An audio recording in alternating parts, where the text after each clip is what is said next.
big motorcade's coming. I don't know who it is. Oh, really?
What can we expect from Rwanda this age?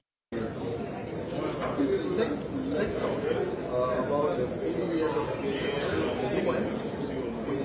If you remember that the UN was created after Holocaust, genocide, but there are facts that during the last year, genocide was in Rwanda. So we are a bit concerned actually with the resurgence of genocide in our country, especially in Syria. So we will talk about the positive things, like change, digital transformation, the multilateralism that is important to all of us, but also talk about how the UN will not commit the same mistakes that it has committed in the past by raising the alarm for the situation in our region.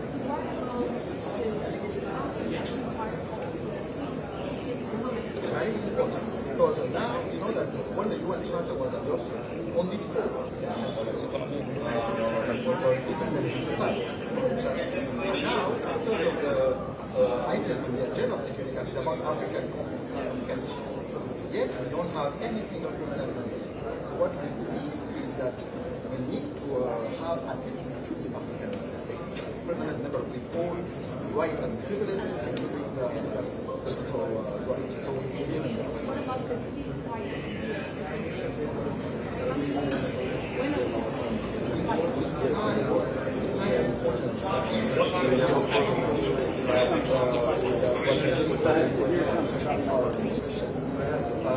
now meetings are taking place in Washington of all kinds that are provided for by the one provider. But on the ground, we are concerned about the violation of the ceasefire, including the targeting of communities, Banyamulenge communities, which are being targeted as we speak with hate speech in the military attacks. So we hope that the US and the delegates will help in putting back the agreement on the right. Thank you very much. Mr. President, Mr. President,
of 31st July 1997.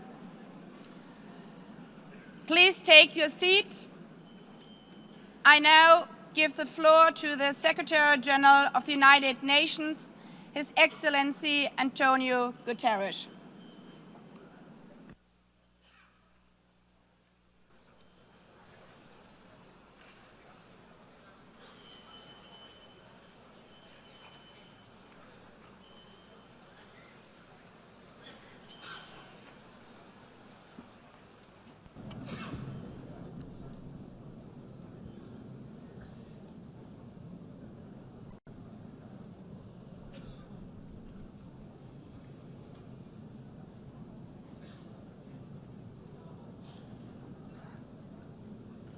Please, could you take your seats?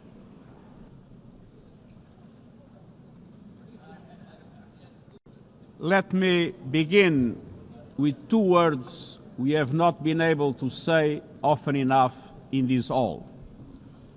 Madam President.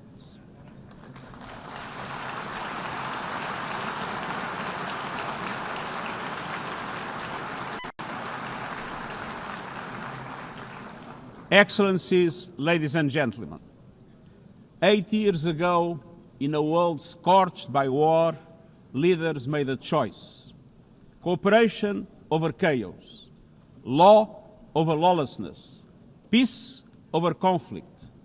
And that choice gave birth to the United Nations, not as a dream for perfection, but as a practical strategy for the survival of humanity. Many of our founders had seen firsthand the hell of the death camps and the terror of war. They knew that true leadership meant creating a system to prevent a replay of those horrors, a firewall against the flames of conflict and World War III, a forum for sovereign states to pursue dialogue and cooperation, and a concrete affirmation of an essential human truth: we are all in this together. And this General Assembly Hall is the heartbeat of that truth. It is why for decades, world leaders have come to this one-of-a-kind podium. It is why you are here today. Because at its best, the United Nations is more than a meeting place. It's a moral compass, a force for peace and peacekeeping, a guardian of international law, a catalyst for sustainable development, a lifeline for people in crisis, a lighthouse for human rights, and a center that transforms your decisions, the decisions of member states, into action.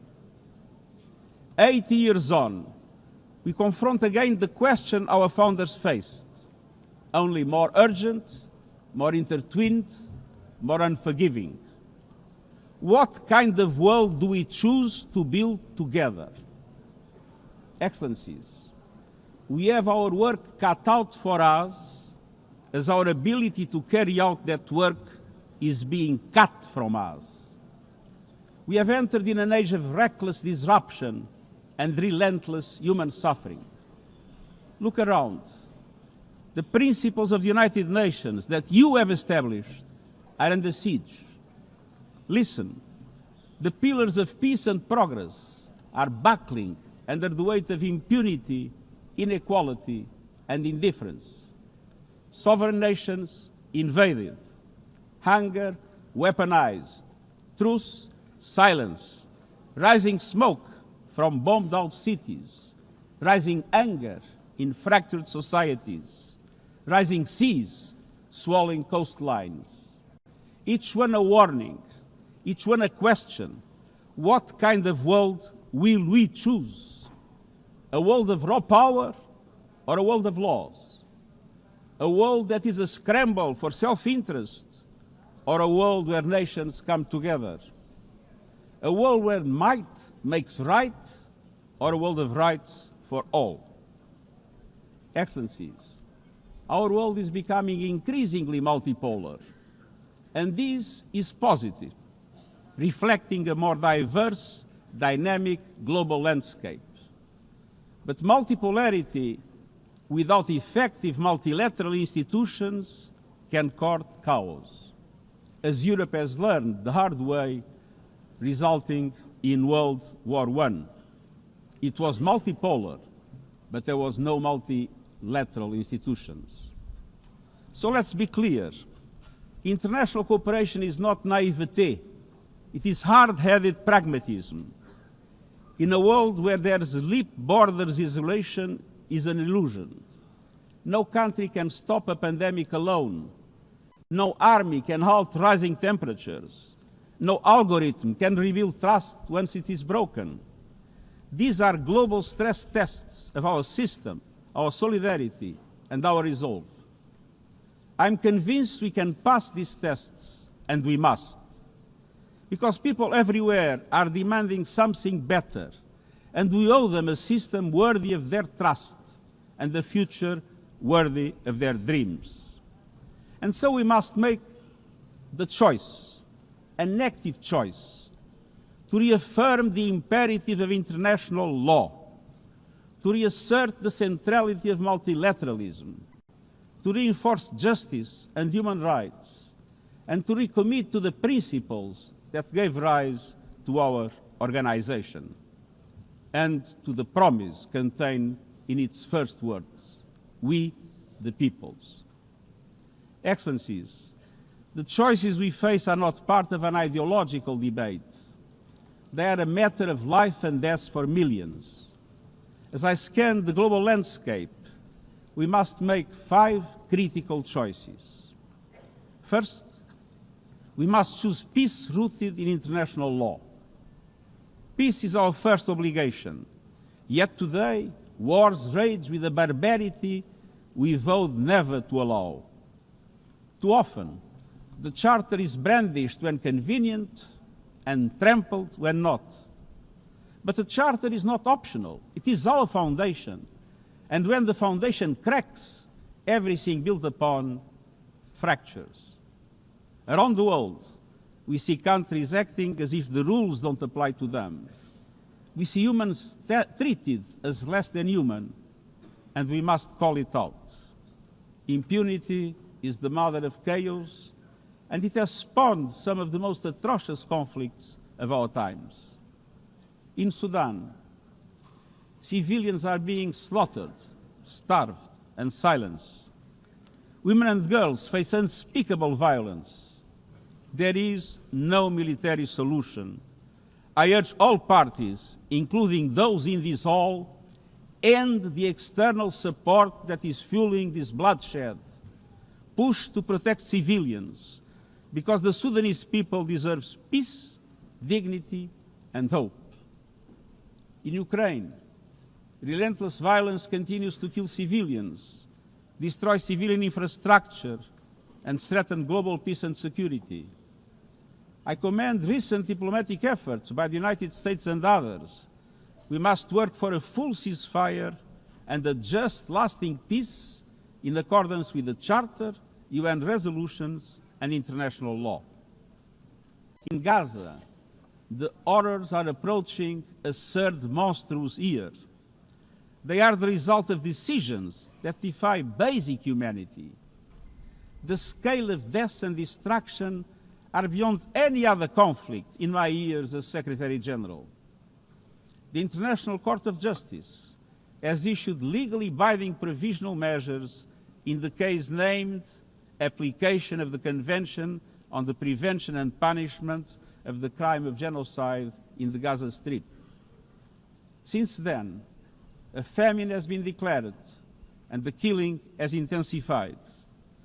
The measures stipulated by the ICJ must be implemented fully and immediately.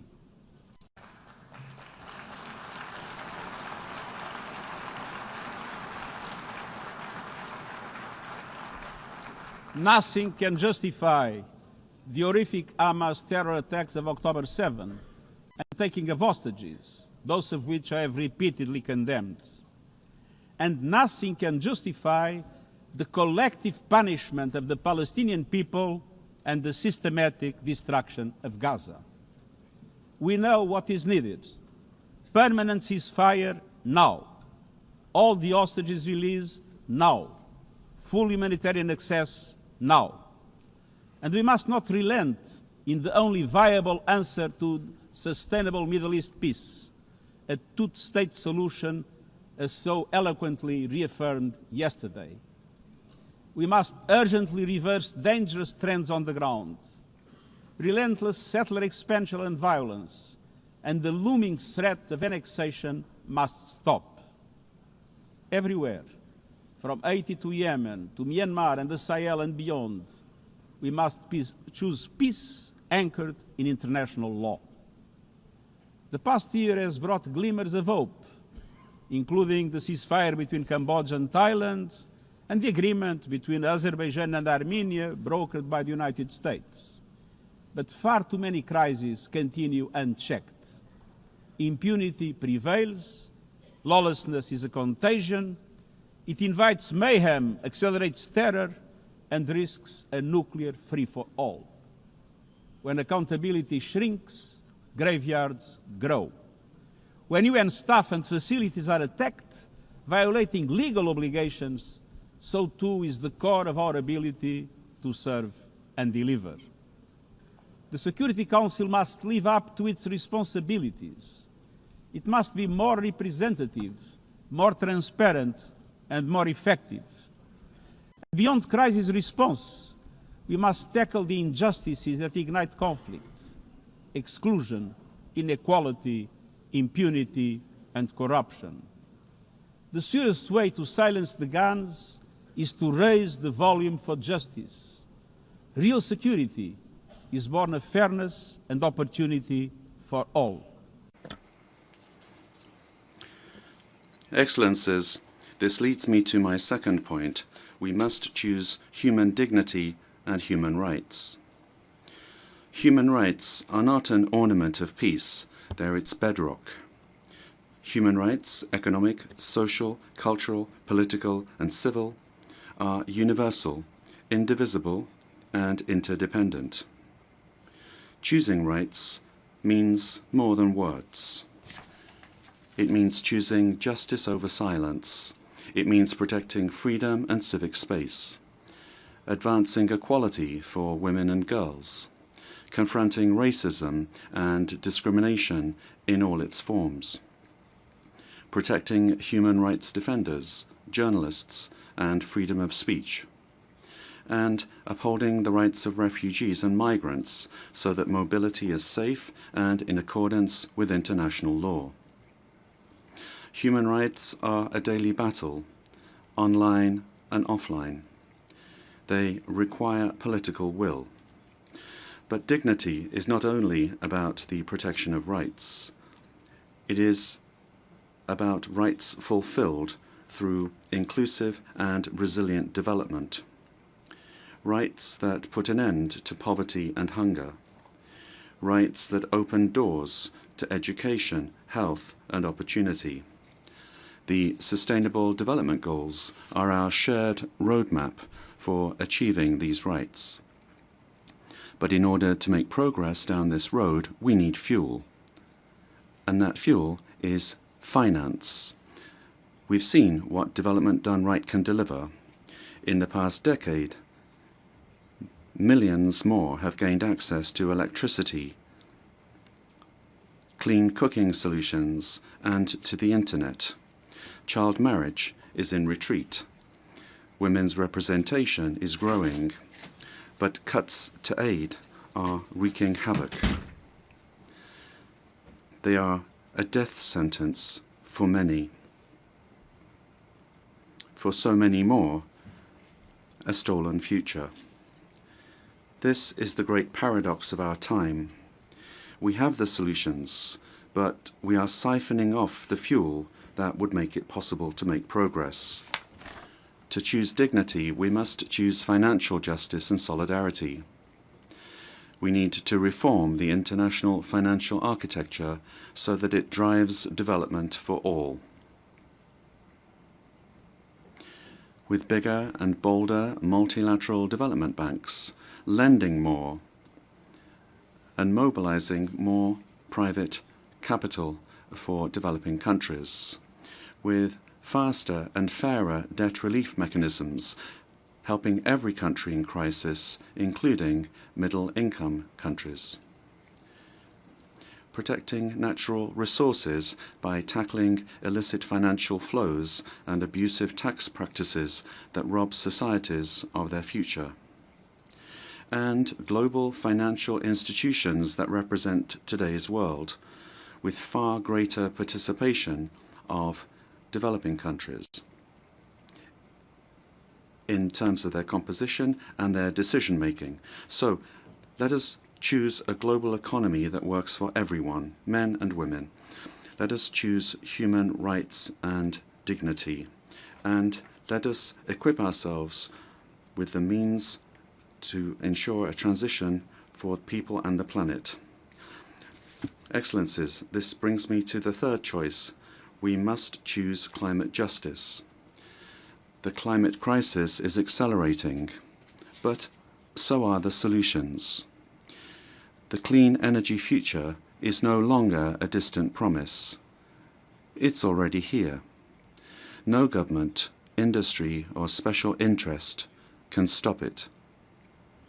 But some are trying, hurting economies, locking in higher prices, and squandering a historic opportunity. Fossil fuels are a losing bet. Last year, almost all new power capacity came from renewables, and the investment is surging. Renewables are the cheapest and fastest source of new power. They create jobs, drive growth, shield economies from volatile oil and gas markets, connect the unconnected, and can free us from the tyranny of fossil fuels. But not at today's pace. Clean energy investment remains uneven. 21st century grids and storage are not rolling out fast enough. And public subsidies, taking from taxpayer money, still flow to fossil fuels over clean energy by a factor of 9 to 1. Meanwhile, emissions, temperatures, and disasters keep rising. And those least responsible suffer the most.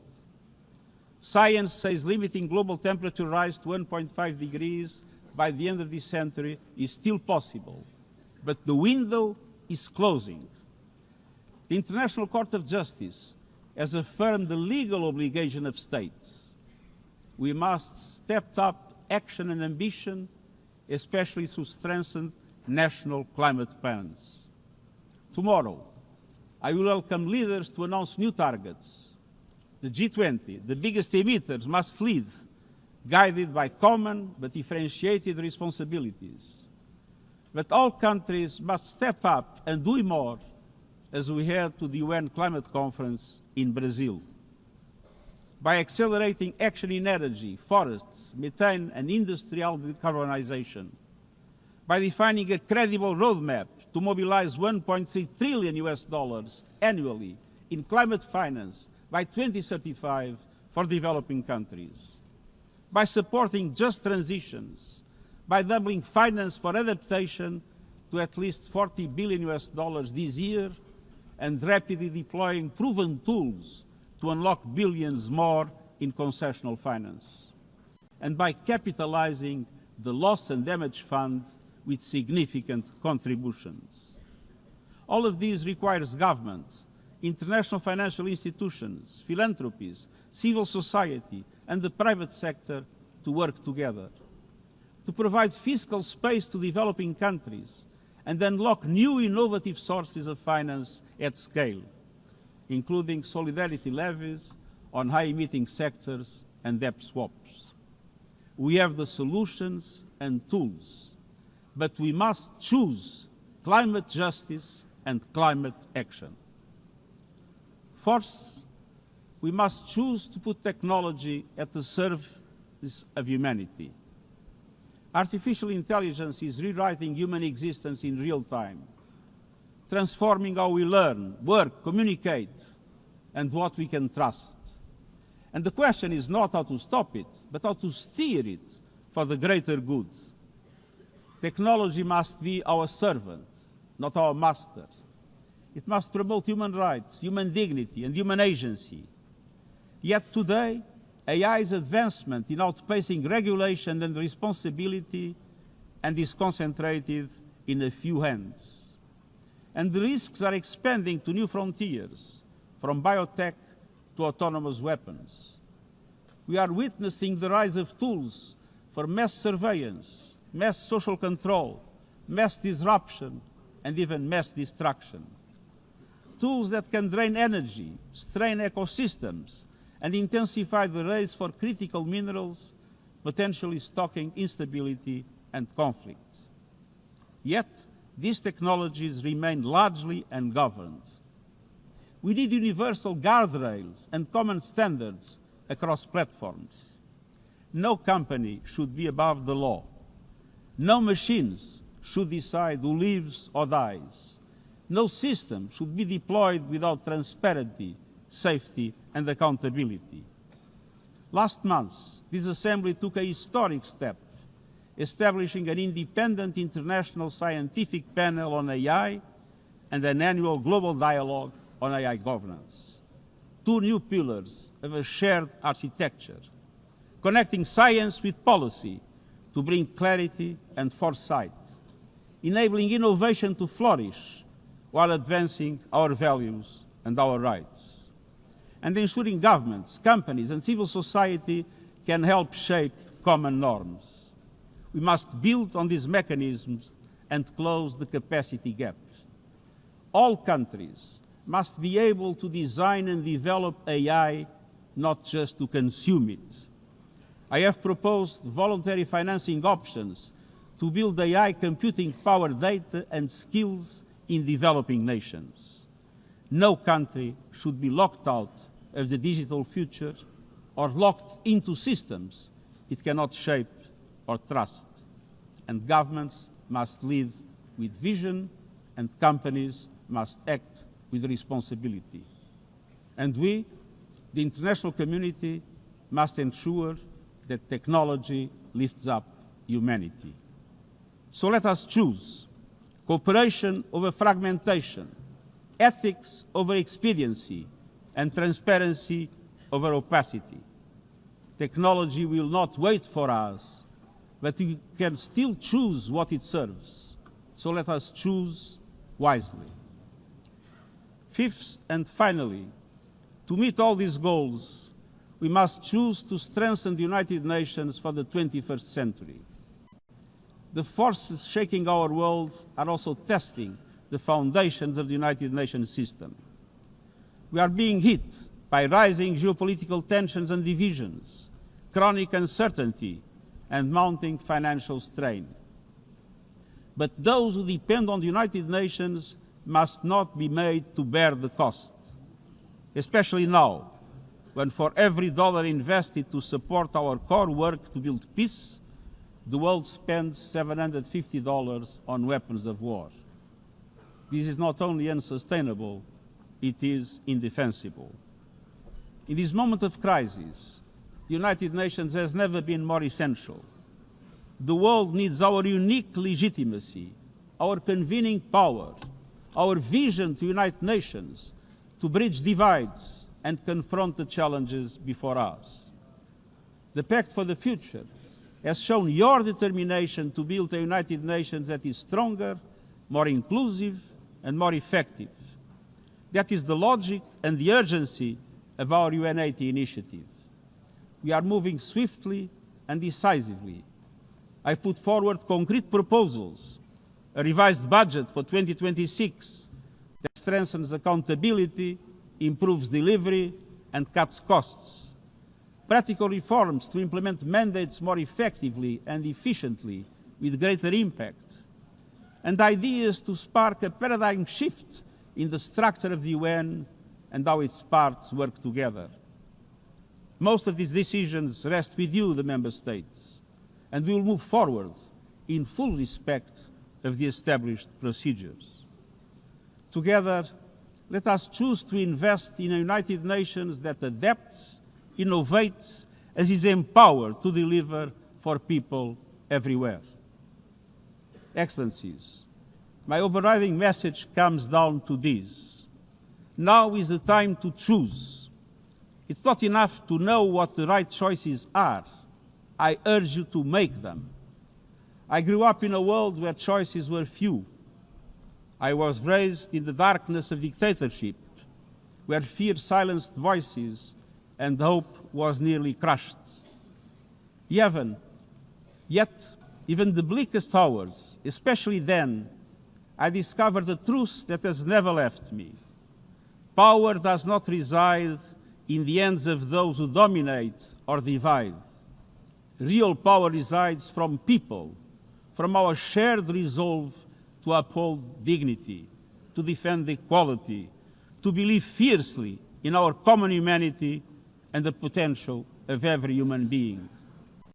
I learned early to persevere, to speak out, to refuse to surrender, no matter the challenge, no matter the obstacle, no matter the hour. We must and we will overcome. Because in a world of many choices, there is one choice we must never make, the choice to give up. We must never give up. That is my promise to you, for peace, for dignity, for justice, for humanity, for the world we know is possible when we work as one. I will never, ever give up. Thank you.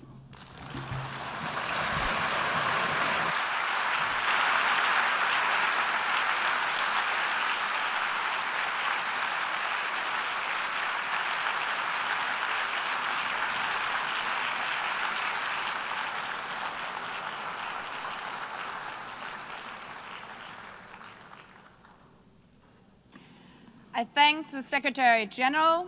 The Assembly will now turn to agenda item 8, entitled General Debate.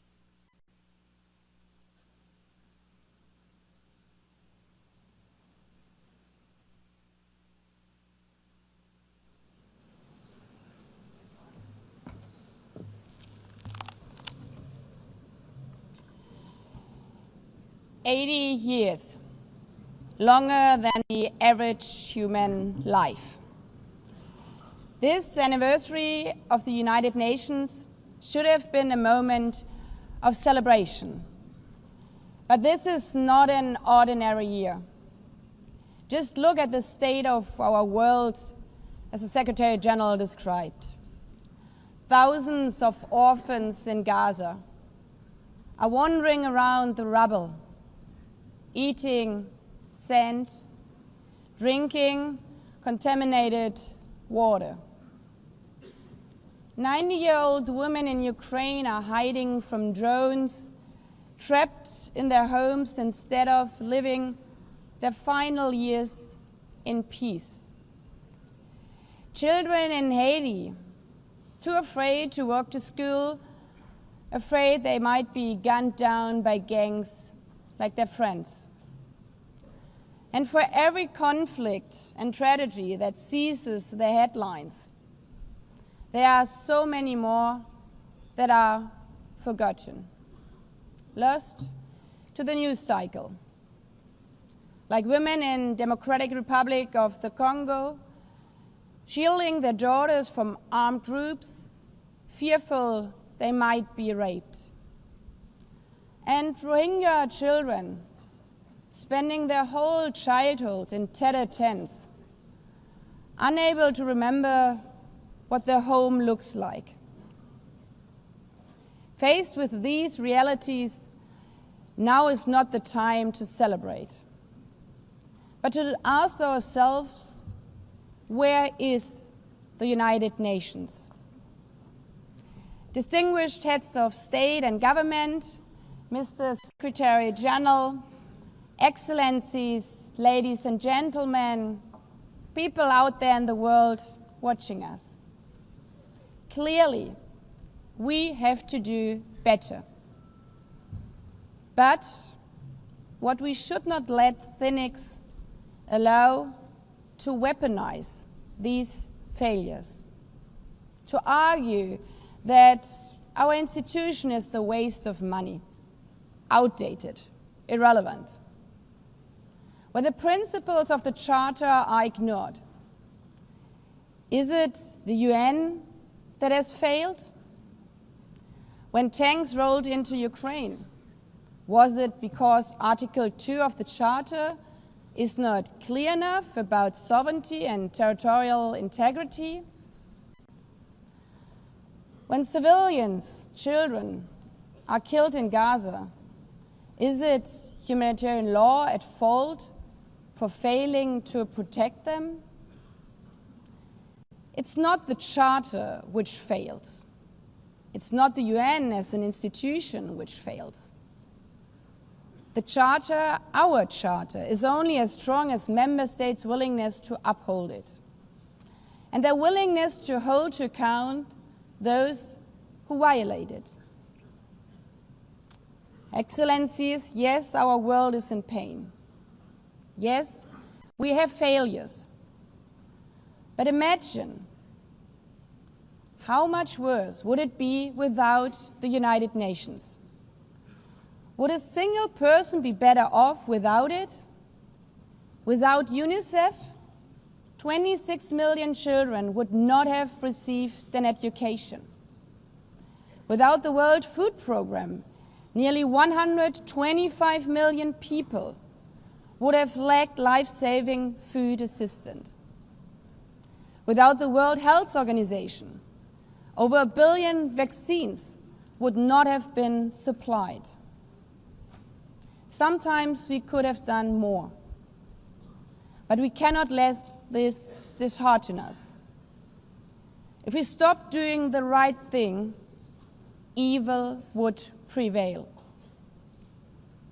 This 80th session is not about big celebrations. It's about finding the resolve not to give up, the resolve to be better together, just as our predecessors did 8 decades ago.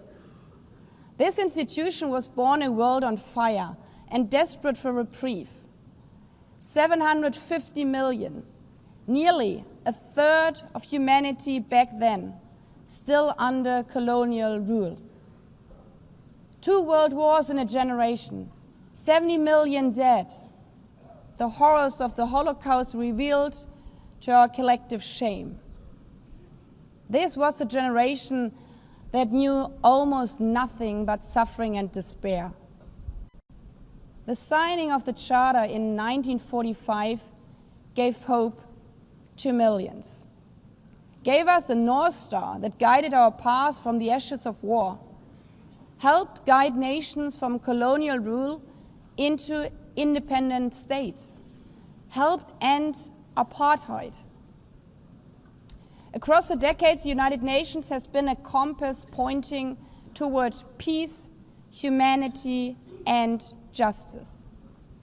We have not always succeeded, but the story of this institution is not a story of easy victories. It's a story of falling and rising, of pulling ourselves and each other back up and trying harder. We gather here for the 80th time, not for empty celebration, not out of ritual, not to hear our own voices.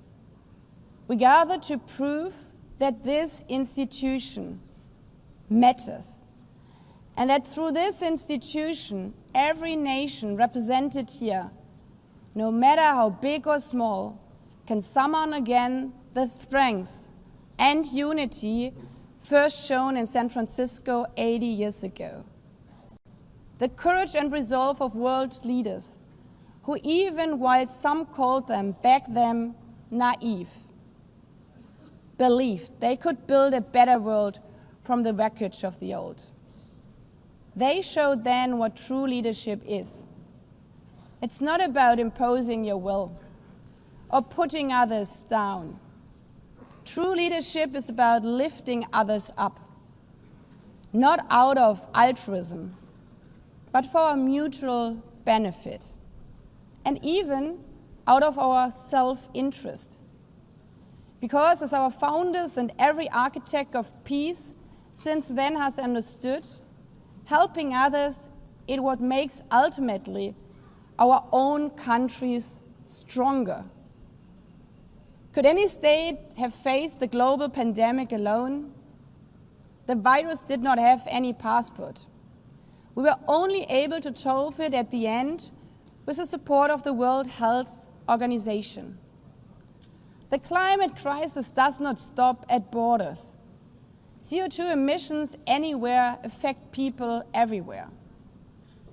Even the wealthiest cities in the world cannot shield themselves from wildfires.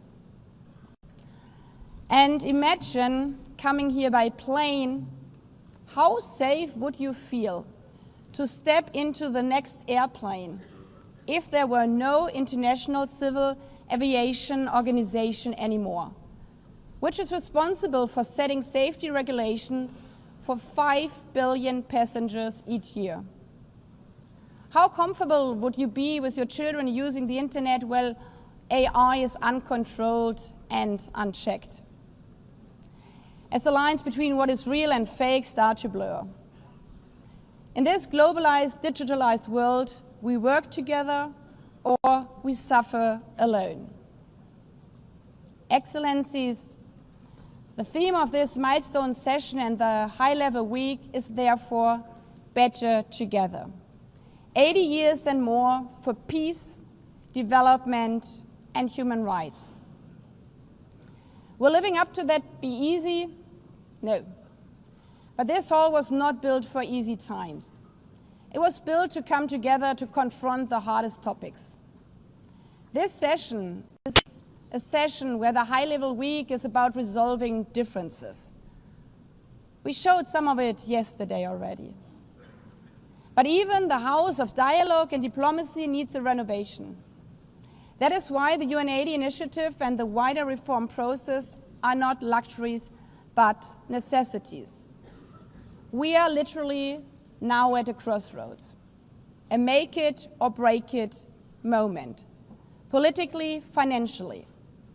Therefore, we have to deliver a United Nations that is agile, cost-effective, and fit for purpose. Member States have to give the Secretary General and this process their full support, because reform cannot stop in New York. It must carry through to every capital. That includes delivering the Pact for the Future and accelerating progress on the Sustainable Development Goals. Again, this is not about charity.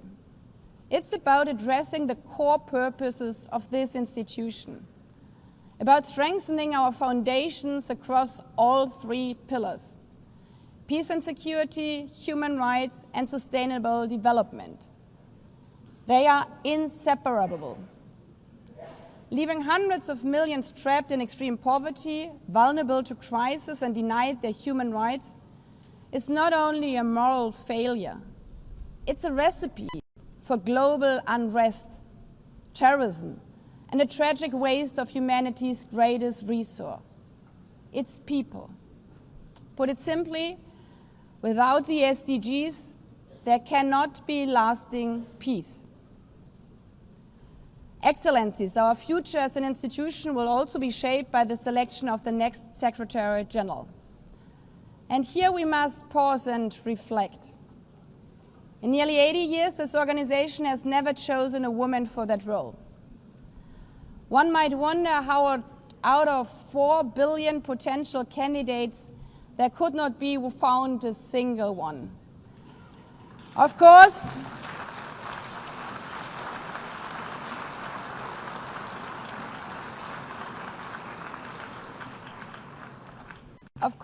the choice rests with member states. But those of you having been there yesterday celebrating Beijing, one strong female leader after the other from all our continents. Like 80 years ago, we are standing at a crossroads. And it's up to us, to every single member state, to live up to the same leadership as your predecessors did, to act when action is needed, to uphold the principles of our Charter, to be better together, to show the people around the world that this United Nation is there, today, tomorrow, and for the next 8 decades. Because, after all, it's the life insurance for every country.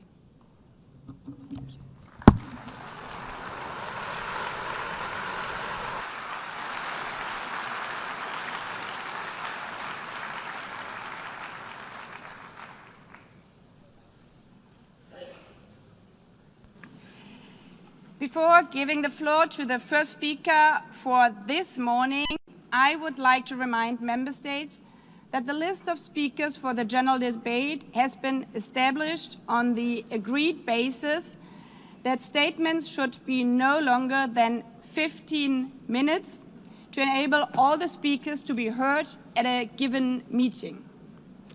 Within this time frame, I would like to appeal to speakers to deliver their statements at a reasonable pace so that interpretation into the other official languages may be provided properly. I would also like to draw your attention to the decision taken by the Assembly at previous sessions, namely that the practice of expressing congratulations inside the Assembly Hall after speech has been delivered is strongly discouraged. After delivering their statements from the rostrum, speakers are invited to exit the hall through room JA200, located behind the podium, before returning to their seats. May I take it that the Assembly agrees to proceed in this manner? It's so decided. Finally, I should like to draw the attention of Member States that during the general debate, official photographers are in the room and will take official photographs of all speakers by the Department of Global Communications. Members interested in obtaining these photographs are requested to contact the Photo Library of the United Nations. By this, the Assembly will hear an address by His Excellency Luis Inácio Lula da Silva, President of the Federative Republic of Brazil. I request the protocol to escort His Excellency and invite him to address the Assembly.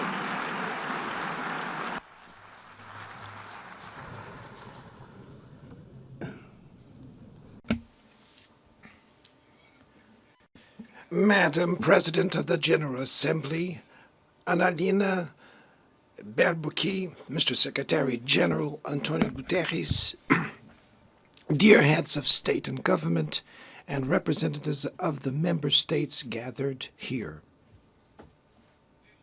This should be a time to celebrate the United Nations.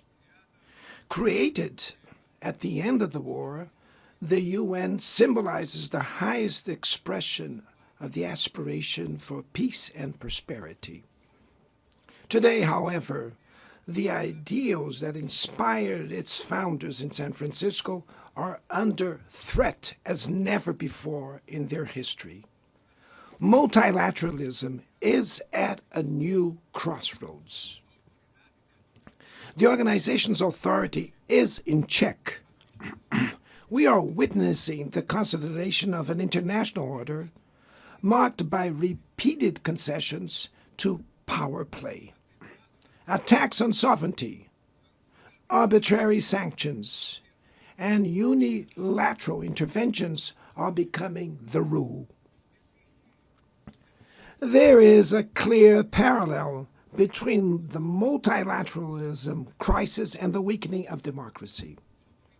Authoritarianism is strengthened when we fail to act in the face of arbitrary acts, when the international society falters in defending peace, sovereignty, and the rule of law.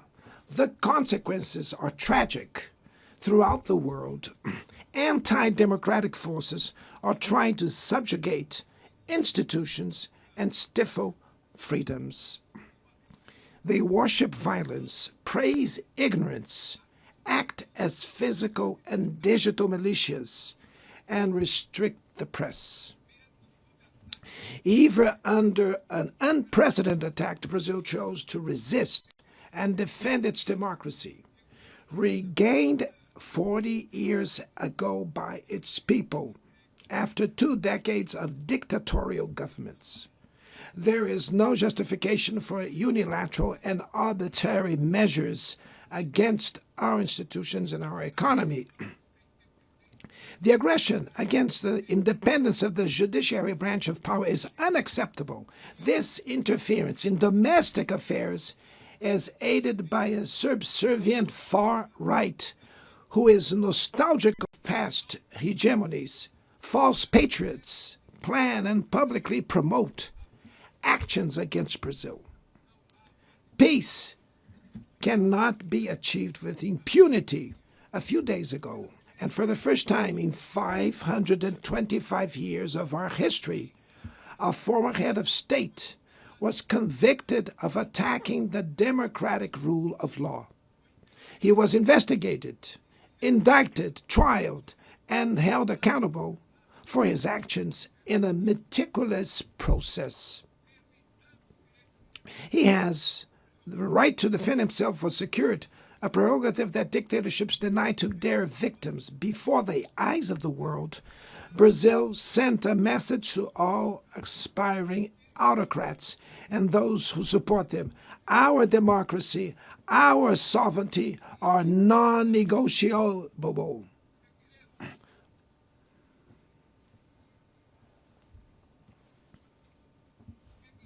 We will continue as an independent nation and as a people free from any type of guardianship. Sound democracies go beyond the electoral ritual. Its strength presupposes the reduction of inequalities, the guarantee of the most basic rights: food, safety, work, housing, education, and health. Democracy fails when women earn less than men or die at the hands of partners and family members. It loses when it closes its doors and blames migrants for the world's ills. Poverty is as much an enemy of democracy as extremism. Therefore, we were proud to receive confirmation from FAO that Brazil has once again left the hunger map in this year, 2025. But in the world, there are still 670 million hungry people, and about 2.3 billion face food insecurity. The only war of which everyone can emerge victorious is the one we wage against hunger and poverty. This is the goal of the global alliance we launched at the G20 and which has the support of 103 countries. The international community needs to revise its priorities, reduce arms spending, and increase development aid. Relieve the service of the foreign debt of the poorest countries, above all African nations, and set minimum global tax standards so that the super rich pay more taxes than workers. Democracy is also measured by the ability to protect families and the childhood. Digital platforms offer possibilities for us to come together in ways we never imagined. But they have been used for sowing intolerance, misogyny, xenophobia, and misinformation. The internet cannot be a land of lawlessness. It's up to governments to protect the most vulnerable. Regulating does not mean restraining freedom of expression. It's about ensuring that what is already illegal in the real world is treated the way in the virtual environment. Attacks on regulation serve to cover up hidden interests and provide shelter for crimes such as fraud, human trafficking, pedophilia, and attacks against democracy. The Brazilian parliament was right to rush to address this issue. Last week, I proudly enacted one of the world's most advanced laws for the protection of children and adolescents in the digital environment. Also, we sent draft bills to the National Congress to foster competition in digital markets and to encourage the installation of sustainable data centers.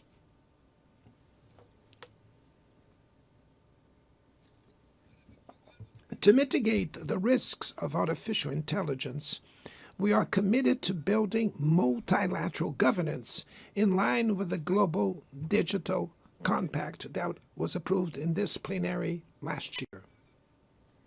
Ladies and gentlemen, Your Excellencies, in Latin America and the Caribbean, we are experiencing a time of growing polarization and instability. Maintaining the region as a zone of peace is and was our priority. We are a continent free of weapons of mass destruction, without ethnic or religious conflicts. The comparison between crime and terrorism is worrying. The most effective way to combat drug trafficking is to cooperate to suppress money laundering and limit arms trade. Using lethal force in situations that do not constitute armed conflict is tantamount to executing people without trial. Other parts of the planet have already witnessed interventions that cause greater damage than intended, with serious humanitarian consequences. The path to dialogue must not be closed in Venezuela. Haiti has the right to a violence-free future, and it is unacceptable that Cuba be listed as a country that sponsors terrorism. In the conflict in Ukraine,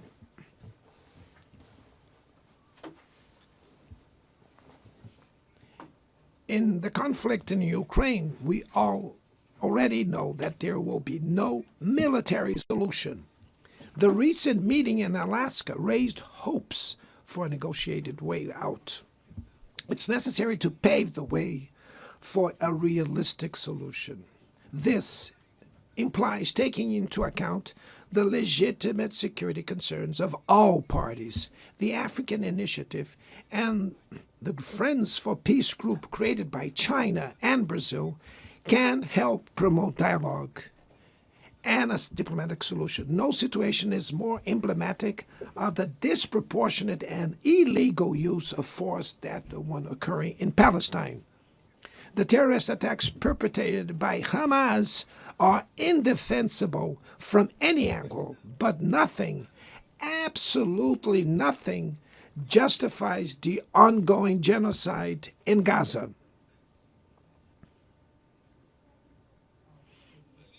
There, under tons of rubble, are buried tens of thousands of innocent women and children. There, we can see that international humanitarian law and the myth of ethical exceptionalism of the West are also being buried there. This massacre would not have happened without the complicity of those who could have prevented it. In Gaza, hunger is used as a weapon of war, and the forced displacement of populations goes on unpunished. I express my admirations to the Jews who, inside and outside Israel, oppose this collective punishment. The Palestinian people are at risk of disappearing. They will only survive with an independent state integrated to the international community.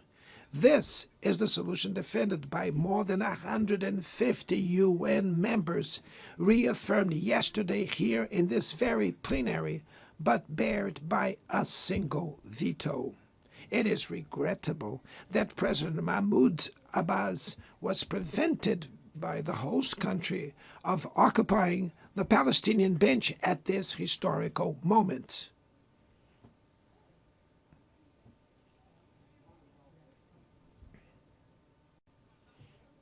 The spread of this conflict to Lebanon, Syria, Iran, Qatar, is fueling an unprecedented arms build-up. Madam President, bombs and nuclear weapons will not protect us from the climate crisis. The year of 24 was the warmest already registered. COP30 in the city of Belém, Brazil, will the COP of truth. It will be the time for world leaders to prove the seriousness of their commitment to the planet. Without a complete picture of the NDC's nationally determined contributions, we were walking blindfolded towards the abyss. Brazil has committed to reducing its emissions by 59% and 67%, covering all greenhouse gases and all sectors of the economy. Developing nations face climate change while grappling with other challenges. Meanwhile, rich countries enjoy a standard of living reached at the expense of 200 years of greenhouse gas emissions, demanding greater ambition and greater access to resources and technology. It's not a matter of charity, but of justice. The race for critical minerals essential for energy transition cannot reproduce the predatory and asymmetrical logic that has characterized recent centuries. In Belém City, the world will learn about the reality of the Amazon. Brazil has already reduced deforestation by half in the region in the last 2 years. Eradicating it requires ensuring decent living conditions for its millions of inhabitants. Promoting sustainable development is the objective of the Tropical Forest Forever facility, which Brazil intends to launch to compensate countries that keep their forests standing. But the time has come to move from the negotiation phase to the implementation stage. The world owes a lot to the regime created by the Climate Convention. Climate change needs to be brought to the heart of the UN so that it gets the attention it deserves. A council linked to the General Assembly with the power and legitimacy to monitor commitments provide coherence to climate action. This is a fundamental step towards a broader reform of the organization, which would also include an expanded Security Council in the 2 member categories. Few areas have worsened as much as the multilateral trading system.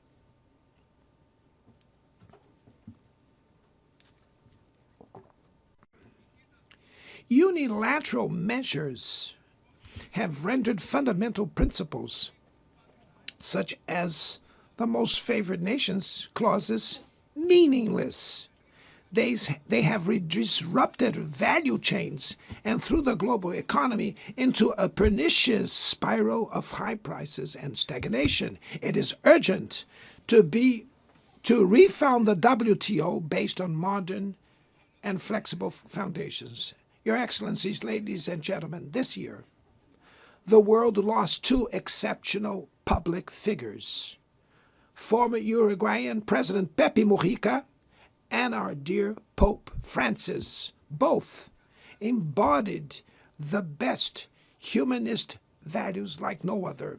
Their lives were intertwined with the 8 decades of the UN's existence. If they were still among us, they would use this platform to remember that authoritarianism, environmental degradation, and inequality are not relentless, that the only ones defeated are those who stand idly by, resignate, and that we can defeat the false prophets and oligarchs who exploit fear and monetize hate, and that tomorrow is made of daily choices, and it takes courage to act to transform it. In the future that Brazil envisions, there is no room for the reenactment of ideological rivalries or spheres of influence. Confrontation is not inevitable. We need leaders with clear visions who understand that the international order is not a zero-sum game. The 21st century will be increasingly multipolar. For it to remain peaceful, it cannot fall to multilateral. Brazil is giving increasing importance to the European Union, the African Union, ASEAN, CELAC, BRICS, and the G20. The voice of the Global South must be heard. The UN has today almost 4 times more members than the 51 who were at its foundation. Our historic mission is to make it once again a barrier of hope and a promoter of equality, peace, sustainable development, diversity, and tolerance. May God bless us all. And thank you very much.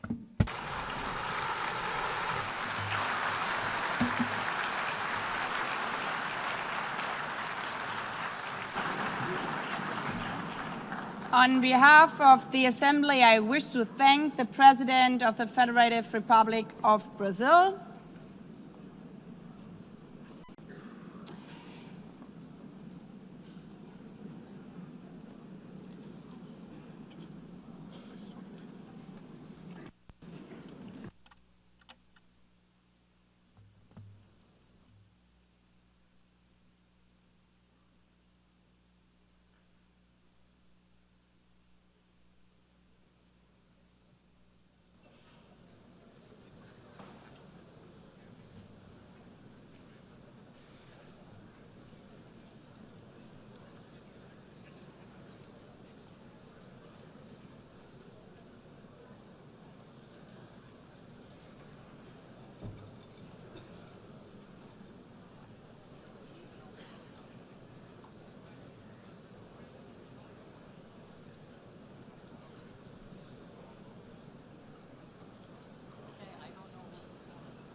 the Assembly will hear an address by His Excellency Donald Trump, President of the United States of America. I request protocol to escort His Excellency and invite him to address the Assembly.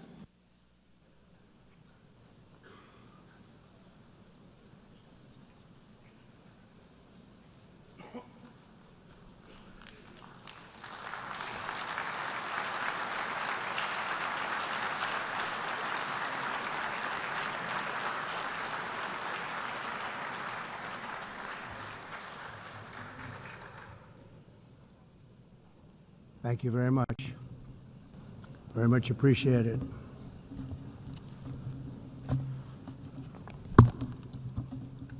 And I don't mind making this speech without a teleprompter, because the teleprompter is not working.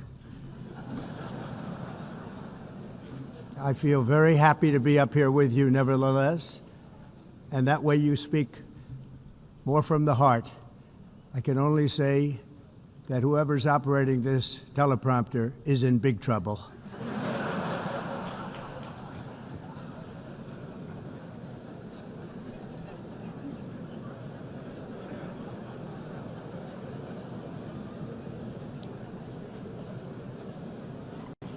Hello, Madam First Lady. Thank you very much for being here. And Madam President, Mr. Secretary General, First Lady of the United States, distinguished delegates, ambassadors, and world leaders. 6 years have passed since I last stood in this grand hall and addressed a world that was prosperous and at peace in my first term. Since that day, the guns of war have shattered the peace I forged on 2 continents. An era of calm and stability gave way to one of the great crises of our time. And here in the United States, 4 years of weakness, lawlessness, and radicalism under the last administration delivered our nation into a repeated set of disasters. 1 year ago, our country was in deep trouble, but today, just 8 months into my administration, we are the hottest country anywhere in the world, and there is no other country even close. America is blessed with the strongest economy, the strongest borders, the strongest military, the strongest friendships, and the strongest spirit of any nation on the face of the earth. This is indeed the golden age of America. We are rapidly reversing the economic calamity we inherited from the previous administration, including ruinous price increases and record-setting inflation like we've never had before. Under my leadership, energy costs are down, gasoline prices are down, grocery prices are down, mortgage rates are down, and inflation has been defeated. The only thing that's up is the stock market, which just hit a record high. In fact, it hit a record high 48 times in the last short period of time. Growth is surging, manufacturing is booming. The stock market, as I said, is doing better than it's ever done. And all of you in this room benefit by that, almost everybody. And importantly, workers' wages are rising at the fastest pace in more than 60 years. And that's what it's all about, isn't it? In 4 years of President Biden, we had less than $1 trillion of new investment into the United States.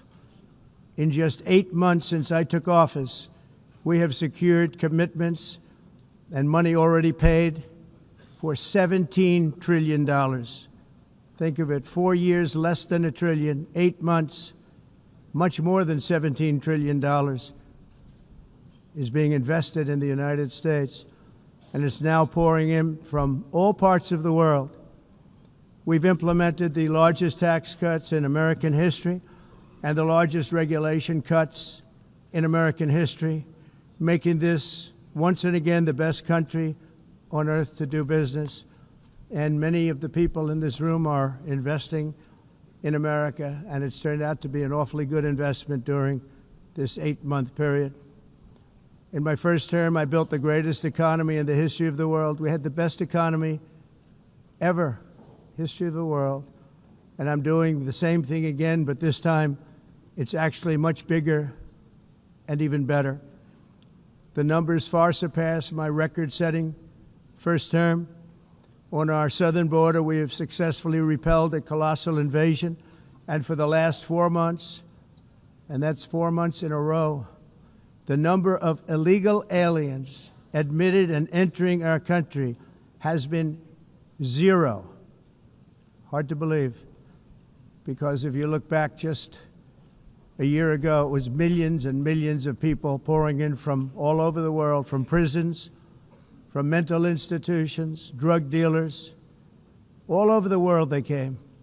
They just poured into our country with the ridiculous open border policy of the Biden administration. Our message is very simple. If you come illegally into the United States, you're going to jail, or you're going back to where you came from, or perhaps even further than that. You know what that means. I want to thank the country of El Salvador for the successful and professional job they've done in receiving and jailing so many criminals that entered our country. And it was under the previous administration that the number became record-setting, and they're all being taken out. You have no choice. And other countries have no choice, because other countries are in the exact same situation with immigration. It's destroying your country, and you have to do something about it. On the world stage, America is respected again like it has never been respected before. You think about 2 years ago, 3 years ago, 4 years ago, or 1 year ago, we were a laughingstock all over the world. At the NATO summit in June, virtually all NATO members formally committed to increase defense spending, at my request, from 2% to 5% of GDP, making our alliance far stronger and more powerful than it was ever before. In May, I traveled to the Middle East to visit my friends and rebuild our partnerships in the Gulf, and those valued relationships with Saudi Arabia, Qatar, and the UAE and other countries are now, I believe, closer than ever before.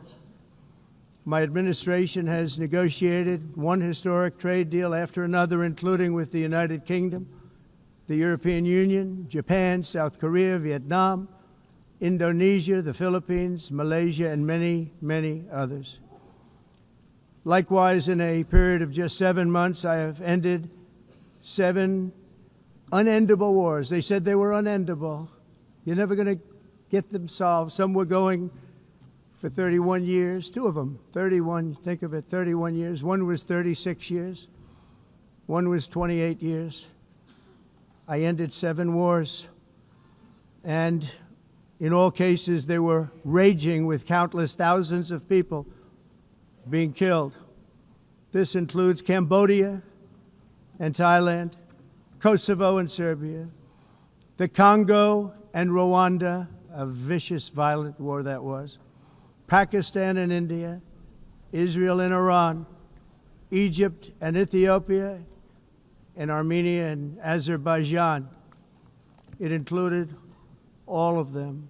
No president or prime minister, and for that matter, no other country has ever done anything close to that. And I did it in just 7 months. It's never happened before. There's never been anything like that. I'm very honored to have done it. It's too bad that I had to do these things instead of the United Nations doing them. And sadly, in all cases, the United Nations did not even try to help in any of them. I ended 7 wars, dealt with the leaders of each and every one of these countries, and never even received a phone call from the United Nations offering to help in finalizing the deal. All I got from the United Nations was an escalator that on the way up stopped right in the middle. If the First Lady wasn't in great shape, she would have fallen, but she's in great shape. We're both in good shape. We both stood. And then a teleprompter that didn't work. These are the 2 things I got from the United Nations, a bad escalator and a bad teleprompter. Thank you very much. And by the way, it's working now. It just went on. Thank you. I think I should just do it the other way. It's easier. Thank you very much. I didn't think of it at the time because I was too busy working to save millions of lives. That is the saving and stopping of these wars. But later I realized that the United Nations wasn't there for us. They weren't there. I thought of it really after the fact, not during these negotiations, which were not easy. That being the case, what is the purpose of the United Nations? The UN has such tremendous potential. I've always said it. It has such tremendous, tremendous potential, but it's not even coming close to living up to that potential. For the most part, at least for now, all they seem to do is write a really strongly worded letter and then never follow that letter up. It's empty words, and empty words don't solve war. The only thing that solves war and wars is action. Now, after ending all of these wars and also earlier negotiating the Abraham Accords, which is a very big thing for which our country received no credit, never receives credit. Everyone says that I should get the Nobel Peace Prize for each one of these achievements. But for me, the real prize will be the sons and daughters who live to grow up with their mothers and fathers, because millions of people are no longer being killed in endless and unglorious wars. What I care about is not winning prizes, it's saving lives. We saved millions and millions of lives with the 7 wars. And we have others that we're working on, and you know that. Many years ago, a very successful real estate developer in New York, known as Donald J. Trump, I bid on the renovation and rebuilding of this very United Nations complex. I remember it so well. I said at the time that I would do it for $500 million, rebuilding everything. would be beautiful. I used to talk about, I'm going to give you marble floors. They're going to give you terrazzo. I'm going to give you the best of everything. You're going to have mahogany walls. They're going to give you plastic. But they decided to go in another direction, which was much more expensive at the time, and which actually produced a far inferior product. And I realized that they did not know what they were doing when it came to construction, and that their building concepts were so wrong, and the product that they were proposing to build was so bad and so costly. It was going to cost them a fortune. And I said, and wait till you see the overruns. Well, I turned out to be right. They had massive cost overruns and spent between $2 and $4 billion on the building and did not even get the marble floors that I promised them. You walk on terrazzo. Do you notice that? As far as I'm concerned, frankly, looking at the building and getting stuck on the escalator, they still haven't finished the job. They still haven't finished. That was years ago. The project was so corrupt that Congress actually asked me to testify before them on the tremendous waste of money, because it turned out that they had no idea what it was, but they knew it was anywhere between $2 and $4 billion as opposed to $500 million with a guarantee. But they had no idea, and I said it cost much more than $5 billion. Unfortunately, many things in the United Nations are happening just like that, but on an even much bigger scale, much, much bigger. Very sad to see. Whether the UN can manage to play a productive role, I've come here today to offer the hand of American leadership and friendship to any nation in this assembly that is willing to join us in forging a safer, more prosperous world. And it's a world that we'll be much happier with. A dramatically better future is within our reach. But to get there, we must reject the failed approaches of the past and work together to confront some of the greatest threats in history. There is no more serious danger to our planet today than the most powerful and destructive weapons ever devised by man, of which the United States, as you know, has many. Just as I did in my first term, I've made containing these threats a top priority, starting with the nation of Iran. My position is very simple. The world's #1 sponsor of terror can never be allowed to possess the most dangerous weapon. That's why, shortly after taking office, I sent the so-called Supreme Leader a letter making a generous offer. I extended a pledge of full cooperation in exchange for a suspension of Iran's nuclear program. The regime's answer was to continue their constant threats to their neighbors and U.S. interests throughout the region, and some great countries that are right nearby. Today, many of Iran's former military commanders, in fact, I can say almost all of them, are no longer with us. They're dead.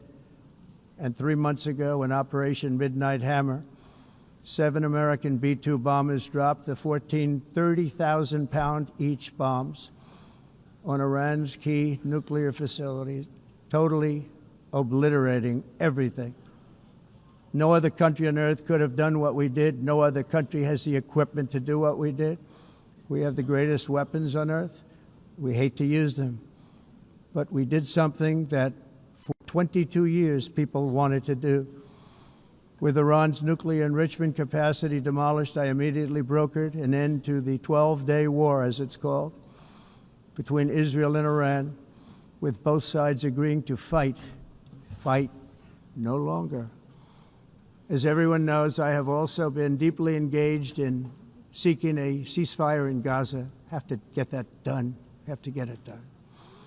Unfortunately, Hamas has repeatedly rejected reasonable offers to make peace. We can't forget October 7th, can we?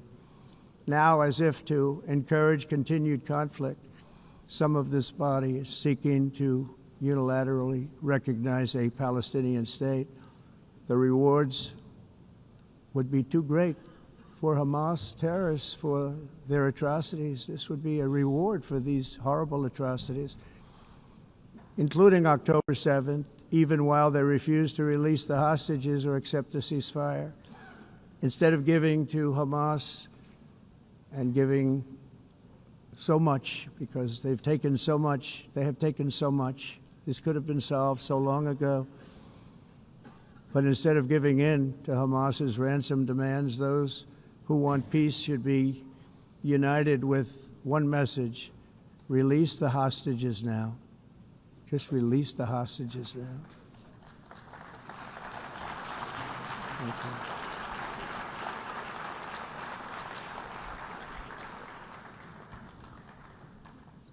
Thank you. As we have got to come together, and we will come together, get it done, we have to stop the war in Gaza immediately. We have to stop it. We have to get it done. We have to negotiate, immediately have to negotiate peace. We got to get the hostages back. We want all 20 back. We don't want 2 and 4. As you know, I got, along with Steve Witkoff and others that helped us, Marco Rubio, we got most of them back. We were involved in all of them. But I always said the last 20 are going to be the hardest, and that's exactly what happened. We have to get them back now. We don't want to get back 2, and then another 2, and then 1, and then 3. Have this process. No, we want them all back, and we want the actually 38 dead bodies back too. Those parents came to me, and they want them back, and they want them back very quickly and very badly, as though they were alive. They want them. They want them every bit as much as if their son or daughter were alive. I've also been working relentlessly, stopping the killing in Ukraine. I thought that would be, of the 7 wars that I stopped, I thought that would be the easiest because of my relationship with President Putin, which had always been a good one. I thought that was going to be the easiest one. But you know, in war, you never know what's going to happen. There are always lots of surprises, both good and bad. Everyone thought Russia would win this war in 3 days, but it didn't work out that way. It was supposed to be just a quick little skirmish. It's not making Russia look good. It's making them look bad. No matter what happens from here on out, this was something that should have taken a matter of days, certainly less than a week, and they've been fighting for 3.5 years and killing anywhere from 5,000 to 7,000 young soldiers, mostly soldiers, on both sides, every single week, from 5,000 to 7,000 dead young people, and some in cities, much smaller numbers, where rockets are shot, where drones are dropped. This war would never have started if I were president. This was a war that should have never happened. It shows you what leadership is, what bad leadership can do to a country. Look what happened to the United States, and look where we are right now in just a short period of time. The only question now is how many more lives will be needlessly lost on both sides. China and India are the primary funders of the ongoing war by continuing to purchase Russian oil. But inexcusably, even NATO countries have not cut off much Russian energy and Russian energy products, which, as you know, I found out about 2 weeks ago, and I wasn't happy. Think of it. They're funding the war against themselves. Who the hell ever heard of that one? In the event that Russia is not ready to make a deal to end the war, then the United States is fully prepared to impose a very strong round of powerful tariffs, which would stop the bloodshed, I believe, very quickly. But for those tariffs to be effective, European nations, all of you are gathered here right now, would have to join us in adopting the exact same measures. I mean, you're much closer to this. We have an ocean in between. You're right there. And Europe has to step it up. They can't be doing what they're doing. They're buying oil and gas from Russia while they're fighting Russia. It's embarrassing to them, and it was very embarrassing to them when I found out about it, I can tell you that. They have to immediately cease all energy purchases from Russia. Otherwise, we're all wasting a lot of time. So I'm ready to discuss this. We're going to discuss it today with the European nations, all gathered here. sure they're thrilled to hear me speak about it, but that's the way it is. I like to speak my mind and speak the truth. As we seek to reduce the threat of dangerous weapons today, I'm also calling on every nation to join us in ending the development of biological weapons once and for all. And biological is terrible, and nuclear is even beyond, and we include nuclear in that. We want to have a cessation of the development of nuclear weapons. We know, and I get to view it all the time. Sir, would you like to see? And I look at weapons that are so powerful that we just can't ever use them. If we ever use them, the world literally might come to an end. There would be no United Nations to be talking about. There would be no nothing. Just a few years ago, reckless experiments overseas gave us a devastating global pandemic. Yet despite that worldwide catastrophe, many countries are continuing extremely risky research into bioweapons and man-made pathogens. This is unbelievably dangerous. To prevent potential disasters, I'm announcing today that my administration will lead an international effort to enforce biological weapons convention, which is going to be meeting with the top leaders of the world by pioneering an AI verification system that everyone can trust. Hopefully the UN can play a constructive role, and it will also be one of the early projects under AI. Let's see how good it is, because a lot of people are saying it could be one of the great things ever, but it also can be dangerous, but it can be put to tremendous use and tremendous good, and this would be an example of that. Not only is the UN not solving the problems it should, too often, it's actually creating new problems for us to solve. The best example is the #1 political issue of our time, the crisis of uncontrolled migration. It's uncontrolled. Your countries are being ruined. The United Nations is funding an assault on Western countries and their borders. In 2024, the UN budgeted $372 million in cash assistance to support an estimated 624,000 migrants journeying into the United States. Think of that. The UN is supporting people that are illegally coming into the United States, and then we have to get them out. The UN also provided food, shelter, transportation, and debit cards to illegal aliens. Can you believe that? On the way to infiltrate our southern border. Millions of people came through that southern border. Just a year ago, millions and millions of people were pouring in, 25 million altogether over the 4 years of the incompetent Biden administration. And now we have it stopped, totally stopped. In fact, they're not even coming anymore because they know they can't get through. But what took place is totally unacceptable. The UN is supposed to stop invasions, not create them and not finance them. In the United States, we reject the idea that mass numbers of people from foreign lands can be permitted to travel halfway around the world, trample our borders, violate our sovereignty, cause unmitigated crime, and deplete our social safety net.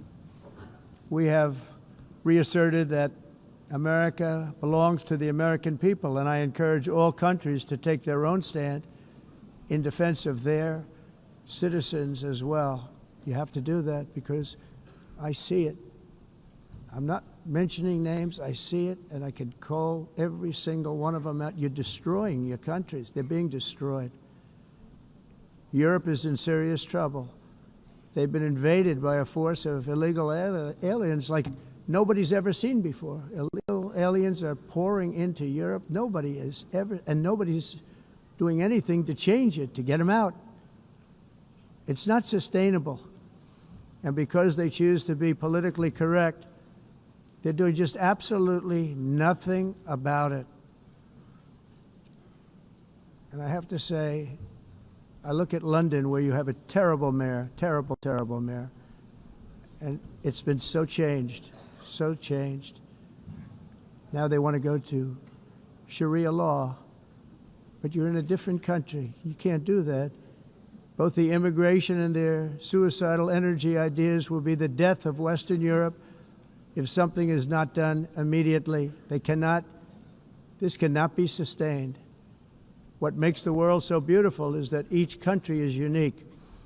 But to stay this way, every sovereign nation must have the right to control their own borders. You have the right to control your borders, as we do now, and to limit the sheer numbers of migrants entering their countries and paid for by the people of that nation that were there and that built that particular nation at the time. They put their blood, sweat, tears, money into that country, and now they're being ruined. Proud nations must be allowed to protect their communities and prevent their societies from being overwhelmed by people they have never seen before, with different customs, religions, with different everything. Where migrants have violated laws, lodged false asylum claims, or claimed refugee status for illegitimate reasons, they should, in many cases, be immediately sent home. And while we will always have a big heart for places and people that are struggling and truly compassionate, answers will be given. We have to solve the problem, and we have to solve it in their countries, not create new problems in our countries. And we are very helpful to a lot of countries that are just not able to send their people anymore. They used to send them to us in caravans of 25,000, 30,000 people each. These massive caravans of people pouring into our country, totally unchecked and unvetted. But not anymore.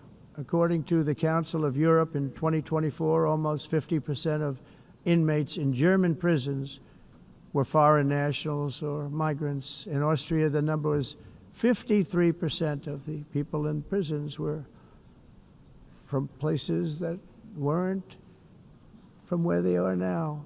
In Greece, the number was 54%, and in Switzerland, beautiful Switzerland, 72% of the people in prisons are from outside of Switzerland.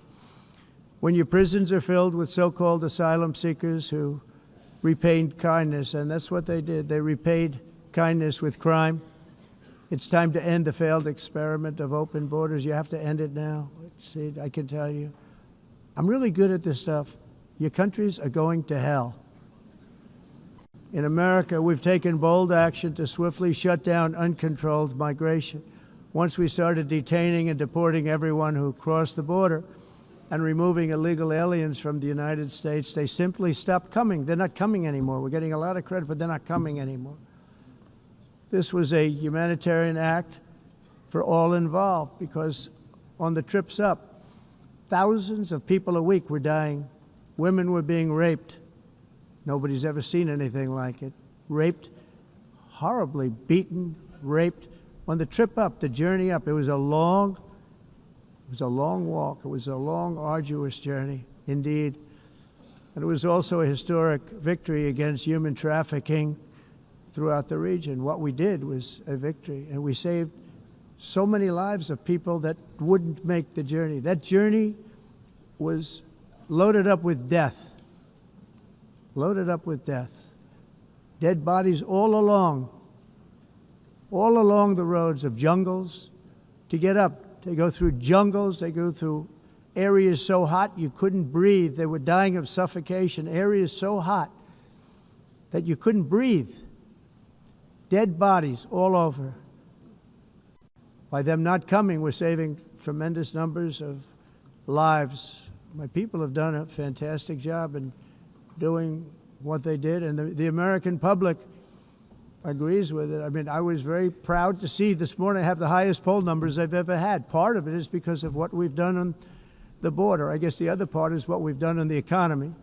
Joe Biden's policies empowered murderous gangs, human smugglers, child traffickers, drug cartels, and prisoners from all over the world.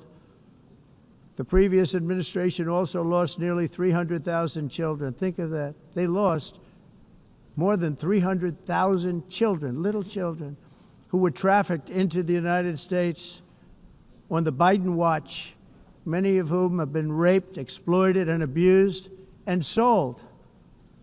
Sold. Nobody talks about that. The fake news doesn't write about it. With many others, young children who are missing or dead. And we found a lot of these children, and we're sending them back, and we've been sending them back to their parents. They said Nobody knows who they are. They said, where do you come from? And they'll give us a country, and we'll find out, and we'll figure it out, and we'll bring them back to their homes. And the mother and father rush to the door, and their tears in their eyes. They can't believe that they're seeing their son or daughter, their little son or daughter again. We've done almost 30,000 of them so far. Any system that results in the mass trafficking of children is inherently evil. Yet that is exactly what the globalist migration agenda has done, and it's what it's all about.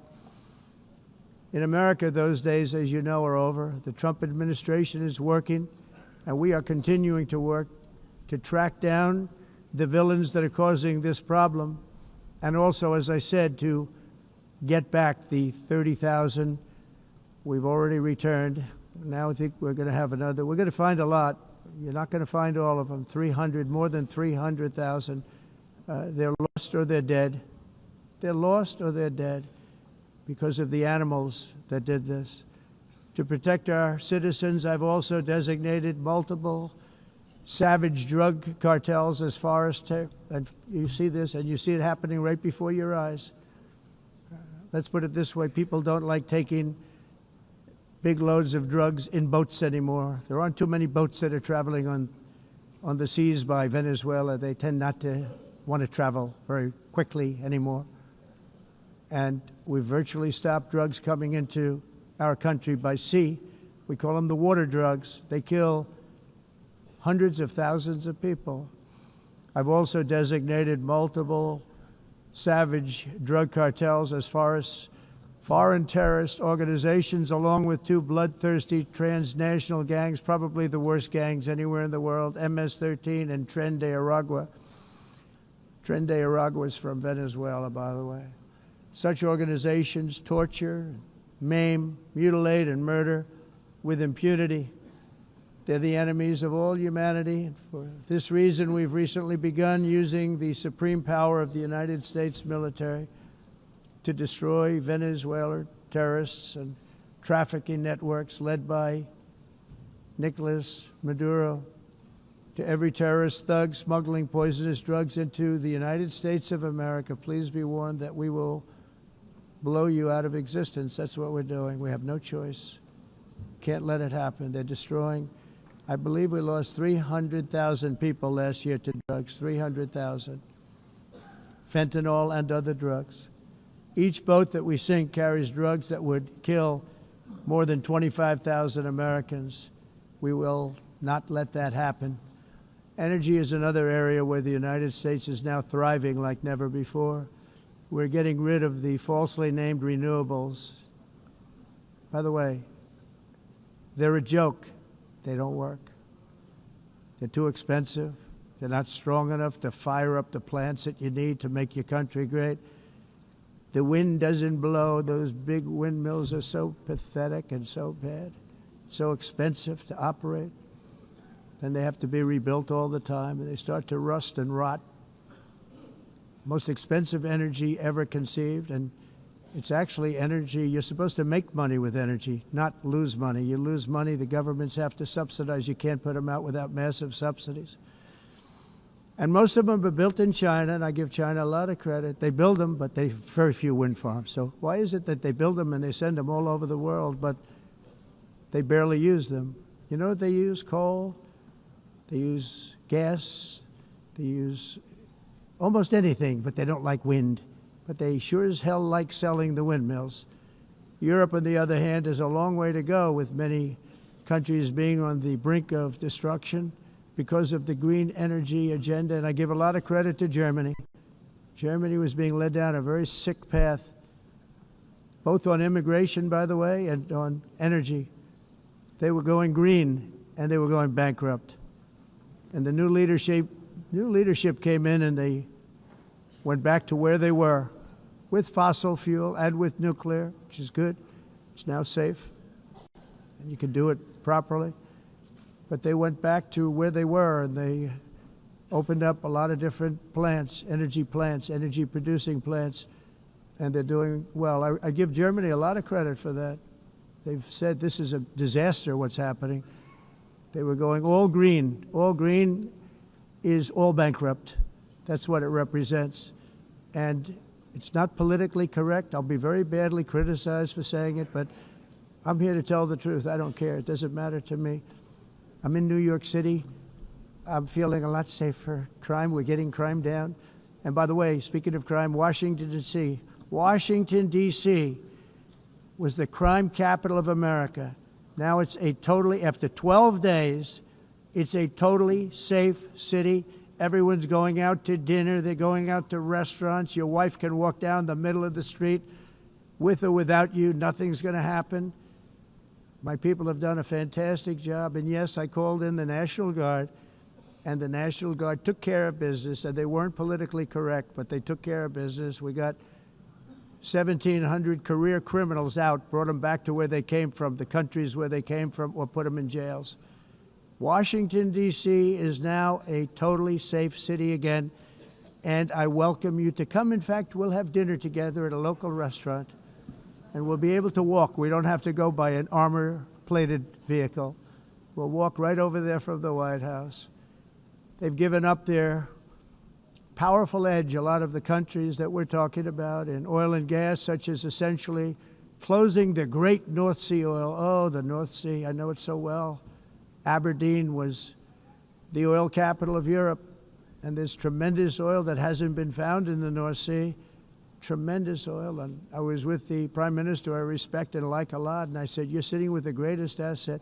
They essentially closed it by making it so highly taxed that no developer, no oil company can go there. They have tremendous oil left, and more importantly, they have tremendous oil that hasn't even been found yet. And what a tremendous asset for the United Kingdom. And I hope the Prime Minister is listening, because I told it to him 3 days in a row. That's all he heard. North Sea oil, North Sea, because I want to see them do well.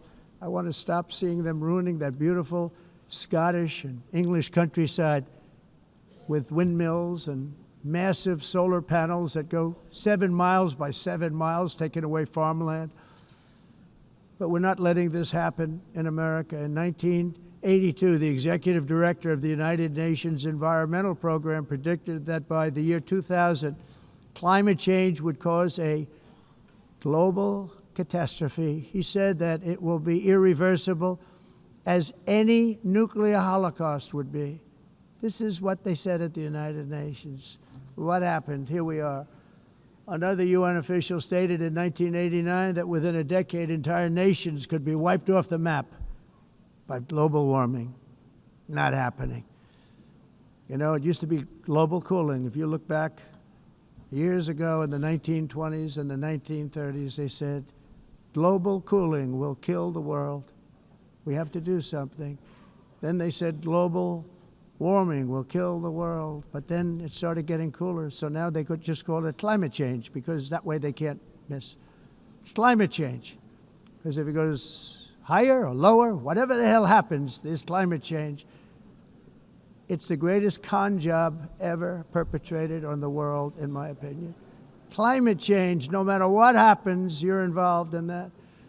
No more global warming, no more global cooling, all of these predictions made by the United Nations and many others, often for bad reasons, were wrong.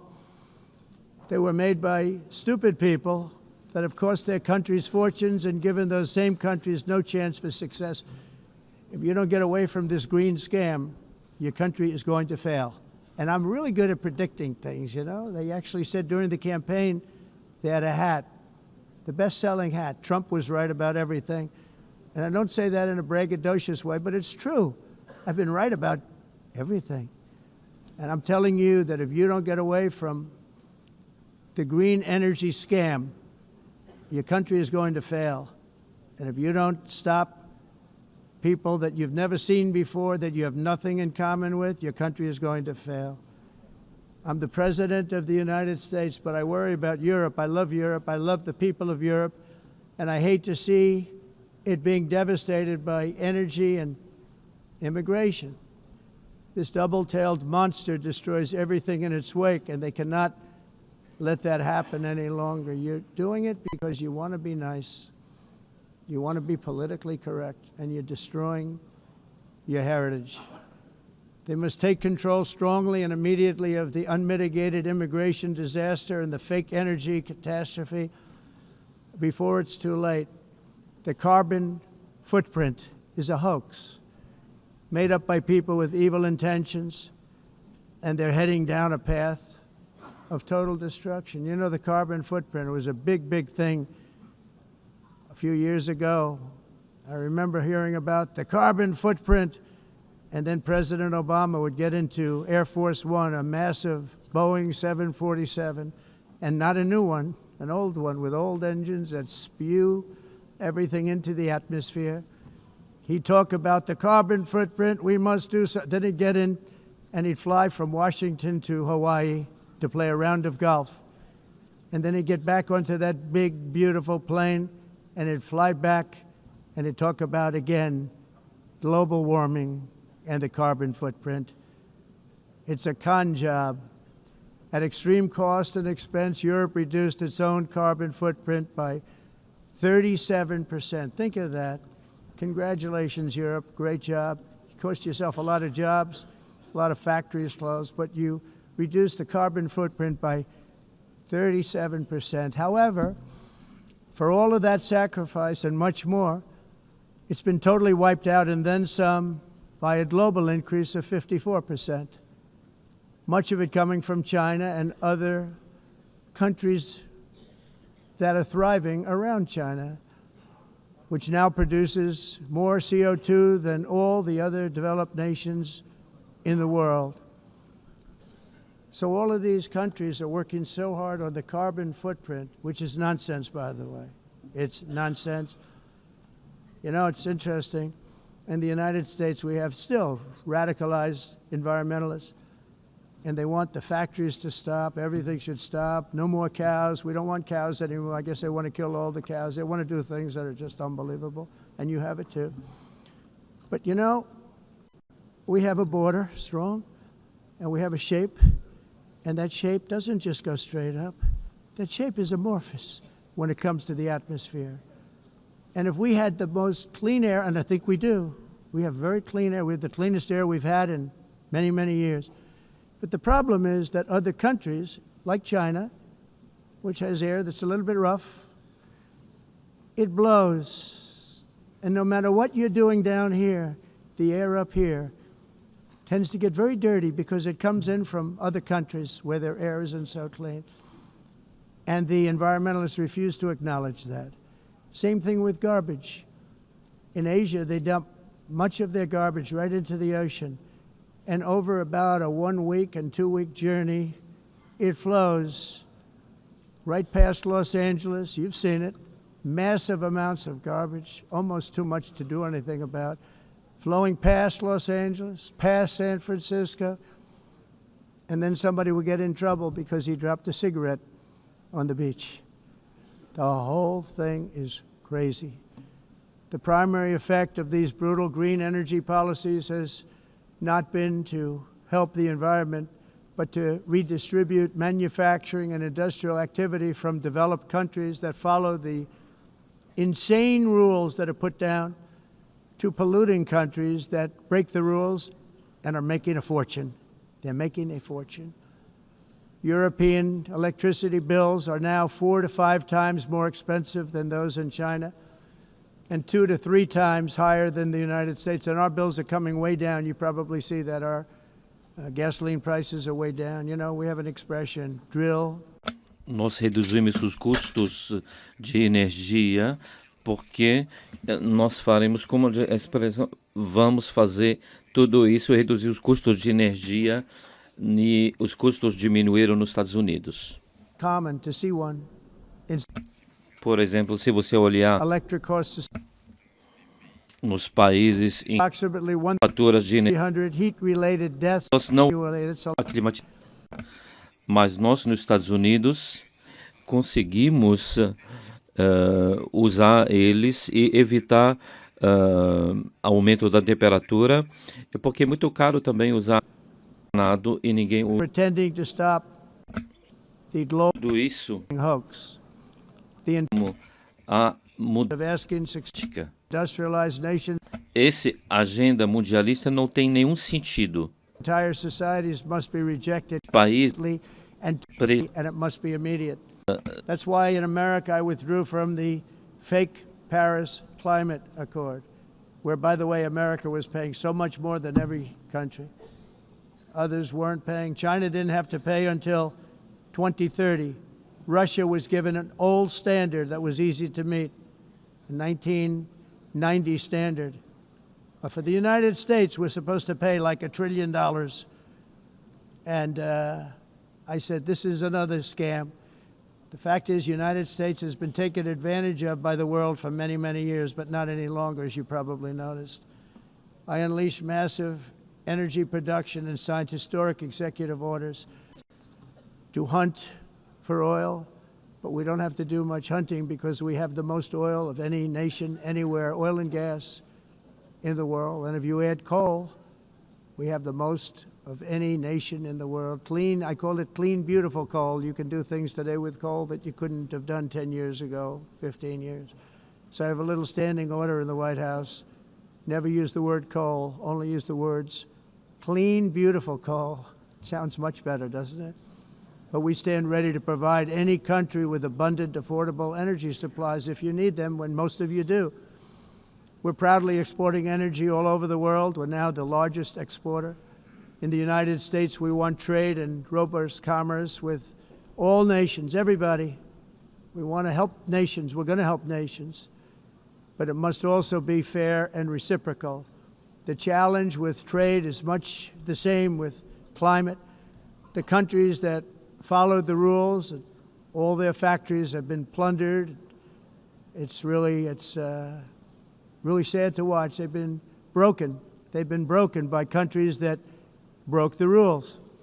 That's why the United States is now applying tariffs to other countries, and much as these tariffs were for many years applied to us, uncontrollably applied to us. We've used tariffs as a defense mechanism under the Trump administration, including my first term, where hundreds of billions of dollars in tariffs were taken in. And by the way, we had the lowest inflation, and now we have very low inflation. The only thing different is that we have hundreds of billions of dollars flowing into our country. But this is how we will ensure that the system works for everyone and is sustainable into the future. We're also using tariffs to defend our sovereignty and security throughout the world, including against nations that have taken advantage of former U.S. administrations for decades, including the most corrupt, incompetent administration in history, the sleepy Joe Biden administration. Brazil now faces major tariffs in response to its unprecedented efforts to interfere in the rights and freedoms of our American citizens and others, with censorship, repression, weaponization, judicial corruption, and targeting of political critics in the United States. I have a little problem saying this because I must tell you, I was walking in and the leader of Brazil was walking out. We saw him and I saw him, he saw me, and we embraced. And then I'm saying, can you believe I'm going to be saying this in just 2 minutes? We actually agreed that we would meet next week. We didn't have much time to talk, like about 20 seconds. They were in retrospect, I'm glad I waited because this thing didn't work out too well. But we did talk, we had a good talk, and we agreed to meet next week, if that's of interest. But he seemed like a very nice man, actually. He liked me, I liked him. But if you, and I only do business with people I like. When I don't like them, I don't like them. But we had, at least for about 39 seconds, we had excellent chemistry. It's a good sign. But also in the past, Brazil, can you believe this, unfairly tariffed our nation, but now because of our tariffs, we are hitting them back, and we're hitting them back very hard. As president, I will always defend our national sovereignty and the rights of American citizens. So I'm very sorry to say this, that Brazil is doing poorly and will continue to do poorly. They can only do well when they're working with us Without us, they will fail, just as others have failed. It's true. Next year, the United States will celebrate the 250th anniversary of our glorious independence, a testament to enduring power and American freedom and spirit. We will also be proudly hosting the 2026 FIFA World Cup, and shortly thereafter, the 2028 Olympics, which is going to be very exciting. I hope you all come. I hope that countless people from all over the globe will take part of these will be great celebrations of liberty and human achievement, and that together we all can rejoice in the miracles of history that began in July 4th, 1776, when we founded the light to all nations. And it's something really that an amazing thing came out of that date. It's called the United States of America. In honor of this momentous anniversary, I hope that all countries who find inspiration in our example will join us in renewing our commitment, values, and those values really that we hold so dear. Together, let us defend free speech and free expression. Let us protect religious liberty, including for the most persecuted religion on the planet today. It's called Christianity. And let us safeguard our sovereignty and cherish qualities that have made each of our nations so special, incredible, and extraordinary. In closing, I just want to repeat that immigration and the high cost of so-called green renewable energy is destroying a large part of the free world and a large part of our planet. Countries that cherish freedom are fading fast because of their policies on these two subjects. You need strong borders and traditional energy sources if you are going to be great again.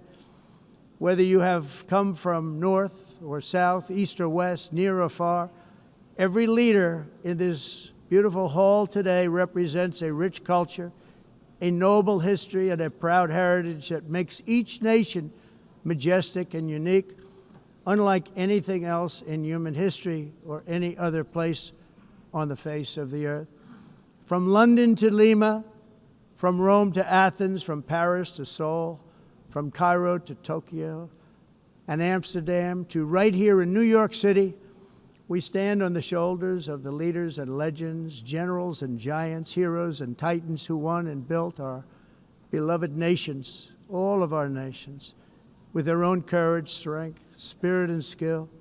Our ancestors climbed mountains, conquered oceans, crossed deserts, and trekked over wide open plains. They charged into thunderous battles, plunged into grave dangers, and they were soldiers and farmers and workers and warriors and explorers and patriots. They built towns into cities, tribes into kingdoms, ideas into industries, and small islands into mighty empires. You're a part of all of that. They were champions for their people who never gave up and who never, ever gave in. Their values defined our national identities. Their visions forged our magnificent destiny. Everybody in this room is a part of it in your own way. Each of us inherits the deeds and the myths, the triumphs, the legacies of our own heroes and founders who so bravely showed us the way. Our ancestors gave everything for homelands that they defended with pride, with sweat, with blood, with life, and with death. Now the righteous task of protecting the nations that they built belongs to each and every one of us. So together let us uphold our sacred duty to our people and to our citizens. Let us protect their borders, ensure their safety, preserve their cultures, treasure, and traditions, and fight, fight, fight for their precious dreams and their cherished freedoms. And in friendship and really a beautiful vision, let us all work together to build a bright, beautiful planet, a planet that we all share, a planet of peace and a world that is richer, better, and more beautiful than ever before. That can happen. It will happen. It will happen, and I hope it can happen and start right now, right at this moment. We'll turn it around. We're going to make our countries better, safer, more beautiful. We're going to take care of our people. Thank you very much. It's been an honor. God bless the nations of the world. Thank you very much. Bye.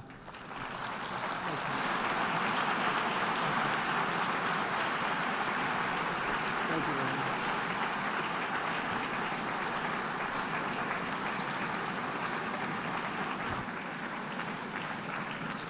On behalf of the Assembly, I wish to thank the President of the United States,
Please be seated.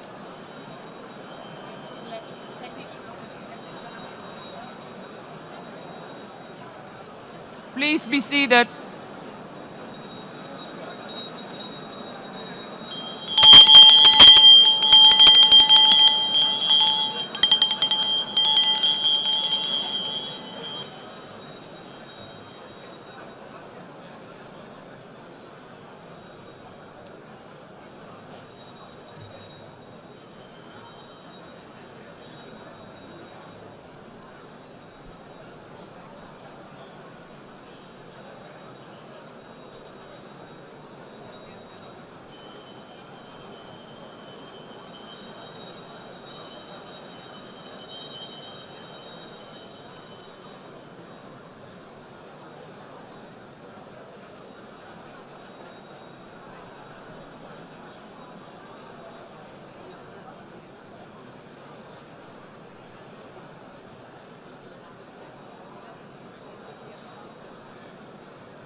Excellencies, could you please take your seats in due respect to the next speakers? The second row, could you please take your seat right now?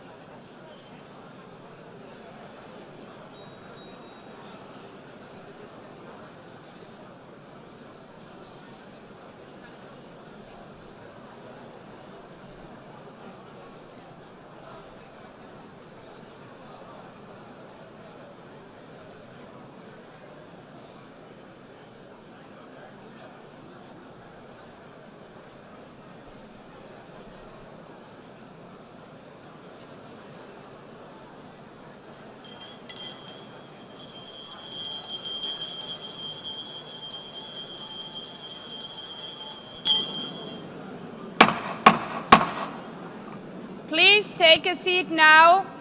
With due respect to the next speakers, I would kindly ask you, gentlemen in the left row, please take your seats.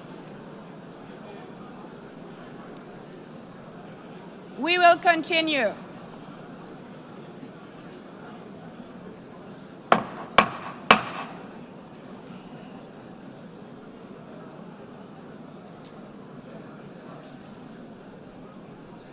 Excellencies, as we are receiving queries, I would like to assure you that don't worry, the UN teleprompters are working perfectly.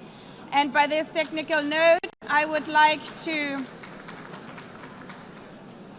call on the next speaker. The Assembly will hear an address by His Excellency Prabowo Subianto, President of the Republic of Indonesia. I request protocol to escort His Excellency and invite him to address the Assembly.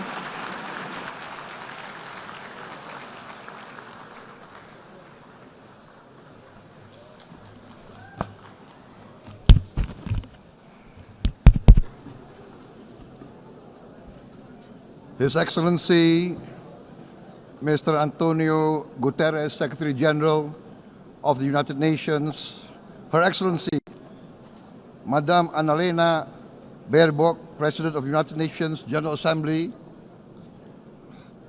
His Excellency, Mr. Moses Abelian, Under-Secretary General for General Assembly and Management, Excellencies, Heads of States, Heads of Governments, distinguished delegates, ladies and gentlemen. It is indeed a great honor for me to stand in this august General Assembly Hall among leaders and representatives who represent almost all of humanity. We differ in race, religion, and nationality, yet we gather together today as one human family. We are here first and foremost as fellow human beings, each created equal, endowed with unalienable rights to life, liberty, and the pursuit of happiness. The words of the United Nations Declaration of Independence have inspired democratic movements across continents, including the French Revolution, the Russian Revolution, the Mexican Revolution, the Chinese Revolution, and Indonesia's own struggle and journey to freedom. It also gave birth to the Universal Declaration of Human Rights, adopted by the United Nations in 1948.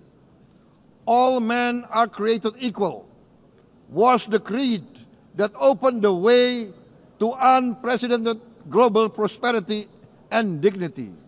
And yet, in our own era of scientific and technological triumphs, an era capable of ending hunger, poverty, and environmental ruin, we also continue to face today grave dangers, challenges, and uncertainties. Human folly, fueled by fear, racism, hatred, oppression, and apartheid threatens our common future. My country knows this pain.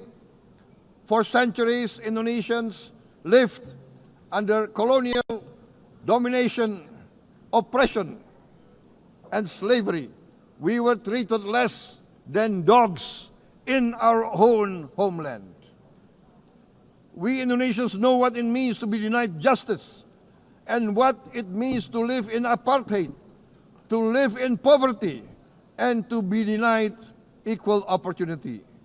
We also knew what solidarity can do in our struggle for independence, in our fight to overcome hunger, disease, and poverty. The United Nations stood with Indonesia and gave us vital assistance. Decisions made here based on human solidarity by the Security Council and this Assembly gave Indonesia independence, international legitimacy, opened doors, and supported our early development through the efforts of the United Nations Children Fund, the United Nations Food and Agriculture Organization, the FAO, the World Health Organization, and many, many other United Nations institutions. And because of that, Indonesia today stands on the cusp of shared prosperity and greater equality and dignity.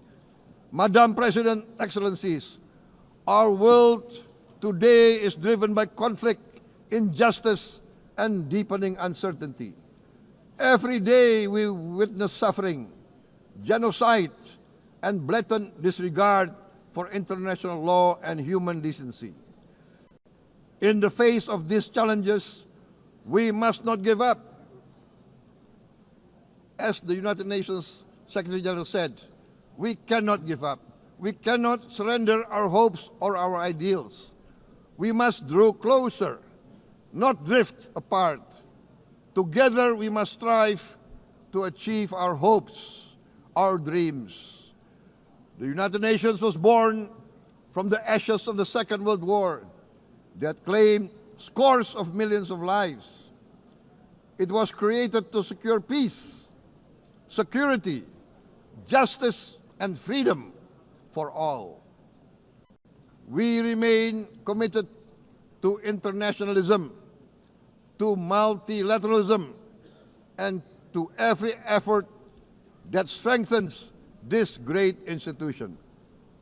Today, Indonesia is nearer than ever before to meeting the sustainable development goals of ending extreme poverty and hunger.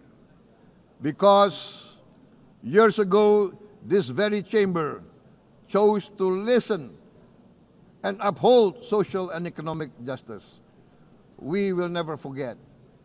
And today, we must never be silent while Palestinians are denied that same justice and legitimacy in this very hall. Excellencies, Thucydides warned, the strong do what they can, the weak suffer what they must. We must reject this doctrine. The United Nations exist to reject this doctrine. We must stand for all, the strong and the weak. Might cannot be right. Right must be right. Indonesia today is one of the largest contributors to United Peacekeeping Forces. We believe in the United Nations. We will continue to serve where peace needs guardians, not with just words, but with boots on the ground. If and when the United Nations Security Council and this great assembly decide Indonesia is prepared to deploy 20,000 or even more of our sons and daughters to help secure peace in Gaza or elsewhere, in Ukraine, in Sudan, in Libya, everywhere when the peace needs to be enforced, peace needs to be guarded, we are ready.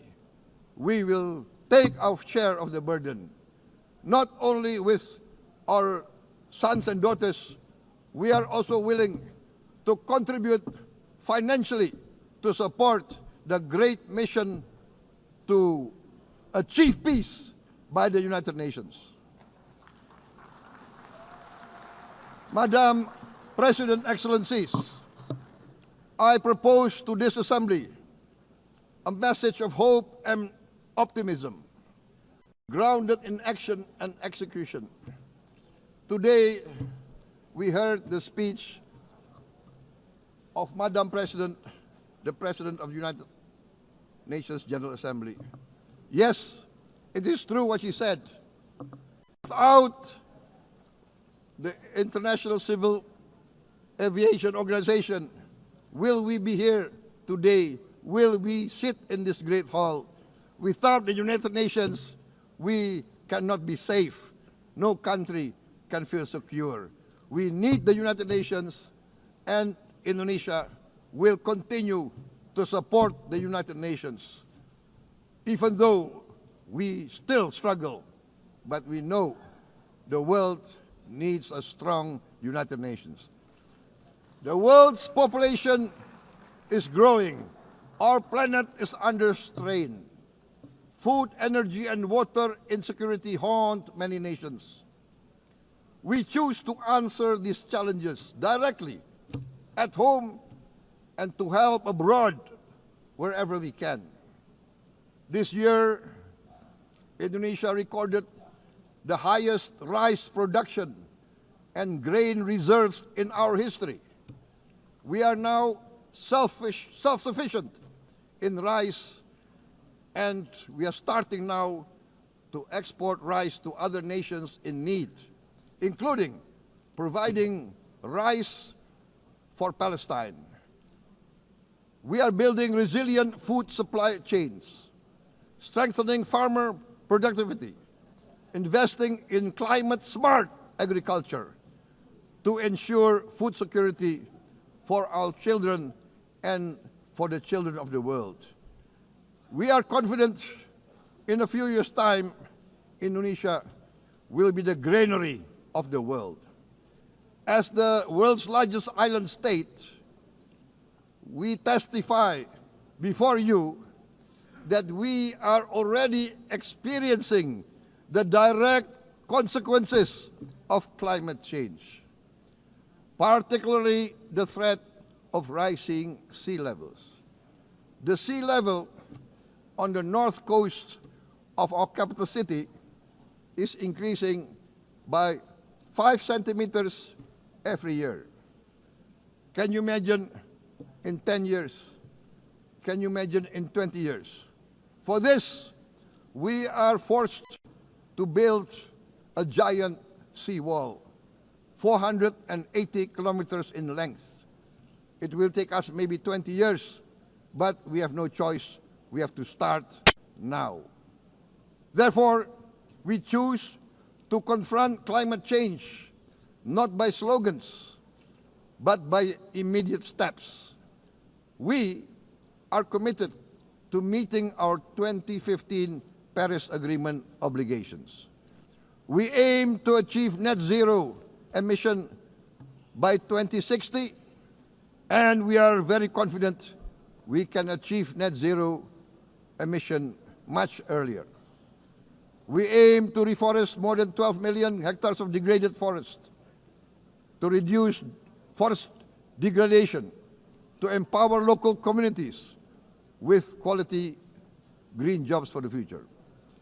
Indonesia is shifting decisively from fossil fuel-based development towards renewable-based development. From next year, most of our additional power generation capacity will come from renewables.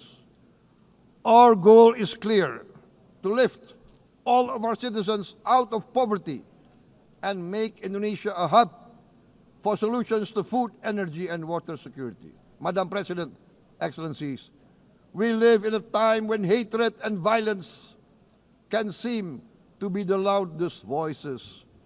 But beneath this loud noise lies a quieter truth, that every person longs to be safe, to be respected, to be loved, and to leave a better world to their children. Our children are watching. They are learning leadership not from textbook, but from our choices. Today, still, a catastrophic situation in Gaza is unfolding before our eyes. At this very moment, the innocent are crying for help, are crying to be saved. Who will save them? Who will save the innocent? Who will save the old and women? Millions are facing danger at this very moment. As we sit here, they are facing trauma. They are facing irreparable damage to their bodies. They are dying of starvation. Can we remain silent? Will there be no answer to their screams? Will we teach them that the human family can rise to the challenge? Madam President, we must act now. Many speakers said that. We must stand for a multilateral order where peace, prosperity, and progress are not the privilege of a few, but the right of all.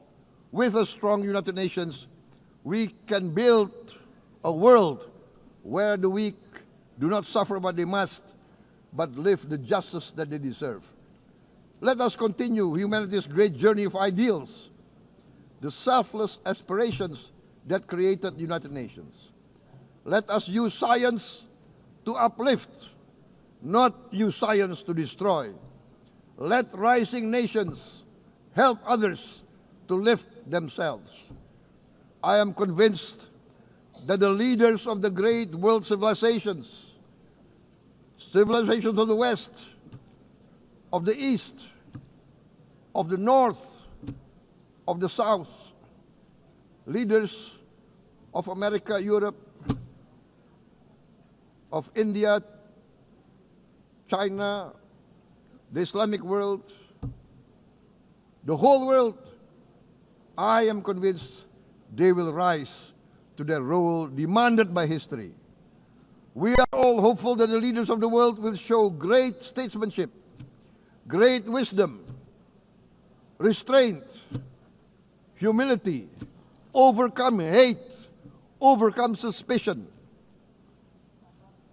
Madam President, distinguished delegates, we are greatly heartened by the events of the last few days, where significant leading countries of the world have chosen to side with history, to choose the right side of history, the path of the moral high ground, the path of rectitude, the path of justice, the path of humanity, to shun hatred, to overcome suspicion, and to avoid the use of violence.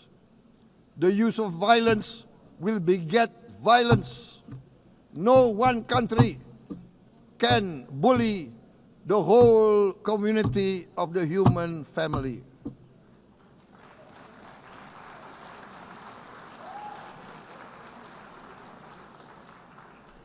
We may be weak individually, but the sense of oppression, the sense of injustice has proven in the history of mankind that this sense of injustice, this sense of oppression will unite into a strong force that will overcome this oppression, that will overcome this injustice.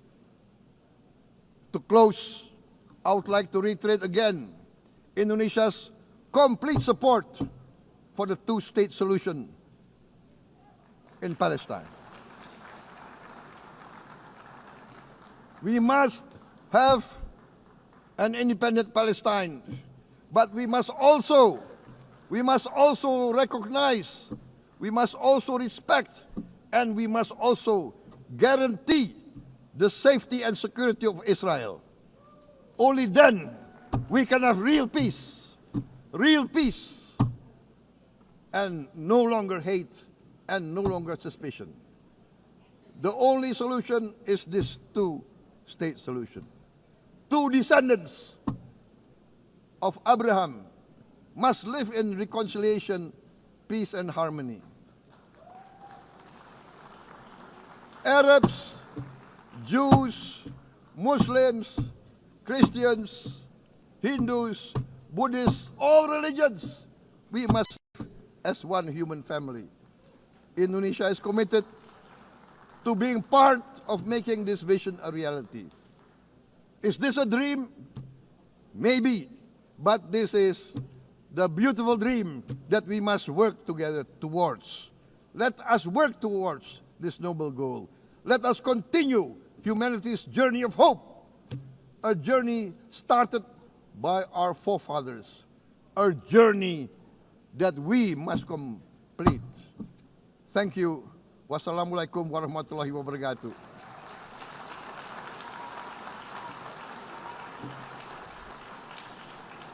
Shalom. Om Santi, Santi, Santi Om. Namo Buddhaya. Thank you very much. May God bless us all. May peace be upon us. Thank you very much. Thank you. On behalf of the Assembly, I wish to thank the President of the Republic of Indonesia.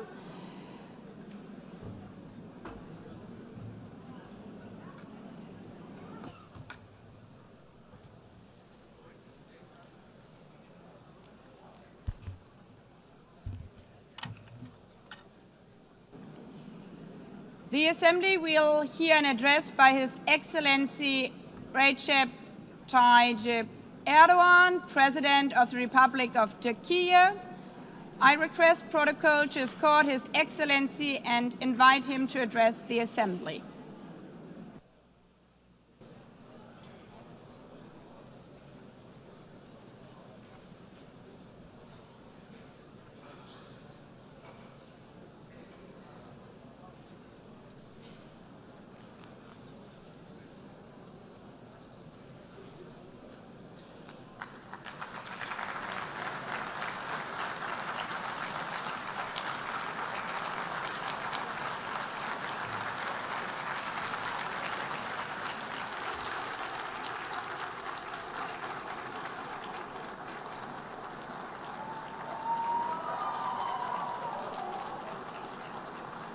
Sayın Başkan, Excellency President of UNGA, Excellencies Heads of State and Government, Distinguished Secretary General, distinguished delegation members, on behalf of myself and my nation, I greet you all with most heartfelt feelings. I wish for the 80th United Nations General Assembly to bring blessings to all humanity. I am deeply honored to address you once again from this podium, which represents the collective conscience of humanity. I congratulate Mr. Young, who has completed his term as President of the General Assembly, and I wish success to Ms. Baerbock, who has taken over this position. At the outset of my speech, I would like to first express my regret at the absence today of the President of the State of Palestine, Mahmoud Abbas, at a time when Palestine is being recognized by an increasing number of countries. Today, we stand here on this podium. I stand here on this podium alongside my 86 million citizens, also for our Palestinian brothers and sisters whose voices are being silenced. I'd like to thank all the countries who announced that they recognize the state of Palestine, and I call on all the other countries who have not done so yet to do so, to recognize the state of Palestine as soon as possible. Esteemed President, distinguished members, the United Nations Charter was signed in San Francisco 8 years ago, and it entered into force on October the 24th, 1945. I would like to recall here again the first words of the first article of the UN Charter. Quote, "The purpose of the United Nations is to maintain international peace and security," unquote. As we celebrate the 80th anniversary of the UN in this hall, grave events are unfolding in many parts of the world that cast a shadow over the very first words of the UN Charter's opening article.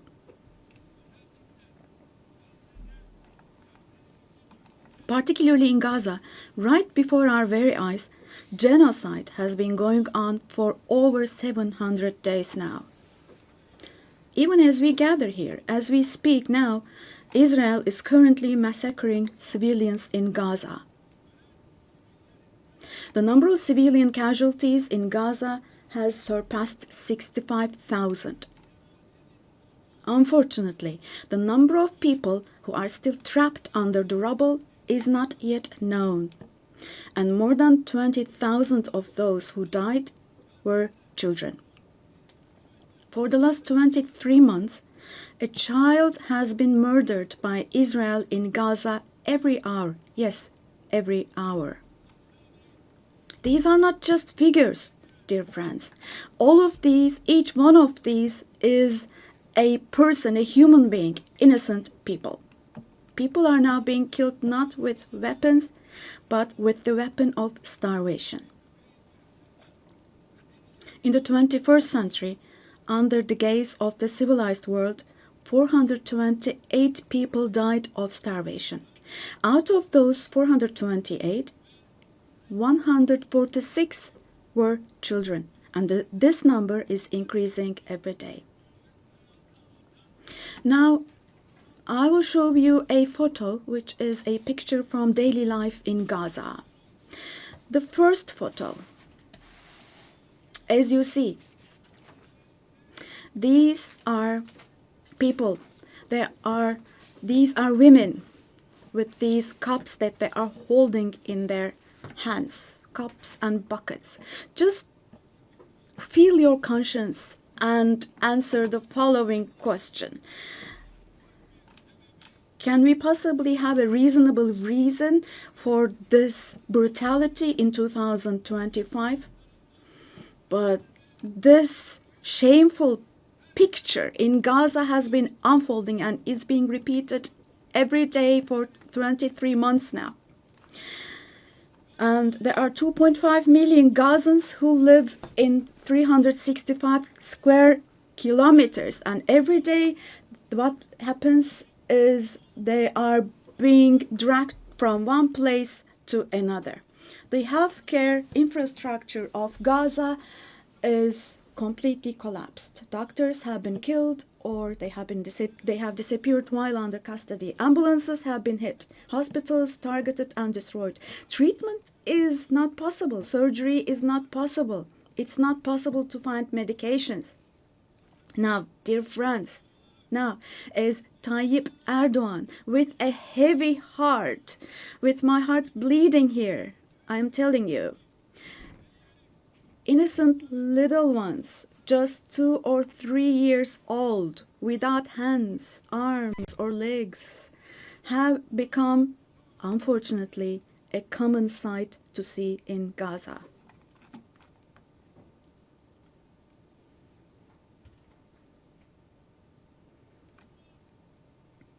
This one, What kind of a human conscience can possibly bear this? Possibly. How can one stay silent vis-à-vis this? In a world where children are dying of starvation and lack of medication, can we possibly have calm and peace? We all are parents. We have children or grandchildren who we dearly cherish.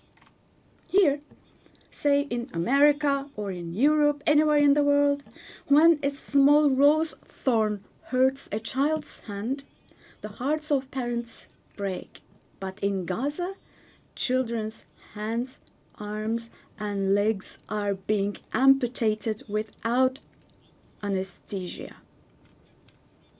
Now, I'm extremely sorry to say, but this represents the lowest point of humanity. Human history has not witnessed such bloodshed within the last century. All of this is happening before our very eyes. The genocide in Gaza is being broadcast live every moment through the media and social media. So far, Israel has deliberately killed 250 journalists working in national and international media in Gaza.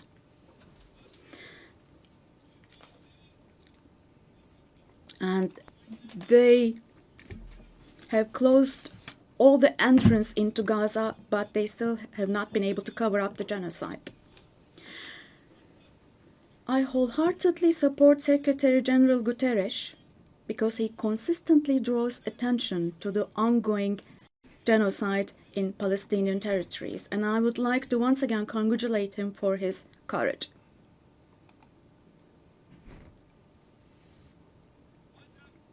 But the United Nations has not even been able to protect its own personnel in Gaza, unfortunately.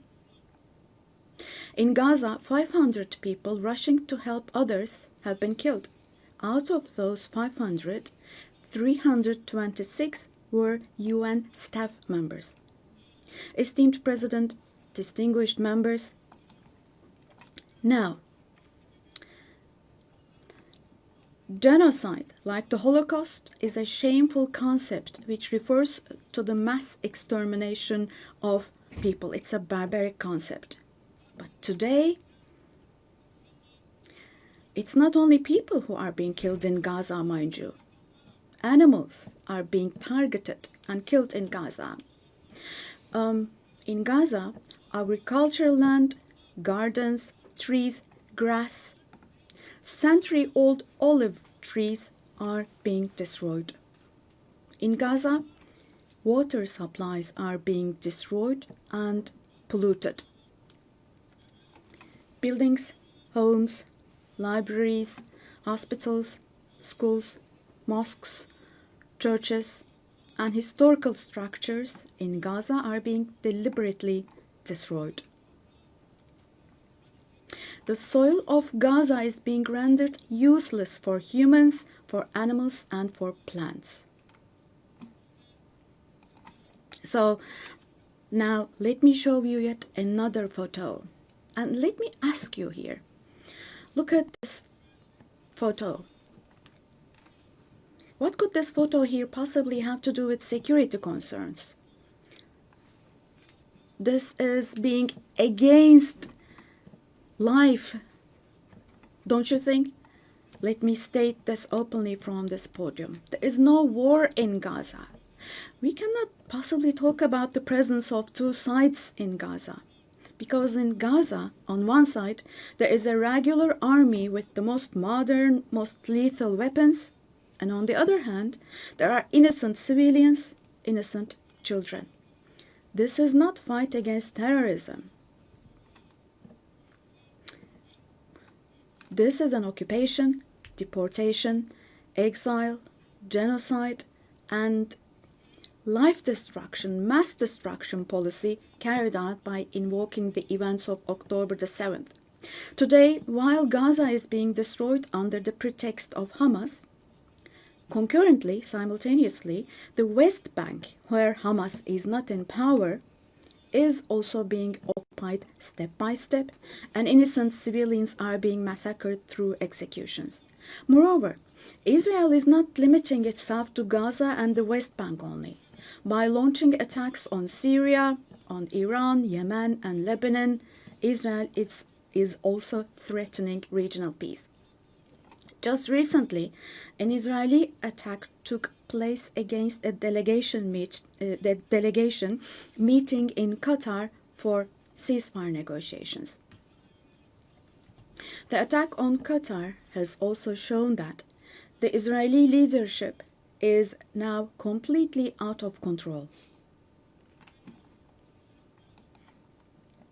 Netanyahu is not obviously interested in forging peace or releasing the hostages.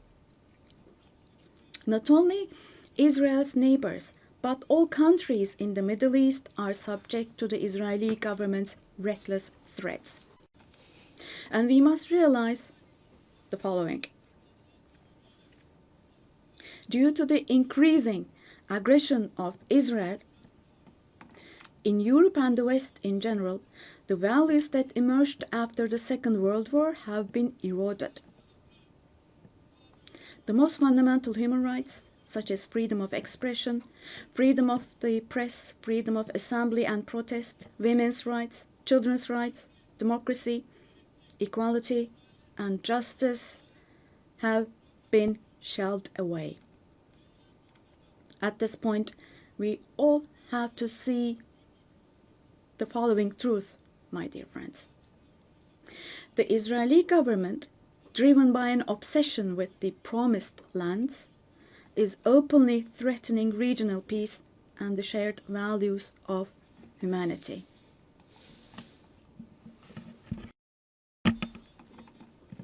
Three celestial religions.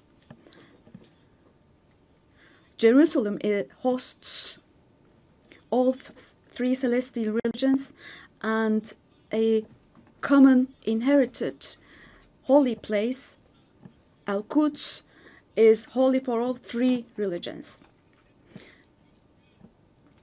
This madness disturbs conscientious Jews. It fuels anti-Semitism around the world. We cannot continue with this madness anymore.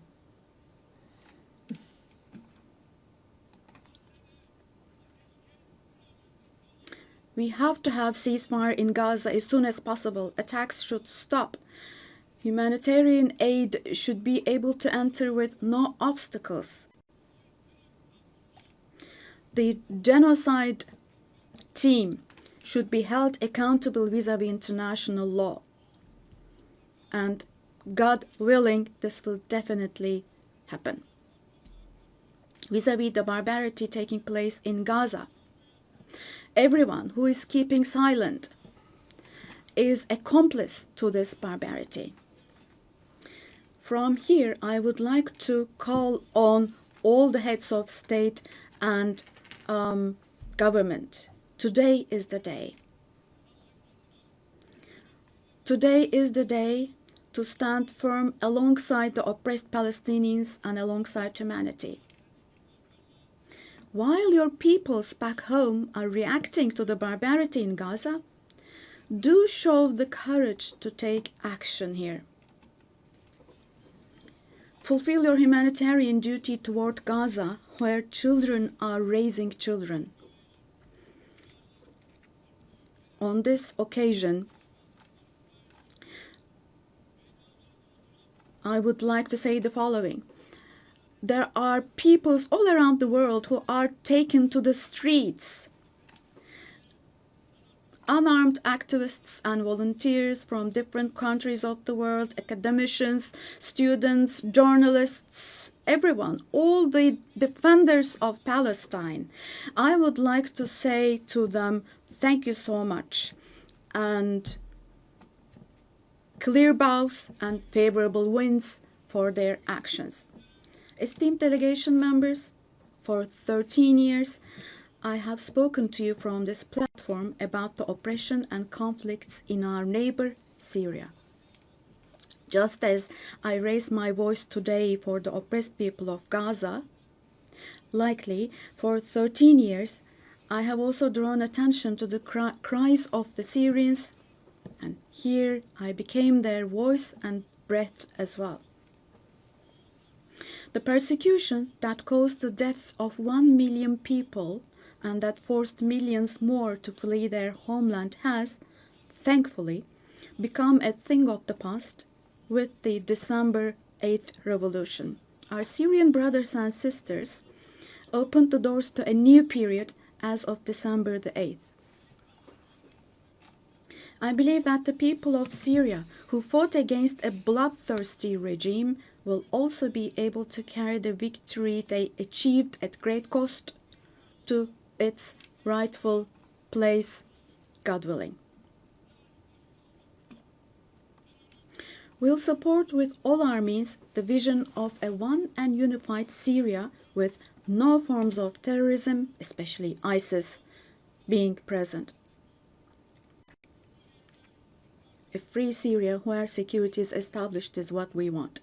As stability takes root in Syria, the winners for sure will be all the neighboring countries, our entire region, along with Syrians. And the brotherly countries in the Gulf. I would like to thank them for their contributions for Syria to recuperate.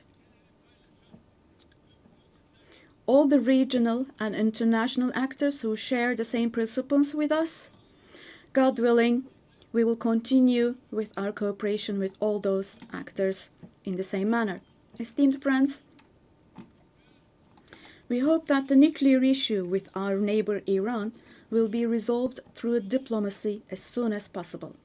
It should not be forgotten that our region cannot tolerate yet another crisis. Meanwhile, the stability, security, and prosperity of our neighbor Iraq are extremely important for the well-being of our region. In this regard, we attach great importance to strategic moves based on stability and prosperity, such as the Development Path Project. In the north, we are hosting with great enthusiasm the Istanbul process between Russia and Ukraine, both of which are our neighbors. Through direct talks, we facilitated the exchange of several prisoners and corpses, and we worked to identify the modalities of peace negotiations between the parties. Don't forget, there is no winner of war and no losers of a just peace. So with this motto in mind, in the coming days also, we will continue to work hard for a ceasefire. Meanwhile, we have encouraged the parties from the very beginning to establish peace between Azerbaijan and Armenia. We are pleased that steps were taken on August the 8th, steps that will enable the establishment of lasting peace between the two countries. I would like to once again congratulate the President of Azerbaijan, Ilham Aliyev, the Prime Minister of Armenia, Nikol Pashinyan, and the American President Donald Trump, who contributed to this process, and I would like to congratulate them. On this occasion, I would also like to state that the normalization process between our country and Armenia is progressing as planned. Within the scope of the Ankara process, which is another of our mediation activities, we continue our efforts to resolve the conflict between Somalia and Ethiopia. I hope that the parties will successfully conclude this genuine initiative as soon as possible. Distinguished delegation members, we have been implementing the Montreux Convention, which guarantees security in the Black Sea, and we have been implementing this convention impartially and to the letter for exactly 89 years now. We want to see the Aegean Sea and the Eastern Mediterranean as a basin of stability and prosperity where the legitimate interests of all parties involved are respected. We are ready for constructive cooperation on all issues, particularly on energy and the environment, and we expect the same approach from our neighbors. On this occasion, I would like to particularly underline that projects which exclude Turkey and the Turkish Republic of Northern Cyprus in the Eastern Mediterranean, such projects which exclude us will not be successful. Turkey has rights and authority in the western part of the island of Cyprus, while the Turkish Cypriots have legitimate rights in the areas surrounding the island. An Eastern Mediterranean Conference, which we have proposed before, would contribute to finding common ground.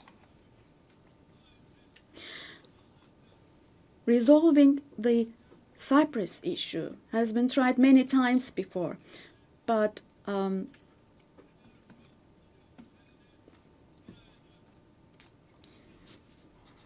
due to the rigid stance of the Greek Cypriot side, no resolution has been found. We cannot possibly have this as a foundation for a resolution of the issue. There are two separate states and two separate peoples on the island of Cyprus. Turkish Cypriots are equal owners of the island, and they will not accept being a minority. The international community must put an end to the unfair and inhumane isolation that the Turkish Cypriots have been subjected to for half a century now. I reiterate the call I made at the last 3 UN General Assemblies. Let me repeat. I call on the international community to recognize the Turkish Republic of Northern Cyprus and to establish diplomatic, political, and economic relations with it. Esteemed President, distinguished members, in the coming period, we desire a new beginning and vision in Turkey-European Union relations. This should not be a vision that just saves the day, but rather a vision that redefines the horizon and shapes our shared future. For this, it is of course important that the European Union is as willing and determined as we are. As a net security provider, we continue to contribute to the operations and missions of the United Nations, NATO, OSCE, and the European Union. The annual NATO summit next year will be held in Turkey, in Ankara. The USA, who is our NATO ally, our relations with them are continuing on trade, investments, energy, defense industry, in addition to other many areas, and we're strengthening our relations with them. Meanwhile, we attach great importance to the peace, stability, and prosperity of our brotherly countries in Central Asia, which is our ancestral homeland. Our Organization of Turkic States is moving forward with confidence on the path to becoming a global actor, going beyond being merely a regional umbrella. We are making intensive efforts to ensure the continuation of peace and stability in the Balkans, where we have strong historical, cultural, and people ties. The Balkan Peace Platform, which we established in July, is the newest and most concrete manifestation of our efforts in this direction. And this October, we'll once again assume the command of KFOR forces. In Afghanistan, our fundamental desire is that the current administration demonstrates an approach that embraces the society and that takes human values into consideration. In this process, it is essential that the international community does not leave Afghan people alone, and as Turkey and as the Turkish nation will stand by the Afghan people at all times. Esteemed friends, in South Asia, we consider the preservation of peace and stability to be of utmost importance. We are pleased with the ceasefire achieved following the tensions last April between Pakistan and India the tension which had escalated into a conflict. It is important to see a cooperation between the two countries when it comes to counterterrorism. The issue of Kashmir should be resolved on the basis of resolutions of the UN for the best for our brothers and sisters in Kashmir through dialogue, we hope. In the continent of Africa, from education to health, from infrastructure to in other areas, our relations are improving annually. And while providing all possible support to Somalia, we are also continuing our humanitarian aid activities. In Sudan, the conflict that has been going on for over 2 years saddens us deeply. Stopping the bloodshed in Sudan and establishing sustainable peace is the shared responsibility of the international community. And Turkey's efforts in this direction will continue. The Great Lakes region has suffered greatly from years of ongoing instability and conflict. Our hope is that these conflicts in the east of the Democratic Republic of the Congo will give way to lasting peace and stability. We wholeheartedly support the efforts being carried out under the mediation of the US and the facilitation of Qatar. The increasing terrorist activities in West Africa, particularly in the Sahel Basin, are also of great concern to us.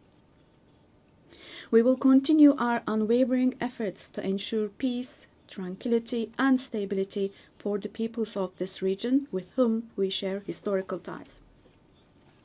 Drawing inspiration from the historical double-headed Turkish Selçuk eagle, I would like to emphasize that our relations with Asian countries in Turkish foreign policy are of great strategic importance.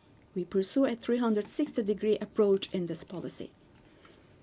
Within the framework of our Return to Asia initiative, we are deepening our engagement with regional organizations such as ASEAN, the Indian Ocean Rim Association, for example.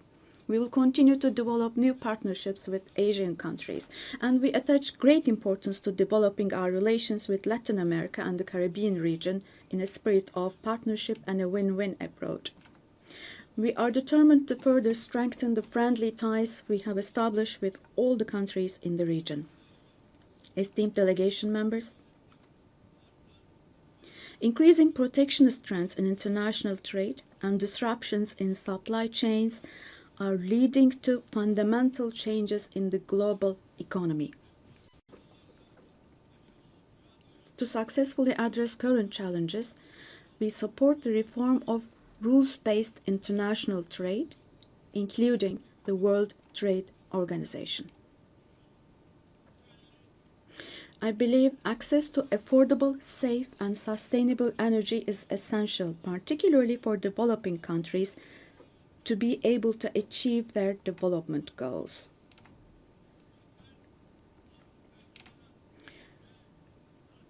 We are resolutely advancing the strategically important Trans-Caspian East-West Middle Corridor project, which extends from China to Europe. We contribute to the development of world trade with our modern transportation infrastructure and the Baku-Tbilisi-Kars line.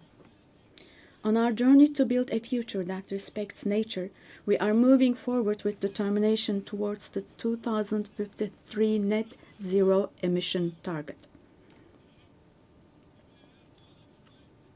We are pleased to observe that the zero waste movement, under the patronage of my wife Emine Erdogan, has grown in waves around the world every year, reaching more people and hearts.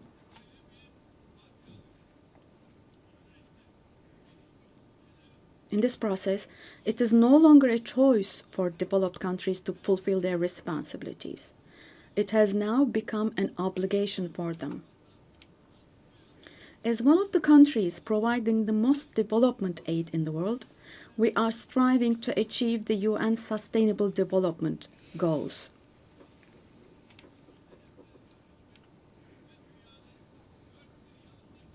To achieve the 2030 goals and to enable hundreds of millions of people around the world to live with dignity, we advocate for aligning the global financial architecture with the principle of leaving no one behind. And here, let me also particularly draw your attention to the following. While we grapple with geopolitical challenges, humanity is also witnessing an extraordinary leap forward in artificial intelligence, AI. The transformative power and the benefits offered by these technologies, no society should be deprived of these benefits. AI technologies should be used for the benefit of humanity, not as a new tool of domination. The UN Technology Bank for the Least Developed Countries, which we host in Türkiye, plays a critical role in closing the digital and technological gap.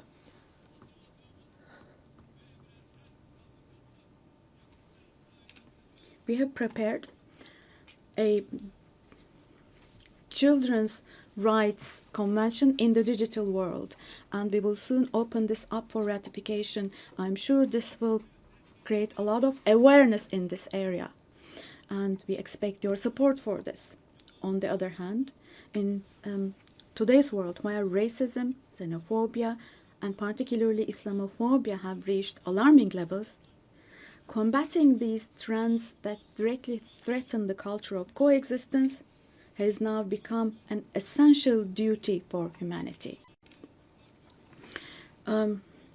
It is significant that Mr. Moratinos, High Representative of the Alliance of Civilizations, has also been appointed as the UN Secretary General's Special Envoy on combating Islamophobia. As I stated here last year, the institution of the family is under threat today as never before. Defending the family, consisting of a woman and a man, means defending humanity, defending nature, life, and the future. Turkey will continue to defend the family in the face of ever-increasing attacks. Distinguished delegation members, the roots of the UN, established to prevent humanity from experiencing the disaster of war again, are filled with values that will eliminate the dark era we are in. We fully support the UN 80 initiative launched by Secretary General Guterres to make our organization more effective and more efficient. I hope this initiative succeeds as a process that will further strengthen all the activities of the UN. I express our readiness to provide strong support to this process, also driven by our vision of making Istanbul a UN hub. I sincerely believe that it is our shared responsibility to take steps that will restore the founding spirit of the UN in its 80th year. We will continue to say, the world is bigger than 5 until a system is established where the righteous are powerful, not the powerful are righteous. Our duty is not to abandon the system, but rather to repair it and to make it work again. Without a doubt, a more just, a fairer world is possible. Turkey will patiently continue its fight for the construction of a more just world. So may God help and aid us all. Once again, let me greet you all with kind regards and thank you.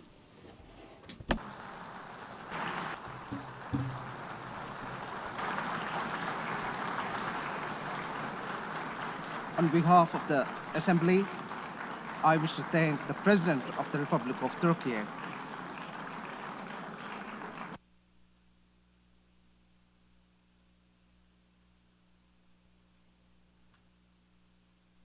Assembly will hear an address by Her Excellency Dina Ercilia Boluarte Segara, President of the Republic of Peru. I request protocol to escort Her Excellency and invite her to address the Assembly.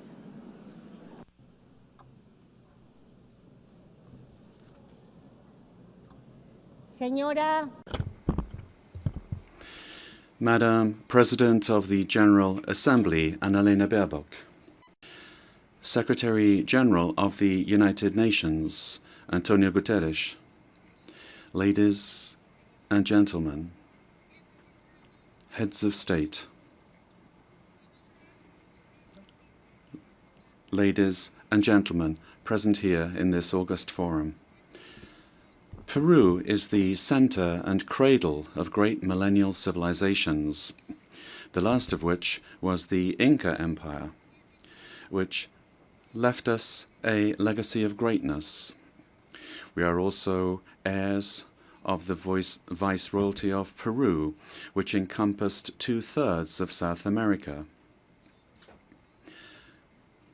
We are a mestizo nation, a fundamental mix between Hispanic and Andean peoples, proud to be the heirs of the two greatest empires of Europe and America of the 16th century.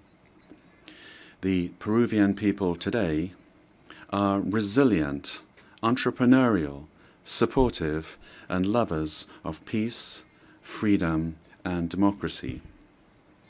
Our great writers, Mario Vargas Llosa and José María Arguedas, shared the idea that Peru is a country of all bloods. Our identity creatively expresses that we are the unity of the diverse, united under the same red and white Peruvian flag. In our country, native peoples and peoples of the world live together in peace and unity as a great synthesis of Peru, the country in which Pope Leo XIV lived and worked in for 40 years, a naturalized Peruvian because of his deep love for our people, both for his supportive as well as his peaceful disposition and his Catholic and Christian faith. All studies indicate that we are the most entrepreneurial country in the world, which is why, after the COVID-19 pandemic, that, due to poor government administration, claimed more than 2 million lives. But we have begun to recover, and today we look back on more than 17 months of consecutive economic growth. We have overcome the recession and inflation caused by political violence and by corruption, a failed coup d'etat, and the flight of more than $20 billion. That was between 2021 and 2023. We have regained the trust of national but also of foreign investment, and we have embraced freedom. We are a solvent and a stable country. Because of the coup attempt of December 2022, which sought to establish a dictatorship by forcing all branches of the state into submission, I had to constitutionally assume the presidency of the Republic. Since that date, a narrative was established by which the coup plotter became a victim, and the president, who constitutionally and legally assumed the presidency, was accused by some quarters of being a coup plotter and usurper. Lies turned into truth, and truth turned into lies. This is one of the issues of our time. The building of false narratives to attempt to defend anti-democratic political projects.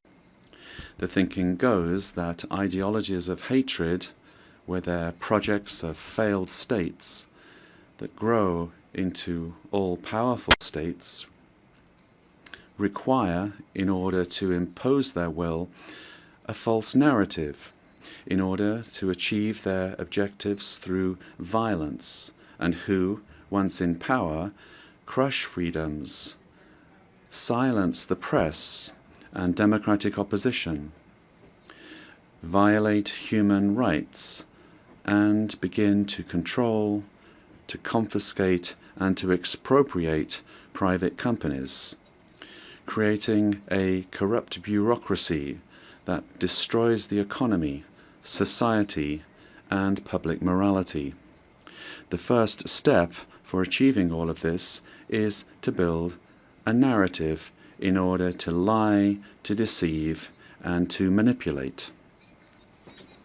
The ideology of class hatred is very skillful at distorting reality and building false narratives, because it uses the totalitarian method of repeating a lie ad infinitum, as was done in the world before the Second World War, and as is happening again today, because totalitarianism renews itself, presents itself with other faces, but it remains a serious threat to countries and to the world. The cynical narrative is reinforced by interventionism in the internal affairs of countries, supporting and spreading falsehoods to destroy democracy and eliminate freedom. In Peru, we have overcome strong, organized and persistent political violence that sought the return of the coup plotters' government, and since 2024, progress has been made in restoring stability and confidence. And this is why the Peruvian economy managed to grow this year by 3.3%. And in the current year, 2025, is exceeding 3.5% growth, with forecasts that in 2026 the trend of economic growth will continue. The government guarantees 3 years of economic growth, being the leader in South America. Inflation is below 2% annually. International reserves amount to more than $88 billion, and our currency remains stable, and it's getting stronger every day. Our external debt is less than 32.2% of GDP, one of the lowest in the Americas and in the world. And our fiscal deficit this year will be 2.2% annually. Madam President of this magnificent General Assembly, on October 24th, the UN was created after World War II, when one of the greatest totalitarian political projects built on an ideology of hatred, leading to the most serious genocide in human history, the Holocaust, was defeated. And this is something that we must never, I say never, forget. That dreadful war caused the death of 60 million human beings. all ideologies of hate, class hatred, and its elevation as a principle and driver of history, racial hatred, nationalist hatred, religious hatred, ethnic hatred, hatred against women, amongst others, are the causes for the worst crimes committed in human history. Ideologies of hatred build narratives as absolute truths that instrumentalize people and nations. The political constitution of my homeland, Peru, affirms that the defense of the individual and their dignity is the supreme goal of society and of the state. Peru, therefore, rejects the two principal hate narratives in the world, namely class hatred and religious hatred. These are the origins of wars and inhumane violence. In Peru, we suffered for more than 20 years from a messianic, dogmatic, violent and genocidal terrorism that cost the lives of more than 70,000 Peruvians. The terrorist hates elections and the citizens' right to choose and to stand for election. When they participate, they do so to destroy democracy from within. However, the narrative that they wanted to impose is a flagrant lie. The armed forces and the police, who defended the life and the freedom of Peruvians, are now accused of violating human rights. Thus, the heroes who defended life, democracy, and freedom are turned into victimizers, and the terrorists are turned into victims. In this way, the heroes who defended democracy are being persecuted in trials that drag on for decades, while the terrorists are compensated and considered victims.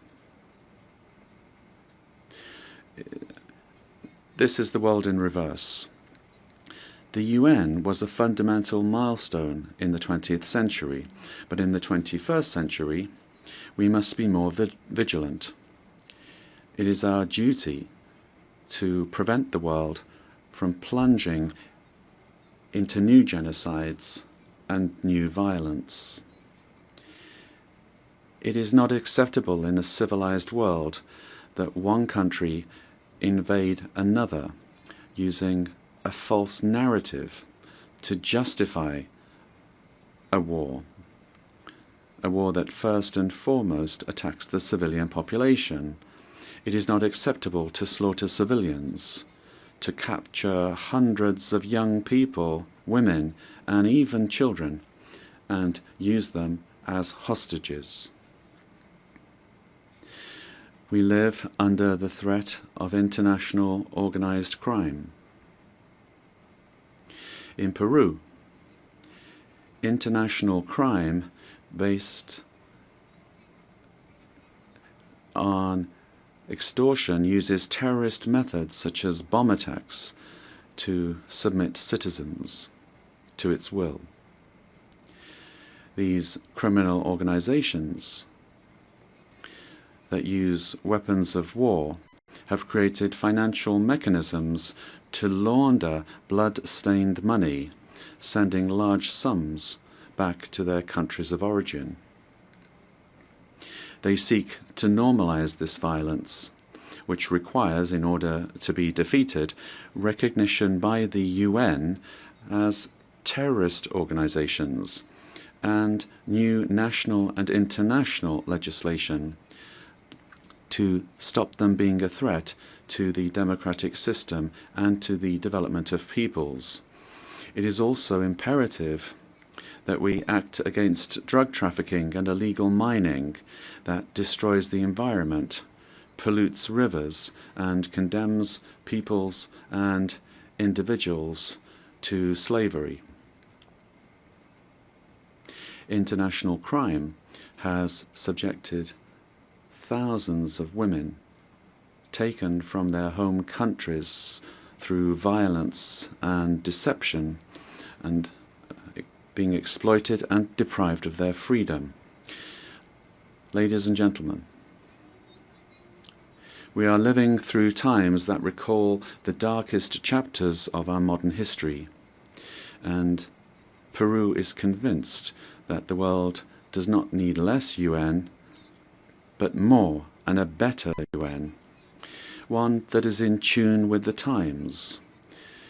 In times in which ideologies of hatred that caused and cause so much damage to humanity have taken refuge in lies, in misinformation, and which have penetrated democratic societies. Peru, as a founding member, is committed to an open multilateral system based on international law and the principles of the UN Charter. And we see in the UN the pillar of the model that has brought peace and prosperity. But we have to look at what's happening around us in the world. At this time, as we're meeting here, in other parts of the world, they are killing children, girls, boys, innocent people.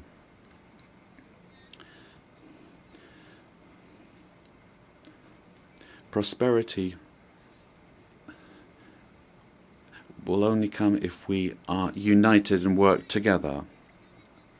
And we have to adapt to new threats. Each of our countries has the duty to make their contribution towards finding solutions to the problems that we all face together. And my country is striving to do this. But the interconnection of our societies and economies means that it is only through international cooperation that we can resolve the crises which we face. If we do not reform the United Nations, our common home, to restore representativeness and effectiveness to its action, then we run the very serious risk of seeing one of the most precious instruments that the international community has for world stability disappearing.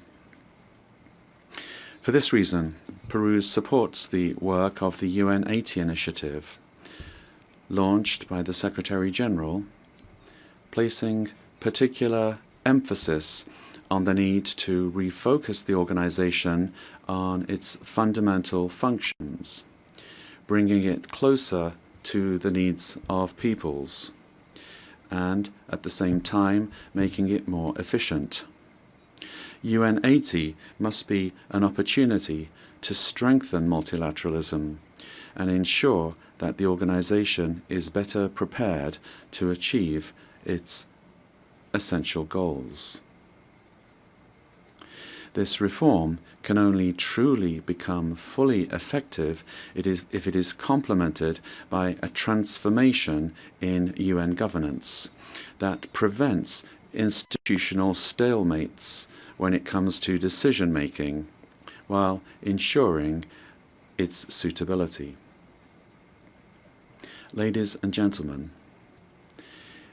in Peru, our government is working to meet its commitments, both to our citizens as well as to the international community, facing the threat of organized crime resulting from the collapse of tyrannical governments that led to migration to other countries. This is true of our country. From day one, my government has fought to restore governance in the country and to defeat polarization and violence.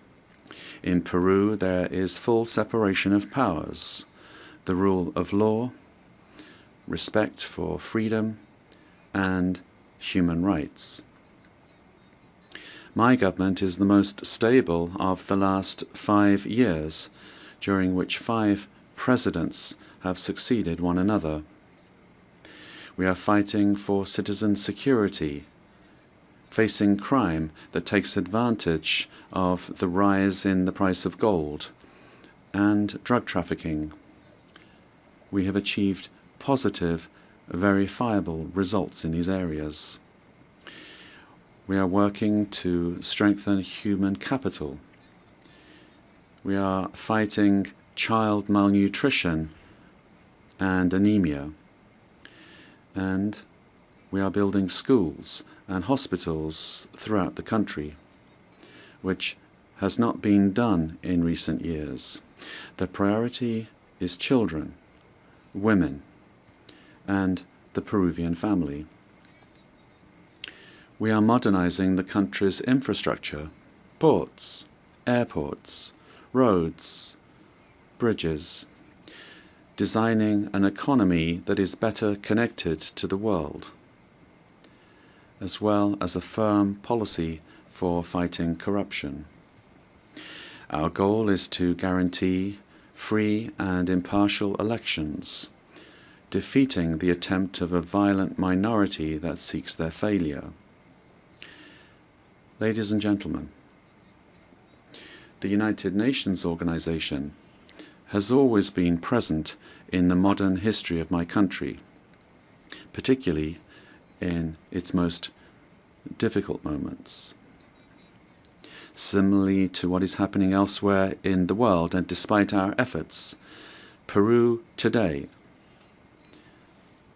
finds its democratic institutions and the rule of law under attack by the polarization of politics, the cause and consequence of the return of extremist violence. We suffer from the scourge of transnational organized terrorist crime, which causes deaths, attacks, insecurity, and drug trafficking that destroys the social fabric. We face the threat of climate change that is destroying our Amazon, causing the melting of our glaciers, and putting our biodiversity at risk. We promote inclusive and sustainable growth in a context of opposing powers. But none of these problems is merely national, but global. This is why we need the United Nations to once again be a forum for dialogue and cooperation. I wish to recall the legacy of Ambassador Javier Pérez de Cuellar, who managed to do relevant work in the organization despite the Cold War. With that example in mind, and in view of our region's adherence to the purposes of the Charter, and in order to ensure better representation, we believe it is time for the next Secretary General to come from Latin America. Ladies and gentlemen, Peru is committed to ensuring that this General Assembly this year is not a mere commemoration, but the reaffirmation of our commitment to collective action that will revitalize the United Nations as a tool that supports peace and global unity, as well as development. We must stand firm in the truth in the face of narratives that try to conceal it, pervert it, or openly lie in order to hide agendas that do not correspond to our time, much less to the destiny of humanity. For this reason, it is essential that we strengthen truth against narratives that are based on hatred, the lie repeated that seeks to impose itself and only leads to destruction. But despite all of these obstacles, truth will find a way, and truth will set us free. Peace and unity for Peru and for the world, for all those on the planet. Cuspa ama Yulia Cuspa, buscando el desarrollo de nuestro. Let us seek the development of our peoples, presidents of the world. Together, let us work together without hating one another. Let us work for the development of our peoples. Yes to life, no to violence, and no to war. Thank you very much.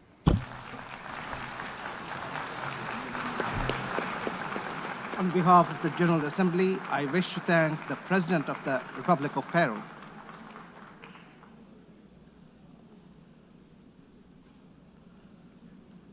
The Assembly will hear an address by His Majesty King Abdullah II Ibn al-Hussein, King of the Hashemite Kingdom of Jordan.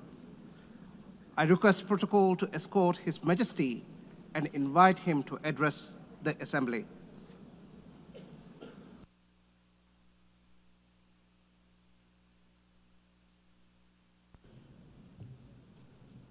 Bismillahir Rahmanir Rahim. Mr. In the name of God, the compassionate, the merciful. General Assembly, at another occasion when I stand before you to address the same issue, the conflict in the Middle East. And not for the first time, developments on the ground have made me question the worth and utility of words in capturing the magnitude of the crisis. Yet not speaking about it would signal acceptance of the situation and abandonment of our humanity. And that I will not do. Our UN General Assembly was born 80 years ago, pledging to learn from, not repeat, history. The world vowed never again. However, for almost as long, Palestinians have been living through a cruel cycle of yet again, bombed indiscriminately, yet again, killed, injured, and maimed, yet again, displaced and dispossessed, yet again, denied rights, dignity, their basic humanity, yet again. So I must ask, how long? How long will it be before we find a resolution to this conflict, one that safeguards the rights of all sides and allows a level of normalcy in the lives of the families at its core? How long will it be before I stand before you and speak not of suffering and devastation in my region, but of prospect, prosperity, and potential? Sadly, this is not the only conflict in our world. And some may say that other wars are also devastating. But the Palestinian-Israeli conflict remains unique. It is the longest standing conflict in the world. An illegal occupation of a helpless population by a self-declared democratic nation, and a flagrant violation of repeated UN resolutions, international law, and human rights conventions. A failure that should have elicited outrage and action, especially from major democracies. Instead, it has been met with decades of inertia. My friends, the war in Gaza marks one of the darkest moments in this institution's history. But although it is today's horror, the injustice stretches back decades. The Palestinian-Israeli conflict has been on the UN agenda throughout its 8 decades of existence. How long will we be satisfied with condemnation after condemnation without concrete action? when it comes to the Palestinian-Israeli conflict, it seems that what unfolds in the halls of power is theory. The struggles and suffering on the ground is reality. For decades, we have seen several attempts to achieve a solution by interim agreements and temporary stopgaps, none that delivered on the end game. In fact, many would argue these processes served as a distraction as Israel grabbed more land, expanded illegal settlements, demolished homes, and displaced entire neighborhoods. Muslim and Christian holy sites in Jerusalem have been vandalized and desecrated by those under government protection. And throughout all these years, Israeli families too have not been able to live in true security because military action cannot bring the safety they need. Nowhere is that more evident than in Gaza. More than 60,000 Palestinians killed, 50,000 children injured or killed, miles of burnt out rubble. Neighborhoods, hospitals, schools, farms, even mosques and churches in ruins. Widespread starvation. And what we are seeing is only a glimpse, because never in our modern history has the lenses of international media been obstructed like this from capturing the reality on the ground. Almost 2 years in, and the cruelty of this military campaign continues unabated. Furthermore, the current Israeli government's provocative calls for a so-called Greater Israel can only be realized through the blatant violation of the sovereignty and territorial integrity of its neighbors.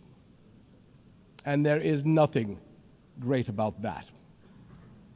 I can't help but wonder if a similar outrageous call were made by an Arab leader, would it be met with the same global apathy? The international community must stop entertaining the illusion that this government is a willing partner for peace. Far from it. Its actions on the ground are dismantling the very foundations on which peace could stand, and intentionally burying the very idea of a Palestinian state. It has shown how little it respects the sovereignty of other countries, as we have seen in flagrant violations in Lebanon, Iran, Syria, Tunisia, and most recently, Qatar. And its hostile rhetoric calling for the targeting of Al-Aqsa Mosque will incite a religious war that would reach far beyond the region and lead to an all-out clash that no nation would be able to escape. How long before we hold all nations to the same standards? How long before we recognize the Palestinians as people who aspire to the same things you and I do, and we act on that recognition? How long before we recognize that statehood is not something Palestinians need to earn? It is not a reward. It is an indisputable right.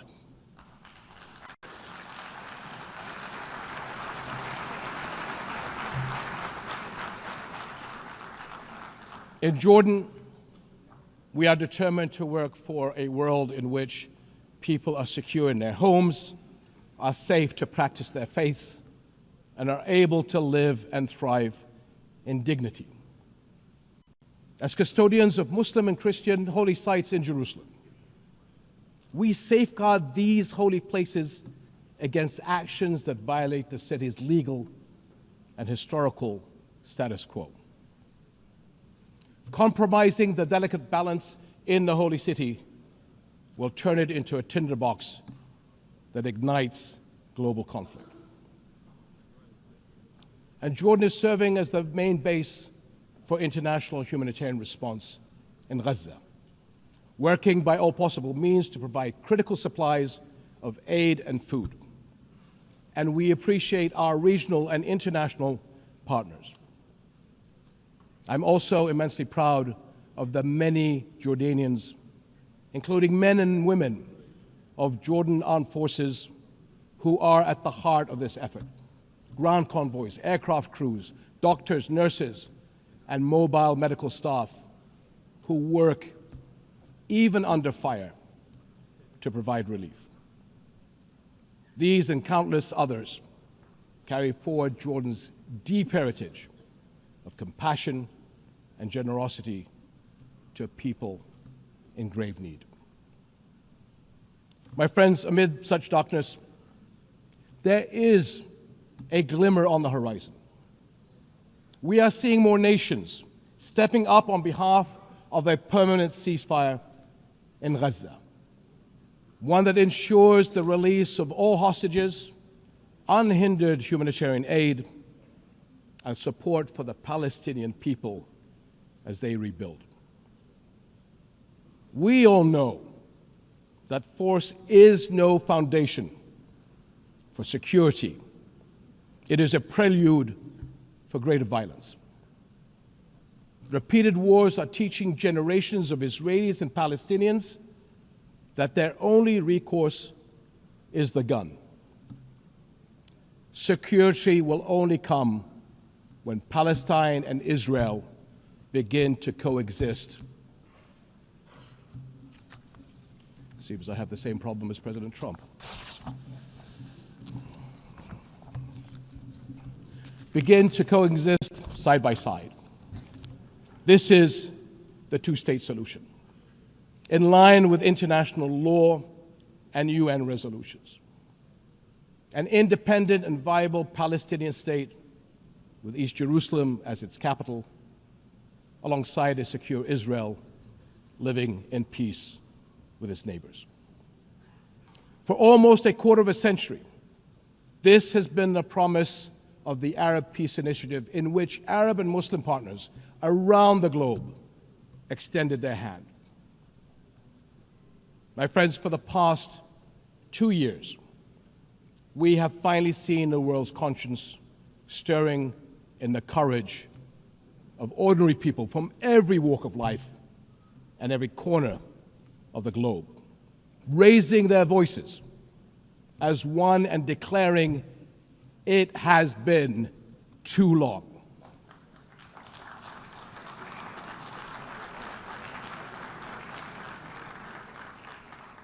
This United Nations must echo that call. It has been too long, and it must act on that call until peace is a reality.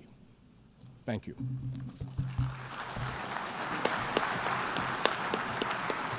On behalf of the Assembly, I wish to thank the King of the Hashemite Kingdom of Jordan. The Assembly will hear an address by His Excellency Lee Jae-myung, President of the Republic of Korea. I request protocol to escort His Excellency and invite him to address the Assembly.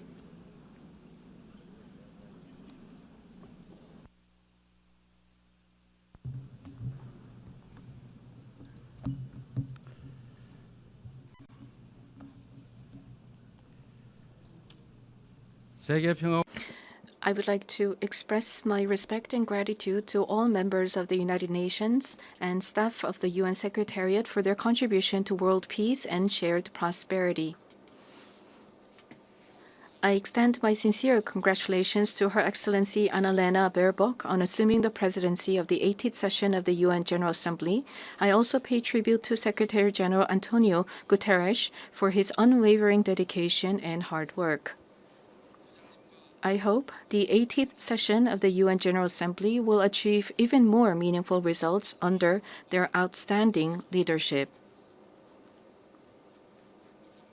Madam President, Mr. Secretary, and distinguished delegates, this year is a meaningful year marking the 80th anniversary of the founding of the United Nations.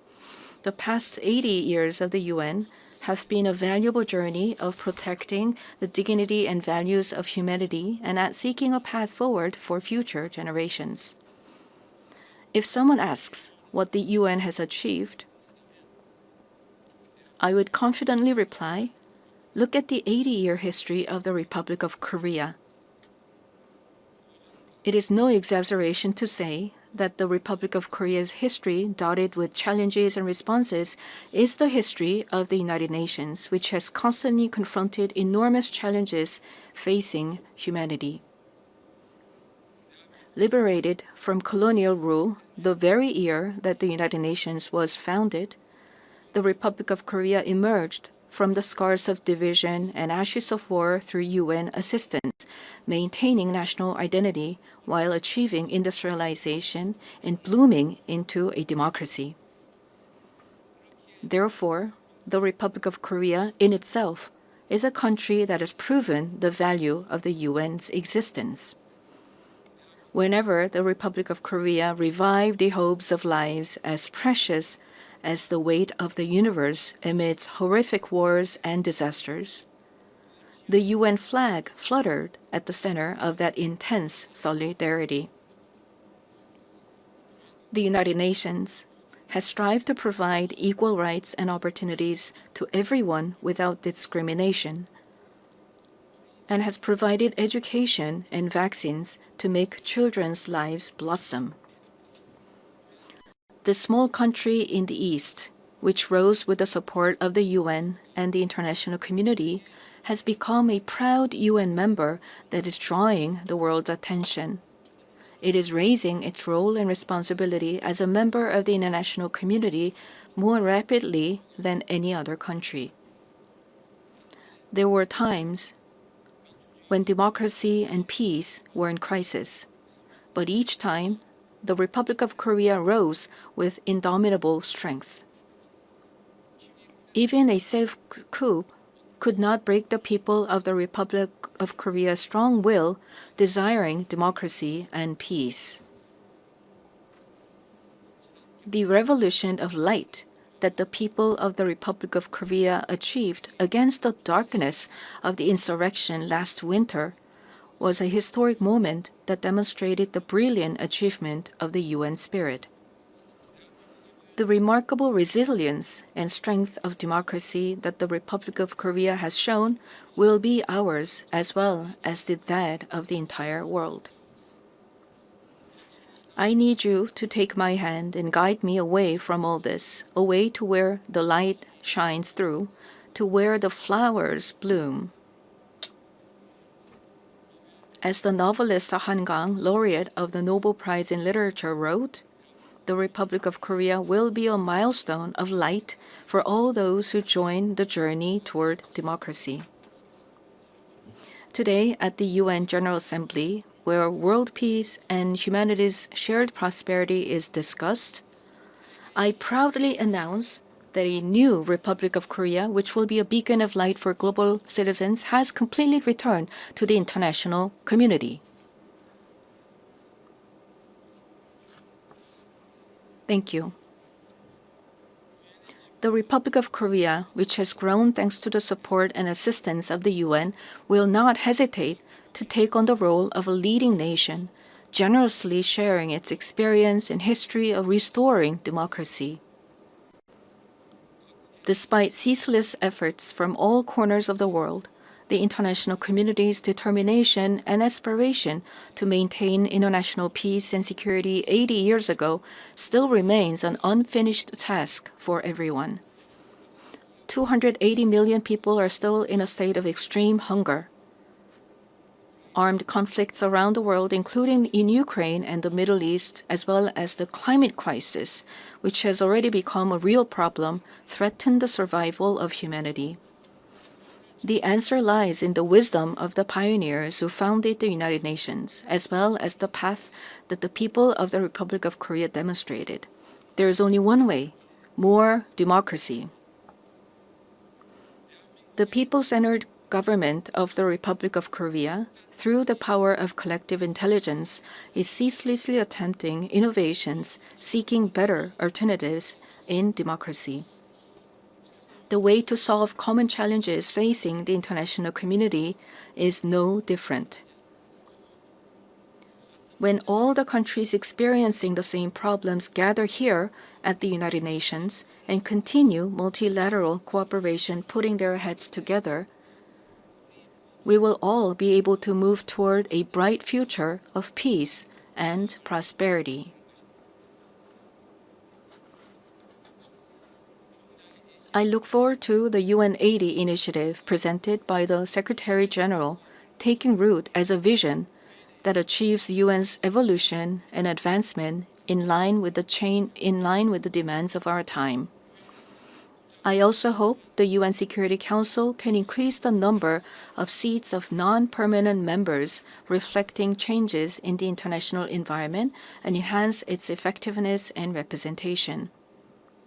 As a member of the UN Security Council for the term 2024 to 2025, the Republic of Korea is making efforts so that the UN Security Council can respond proactively to threats to the international peace and security. Madam President, Mr. Secretary General, and distinguished delegates, the Republic of Korea, having restored democracy, dreams of a better future.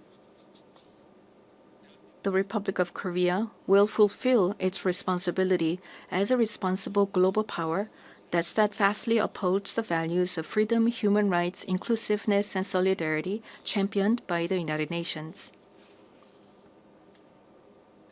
We will further develop our institutions and cultures so that everyone residing in the Republic of Korea, both nationals and foreigners, can be respected as an equal member of society in all fields of life.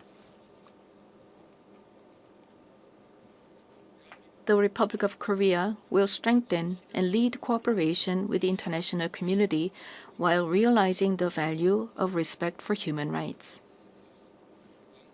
In a time of crisis where immediate survival is urgent, words like solidarity, coexistence, and cooperation may feel somewhat distant. However, humanity has always dreamed of hopes as high as its deep despair, and has achieved the progress we see today through a passion for a better tomorrow. The more difficult the times are, the more we must return to the basic spirit of the UN, which is trust in universal values of humankind. Just as the determination to not pass down the devastation of wars led to the founding of the UN and has prevented conflicts and preserved peace, we today must cooperate more, trust more, and join hands more firmly in order to build a better future, a better world for future generations. Democratic Korea will lead the way in multilateral cooperation toward a sustainable future. Peace is a value that is more important than anything else. In the Republic of Korea, as well as elsewhere in the world, peace is the basic foundation for democracy and economic development. The disputes and conflicts we are currently facing vividly show how easily the ideals of human dignity and sustainable development can crumble without peace. Today, the Republic of Korea is fulfilling its responsibility as a key contributor to the United Nations peacekeeping and peacebuilding activities. Our brave soldiers, who have steadfastly defended the Republic of Korea, a divided nation, are helping to pave the way towards sustainable peace led by the UN. Threats to peace are not only physical elements.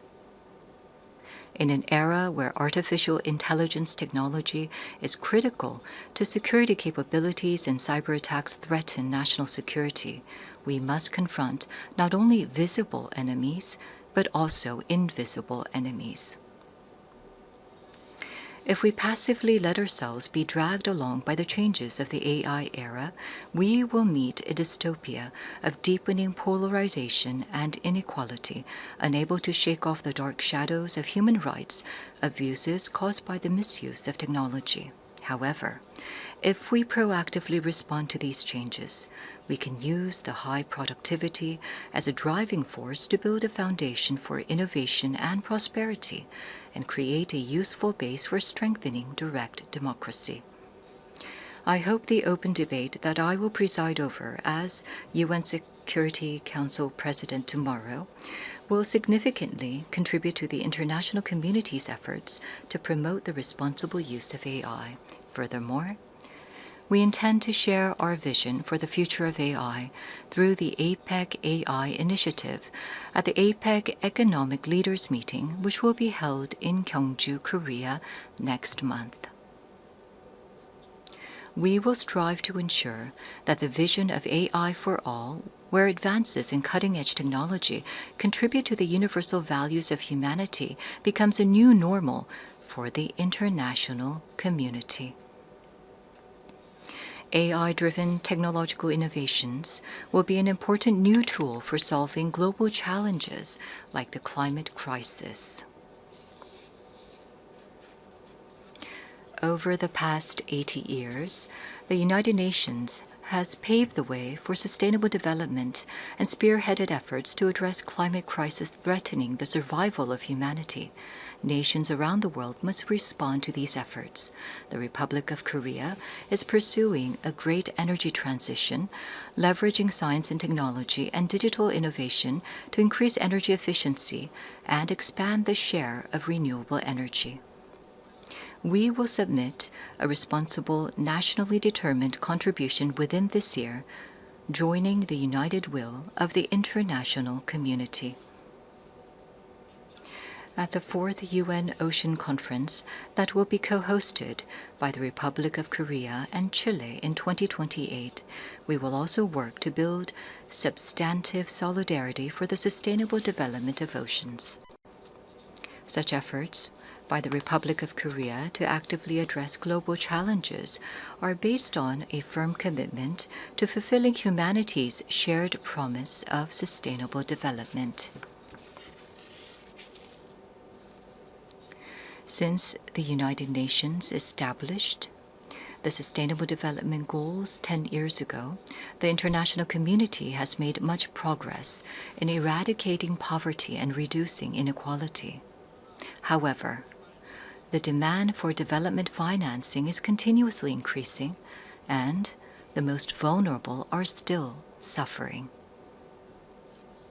Let us squarely face this grave reality and create new momentum for change. We must move toward structurally reforming global development governance while enhancing the quality of financial resources. I trust that we will pull together in order to bring about more cases like the Republic of Korea growing and developing from an aid recipient country to an aid donor country. This year marks the 80th anniversary of the founding of the United Nations, as well as the 80th anniversary of the division of the Korean Peninsula. New challenges, as well as unresolved tasks, await us. Democratic Korea will begin a new journey toward peaceful coexistence and shared growth on the Korean Peninsula.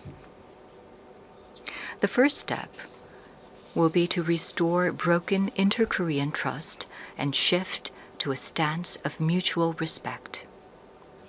The government of the Republic of Korea clearly reaffirms that it respects the North's current system, that it will not pursue any form of unification by absorption, and that it has no intention of engaging in hostile acts.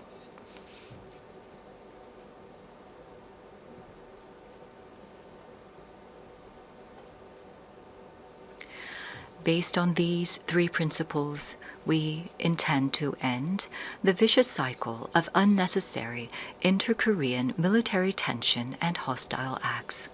That is a reason why we have proactively taken measures, including halting the launch of leaflets and suspending broadcasts toward the north. Going forward, the government of the Republic of Korea will consistently seek a path to reduce military tensions and restore inter-Korean trust. The most certain peace is a state where there is no need to fight. Through comprehensive dialogue centered on exchange, normalization, and denuclearization, in other words, END, we must end the era of hostility and confrontation on the Korean Peninsula and usher in a new era of peaceful coexistence and shared growth. The fact that exchanges and cooperation are a shortcut to peace is a timeless lesson demonstrated by the history of fraught inter-Korean relations. By gradually expanding inter-Korean exchanges and cooperation, we will pave the way for sustainable peace on the Korean Peninsula. It is crucial for both the ROK and the DPRK, as well as the international community, to work together to establish peace on the Korean Peninsula. While striving to advance inter-Korean relations, we will provide our active support and cooperation for efforts to normalize relations with the international community, including between the United States and the DPRK. Denuclearization is undoubtedly a grave task, but it is time to seek realistic and rational solutions based on a cool-headed perception that denuclearization cannot be achieved in the short term. The international community must gather its wisdom in a pragmatic and phased solution, beginning with a stop in the sophistication of nuclear and missile capabilities, going through a reduction process, and reaching dismantlement. Realizing lasting peace on the Korean Peninsula would present new hope and possibility to humanity suffering from conflict. The Republic of Korea will end the Cold War on the Korean Peninsula through the END initiative and fulfill its responsibility and role to contribute to world peace and prosperity. A future where people from different nations cooperate and overcome global challenges together may sound like a rosy, dream-like vision. However, this is by no means an impossible dream. Peace is not merely the absence of armed conflict, but the realization of a community where differences are respected and people coexist. As long as respect and aspiration for diversity is inside us, we can always unite and embrace one another. K-culture is connecting people all over the world beyond borders, language, and cultural differences. The success and spread of K-culture prove that universal empathy is possible, transcending differences in all backgrounds. Gathering the energy of solidarity, coexistence, and consideration, the Republic of Korea, having ushered in a new diplomatic republic, is ready to move toward a sustainable future and a new page in human history. Though a difficult journey is expected, humanity has been able to grow and come this far by not giving up on challenges, even in the face of adversity. As the people of the Republic of Korea raised colorful cheering sticks in the face of a crisis in democracy, I call on the international community and the United Nations to lift the lantern of hope that will light the future of humanity. The Republic of Korea will boldly lead the way toward a new era of peaceful coexistence and shared growth on the Korean Peninsula, toward a better future together. Thank you very much for your attention. On behalf of the Assembly, I wish to thank the President of the Republic of Korea.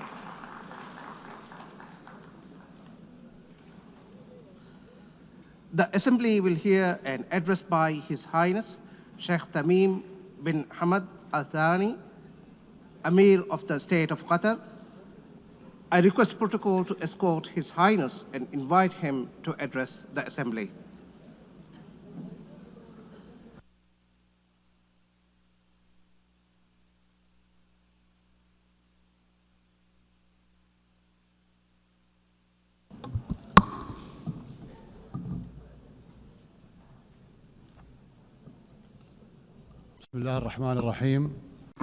In the name of God, most compassionate, most merciful, Your Excellency, President of the General Assembly, Your Excellency, Mr. Secretary General, may the peace of God be upon you. The United Nations has been established 8 decades ago on the basis of principles that humanity has reached after 2 world wars. These rules are based on the maintenance of international peace and security and the respect for human dignity and state sovereignty and a non-interference in internal affairs, and to cooperate for the benefit of our peoples. This means if we allow violations to continue, it means allowing the rule of the jungle, where perpetrators and violators enjoy benefits just because they can. This is the political realism that we are facing, that has been reduced to the ability to impose a status quo. This is a crisis. Such conduct finds that violators consider that tolerating them is a weakness. What must prioritize the discussion in the international community now is how to restore collective security as per the UN Charter, and how to restore the legitimacy of the international system. Your Excellencies, as you know, Doha on the 9th of September has suffered a treacherous attack that targeted the negotiating delegation of Hamas in a residential neighborhood that includes schools and diplomatic missions. As a result of this attack, 6 martyrs have fallen, including a Qatari national who serves in the internal security forces, and 18 people have been injured. This aggression was a violation against our sovereignty and a blatant violation that is unjustified of international law. But the whole world was shocked because of the circumstances of this heinous act, which we have classified as state terrorism. Unlike the claim of the Prime Minister of Israel, this attack is not a legitimate right to follow perpetrators of terrorism. It is an act of a diplomacy that is dedicated to political assassinations, and it undermines any diplomatic efforts aimed at ending the genocide against the people in Gaza. It is also an attempt to kill politicians who are members of a delegation that engages in negotiations with Israel while they were studying an American proposal. As you know, Qatar hosts, as a mediator during the negotiations, hosts delegations of Hamas and Israel.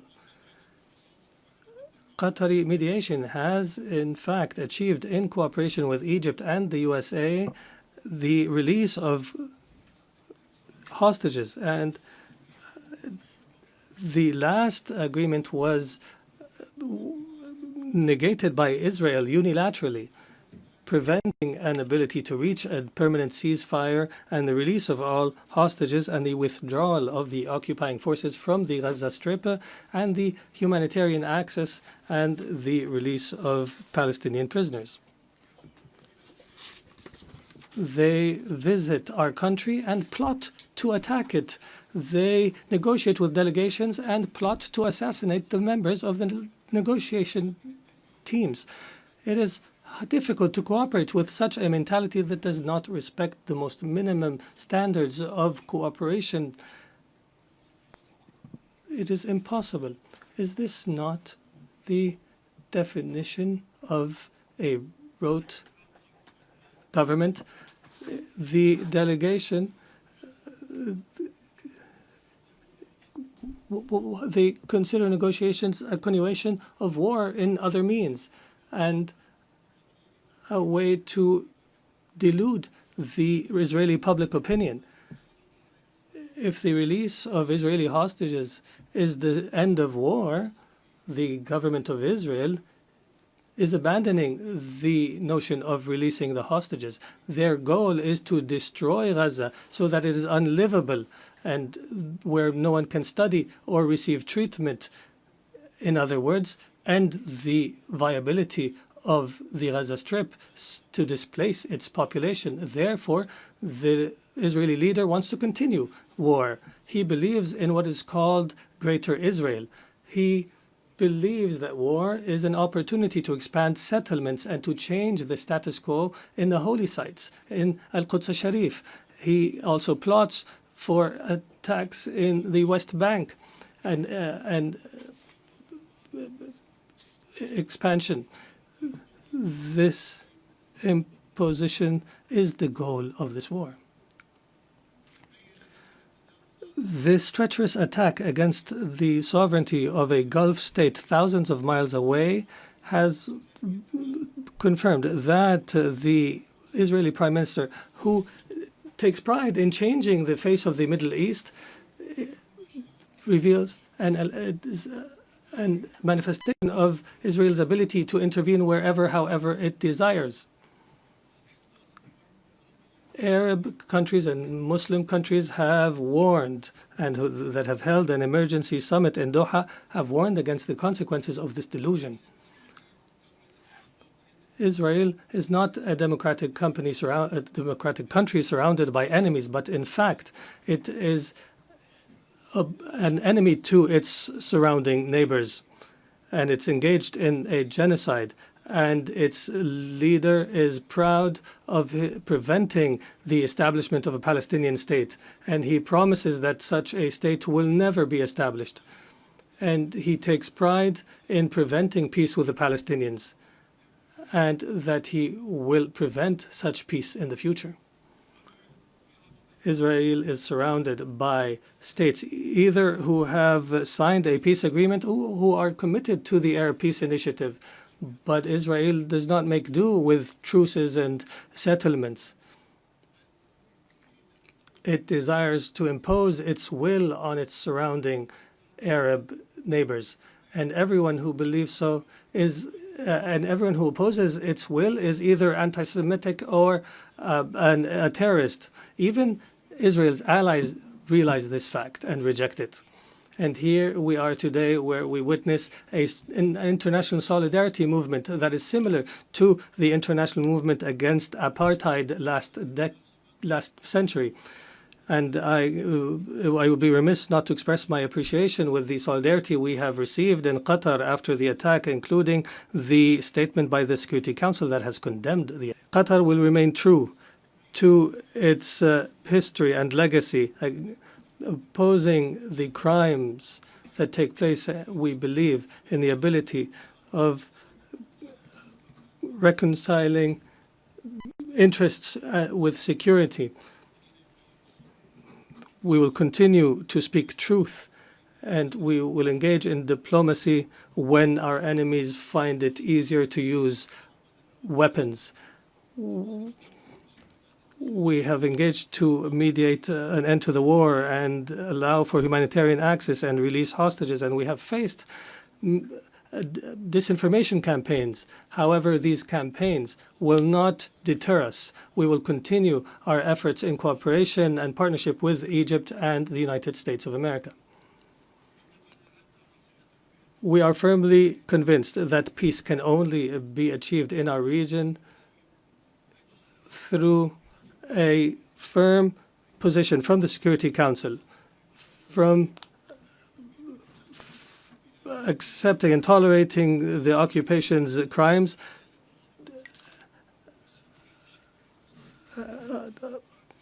until allowing to the Palestinian people to enjoy their right to self-determination and establish their state with East Jerusalem as its capital on the borders of 1967 as per UN resolutions and the two-state solution that has been the consensus of the international community.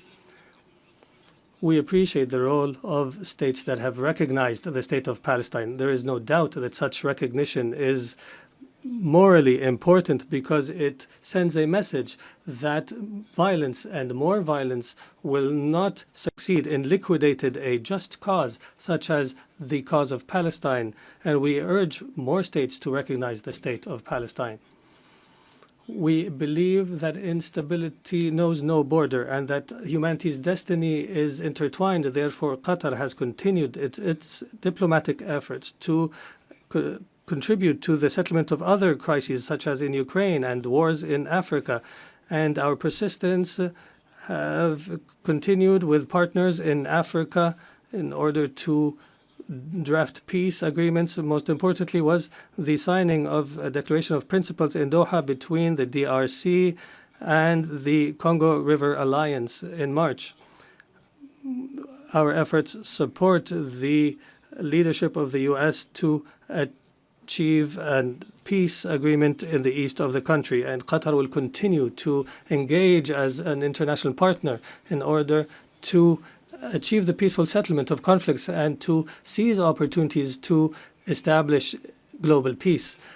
Your Excellencies, some states in our region still suffer the lack of security and stability. However, there is hope through some positive developments. In our dear Syria, since the end of last year, is going through a new phase that we hope will be a path towards achieving the aspirations of the Syrian people towards stability, development, and the rule of law after the end of a dark phase of the country's history. Egypt has stood by the Syrian people throughout the previous years. I recalled and urged to support Syria from this podium, even when it seemed to fall off the international agenda. The international community is called upon to assist Syria now in order to succeed through the transition phase after decades of suffering. Our experience in other Arab countries has taught us that building state institutions and establishing relations between a state and others is based on equality, and internal stability on the basis of respect for diversity are paramount issues at this stage. Qatar will not spare an effort to provide the necessary support to our brothers and sisters in Syria, and we have no doubt that the Syrians will be able to overcome this phase and to reject sectarianism in all its forms, and that they will reject external interference, especially the Israeli attempts to divide Syria and the conduct of Israel that is as though all areas south of Damascus are areas of Israeli influence. The Middle East has also witnessed positive developments through the election of President Ahmed Joseph Aoun in Lebanon and the appointment of Mr. Nawaf Salam as a prime minister, which is a step towards stability in the country. Qatar will continue to support Lebanon government and people and institutions and will continue to support the Lebanese army. We emphasize the need to implement Security Council Resolution 1701 and the withdrawal of Israeli forces from the areas it occupied during the last war, and to end Israeli interference in internal Lebanese affairs. For Sudan, the people in Sudan continue to suffer an unprecedented humanitarian crisis because of the continued violence. We call once again on all parties to prioritize the national interest and to engage in a comprehensive dialogue that leads to a permanent peace and that preserves the unity of Sudan and its territorial integrity and independence, and that achieves development and stability. We declare our support for all international efforts that aim to achieve this goal. Distinguished Excellencies, Doha has always been a global capital that hosts major events in all spheres and an area where leaders convene and decision makers from around the world to engage in negotiations and the formulation of solutions. Doha will host the Second World Summit for Social Development from the 4th to 6th November this year, and we look forward to welcoming you all during this conference. There is no doubt that the trust of the international community in Qatar is based on our successes in the past throughout the years. And accordingly, based on this legacy, we have submitted our application to host the Olympics, believing that sports is not just competition, but a bridge between cultures and a means to promote peace and understanding. And as such, we have also organized and hosted the FIFA World Cup, proving that we are able of hosting sporting events of this magnitude. In conclusion, the state of Qatar, realizing the seriousness of the challenges facing the international community, commits to our partnership in seeking truth, peace, and justice in international relations. Thank you, and may the peace of God be upon you.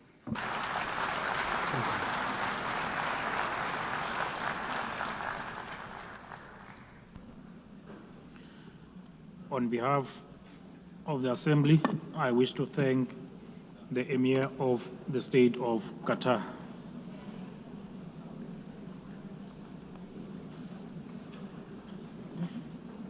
The Assembly will now hear an address by Her Excellency Jennifer Gillings-Simons, the President of the Republic of Suriname. I request the protocol to escort Her Excellency and invite her to address the Assembly.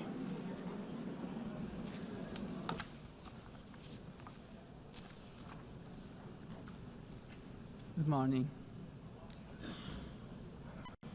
Madam President, we are here to commemorate in this special moment in history as we celebrate the United Nations 80th anniversary. And this 80th anniversary of the General Assembly coincides with the 50th anniversary of the independence of the Republic of Suriname and our membership of this organization. On behalf of the government and the people of the Republic of Suriname, I express sincere congratulations to the international community on this occasion. It is clear that a journey that spans over 80 years cannot be and has not been without challenges. The United Nations played, in some instances, an important role in ending colonial rule, worked on advancing human rights, and often provided hope and a future to the most vulnerable in our global community. This is also the organization that provided a voice to the global community and worked to establish a balanced world order aimed at adopting a framework for sustainable development agenda and contribute significantly to advancing human rights, more specifically the rights of women and children. The organization promoted education for all and universal access to health care. In some instances, the peaceful resolution of conflicts was achieved, preventing misery and saving human lives. Madam President, on the other hand, we must admit that the UN, at other times, regrettably has been unsuccessful in avoiding conflicts, wars, and violations of human rights. As we look at the world today, we see that in Europe, war has returned. Elsewhere, wars are displacing millions killing many, and threatening global security and peace. In other countries and regions, for instance, in the Middle East, we have witnessed unspeakable terror at the hands of terrorist organizations. The UN was not able to prevent that. At this moment, there are increased occurrences of grave violations of human rights, and more specifically, the rights of children. For example, in Gaza, it is unbearable to even think about their suffering. Also, within our own region, which is the Caribbean, we have not been spared of rising tensions. It is with heightened concern that we noted the Secretary General's recent briefing on the Security Council meeting on the situation in Haiti, mentioning that the Haitians are enduring a perfect storm of suffering. Haiti is still paying a hefty price for being the first to throw away the shackles of slavery in the region of the Caribbean. Our hearts go out to the people of Haiti. Suriname strongly reiterates its position that conflict should primarily be resolved through dialogue. And we remind the international community that Latin America and the Caribbean are proclaimed a zone of peace. We do not want military aggression in our region.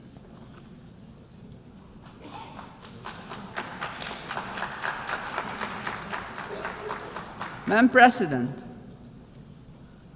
this is the moment, on the 80th anniversary, we should reflect and ponder on the next 80 years. What do we have to change and what needs to be done differently? We all must underscore and repeat it ceaselessly today that the United Nations will only be successful if all nations, without exception, adhere to the resolutions we adopt.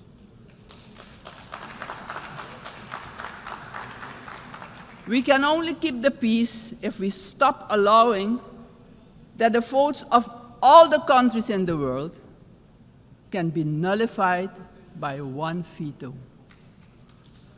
Today,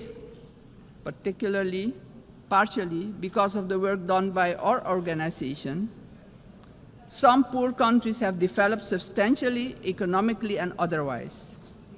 They have become powers who can't be ignored any longer.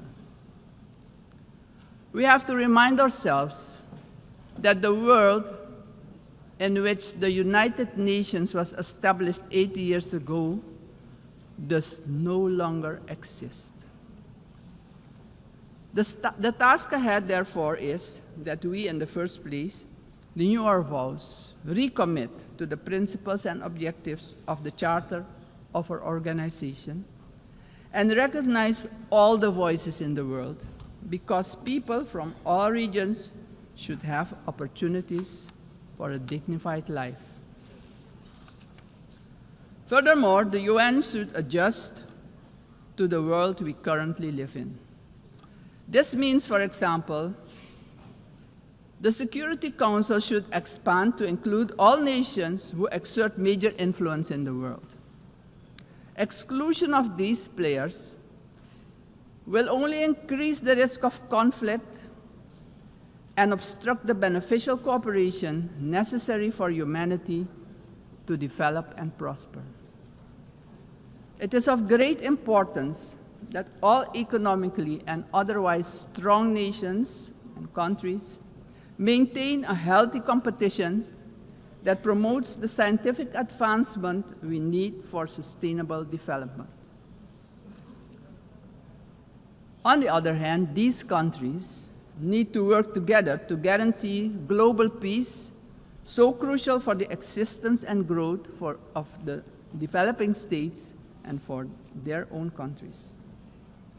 In this context, Suriname endorses the inclusion of, amongst others, Brazil, India, and the representation of the African continent for equal membership of the Council.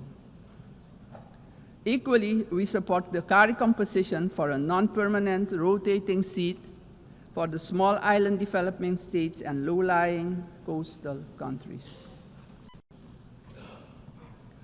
I would also like to remind the member states that my country, Suriname, has presented its candidacy as a non-permanent member of the Council for the period 2043 to 2044.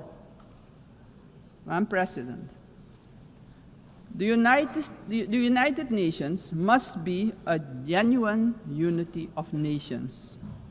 If our organization, moving forward, wants to play a crucial role in creating a prosperous future for humanity, we have no choice than to genuinely unite, all of us. Suriname stands firmly for global peace, for the rule of law, and for the equal value of every human life.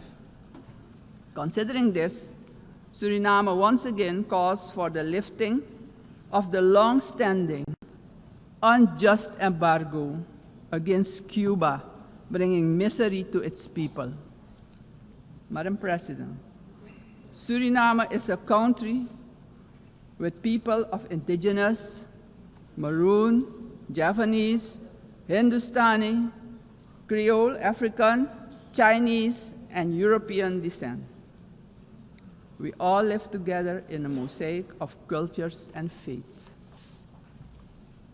The persons from Surinamese origin living abroad are part of this mosaic of our population and can contribute to the socio-economic development of the nation. We consider this diversity a great asset. Actually, Suriname does not have diversity. Suriname is diversity, and we keep working together to protect and grow our national unity for our own well-being and as an example of harmony in this often divided world. My country also carries immense natural wealth, and it is our vision to create an economy that is resilient, sustainable, and inclusive. Together, we strive to build this more diverse economy by developing, among others, our tourism and agricultural sectors, strengthen our educational system, and work towards universal access to basic health care. Suriname has a vast tourism potential. With its green and lustrous hinterland, many waterfalls, rapids, and great rivers for relaxation, as well as for unforgettable adventures, if you're inclined to that. Rich biodiversity, cultural treasures, and the UNESCO-acknowledged historical city of Paramaribo. Through cooperation in the agriculture sector with our neighbors, we aim at improving food security within Suriname and the Caribbean community. My government views energy security as a strategic priority for national development, regional stability, and economic resilience. With an investment of more than $10 billion for the development of our offshore oil and gas, the country is getting a new beginning, a new start that will contribute significantly to our economic growth. However, we know oil and gas revenues should not be the sole fundament of our economic development. Hence, we need investments in relevant sectors in our country. We are steadily advancing our energy transition. While we already source about 50% of our energy needs through hydropower, we are moving toward natural gas and other forms of renewable energy as part of our long-term vision, because we know climate change is a fact. Madam President, I firmly believe that education is the foundation upon which every prosperous society is built. We are committed to invest in our education system, our teachers, our children and youth. The future of any country depends on the talent and skills of its people. My country reaffirms strongly its commitment to upholding the rights of indigenous and tribal communities, ensuring that their livelihoods, tradition, knowledge systems are respected and preserved, and the acknowledgement of their collective land rights. Strengthening our institutions is high on our agenda. Suriname has worked tirelessly on the prevention of diseases, and despite challenges, we have achieved results that we as a country can be proud of. As of June 30, 2025, Suriname has officially been declared malaria-free by the World Health Organization after 30 years of continuous fight against this disease, the first in the Amazon region to receive such a recognition. We're aware of the responsibility to remain vigilant as government as well as a community to ensure that these gains are sustained. Suriname's example showcases that we too can surely make a valuable contribution in combating infectious diseases. Madam President, the Caribbean community is expanding its outreach. And in this light, Suriname also welcomes the recently concluded Second Africa CARICOM Summit held in the Republic of Ethiopia. This, Madam President, honors the historic, cultural, and human bonds between the regions of the Caribbean and Africa. Suriname also acknowledges the CARICOM 10-point plan for reparatory justice, which has our full and strong endorsement. Slavery was a crime, is a crime against humanity, and we're talking about reparations, yes. We will furthermore continue to contribute with CARICOM, aiming at enhancing the organization's geopolitical influence. Despite our commitment as a country to the Paris Agreement 10 years ago, we see that the climate crisis is worsening. It's worse than we feared. Our countries have least contributed to climate change and carbon emissions, but are hit the hardest by its effects, directly impacting the livelihood and economic growth of our peoples. Suriname calls for the urgent attention of the international community to address the detrimental impact of climate change facing the small island developing states and countries with low-lying coastal areas. Our forests stand strong.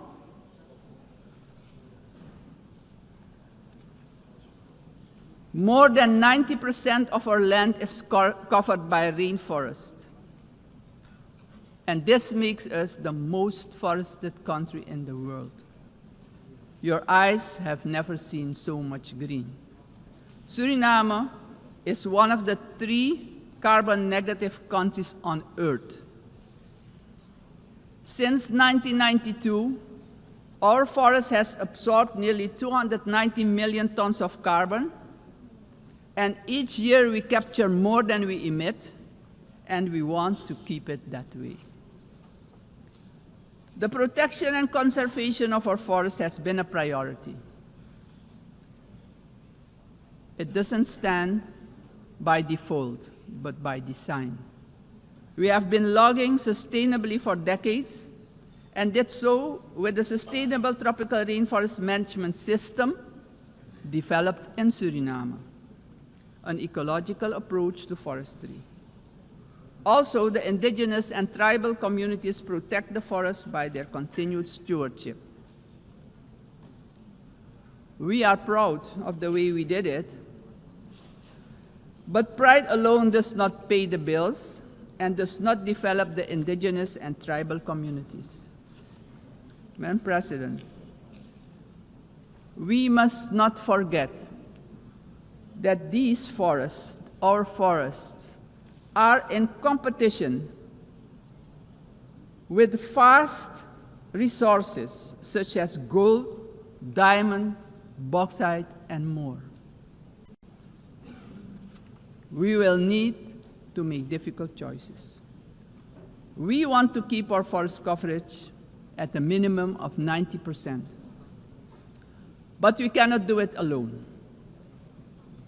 The time has come for the world's largest emitters to share this responsibility, not only with words, but with action, justice, and finance.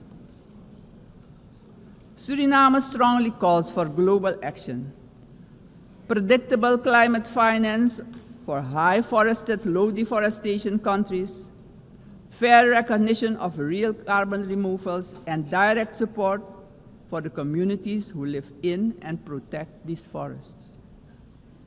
Suriname, Madam President, therefore endorses the initiative of the COP30 presidency to launch the Tropical Forest Forever facility and calls upon the international community to contribute to its success. Suriname, as mentioned previously, takes pride in being an example of peaceful coexistence, having different cultures, religions, and the traditions to live together in respect and solidarity. This is our gift to the world. The second gift, because we also have a forest that is delivering services to the whole world. This gift proves that harmony can prevail. As stated upon our admission to the United Nations in 1975, our republic indicated our willingness to engage with the international community. My country reiterates its strong commitment to multilateralism, one of humanity's most important achievements, which needs our protection in this time of change. In closing, aggression and military force should be replaced with peaceful resolution and dialogue, because it doesn't solve problems, it creates destruction and misery. As a matter of urgency, I call on every member state to keep the peace, protect the planet and all human rights. Suriname has shown the world that living sustainably together is possible. We are really better together. Thank you, Grand Tanye, and may God be with you.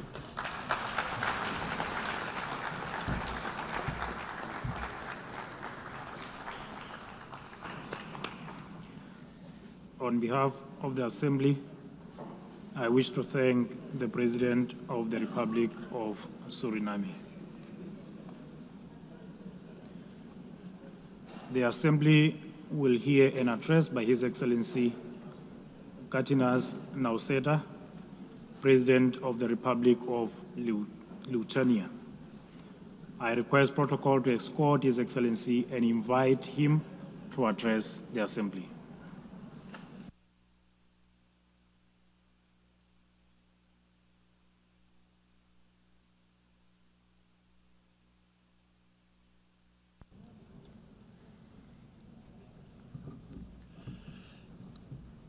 Dear Mr. Chairman, Excellencies, ladies and gentlemen. 80 years ago, humanity, emerging from the Second World War, embarked on a long road towards peace. Building on the solid foundation of the rules-based international order, our forefathers created the United Nations and its institutional system. This system was never perfect. Many nations, Lithuania included, had to struggle for decades, seeking freedom, independence, and sovereignty. Many people suffered war, famine, and premature death. And yet, it was the best international order that we have ever. The United Nations system embodied the great hope that nourishes the human soul and guides our actions for the universal good. Together we succeeded in condemning war and conquest, at least in theory, if not always in practice. To this day, even the worst aggressors feel ashamed to openly conquer, destroy, and enslave. Instead, they talk about special military operations and the need to protect those who frankly do not want to be protected. This shame is a significant achievement of our time. To the extent that current international norms limit the behavior of offenders, they help countless people to survive, escape torture, or even prosper. Thus, it is an ever-growing concern to witness these same norms being subjected to increasingly open and brutal attacks. Our international order is being slowly eroded by the irresponsible actions of those who should know better. The world is turning into a much more dangerous place. We have seen this before. We cannot ignore the striking parallels between the present day and the events of 1938, a time when the world chose appeasement over international law and diplomacy over deterrence, culminating in the infamous Munich Pact. That was a short-sighted attempt to satisfy a dangerous revisionist aggressor by giving away the territory of a sovereign nation. It proved to be a complete failure. The Munich Pact not only emboldened the Nazi regime, but also opened the door for Soviet expansion. Soon after, the secret protocols of the Molotov-Ribbentrop Pact carved Europe into spheres of influence and sealed the fate of many independent states. As Europe descended into another great war, Lithuania and the other Baltic states were illegally occupied, annexed, and brutalized. After regaining the independence 35 years ago, Lithuania feels a duty to guard the bitter memory of past mistakes. Never again will we place our hopes in appeasement. Never again will we stand aside. Never again shall Pandora's box be opened. In 1938, it was Czechoslovakia that was abandoned. Today, we cannot abandon Ukraine alone. The war in Ukraine is well into its 4th year. The international community has not done enough to stop aggressor. This is a quest that goes far beyond the usual lines that keep different nations apart. What matters is not the distinction between large and small, or between global North and global South nations, but the basic principles of the UN Charter, which guarantee peace and security across the globe. If one UN member is attacked with impunity year after year by a permanent member of the Security Council, what does that mean for the rest of us? When power replaces law and fear silences the truth, the foundations of the global order begin to crack. And then nobody can feel safe anymore. Ladies and gentlemen, the effects of Russia's war against Ukraine are being felt across the world. This war has sparked crises in energy, migration, and food security, while also deepening global poverty, hunger, environmental damage, and climate change. It all began with the illegal occupation of Crimea in 2014 and escalated into a full-scale invasion marked by systematic war crimes.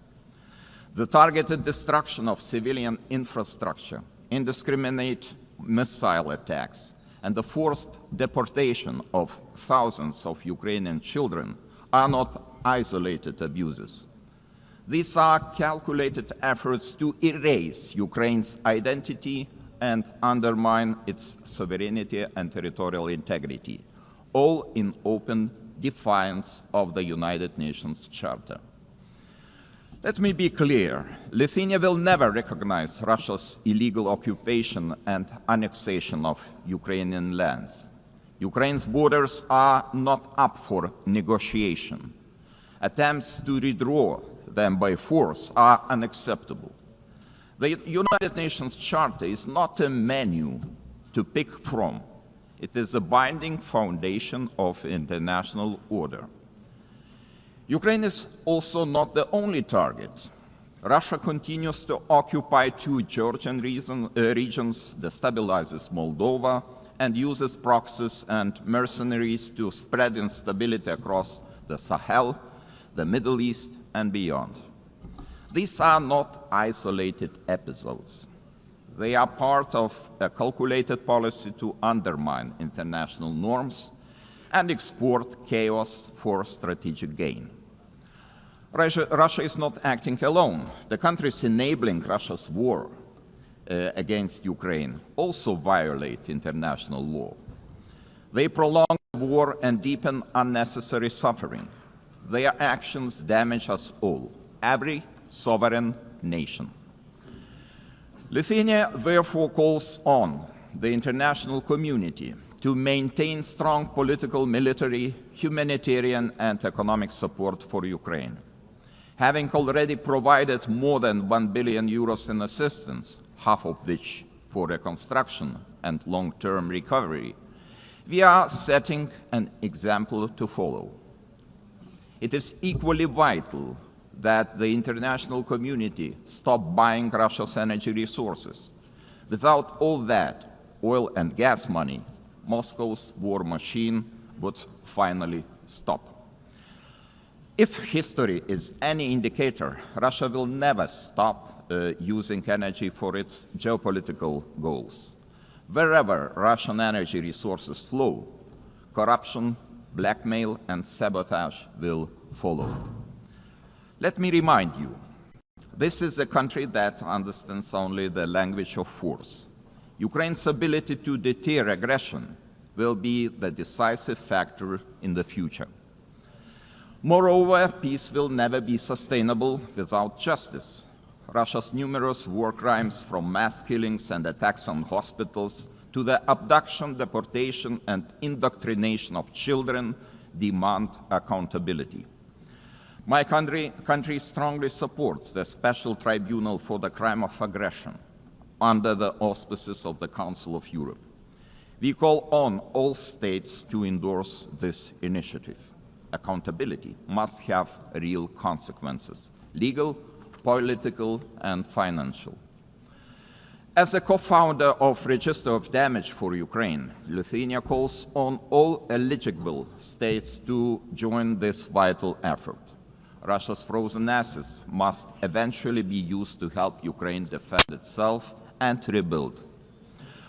I also cannot stress strongly enough that the return of all deported Ukrainian children and illegally detained civilians must be a global priority.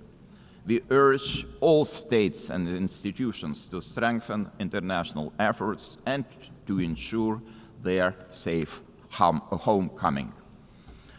Ladies and gentlemen, as crucial as Russia's war of aggression against Ukraine is, it is only part of the broader global upheaval. Lithuania watches the current situation in the Middle East with deep concern. We join the international community in calling for the full and immediate implementation of the ceasefire in the Gaza Strip. To prevent starvation, humanitarian aid must be allowed to reach those in need without obstruction. At the same time, the unconditional release of all remaining Israeli hostages remains a crucial step towards ending hostilities.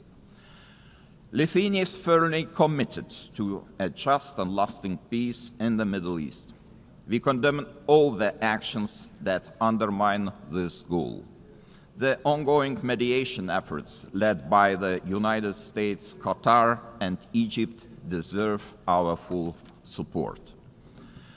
There is no alternative but to revitalize a credible political process towards a two-state solution, ensuring that the State of Israel and an independent, democratic, contiguous, sovereign and viable State of Palestine can live side by side in peace, security and mutual recognition, with Jerusalem as the future capital of both states.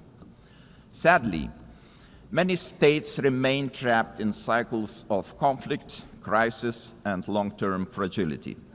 It is our shared responsibility to support those in need as destabilization spreads far and wide across international borders, regions, and continents. Our attention must also focus on the growing challenge of disinformation, which is increasingly being used to undermine democratic institutions and destabilize entire nations and societies. Lithuania calls on all members of the international community to defend truth as the supreme value and to fight attempts to rewrite history. Historical memory must be preserved. Ladies and gentlemen, as we face high global uncertainty, one choice remains entirely clear. Either we will repeat the mistakes of history, or we will find the resolve to defend the core principles of the United Nations. Today, Lithuania chooses to act. We call on the international community to respond to today's challenges with unity and determination. We call on the United Nations to return to its founding purpose, to prevent the scourge of war, to protect human dignity, and to uphold the rights of nations large and small. Together, we must ensure that no permanent seat on the Security Council grants any state permanent impunity. We must support those who defend the very principles of the UN Charter.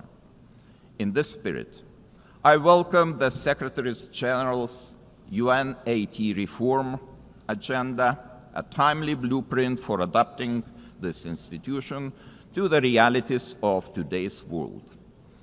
His call for a more inclusive, effective, and accountable United Nations deserves our broad support.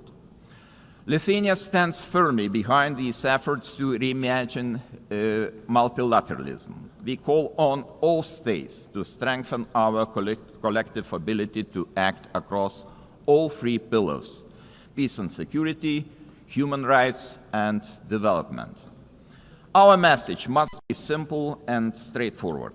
Aggression cannot win, and the principles of the UN Charter must prevail. Let us rise to the demands of this moment. Thank you very much.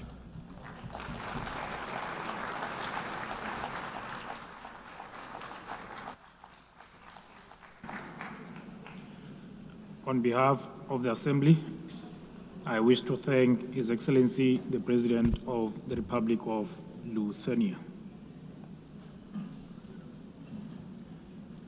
The Assembly will hear an address by His Excellency Marcelo Rebelo da Sousa, the President of the Portuguese Republic.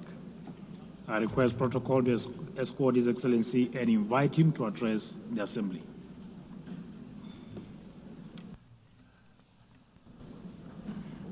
Mr. Chairman, Excellencies, symbolic moment this one for United Nations. The celebration of 80 years, and for us, Portuguese, 70 years of membership. The time of judgment, of compromise, of renewal, multilateral ambition. Portugal is today what always aspired to be, an open country to the world, listening, dialoguing, building bridges, deeply multilateralist and guided by the Charter of United Nations. A world with more cooperation and respect for international law is safer, more predictable, stable, peaceful, prosperous, plural, representative, and able to respond collectively to global challenges. 70 years ago, we were living still in dictatorship. And we found in this community the space to rediscover the real values and contributing to global solutions. And even now, in the changed world, fragmented, polarized, unpredictable, this community is a key community to defend basic principles of a coexistence between nations, cultures, civilizations. And it is with this coherence and the sense of responsibility, with the conscience of the need of contributing, acting, and deciding, guided by values and principles, that will be candidates to the Security Council in 27-28, a decision we formalized in 2013. Excellencies, let me pay tribute to the former President of the General Assembly for his support to the adoption of the Pact for the Future. Let me congratulate the present President of this session, wishing the success in her term. But I would very specifically, and in Portuguese this time, say a word about the remarkable work of the Secretary-General António Guterres. O seu humanismo. His humanism, devotion to international law, the reforms he has championed. 2017, que inclui agora, now including UN80 and the Pact for the Future, are testaments to his work and will be his legacy. É orgulho para mim, having a Portuguese as Secretary-General of the United Nations, ter português como Secretário-Geral das Nações Unidas. Someone is projecting a Portuguese way of acting in international relations, uma forma portuguesa de estar nas relações internacionais. He will always be supported by Portugal. Contará sempre com o apoio de Portugal.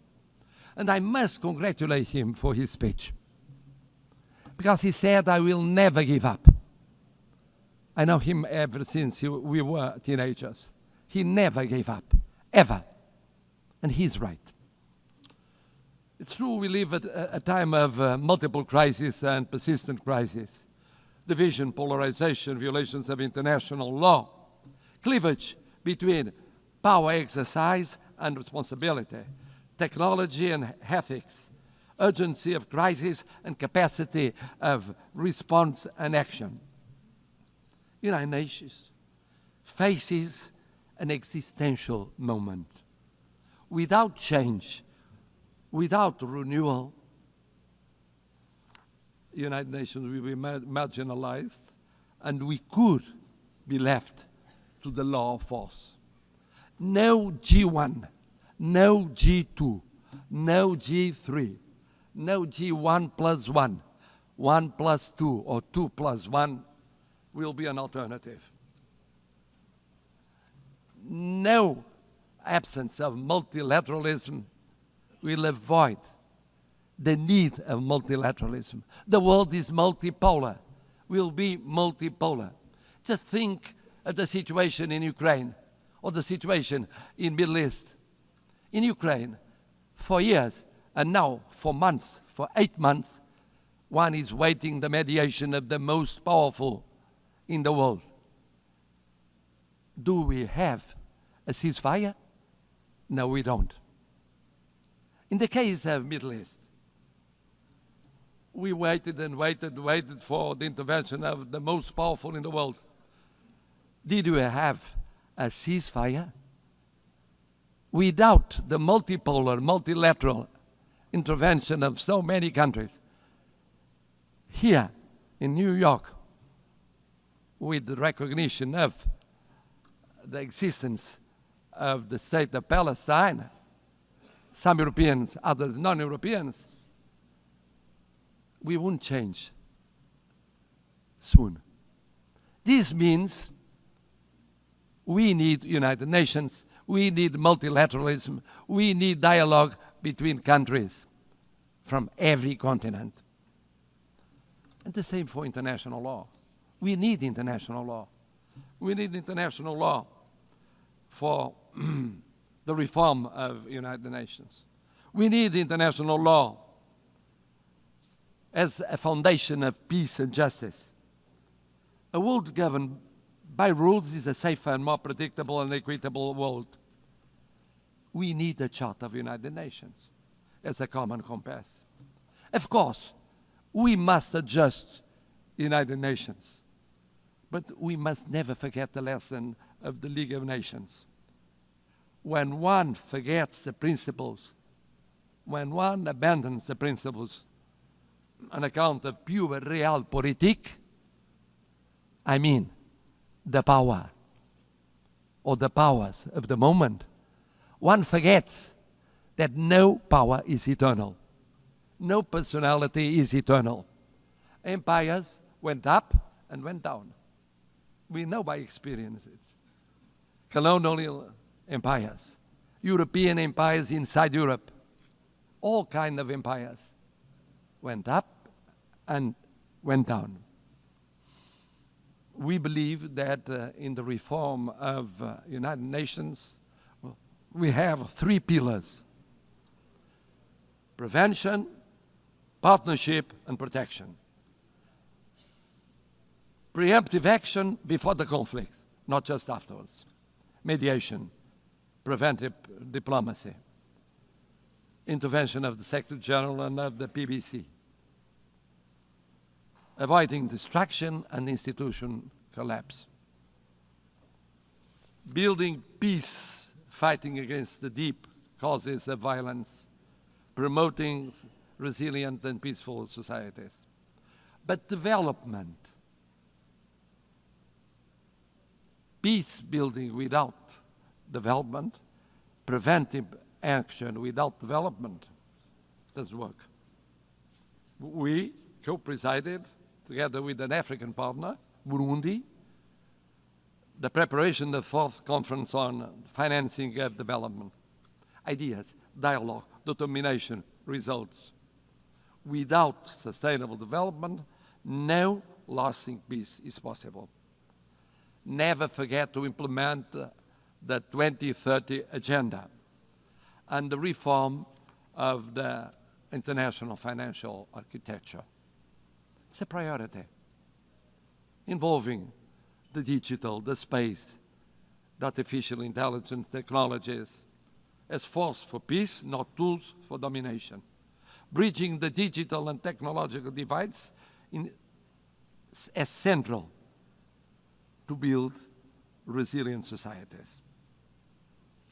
C'est aussi très fier que... And with great pride, we share in the priority of prioritizing oceans, addressing climate change. We can talk about combating climate change, but we must first and foremost admit that there is this change. That's why we prepared for UNOC 2 in Lisbon, and we were at UNOC in Nice. We were one of the first European states to ratify the BBNJ Treaty. We project 27% of our marine surface area. That is 3% of the objective for 2030. Speaking of the pillar of partnership, the United Nations must deepen partnerships, strategic partnerships with regional organizations. Portugal has the experience that is very specific. Nós temos a experiência. We have the experience of the community of Portuguese-speaking countries. Speaking community, present in 9 countries, 4 continents, 1 language. Presentes em 9 países, 4 continentes, uma língua, A language, a short platform with its own voice at the UN. We hosted the 10th Global Forum of the Alliance of Civilizations. For the Alliance of Civilizations. Also, the conference, UN Conference on Racism. Portugal organizou. Portugal hosted the first UN Conference on Racism. And we promoted the implementation of the Durban Declaration. Formamos. We are part of the Ibero-American community. Indeed, Portugal feels like a kindred spirit of Latin America. We share common priorities, such as inclusive multilateralism, sustainable development, and social cohesion. A nossa parceria. Our South is made of respect and solidarity. Lançamos as primeiras. We launched the first EU-African Union summits. Initiative of the first and second summits between European Union and African Union. We cooperate actively with the PMA, CITES, and LLDC. At the same time, we think that protecting means also protecting the role of women, youth as agents of change, the access to education, leadership, political participation. The world needs more women and more youngest as leaders in the procedures of decision. Third pillar, protection.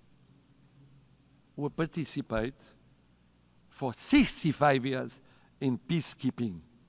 Thousands of armed forces and security forces participated in 25 missions in 4 continents, mostly in Africa.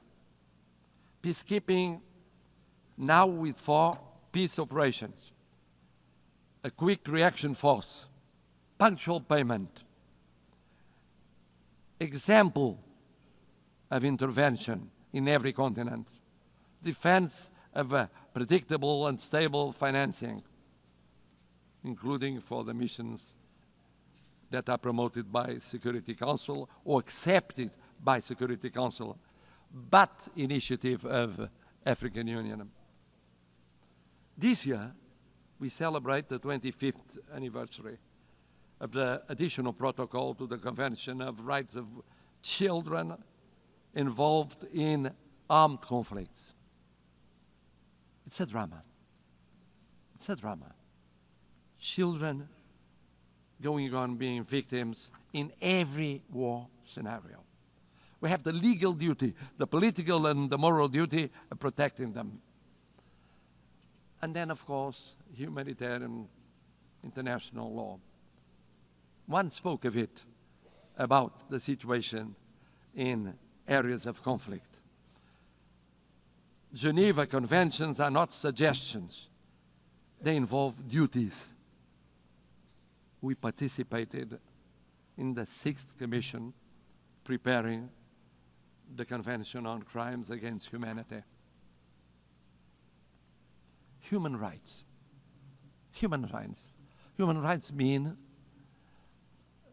personal rights, political rights, freedom of expression, economic rights, social, cultural rights, universal, interdependent, and inseparable.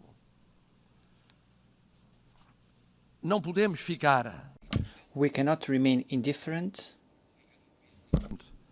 concerning major crises. We just declared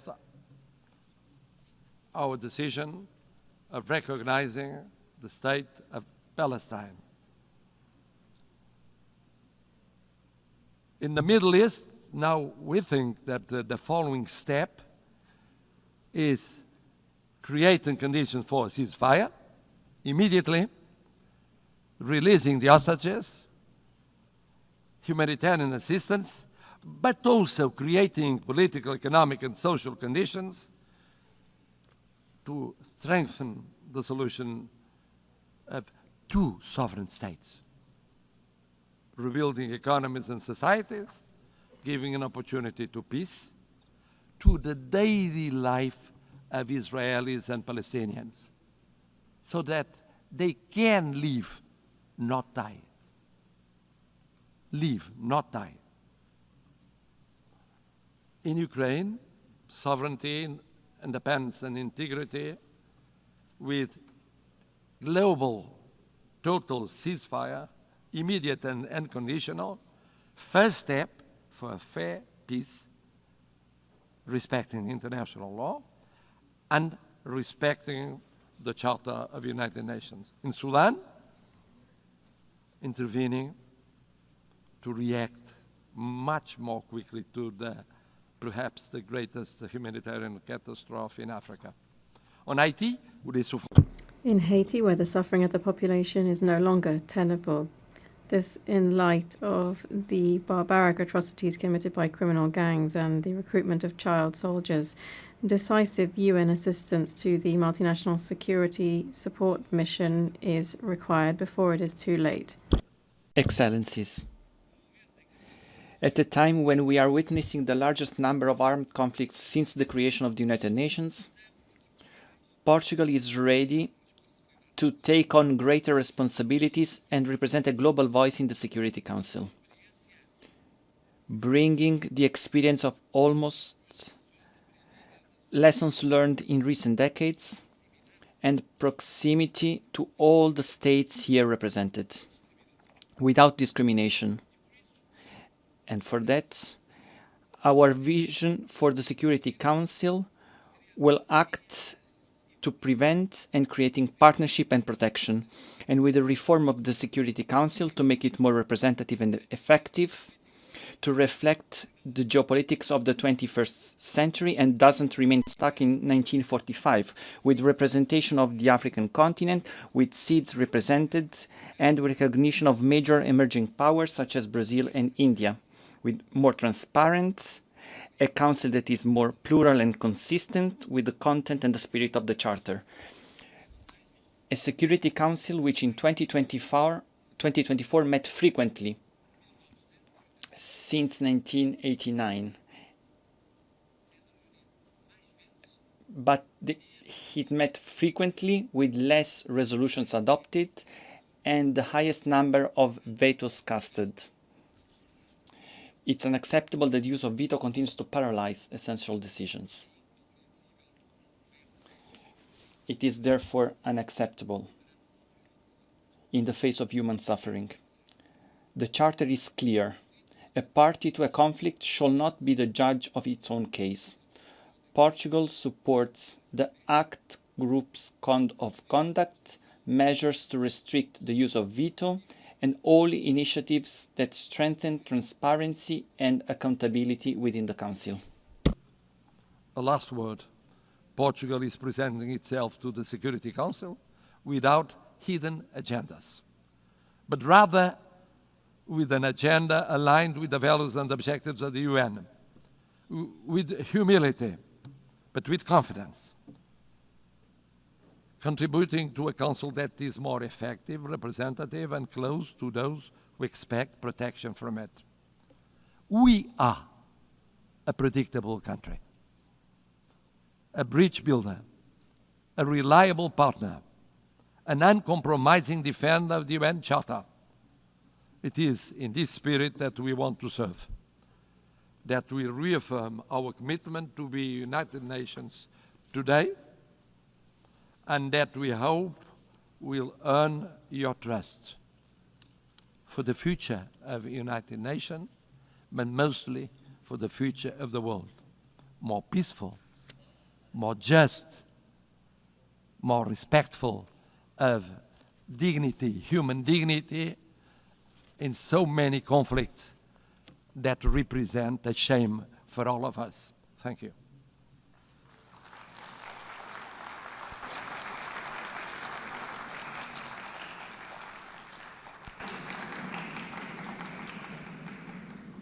On behalf of the Assembly, I wish to thank His Excellency, the President of the Portuguese Republic.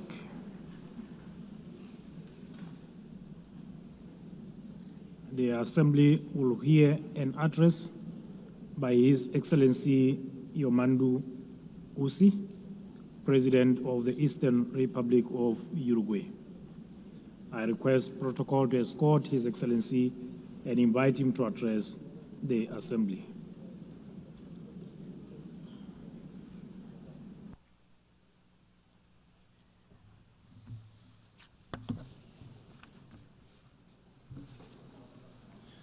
Señora Presidenta. President of the General Assembly, Secretary General, heads of state and government, representatives of international organizations, official delegations, ladies and gentlemen. I come from a republic that lies to the east of the Uruguay River, one which on maps, in history and in culture occupies a small corner of the southernmost tip of the world. This is a country of grasslands overlooking the ocean, which stands out for the tranquility and hospitality of its people. I come from a country where it is now common practice for a president to visit neighboring countries accompanied by his predecessors from other political parties. This is a country where the handover between governing parties does not trigger an institutional crisis. On the contrary, this handover represents business as usual. I come from a country whose president can walk among the people without security, can enjoy a football match standing in the stands like any other supporter. I come from a country whose political parties, almost all of them, more than half a century old, are always willing to agree on national solutions to national emergencies. Uruguayan solutions, as we call them. In saying this, I'm trying to express how Uruguay lives its profound vocation for peace and respect every day. I live in a country, of course, that does not stand on the threshold of paradise, since we are also facing fresh challenges in child poverty, public security, and social inequality, and on these issues also there is, generally speaking, national consensus. Our historically robust institutions and political system have allowed Uruguay to continue to stand out in the region for its high level of human development and its income distribution policies. It has allowed us to be a country with stable rules, where contracts are honored, where international commitments are respected, and where macroeconomic stability is a state policy. But this impressive record can also be seen beyond our borders, because Uruguay is recognized worldwide for its commitment to peace, its tireless pursuit of the peaceful resolution of conflicts, its unfettered respect for international law as the greatest guarantee of the sovereignty of peoples, and for being a fraternal and hospitable land for migrants from all latitudes.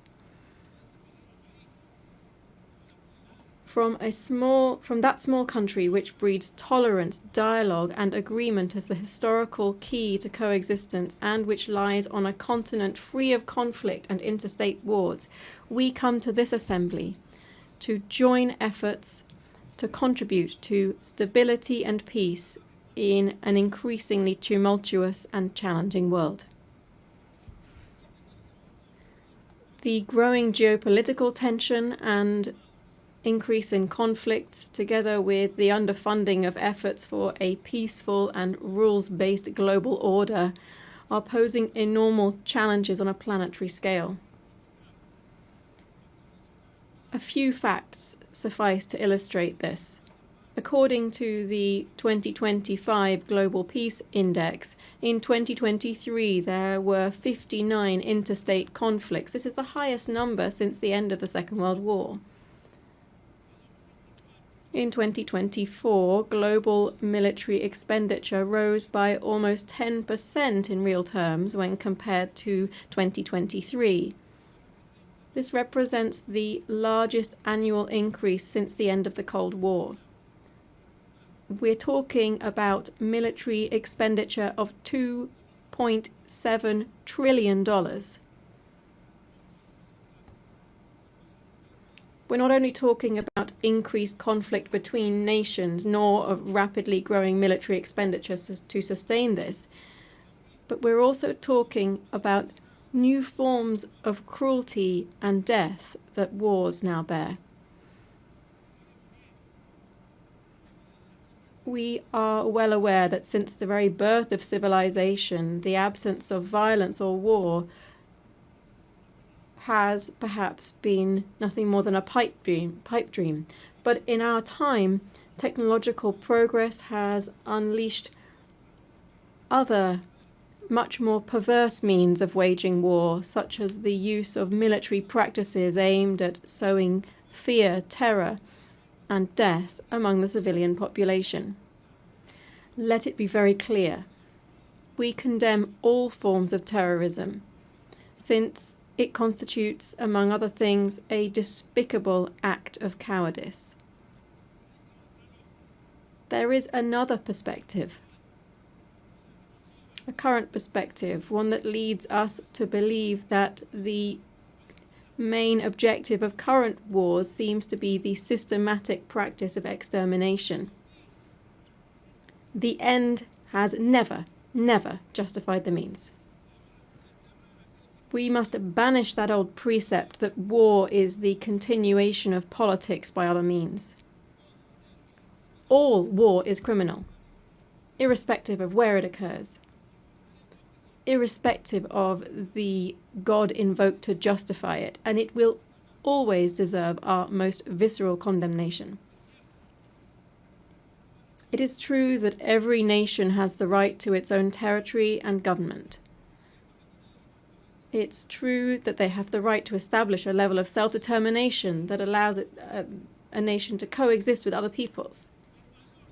And the value of the United Nations is precisely to ensure that these principles are realized in a peaceful and civilized manner. No state that claims to be democratic and to live under the rule of international law can, even under the legitimate right to defend itself against terrorism, exercise barbarity against any civilian population, least of all against especially vulnerable and defenseless persons. Since 1948, Uruguay has maintained a consistent and steadfast position in line with the principles of self-determination and peaceful coexistence. Our historic stances on the main global conflicts, especially that currently underway in the Middle East, are well known. In this regard, Uruguay has always maintained the position of two states, two peoples. The Uruguayan government hence takes very seriously the reports produced by the international community concerning the Palestinian territories and urges the implementation of the recommendations made by the United Nations. At the same time, we urge the immediate suspension of military operations of death. We urge the suspension of death of innocent civilians. And we request the release of the hostages. In our world, at the same time, there are other persistent and worsening, more widespread and permanent tragedies. to such an extent that the Universal Declaration of Human Rights, adopted in this very assembly 77 years ago, stands as a revolutionary manifesto in the times that we are living through. Beginning with its first article, which proclaims all human beings are born free and equal in dignity and rights, and, endowed as they are with reason and conscience, should act towards one another in a spirit of brotherhood. How far we are from our own principles and commitments when we see that the gap between those who have the most and those who suffer the most is ever greater. How far we are when we see that the principles of freedom and equality are increasingly estranged, and we hear much more talk of a supposedly free individual than of egalitarian societies in terms of income or the enjoyment of rights. How far we are from human sensibility when we forget that our main calling must be to stand with the majority, listening to every problem or anguish of our people and understanding even and fundamentally those who think differently. Madam President, I come from a country with a long, faithfully documented tradition in international politics. This tradition includes staunch support for multilateralism in all of its facets, political, economic, cultural, as the best and only way to face the challenges to which I have referred. It also, of course, includes a permanent commitment to international law, a commitment to dialogue and to the building of peace as one of our greatest contributions in the context of a fragmented and polarized world.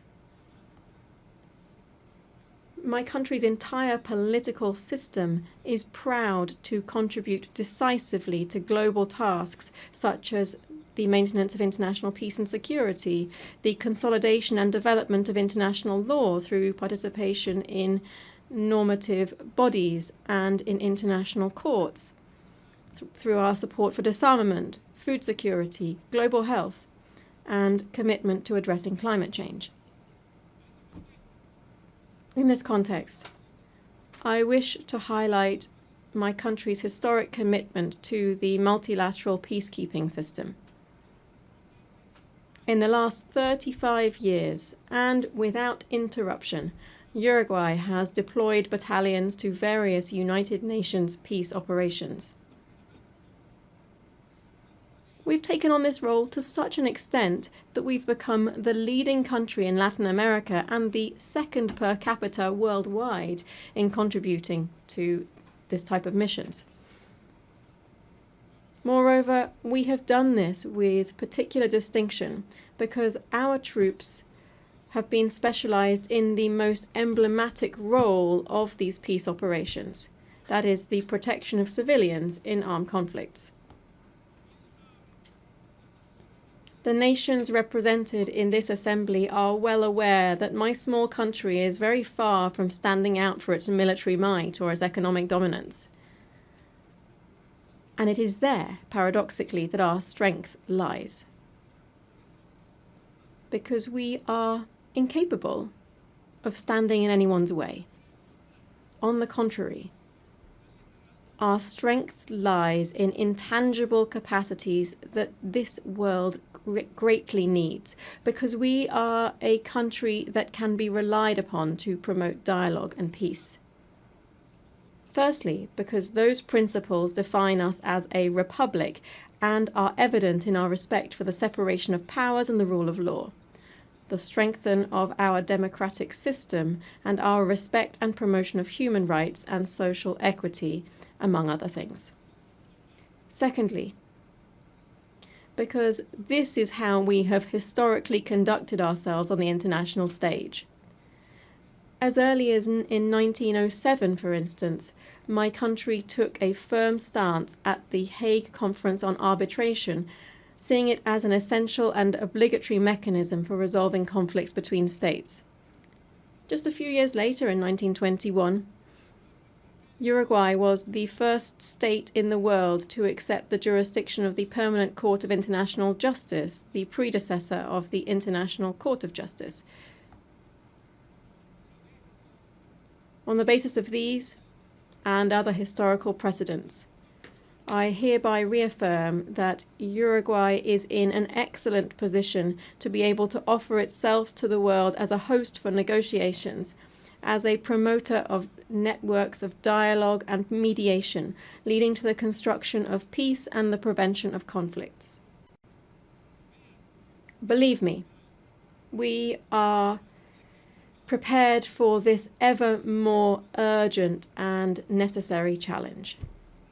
Among other reasons, because we have learned, as my country's former president José Pepe Mujica said, that tolerance is the foundation for peaceful coexistence. Thank you.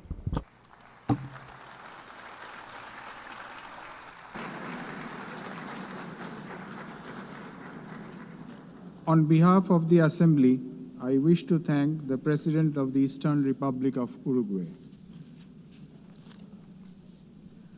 The Assembly will hear an address by Her Excellency Nataša Pirc-Musar, the President of the Republic of Slovenia. I request protocol to escort Her Excellency and invite her to address the Assembly.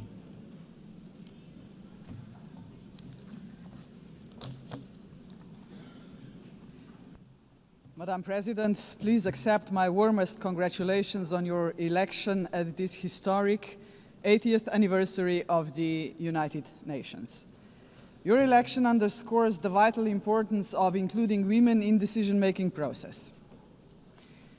Ladies and gentlemen, Excellencies, in 1945, the end of the Second World War was greeted with celebrations, and hopes were placed in a new era of peace and cooperation, embodied by the creation of the United Nations. However, those hopes were soon overshadowed by the onset of the Cold War. When it ended in 1991, we once again dared to believe that this would pave the way to the vision of lasting peace, security and cooperation as enshrined in the UN Charter. Sadly, that vision has not materialized. In fact, the situation has worsened, and here is why. Firstly, the Security Council, envisioned as the very pillar of collective security, is failing to meet the expectations of the world, if it ever has. The Permanent Five were supposed to be role models for the rest of the world working for peace. Some work in their own interests instead. Secondly, the promise of the Sustainable Development Goals is faltering. Progress is lagging, and with cuts in development assistance, millions of the world's poorest are pushed further away from the access to even the most basic services. Thirdly, international law appears to stand at the precipice of irrelevance. The independence of elected international judges, the integrity of human rights institutions, personal security of human rights defenders, and the authority of this organization are under siege. Fourthly, the Genocide Convention risks becoming a relic of the past. Some states have put the International Criminal Court to its greatest challenge ever.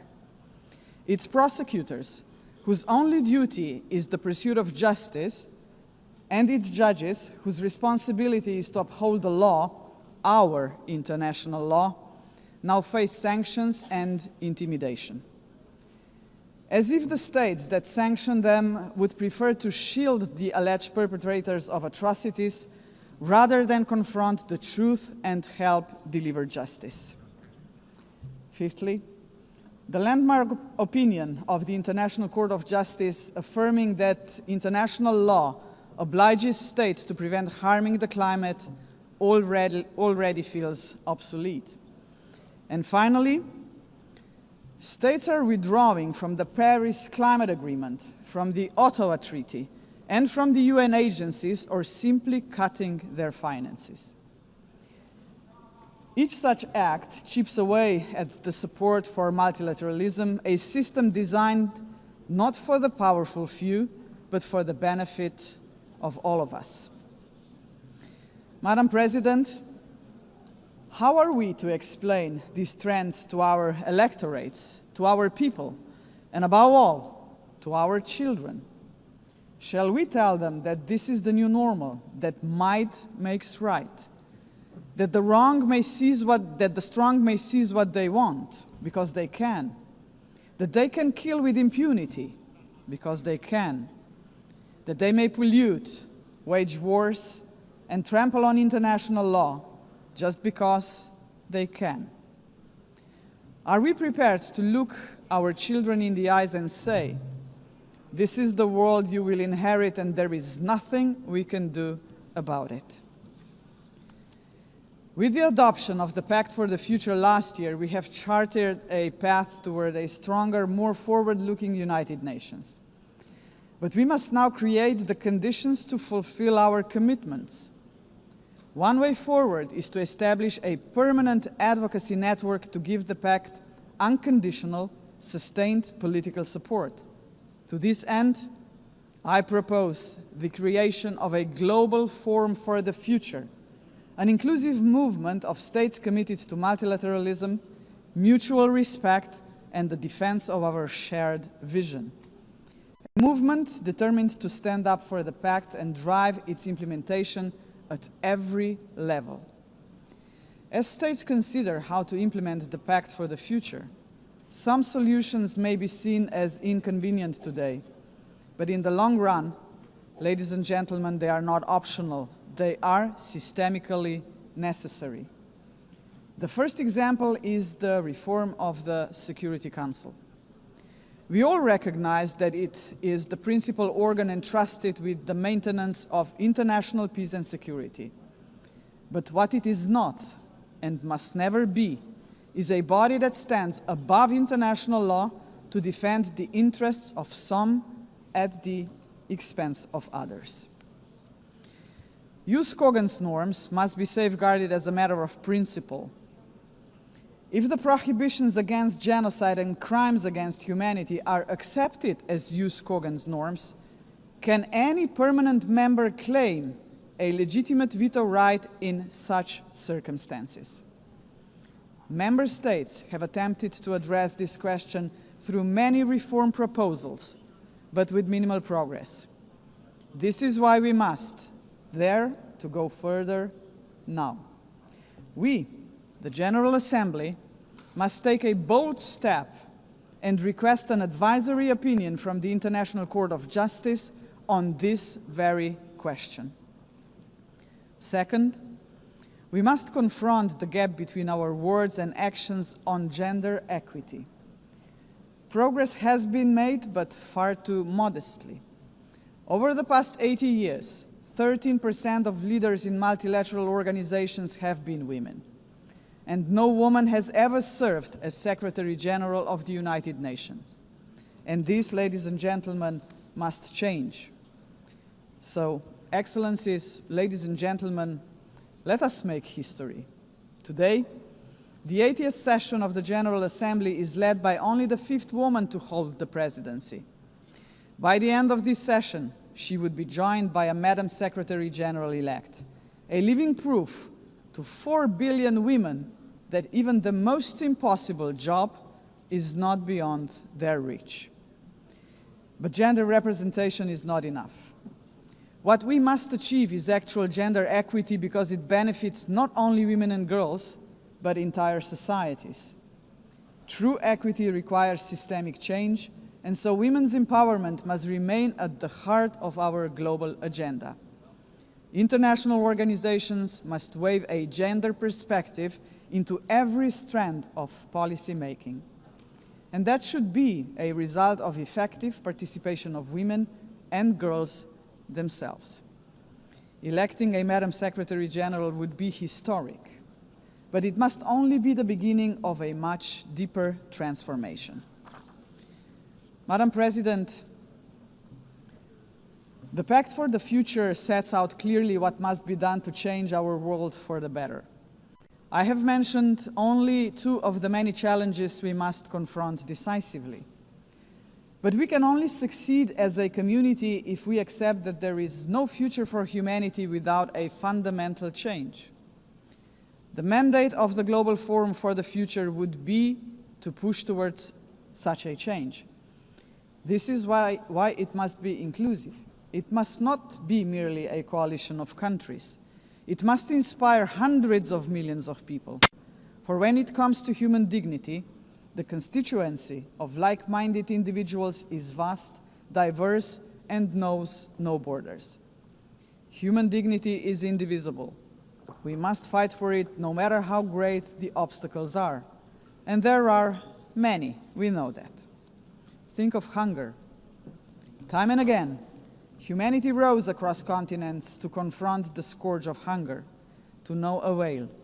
Worse still, hunger is now being weaponized, turned into a tool of war. We receive reports on a daily basis of how women and children are starved because they are marked as legitimate targets, as enemies.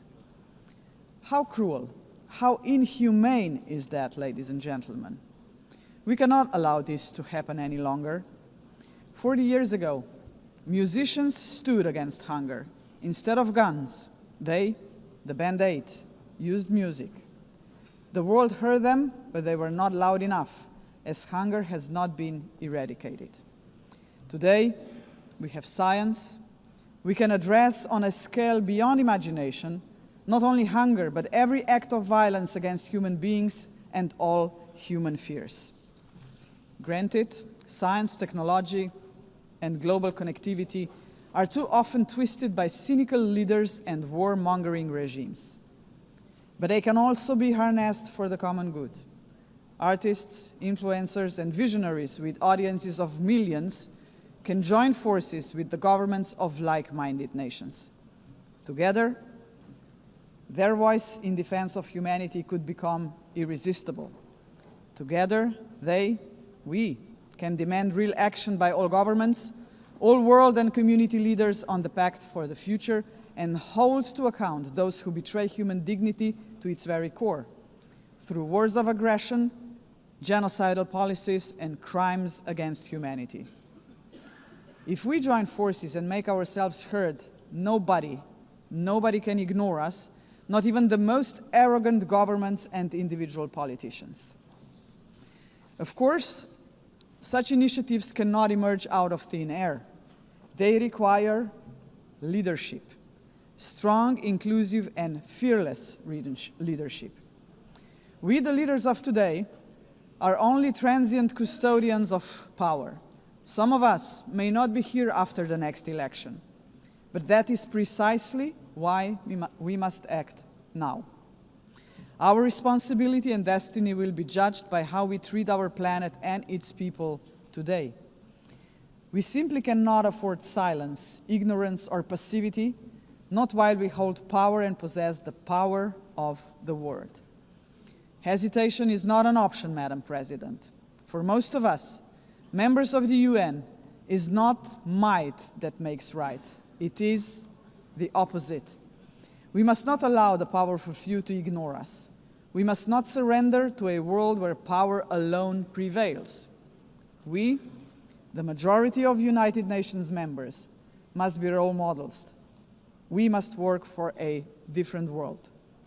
The Global Forum for the Future can be a platform for the much-needed transformation in which partnerships with non-state actors and companies are indispensable. Profits must finally serve development for all. Innovation and sustainability must drive tolerance, mutual respect, and inclusive dialogue. Is that too much to ask? If we, the leaders of this planet, can offer nothing but terror, conflict, pollution, fear, inequalities, and war to 8 billion people, then we must confront the truth. We are complicit in crimes against our civilization and our planet. And not just us, heads of states, but leaders of international institutions, CEOs and every individual with the power to make a difference share this responsibility. None of us can claim ignorance of what is at stake. If we believe in human dignity for all, we must deliver more. A world that fulfills lives, not threatens them.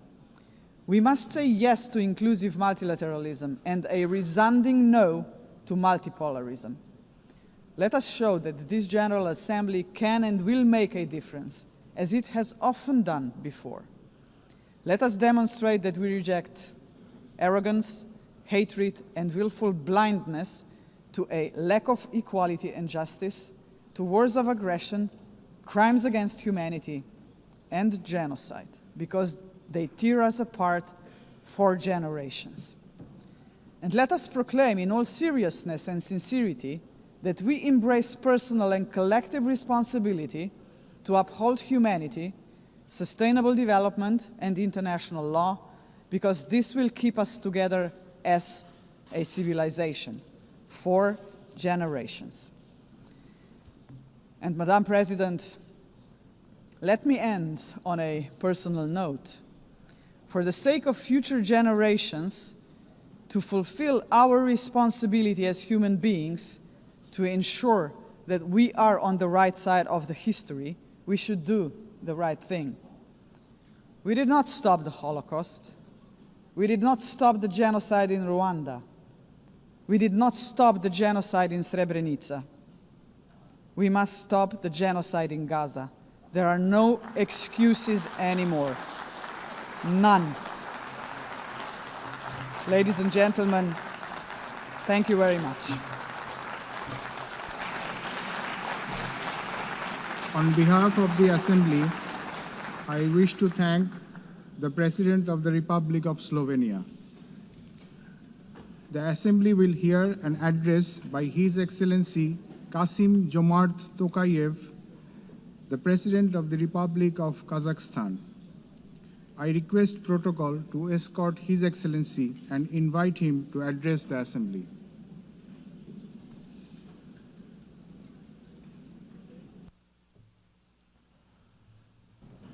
Madam President, Mr. Secretary General, distinguished delegates, for 8 decades, the United Nations has played a pivotal role in combating humanity's global challenges. Over that time, it has led our common efforts on collective security, nuclear non-proliferation, peacekeeping, development, poverty reduction, sustainability, and human rights. But we must also face the truth. The world around us has changed profoundly and, unfortunately, not for the better. That's why the United Nations remains today a symbol of hope for millions around the globe. This historic meeting is a unique opportunity to recommit ourselves to the founding principles and goals of our universal and truly indispensable organization.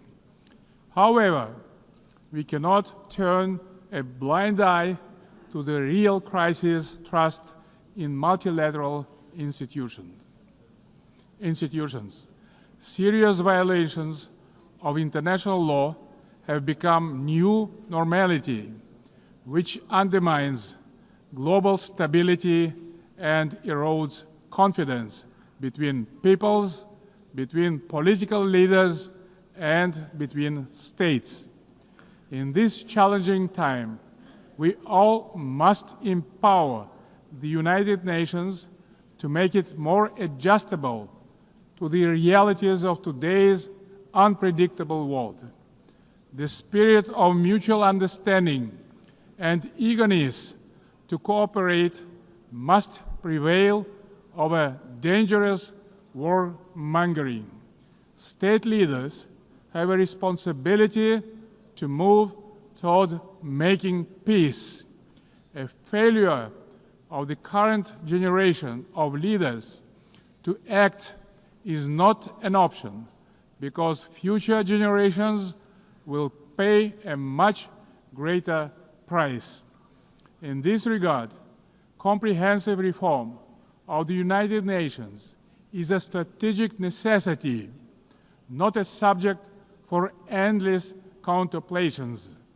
We need to establish a new group of truly dedicated people who will highly professionally and without any hesitations make concrete proposals for reforming the United Nations to make it better suited to the challenges of today and objectives of tomorrow. A central pillar of this bold effort to renew the United Nations should be a reform of the Security Council. Major powers of Asia, Africa, and Latin America should be represented in the Security Council on the rotational basis. In addition, Kazakhstan strongly believes that the voices of responsible middle powers also need to be seriously amplified in the Security Council.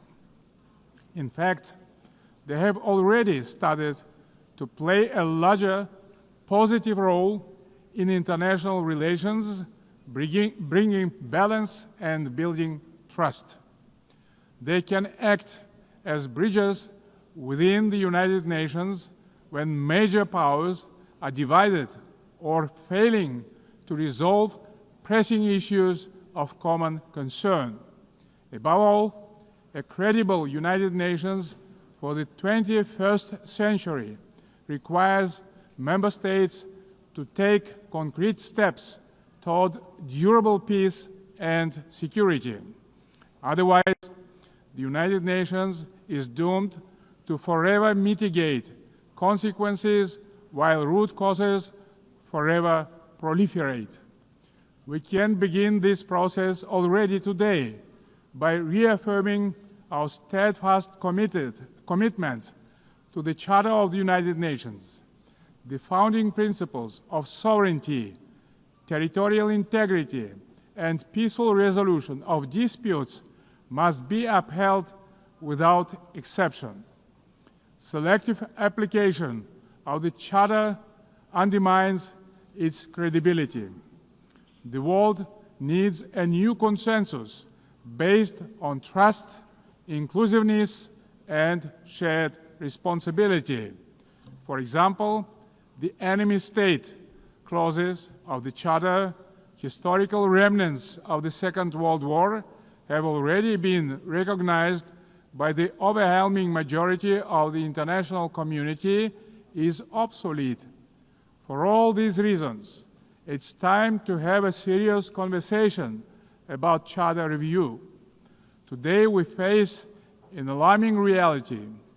Arms control treaties are collapsing, and with them, so are the foundations of strategic stability. Global military spending in 2024 hit a record $2.7 trillion. The global cost of violence reached nearly $20 trillion. Therefore, rebuilding a robust global security architecture should remain a top priority for the international community. We advocate relaunching high-level dialogue among nuclear powers and stronger multilateral action to drastically reduce the looming threat of nuclear weapons.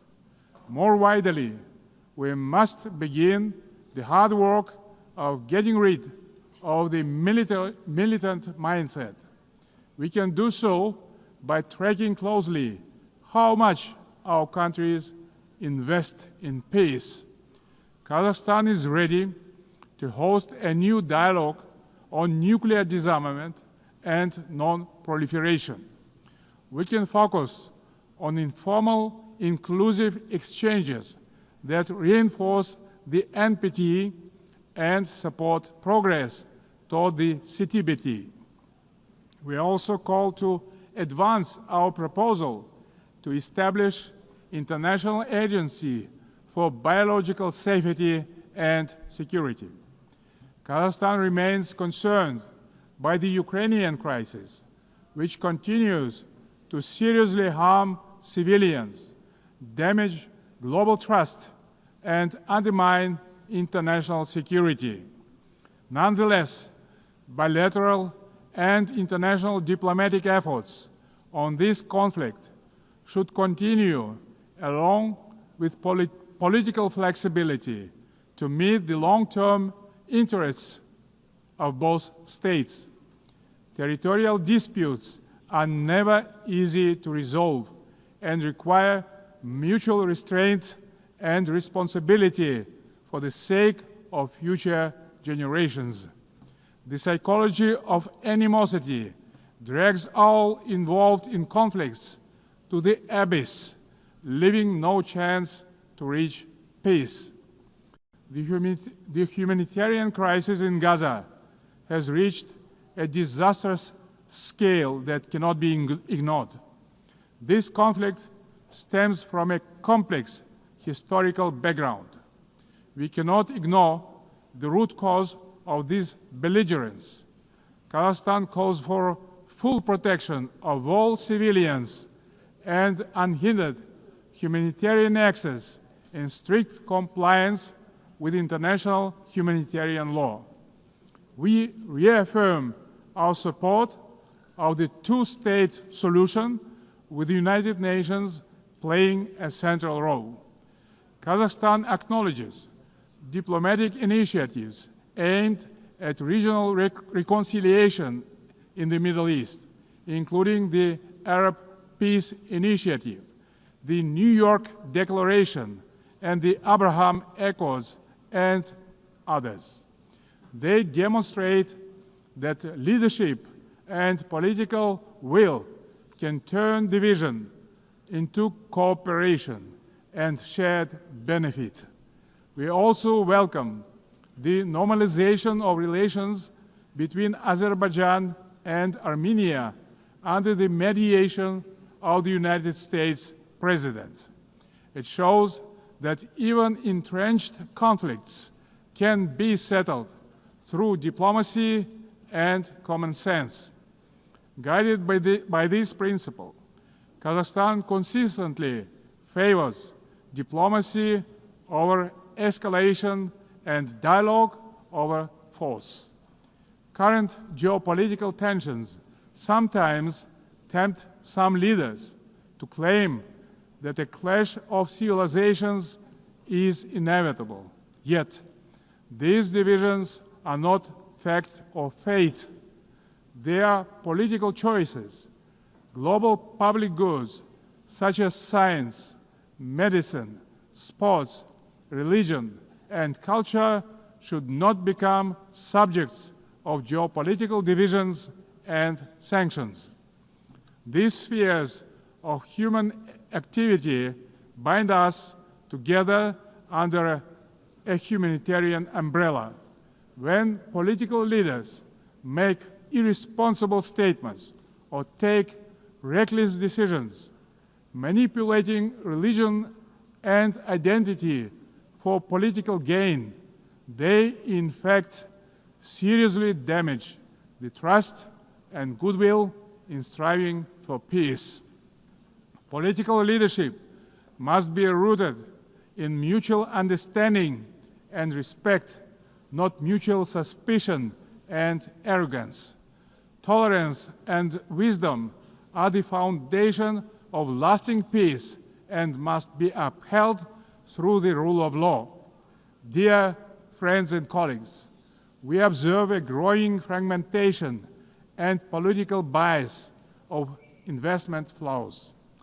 As a result, global FDI fell to $1.5 trillion last year. Kazakhstan strongly advocates for greater international investment cooperation. More than $400 billion have been attracted to our economy within 30 years of independence. Our commitment to open market principles is absolutely firm, and will remain a cornerstone of our state policy.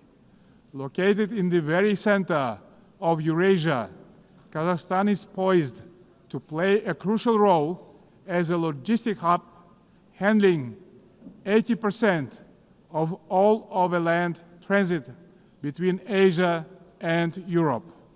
We are investing tens of billions of dollars in our transport and transit infrastructure, including the Belt and Road Initiative, the North-South and Trans-Caspian transit corridors. Kazakhstan will continue to develop regional supply chains that are the heart of the emerging global transport network. By 2029, we plan to build 5,000 kilometers of new railway lines. Kazakhstan has made the Sustainable Development Goals a core pillar of its national agenda, integrating their targets into state planning and budgeting. With the support of the United Nations Secretary General and partner states, Kazakhstan now hosts the new United Nations Regional Center for SDGs for Central Asia and Afghanistan in Almaty. Today, Central Asia is demonstrating a renewed sense of unity and mutual trust. It is emerging as a proactive contributor to international peace and progress. The Central Asian Five are strengthening cooperation, proving that regional solidarity can be a powerful force for development and security. This has enabled our region to engage key global partners in the unique Central Asia Plus dialogue format.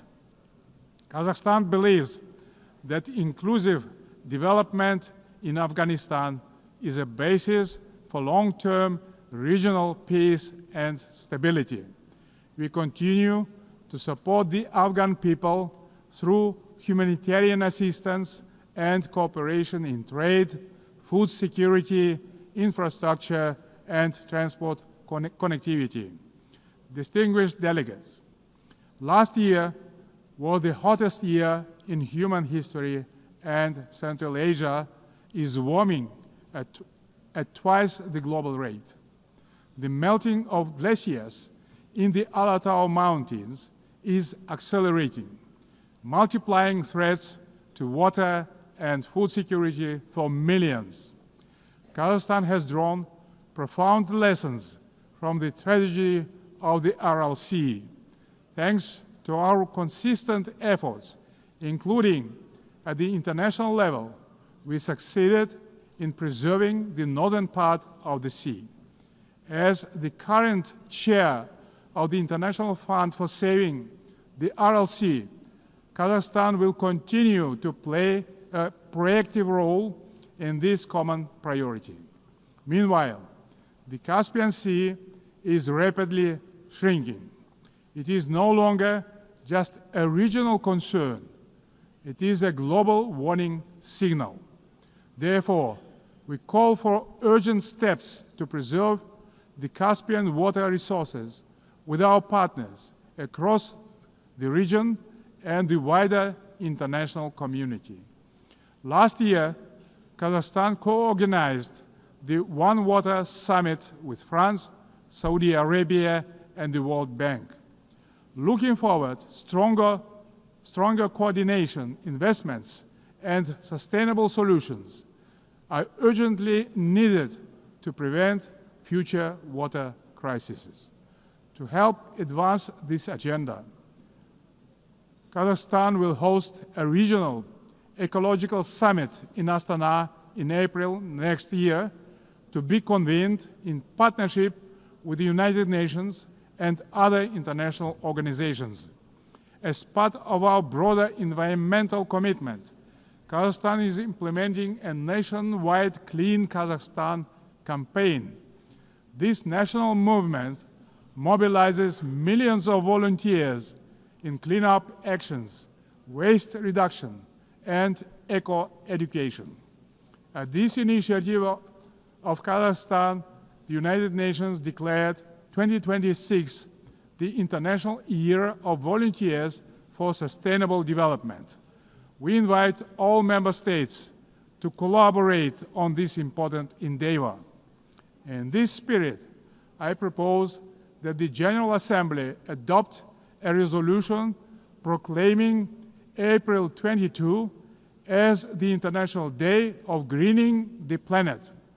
Dear friends, Kazakhstan views artificial intelligence not as one more technological advancement, but as a major breakthrough that can be a true engine of human progress. Yet, as artificial intelligence accelerates, so do the related risks, specifically deepening technological, economic, and geopolitical divides. At the same time, we should not let ethical norms fall behind this rapid evolution. Pressing questions of fairness, accountability, and individual rights must be addressed with clarity and urgency.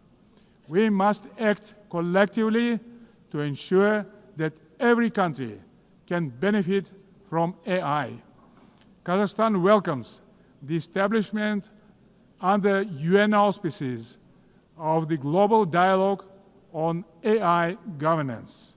We stand ready to actively contribute to this platform to help ensure that AI remains safe, inclusive, and human-centered.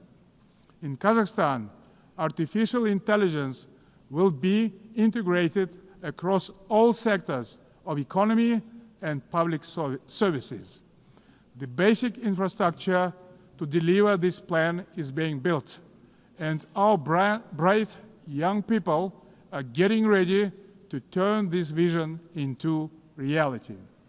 Our strategic goal is to transform Kazakhstan into a fully digital power within the next 3 years. Large-scale digitalization and widespread use of AI have become a national priority in Kazakhstan. E-government is an important pillar of our national development strategy. Around 90% of public services are already digitalized. Kazakhstan has recently launched its fastest national supercomputer ever. But AI and automation are expected to threaten jobs in many countries. That's why digital progress must go hand in hand with professional education. Therefore, Kazakhstan believes it is imperative not just to increase employment, but to valorize the technical professions. Ladies and gentlemen, amid global turbulence, Kazakhstan is pursuing a bold national renewal to build a truly just and fair state. Over the last 3 years, we have carried out large-scale political and economic reforms that are unprecedented in our part of the world. Through a national referendum, we introduced a single 7-year presidential term, thereby strengthening democratic accountability. We remain committed to the formula of strong president, influential parliament, and accountable government. Guided by strong wish to modernize Kazakhstan, I have proposed a single-chamber parliament for a national referendum to consider. Our objective is to continuously embrace the political system to make it more transparent, effective, and reflective of people's aspirations. At the heart of these reforms lies a clear principle: law and order must prevail. We believe that only governance rooted in common sense and the rule of law can ensure public order and protect the rights of all citizens. It creates good conditions for international investment, trade, cooperation, and more broadly, the dynamic development of our country. The interests of law-abiding people and decent citizens must always come first, maintained through justice, accountability, and mutual respect. Kazakhstan's economy is showing clear signs of sustainability and resilience.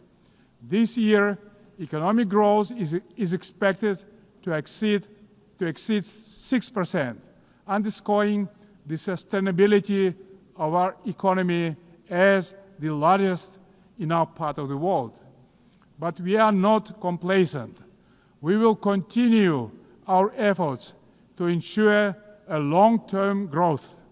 Kazakhstan's energy strategy is based on 4 pillars: oil and gas, coal, uranium, and critical minerals.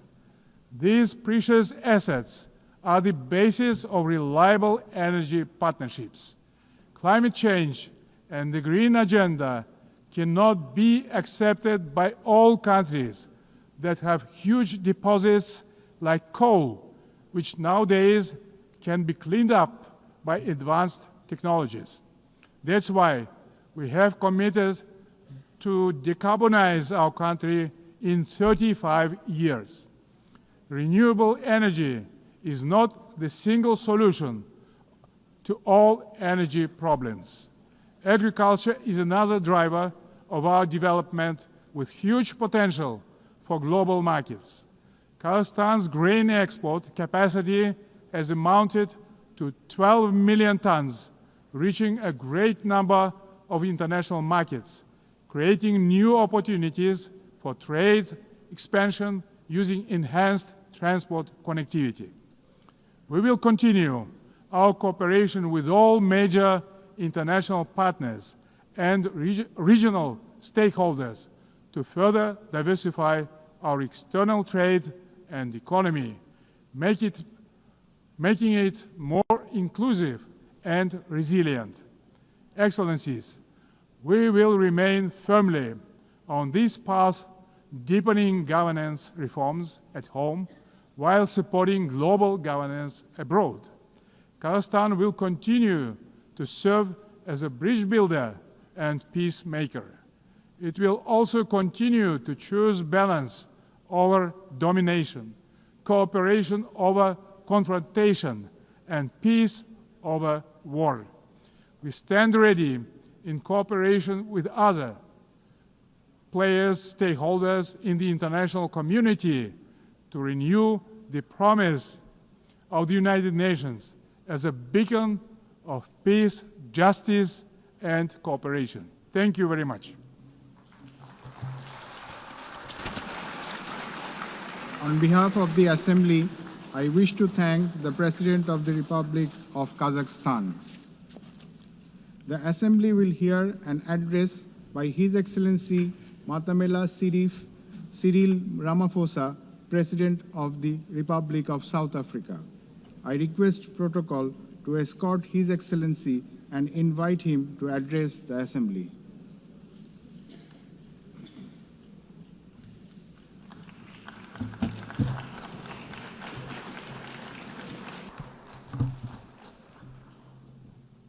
Thank you, President of the 80th session of the UN General Assembly, United Nations Secretary General, Excellencies, Heads of State and Government, and ladies and gentlemen.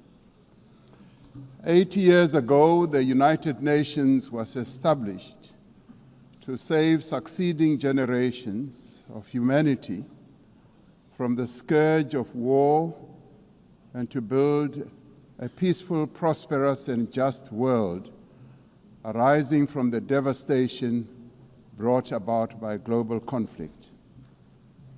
Through the UN Charter, the nations of the world pledged to uphold peace, development, and human rights, which would be underpinned by international law. Now more than ever, we are called upon to uphold the values and advance the purpose of the United Nations.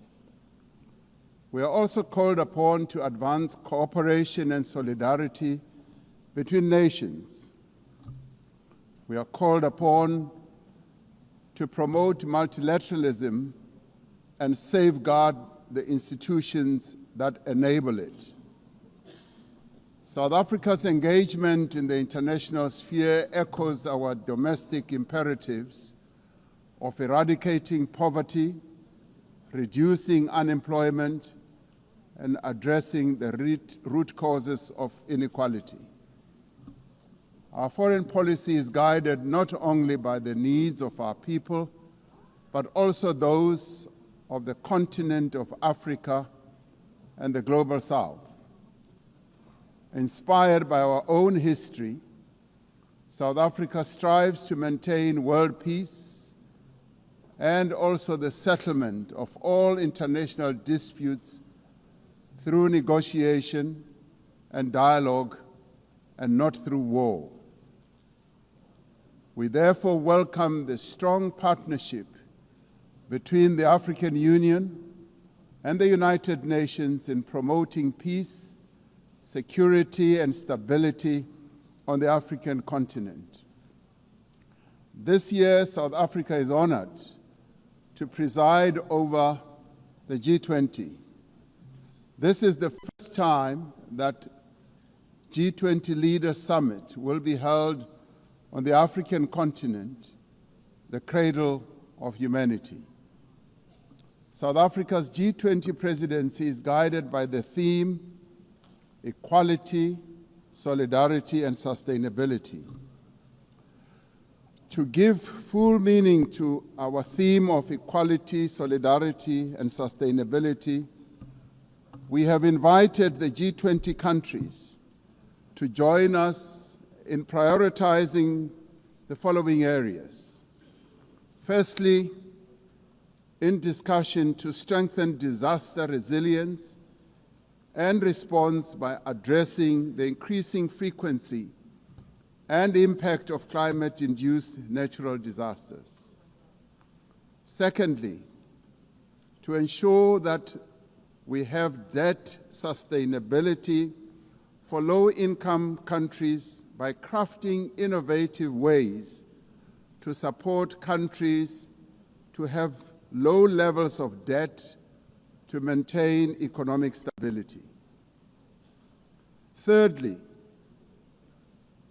to discuss how to mobilize finance for a just energy transition by encouraging investments in renewable energy and sustainable technologies, without foregoing what we would call base load energy sources. Fourthly, by harnessing critical minerals for inclusive growth and sustainable development through the value addition processes, that is, beneficiation of these minerals at the source where the minerals are extracted, to foster the development of communities where these minerals are found. These priorities reflect South Africa's commitment to addressing global challenges and promoting inclusive growth and sustainable development. Our country's G20 presidency is a significant opportunity for South Africa to advocate for Africa's development agenda and to amplify African voices in global economic governance for a continent that is irreversibly on the rise. As member states of the United Nations, we have all adopted the Sustainable Development Goals. However, many of these goals remain elusive. There are many reasons that hold many countries back from fulfilling and implementing these development goals. Some of these reasons are lack of sufficient financial resources that can finance the advance that these countries need to make to fulfill those goals. Many countries with developing economies, especially in Africa and the global south, do not have adequate capital to finance their development goals. They are indebted and are paying much more on debt servicing than they do on health and education. In fact, these countries pay much more than countries in the north for their debt. Yet through global solidarity, by having fairer lending rules, especially for several of the global south countries, we can achieve our shared commitment.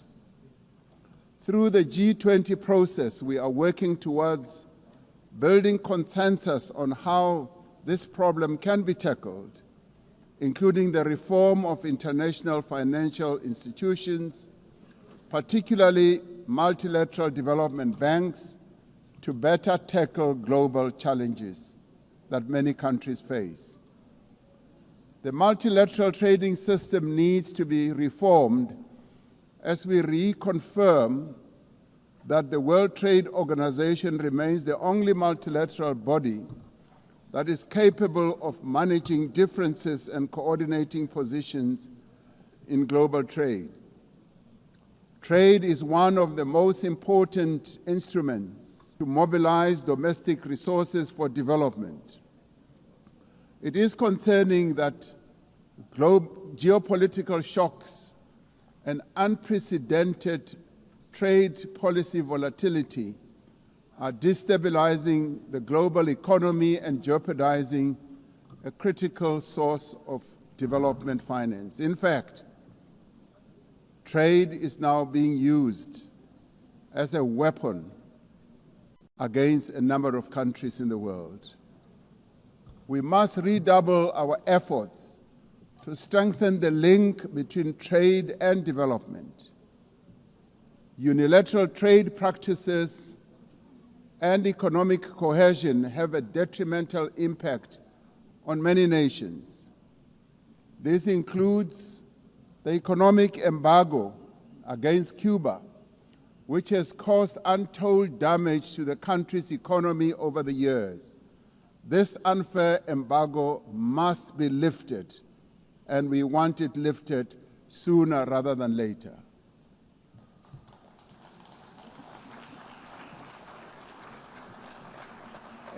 In the midst of global trade uncertainty, the African continent is providing a pragmatic example of constructive collaboration and cooperation by using the African Continental Free Trade Area as an engine for sustainable growth and development. This will, with commitment, become the central pillar of economic cooperation and integration for our continent. As part of the effort to build more inclusive economies, South Africa's G20 presidency has launched an extraordinary committee of independent experts on global wealth inequality. This committee, chaired by Professor Joseph Stiglitz, a Nobel laureate, will deliver the first ever report on global inequality to G20 leaders when they meet in November in Johannesburg in South Africa. Climate change is an existential threat. We are failing future generations by our inability to reduce global warming. Climate change is reversing economic growth and development gains in many countries, especially in the global south. Although Africa carries the least responsibility for climate change, many countries on the continent of Africa experience much of its harshest effects. Extreme weather events like floods and droughts are driving food insecurity, displacing populations, causing damage to infrastructure, and leading to the unnecessary loss of livelihoods. Member states must honor their undertakings and commitments in line with the guiding principle of common but differentiated responsibilities and respective capabilities. The Secretary General recently reported that global military expenditure has reached historic highs, just as the world is falling behind on its core development promises. We are building weapons when we should be building social infrastructure that advance the lives of our people. We are fighting wars that cause death and destruction when we should be fighting poverty and developing the livelihoods of vulnerable people. We must act decisively to silence all the guns everywhere to realize the goal of sustainable development and global peace. And I do believe that this is an objective that is possible to reach. As we commemorate the 80th anniversary of the UN, the relevance of this institution and various multilateral processes for the maintenance of international peace and security is being willfully undermined. There is an increasing reliance on unilateral military action in contravention of international law. The United Nations Security Council has proven to be ineffective in its current form and composition in carrying out its charter mandate to maintain international peace and security. South Africa remains deeply concerned by the erosion of the credibility of the Security Council and its failures to ensure accountability and uphold international law. As the security and humanitarian situations in the Democratic Republic of the Congo, Sudan, Gaza, and elsewhere deteriorate, it is a matter of great concern that there are countries that continue to violate international law and also defy the United Nations resolutions and rulings, also from bodies like the International Court of Justice. The establishment of the Hague Group and the Madrid Group aim to reaffirm the primacy of international law, promoting accountability and ensuring support for a just peace. We cannot and should not accept that members of this organization continue willfully to violate without consequence the charter that we have all agreed to uphold. Therefore, as nations that have pledged to uphold the UN Charter, we have the ultimate responsibility to ensure and protect the rights of the Palestinian people to self-determination, consistent with the case that South Africa brought before the International Court of Justice. There is growing global consensus. There is growing global consensus that Israel is committing genocide in Gaza. Just last week, the United Nations Independent International Commission of Inquiry found that Israel is responsible for the commission of genocide in Gaza. As Palestinians continue to face genocide and famine, we have a duty to act. South Africa has acted in the interest of saving lives by insisting that the International Court of Justice should make a ruling that indeed genocide is being committed in Gaza and that it should stop. And we stand here to say it must stop.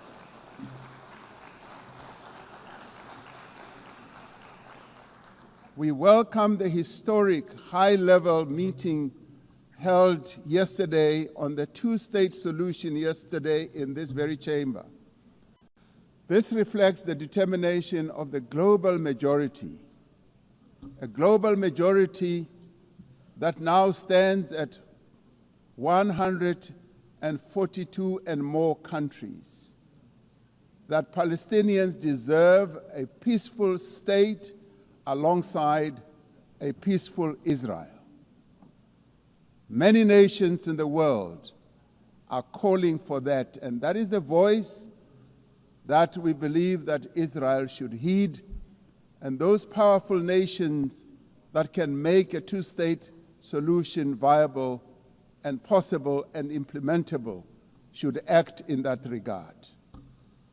The long overdue announcement by increasing number of countries to recognize the state of Palestine is testament to this determination. We have a responsibility as the member states of the United Nations to reaffirm the right also of self-determination of the people of Western Sahara.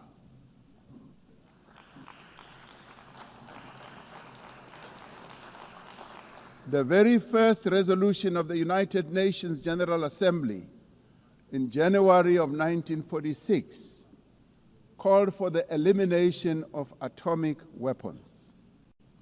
The resolution was passed shortly after the catastrophic use of atomic bombs on Hiroshima and Nagasaki that killed thousands of people. Decades later, we have not made significant progress in the fulfillment of the commitment to nuclear disarmament. In 2026, next year, South Africa will be presiding over the first review conference of the Treaty on the Prohibition of Nuclear Weapons. This treaty reaffirms that there is no greater assurance of non-proliferation than the complete prohibition of nuclear weapons. I was glad to hear that a number of leaders stood here to speak against nuclear weapons and the use thereof. This year we celebrate the 30th anniversary of the Beijing Declaration and Platform for Action as a roadmap for the achievement of gender equality, the empowerment of the women and girls of the world. South Africa reaffirms its unwavering commitment to the empowerment of women and their full, equal, and meaningful participation in all spheres of life. Yes, we would support also the election of a female Secretary General of the United Nations. The Beijing conference milestone reminds us of our shared responsibility to advance human rights, dignity, and justice for all. We are all equal, men and women, and there is no reason that we continue to hold the women of the world backwards. The right to development must be central to the policies and operational activities of the United Nations and its specialized agencies, programs, as well as funds. It must be at the core of the policies and strategies of the international financial and multilateral trading systems. As we celebrate 80 years of the United Nations, we must seize the opportunity to build a better United Nations for the next 80 years. What is needed now is a stronger and more capable United Nations. A United Nations that is based on the renewed commitment to its founding principles. We must invigorate the negotiations on the Security Council reform at the intergovernmental negotiations in the General Assembly, including by initiating text-based negotiations. The Security Council must be accountable. It must also be representative. It must be democratic and effective in executing its mandate. We can no longer accept that a large portion of the world's population is not represented in the United Nations Security Council. My own continent, Africa, home to 1.4 billion people, as well as South America, are not represented in the United Nations Security Council. This is unjust, this is unacceptable, and it must end. We want representation in the Security Council. We look forward to working with the Secretary General on the UNGA initiative to ensure that our organization works more effectively and efficiently. Mandates given by member states must be implemented, and the necessary structural changes and program realignment must be implemented across the UN system. In the face of the decrease in funding to the United Nations to fulfill its mandate, the UNGA initiative is important to maintain the integrity of the multilateral system and to uphold international law. Lastly, I am reminded that our collective membership of the United Nations is our shared humanity in action.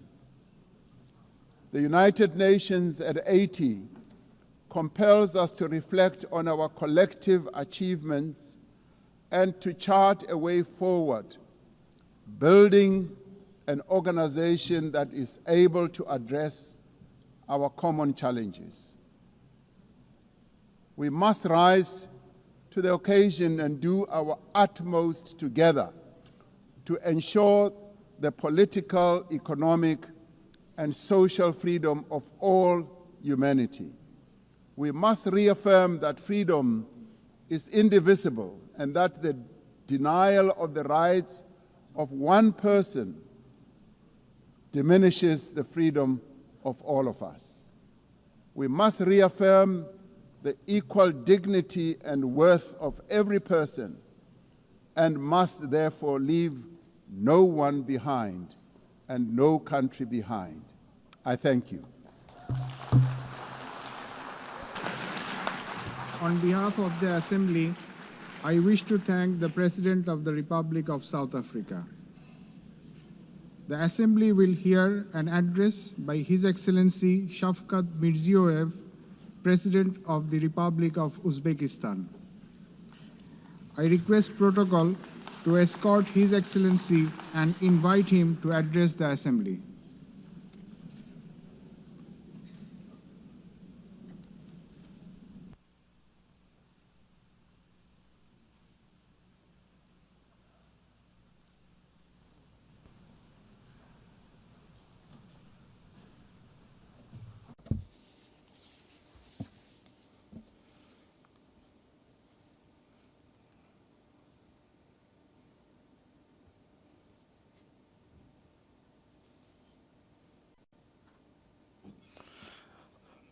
Distinguished Madam President, distinguished Secretary General, heads of delegations, ladies and gentlemen.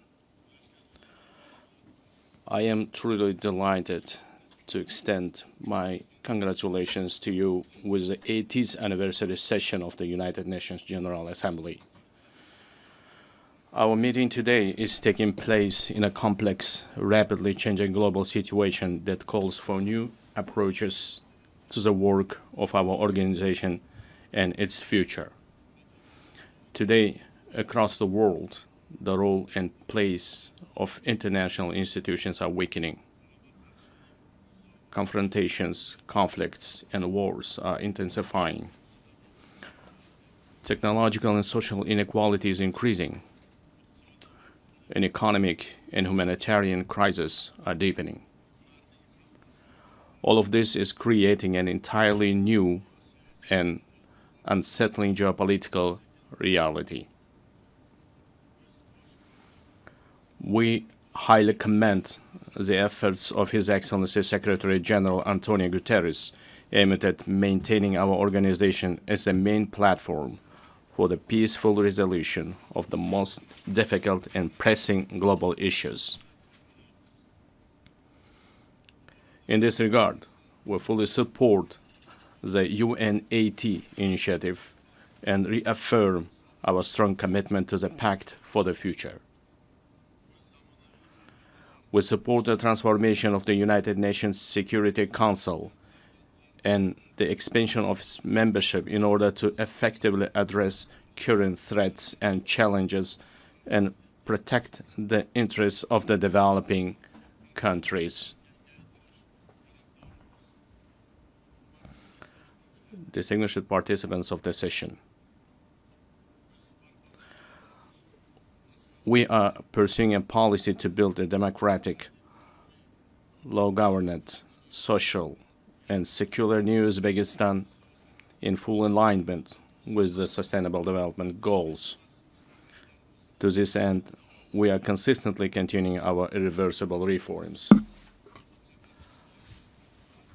Our top priority goal is to fundamentally transform the lives of each and every family and citizen in our country to enhance human dignity and well-being.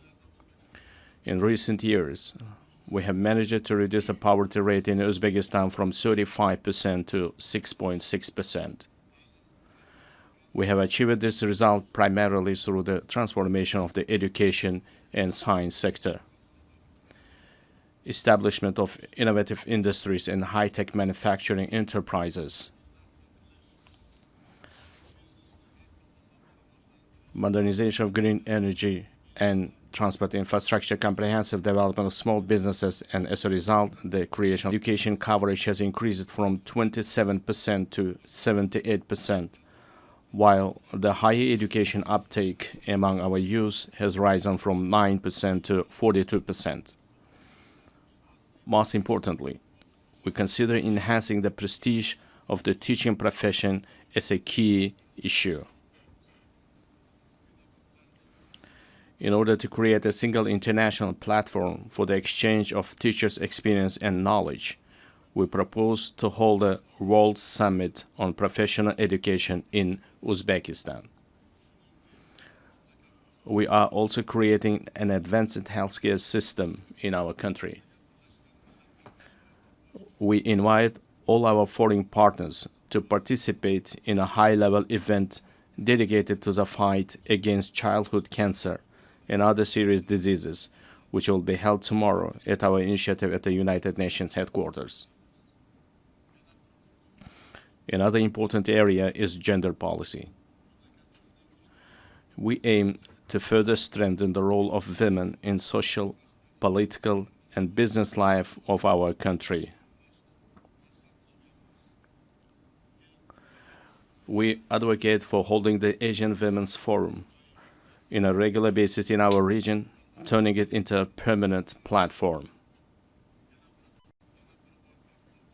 I would like to emphasize once again, we remain committed to our obligations in achieving the Sustainable Development Goals. By the year 2030, we intend to join the ranks of upper middle income countries. To this end, we will consistently continue our open and pragmatic policy.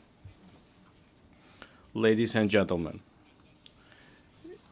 8 years ago, from this esteemed podium, we declared our firm determination to transform Central Asia into a region of peace, good neighborliness, and partnership.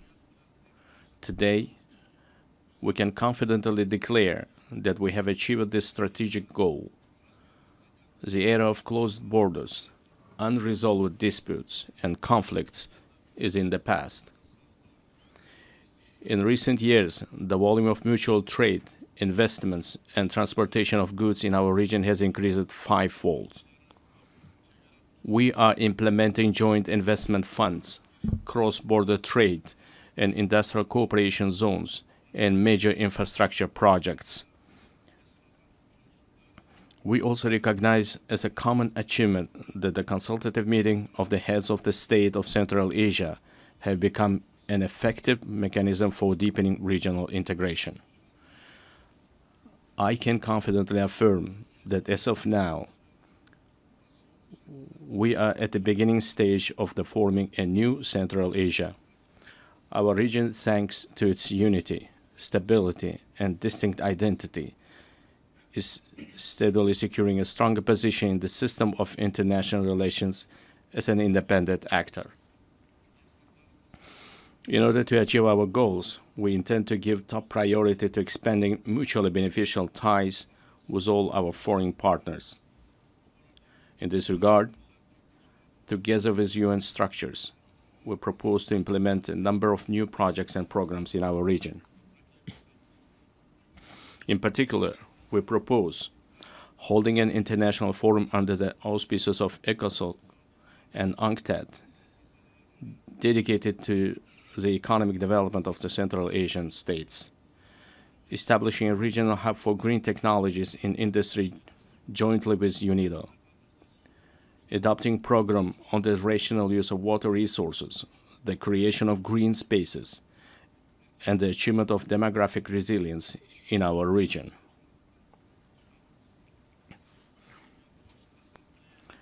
In addition, we propose the adoption of UN General Assembly resolution supporting the efforts of the Central Asian countries aimed at deepening regional partnership and economic integration.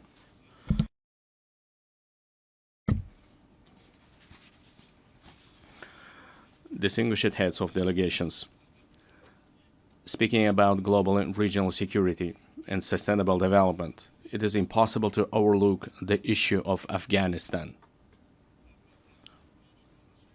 Supporting the aspirations of Afghan people for a peaceful and stable life requires the united efforts of the international community. I would like to emphasize that it is of utmost importance to prevent this country's isolation. We intend to implement large-scale economic and infrastructure projects in that country. We propose to adopt a dedicated UN resolution on the development of transport and energy corridors of international significance through the territory of Afghanistan. At the same time, we cannot turn a blind eye to the deeply worsening humanitarian crisis in the Gaza Strip. We call for an immediate cessation of hostility and the continuation of political negotiations. In line with the UN resolutions, we remain steadfast supporters of the two-state solution principle. We are also deeply concerned by the situation around Ukraine. We welcome the start of the high-level dialogue aimed at resolving the crisis through diplomatic means.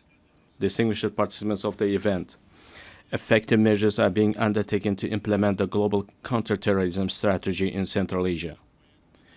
In cooperation with the UN Office of Counterterrorism, a regional council on rehabilitation and reintegration was established. We propose to transform this council into an international competence center. This very body will serve as an important platform for exchanging experiences on adapting to peaceful life for those repatriated from conflict zones. Furthermore, we stand ready to provide all the necessary conditions for the establishment of the Regional Office of Counterterrorism in Uzbekistan. Dear ladies and gentlemen, in today's world full of threats, we are witnessing how vulnerable the global transport system is. These challenges primarily have a negative impact on the stability of landlocked developing countries. It is of utmost importance to ensure the security of international transit corridors and to establish efficient logistics networks. In this regard, we believe the time has come to introduce a global mechanism on strengthening transport connectivity to achieve sustainable development goals. I would also like to draw special attention to the increasingly acute challenges of climate change. For instance, the consequences of the RLC desiccation must remain at the constant focus of the international community. We are consistently continuing our work to restore the RLC ecosystem. In recent years, salt-tolerant desert plants have been planted on 2 million hectares of the dried seabed of RLC. By the year 2030, green cover will be created on 80% of this area. Another serious issue is the water scarcity. As of now, more than 2 billion people in the world do not have access to clean drinking water. We are planning to hold a World Forum on water saving in our country. The outcomes of this conference are expected to recognize the water crisis as a serious threat to sustainable development. We intend to adopt a special roadmap for the wide introduction of innovation technologies in a global level. Another adverse consequence of climate change is the intensifying trend of climate migration. Unfortunately, clear international mechanisms and the legal framework in this direction have not yet been created. We advocate for the adoption of the Global Pact for a broad international partnership and coordinated policy on this serious issue. Dear participants of the meeting, it is of great importance to prevent inequalities in digital development and the use of artificial intelligence between countries. We propose to create an international cooperation mechanism aimed at the gratis exchange of practical solutions and models of artificial intelligence in healthcare, education, and culture. I would like to emphasize another priority issue. Our future, the destiny, and the prosperity of the world are in the hands of the younger generation. It is our urgent task to instill in the hearts and minds of our sons and daughters the most noble ideas, such as peace, humanism, and friendship, mutual trust, and respect. In this regard, we put forward the proposal to establish the World Youth Movement for Peace and to locate its headquarters in Uzbekistan. We are consistently implementing a policy of tolerance in our society. At the same time, we will actively continue our efforts to deeply study the ideas of Islamic enlightenment and promote them to the world. In the coming months, we will open the Center of Islamic Civilization, which is unique for our wider region. We intend to hold a special presentation at the United Nations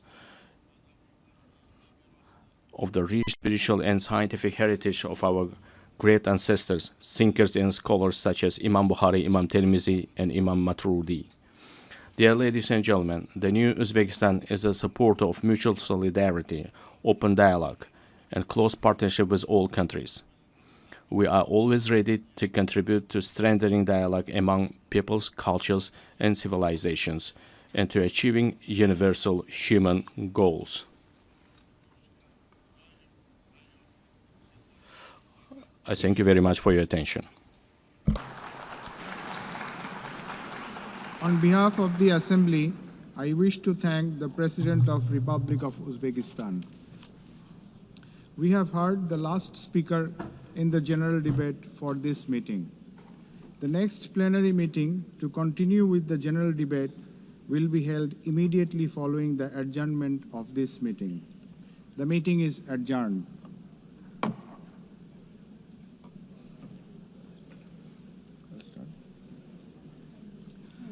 The fifth plenary meeting of the General Assembly is called to order.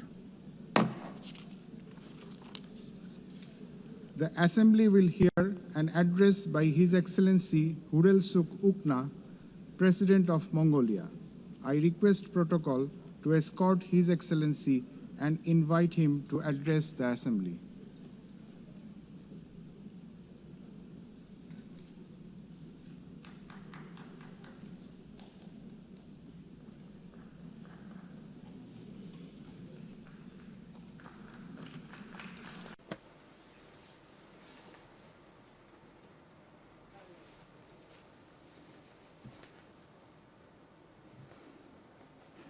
Madam President,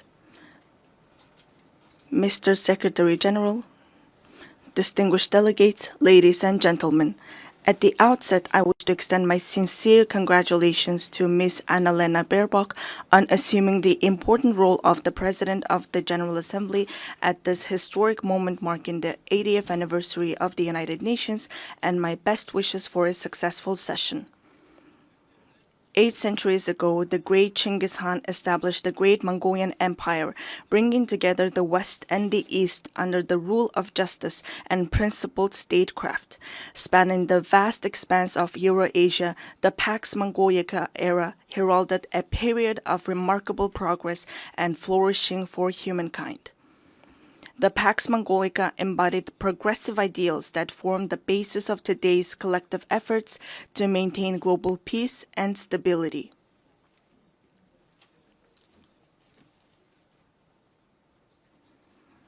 Then, 8 decades ago, when the dust and ashes of the World War had not cleared yet and humanity had not healed yet from fear and anxiety, the United Nations, a great family of nations, rose to prominence as a guarantor of world peace and security and a sanctuary of hope and trust.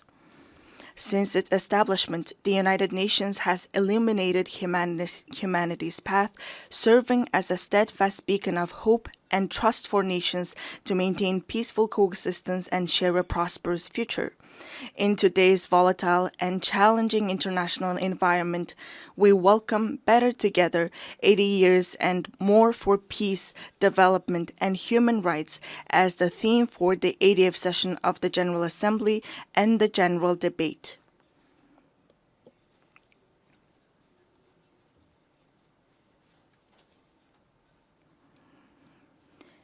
Indeed, this theme calls upon us to assess and reflect upon the United Nations' achievements and challenges over the past 80 years, further strengthen its work in accordance with the United Nations Charter and the principles of international law, and combine our collective voices and efforts in pursuit of concrete and tangible outcomes. Distinguished delegates, Mongolia has consistently upheld the United Nations Charter and universally recognized principles and norms of international law, respecting the independence, sovereignty, and territorial integrity of all states, resolving disputes by peaceful means, respecting human rights and freedoms, and fostering equal and mutually beneficial cooperation. Since becoming a full-fledged member of the United Nations in 1961, Mongolia has steadfastly supported the organization's efforts to strengthen international peace and security. It has demonstrated its enduring commitments to disarmament and non-proliferation and declared its territories nuclear weapon-free status. Furthermore, Mongolia has actively collaborated with the United Nations at all levels, including establishing a dialogue mechanism in Northeast Asia, participating in the United Nations peacekeeping operations, and putting forward various proposals and initiatives in the areas of socio-economic development, environment, and climate change to advance the implementation of development policy and goals. During his visit to Mongolia in 2022, United Nations Secretary General Mr. Antonio Guterres described our nation as a symbol of peace in a troubled world. It is a profound recognition of Mongolia's humble contributions and dedication to the work of the United Nations and its enduring commitment to the cause of peace. Over the past 23 years, Mongolia has continuously deployed personnel from its armed forces to United Nations peacekeeping operations, making a meaningful contribution to global and regional peace and security. During this period, Mongolia has deployed more than 23,000 peacekeepers to 16 United Nations peacekeeping missions and consistently ranked among the top 20 troop and police contributing countries out of more than 120 member states. As we mark the 25th anniversary of UN Security Council Resolution 1325 on women, peace, and security, it is a pleasure to announce that through the steady increase in the deployment of female military personnel, the proportion of women peacekeepers from Mongolia has reached 14% in 2025. Mongolia will continue to extend its unwavering support to the United Nations in its efforts to maintain international peace and security, and it remains committed to contributing to peacekeeping operations. Distinguished delegates, at this critical juncture, with only 5 years remaining until the 2030 agenda deadline, global progress toward achieving the Sustainable Development Goals stands at the mere 17%. According to the Sustainable Development Report 2025, Mongolia's implementation of the SDGs has reached 66.7%, ranking it 14th in the United Nations Multilateralism Index. This is a testament to our decades-long efforts and a worthy achievement. I want to acknowledge the tremendous efforts of the international community and all member states in advancing the implementation of the Sustainable Development Goals.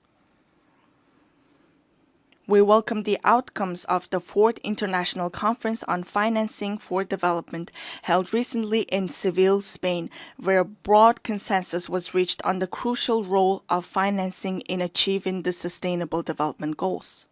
We also appreciate that the conference agreed to increase the engagement of developing countries and take comprehensive actions aimed at reforming the current international financial architecture. Within the framework of implementing the Seville commitment adopted at the conference, it is essential to direct international development cooperation towards supporting the most vulnerable groups and addressing their challenges.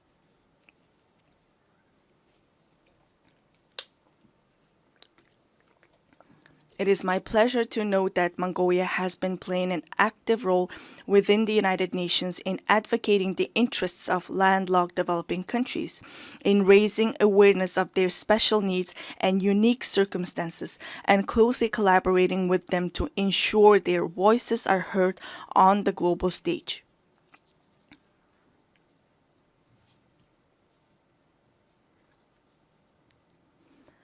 The 3rd United Nations Conference on Landlocked Developing Countries convened in August in Turkmenistan and adopted the Avaza Program of Action for 2024 and 2034. Landlocked developing countries have long faced trade and economic development challenges due to their geographic location. Member states have committed to implementing the program to advance the development of landlocked developing countries over the next decade and bring positive improvements to the livelihoods of more than 600 million people living in these countries. To ensure the effective implementation of the Avaza Program of Action, it is crucial for landlocked developing countries to align their national development plans with the program while mobilizing all available resources to strengthen regional integration and cooperation. Furthermore, we call upon the international community, financial institutions, and development partners to provide concrete support and cooperation with landlocked developing countries. Distinguished delegates, Mother Earth is our one and only home. However, as a result of humanity's careless behavior towards the environment, Mother Earth, with her very existence under threat, is sending a distress call like a patient in critical condition. If we do not take resolute action to preserve our Mother Earth now, she will inevitably find her own way to survive, with or without us. Since ancient times, we Mongols have believed that all beneath the sky is alive. We have revered mountains, rivers, plants, and animals, understanding that the harmony of the earth and the living world is inseparably intertwined with humanity's inner life and conscious actions. 2 millennia ago, the great Han Modon of the Huns, the Mongols' ancestors, proclaimed that the very foundation of the state is the land. Thus, UNESCO recognized this time-honored tradition of revering nature by inscribing the Mongolian traditional ritual of worshipping sacred sites on the last of the intangible cultural heritage in need of urgent safeguarding. We Mongols are a people blessed with the beautiful tradition of living in harmony with Mother Nature, preserving her pristine purity, and nurturing our children from an early age with the mindset and spirit to cherish her. Accordingly, the United Nations General Assembly resolution entitled 800 Years of Mongolian Statehood, adopted in 2005, highly appreciated the contribution of Mongols to humankind's history and recognized the ever-increasing significance and relevance of a culture of living in harmony with nature, which is inherent in nomadic civilization in today's world.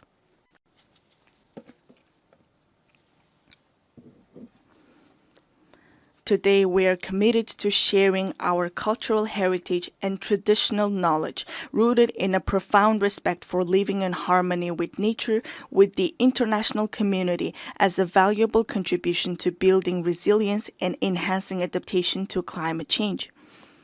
In 2026, Mongolia will host the 17th session of the Conference of the Parties to the United Nations Convention to Combat Desertification and observe the International Year of Rangelands and Pastoralists.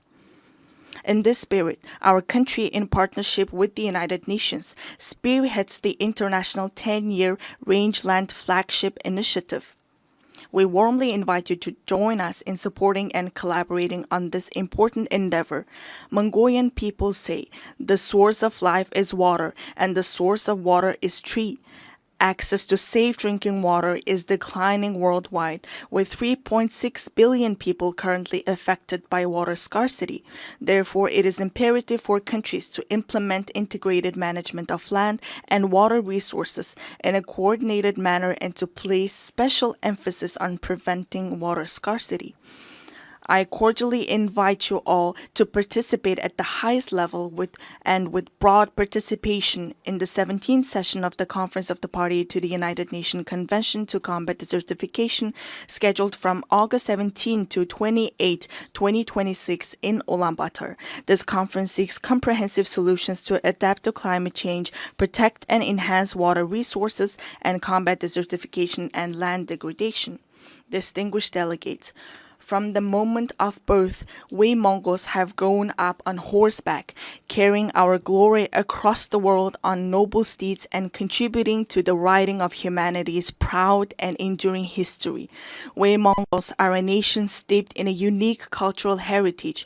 We honor our noble horse in our state emblem, craft our state flag with the mane and tail hair of our swift steeds, and the souls of people around the world are spellbound by the haunting melody of horse fiddle known as the modern whore. Since ancient times, horses have been integral to human livelihoods, culture, and civilization. With the goal of preserving and safeguarding cultural heritage and traditions associated with horses and highlighting their enduring role in humankind's livelihoods, Mongolia proposed a resolution to designate July 11th as World Horse Day. This resolution was adopted during the plenary meeting of the 79th session of the United Nations General Assembly on June 3, 2025. On this occasion, I would like to extend my deepest gratitude on behalf of the horse-loving people of Mongolia to all UN member states for their support in adopting this resolution to designate and observe World Horse Day on the day of Mongolia's National Naadam Festival, which is also inscribed on UNESCO's representative list of the intangible cultural heritage of humanity. Distinguished delegates, This year, countries around the world are assessing the progress made over the past 30 years since the adoption of the Copenhagen Declaration on Social Development and the Beijing Declaration and Platform for Action. Mongolia has undertaken a broad range of policies and activities to advance the social development goals outlined in these milestone documents, related legal frameworks, and the 2030 Agenda for Sustainable Development. These efforts have focused on poverty reduction, promoting social equality and inclusion, supporting families, children, and youth, and protecting the rights of the elderly and persons with disabilities. Among these efforts, the state policy on gender equality aims to ensure equal rights, opportunities, and treatment for both men and women while actively preventing and eliminating gender-based discrimination.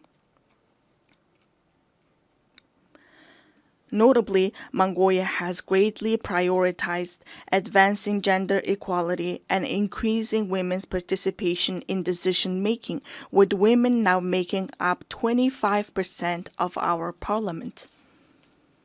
We are pleased to underscore that, according to the Global Gender Gap Report 2025 by the World Economic Forum, Mongolia ranked 65th globally, improving by 20 places from the previous year and securing 5th place in the Asia-Pacific region. In recent years, Mongolia has regularly hosted international events dedicated to women and gender equality, including the International Conference on Strengthening the Role of Women in Peacekeeping in 2022, the Female Foreign Ministers Meeting in 2023, and the World Women's Forum in 2024 in cooperation with the United Nations. Last month, we successfully hosted the World Women Entrepreneurs Forum under the theme Inspire, Impact, Invest in Ulaanbaatar. I wish to extend my heartfelt gratitude to all countries that supported and participated in the forum. Mongolia will continue to serve as a strong bridge of partnership, cooperation, and solidarity in advancing women's leadership and participation at all levels of social and political life. Distinguished delegates, the ancient Greek philosopher Heraclitus once said, "The only constant in life is change." Supported by its member states, successive UN leadership have consistently pursued reforms to refine the organization's structure and operations across all aspects. In this context, Mongolia welcomes and supports the UN80 initiative that the United Nations Secretary-General Antonio Guterres presented. We are confident that ensuring gender equality in senior leadership positions within the United Nations will undoubtedly have a positive impact on fostering more transparent, balanced, and inclusive decision-making processes. Therefore, we support initiatives to nominate women candidates for the UN Secretary-General and the Rotation for Equality initiative, which calls for gender rotation in the UN General Assembly President's position. Furthermore, Mongolia upholds and implements the principles of the UN Charter and universally recognized norms of international law, actively contributing to strengthening the UN-centered multilateral system. Mongolia reaffirms its commitment to the UN reform, particularly of the Security Council, to ensure it reflects current realities and embodies equitable and fair representation, inclusivity, transparency, effectiveness, democracy, and accountability. In an era defined by escalating conflicts, rising walls of distrust, and deepening divisions, it is more vital than ever to foster international relations grounded not merely in multipolarity, but on multi-pillar principles that honor each nation's history, culture, civilization, national interests, and unique development paths.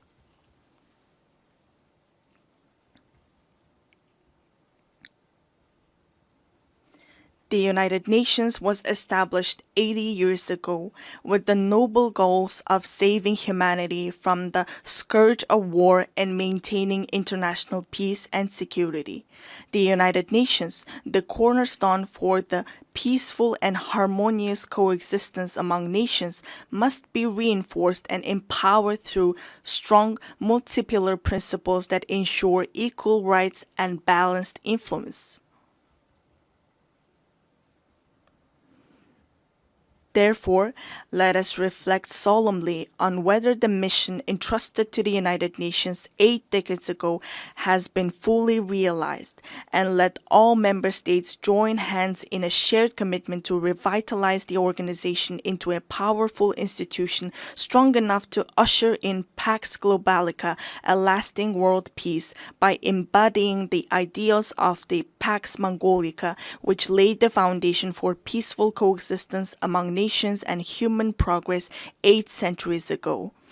At this pivotal moment, as we commemorate the historic 80th anniversary of the United Nations, I would like to emphasize the growing importance of its role in fostering mutual understanding, trust, and respect among nations, as well as in advancing peace, stability, development, and the vision of a world free from war.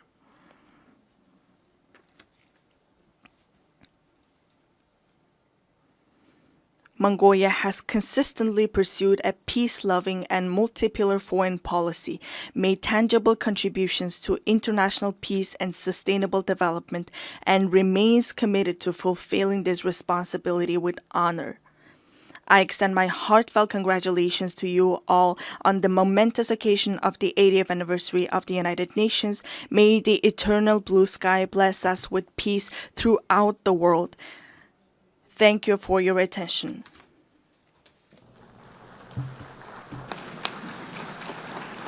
On behalf of the Assembly, I wish to thank the President of Mongolia. The Assembly will hear an address by His Excellency Sardar Bardi Muhammadov, President of Turkmenistan. I request protocol to escort His Excellency and invite him to address the Assembly.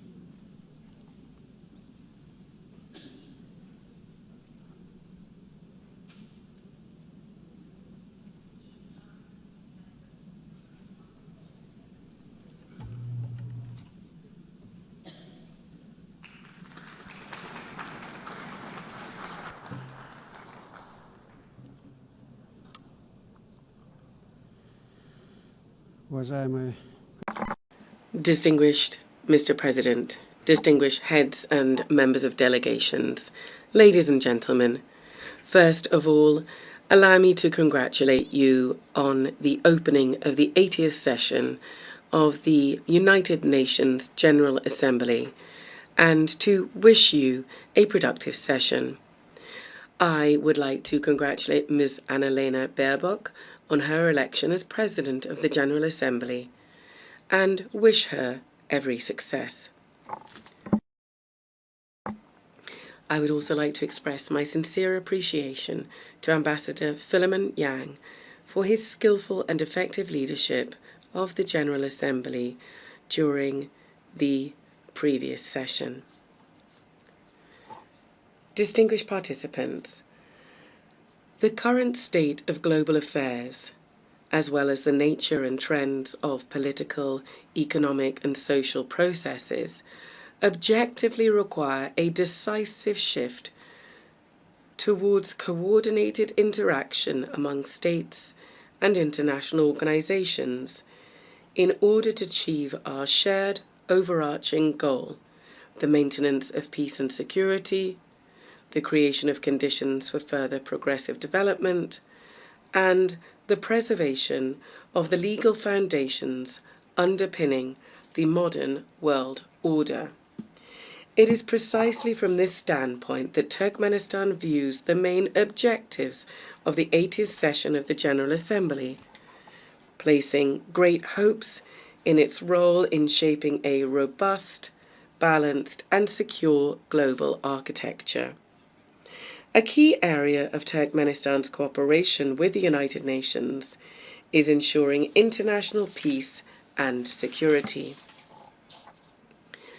Recognizing its responsibility as a permanently neutral state, Turkmenistan stands ready to take further practical steps to foster an atmosphere of cooperation,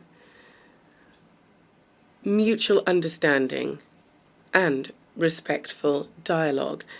These are the principal defining conditions for ensuring stability and sustainable development at the global and regional levels. We are convinced that one of the most effective mechanisms for advancing and achieving these goals today is the practical application of the principle of neutrality.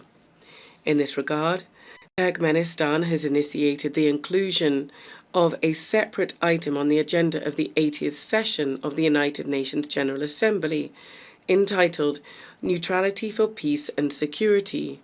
We deem this important in light of the growing recognition by the international community of the significance of neutrality, as well as the awareness of its potential and utility in the context of the UN's peace-building strategy.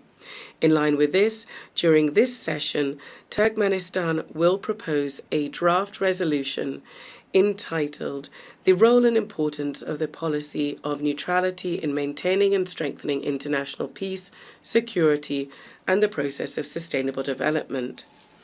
As you are well aware, this year has been proclaimed by the General Assembly the International Year of Peace and Trust on the initiative of Turkmenistan.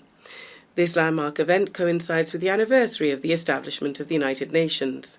In December this year, Turkmenistan will host a major high-level international forum on the Year of Peace and Trust.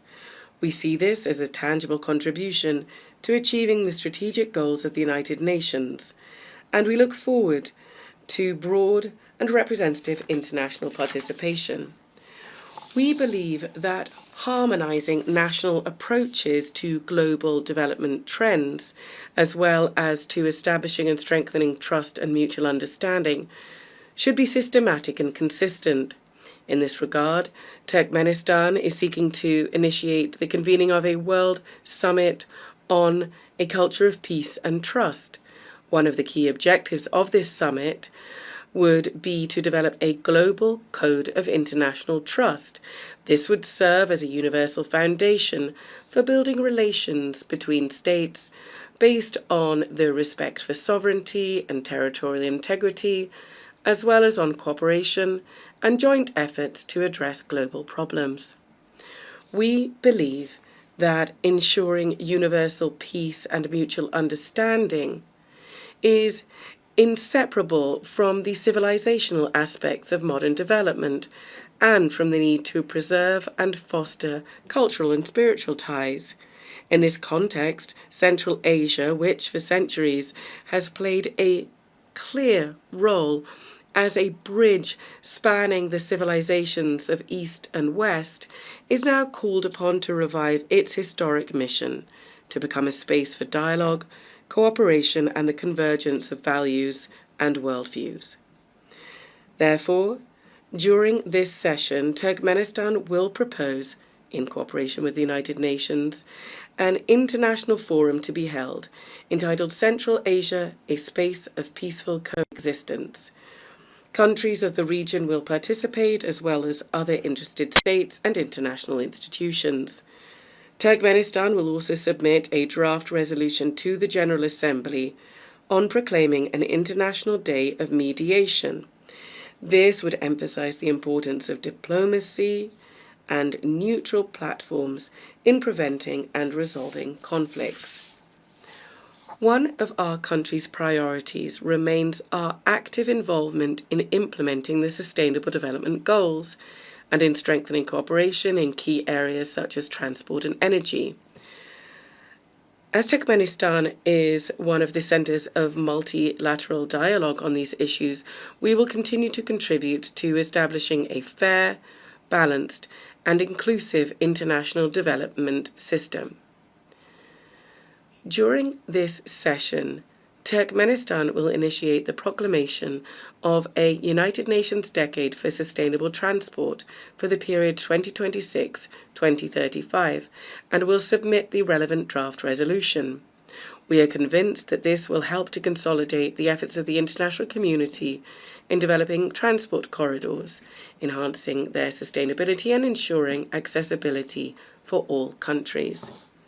Our country will also submit a draft resolution to the General Assembly entitled "The Key Role of Reliable and Stable Energy Connectivity in Ensuring Sustainable Development." At present, one of the priority issues on the development agenda is the digital transformation.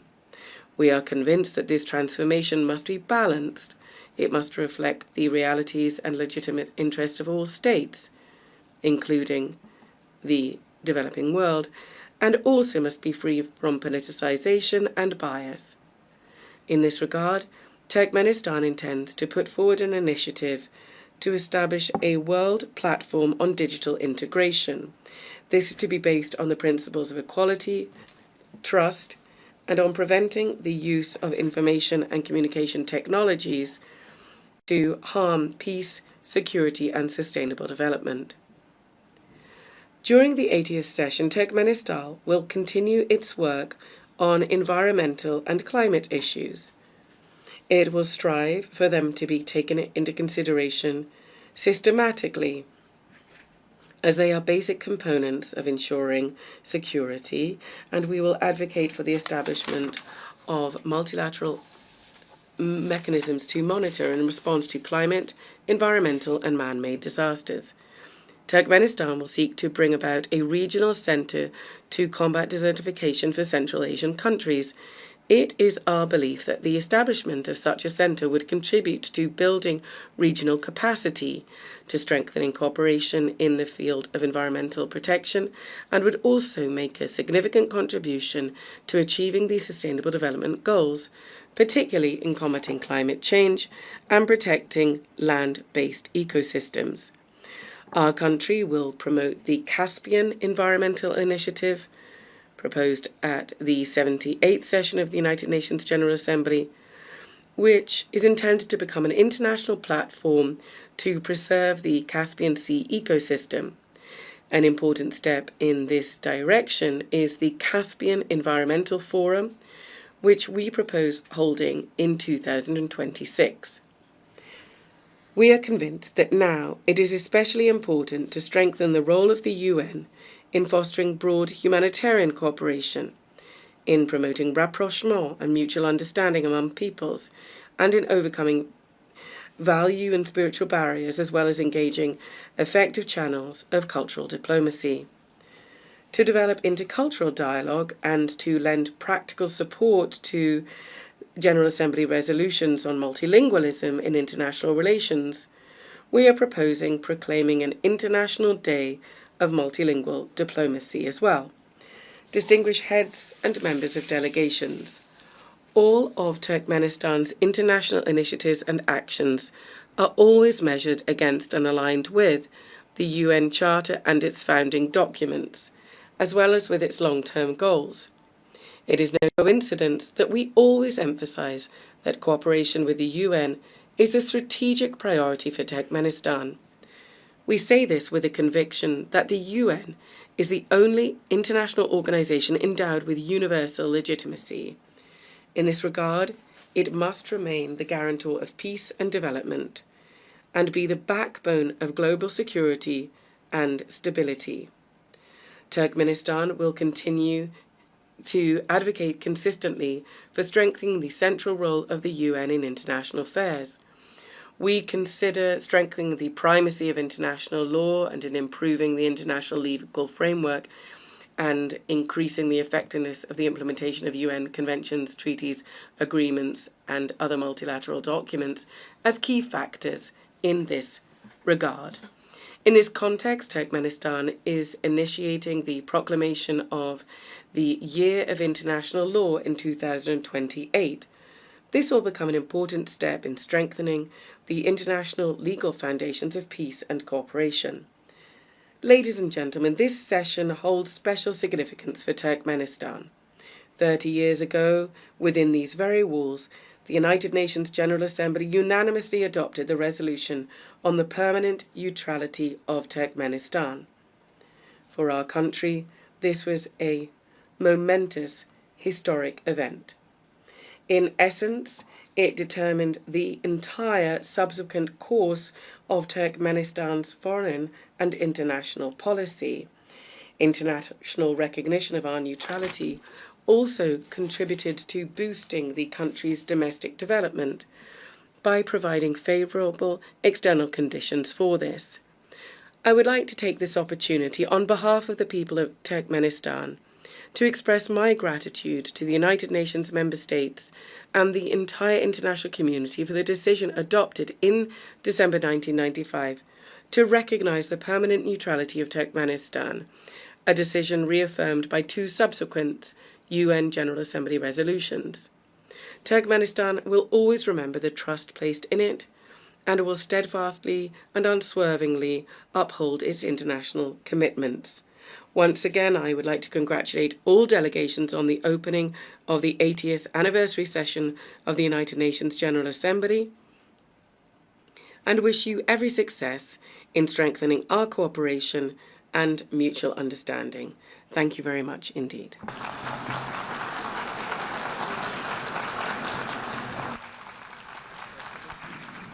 On behalf of the Assembly, I wish to thank the President of Turkmenistan. The Assembly will hear an address by His Excellency Gabriel Boric Font, President of the Republic of Chile. I request protocol to escort His Excellency and invite him to address the Assembly.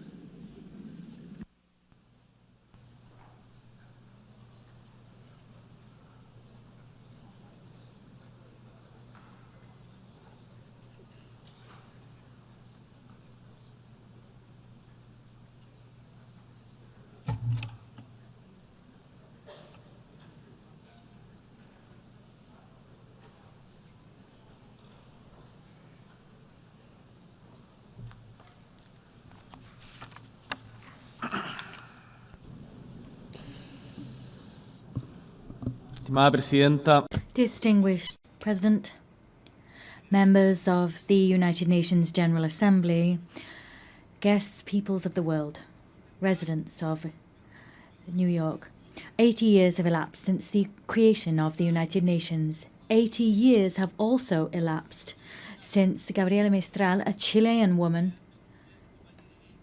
who came from the Elqui Valley, won the Nobel Literature Prize. Her voice as a poet, a teacher, as a diplomat continues to ring out in our homeland and across the world. And it was precisely here in New York in 1955 that the Chilean ambassador, José Massa, conveyed a message about human rights that was written by Gabriela Mistral. That message said, "I would be happy if our noble strength, our noble struggle to obtain human rights was taken up faithfully and loyally by all nations of the world. This triumph would be the greatest we could achieve in our time." We have we notched up that victory? Have we triumphed in that way? The answer is categorical no. And the fact is, at this stage, I don't really know what to say about Gaza, because many people have said everything already at this podium and at others, but there are our words and those that may be spoken by anyone, but regardless, we still have the fact that innocent people have lost their lives. We still have the empty stares of those suffering. In 2025, thousands of innocent people have lost their lives simply on the grounds of being Palestinian. 80 years ago, the same thing happens. Millions lost their lives simply for being Jewish. Instead of talking about figures, issuing condemnations or demands, as we tend to within these walls, instead of that, I want to talk about humankind. Humanity. Gaza is a global crisis because it is a crisis of humanity. And in this chamber, and for those who are listening to us in their homes, within their delegations, in their various countries, all of us are human beings. That's what I'd like to say. So when under the rubble, We have children, boys and girls, lying under that rubble. There is genuine pain and grief in our homeland in Chile. And I know that that pain is shared by the vast majority of the world's nations. And one of the problems we face as humankind is that often pain engenders hatred. But we must face up to pain and that fact and combat hatred with all of our strength. We must transform our desires to hate into a desire for justice. We can't make any concessions to violence. I don't want to see Netanyahu destroyed by a missile side by side with his family. I want to see Netanyahu and those responsible for the genocide against the Palestinian people brought to the ICJ and other international courts. In another context, looking elsewhere, the war in Ukraine is also an affront to us. It causes us pain. But some people might ask themselves, what's that got to do with Chile? What's happening in Ukraine got to do with Chile? They're so far apart, we don't understand their language. Some people level those arguments against us and our homelands. We say back to them that we have to see ourselves in the people in Palestine that are searching for food. We have to identify and stand in the shoes of the kidnapped children that have been taken away by Russia. We're all human beings. And one of the reasons we come here and meet today together is that we perhaps continue to have faith in humankind. That's principally what brings us here. Our hearts cannot cease to be moved by pain, and we cannot cease to be moved by the needs of others like ourselves. It's for that reason that we have set down rules which are steps forward for civilizations, and they come from the lessons we've learned from the major challenges we've affronted as humankind. And these rules, we should say this loud and clear from this rostrum and take action here. These principles, these values are not being respected. Let's say that loud and clear. It's not okay to invite people to negotiate, to invite a neutral country to negotiate and then assassinate someone that's helping negotiations. That's what happens with Qatar. We can't bomb the nuclear facilities of another country. We can't invade countries like Iraq, saying that there are weapons of mass destruction that don't exist. That's not okay. It's not okay to invade a sovereign country like Ukraine and then impose negotiations on those people. And we all seem to resign ourselves to the fact that that's going on, as was recalled by the French writer Albert Camus when he talked about the experience of the Second World War. If we don't believe in anything, if nothing makes sense, and we can't invoke any values, well, in that case, everything is allowed. There's no good, no evil, and nothing is important. So, if we were to accept that reasoning, we'd have to admit that reason stands on the side of the successful party and no one else. And the rule which we use to assess humankind, the yardstick, would simply be effectiveness. So, in other words, the law of might is right.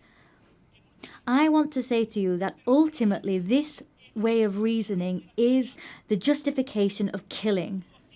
In a world where that occurs, the life of a woman, a man, or their children will always depend on fate or some whims of good or evil, arbitrary decisions. In a world like that, all of those that live without condemning hatred with all of their might are as guilty of homicide as the person dropping a bomb or pulling a trigger.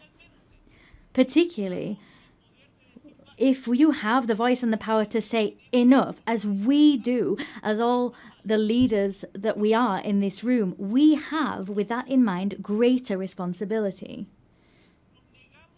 We refuse to rule in favour of those who have might or money, and we say that we're labelled as utopian, nursing pipe dreams. But what is history if not a continued utopian voyage? There will be people who simply want to do things that produce short-term results. But in general terms, shortcuts lead us to the edge of precipices, to the abyss. And the fact is, we don't need to be successful in the way we understand success today in the Western world to continue fighting for a fairer world, because we know that what we have together has allowed us to change the world, to make it more just, have more loyalty, more solidarity, more inclusion. We've done that. So, distinguished delegates, when we are invited to submit, to bow down, when it is said that intelligence is somehow irrelevant, when people want to show us that you can lie to get an advantage, to get ahead, we want to say no. We're not giving way to cunning trickery, violence or passivity. Let us say no to all of that. I can and I must respect the person who likes blue more than red, someone who is of a faith that's not my own, the person who thinks it's better to increase or reduce taxes according to the circumstances. Ultimately, I can and I must respect diversity of opinion. But at the same time as I respect different opinions, the opinions of those who think different to me, I face the outrage, the fact that people lie. And what's all the more outrageous is that they're aware that they're lying. Perhaps, for example, it's been said at this very rostrum today that there's no such thing as global warming. This is not an opinion. It's a lie. And lies must be fought against. Of course, we can discuss the best way of tackling global warming, or we can talk about who are more responsible than others, but we can't deny global warming. We can argue, we can discuss how the Nazis managed to govern such vast swathes of Europe, but we can't deny the Holocaust. We can study the secondary effects of a vaccine, but we cannot state with no evidence whatsoever that vaccines cause autism. The world needs a true, genuine dialogue between those of us who think differently, between people who have different visions of the world.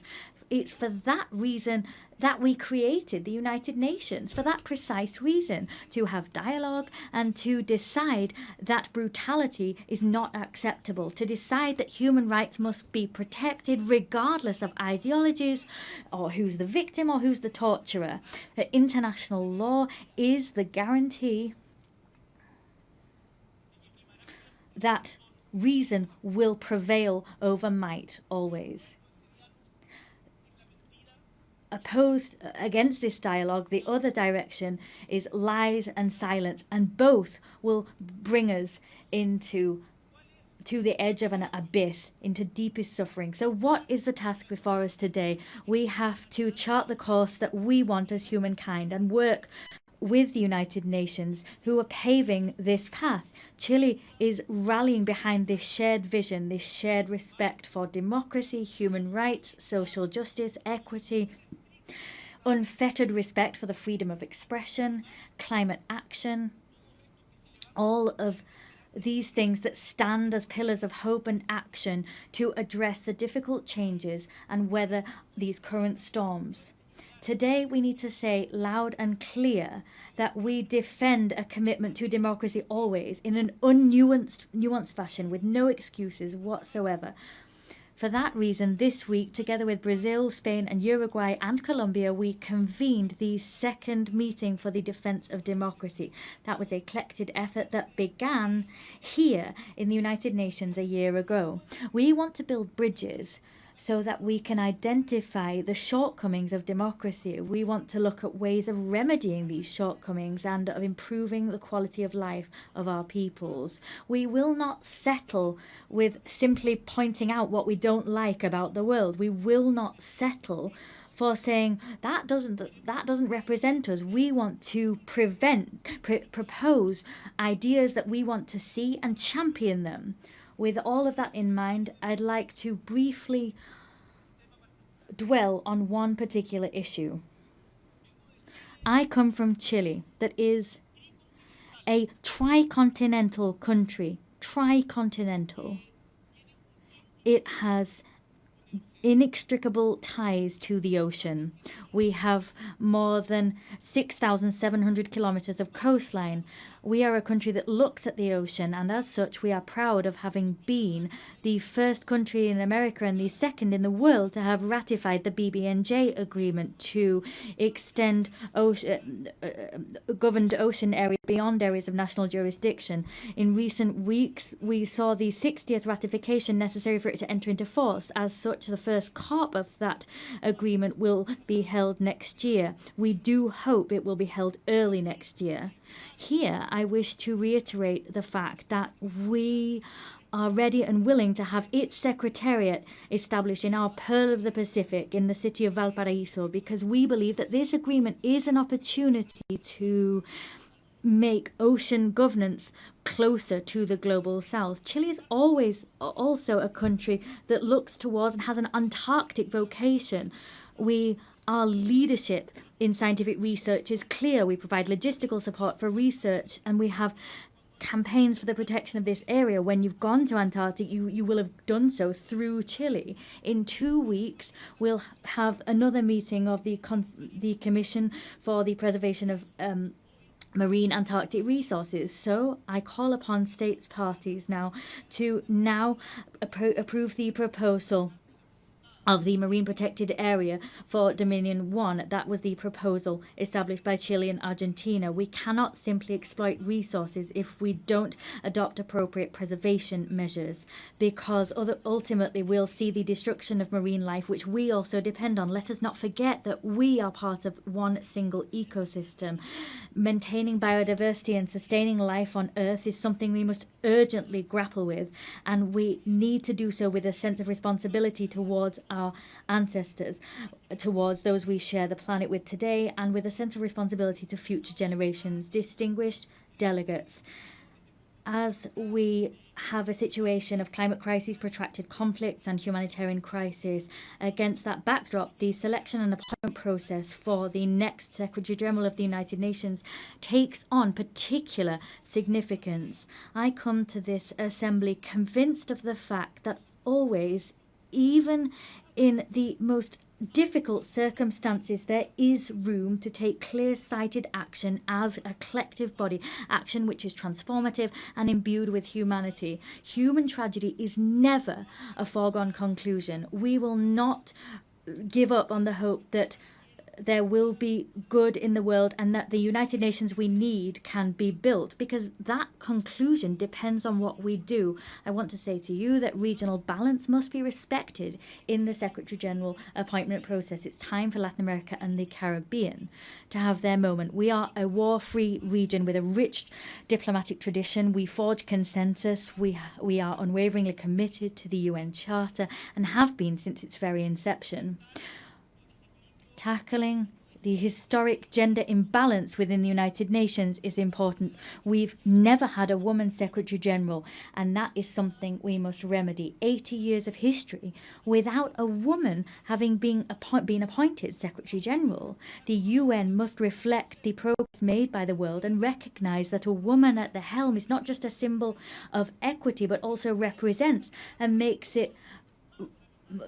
reflects the fact that women are half of the population, and appointing a woman as Secretary General will send out the clear signal that women can occupy all parts of the world and nothing's closed off to them.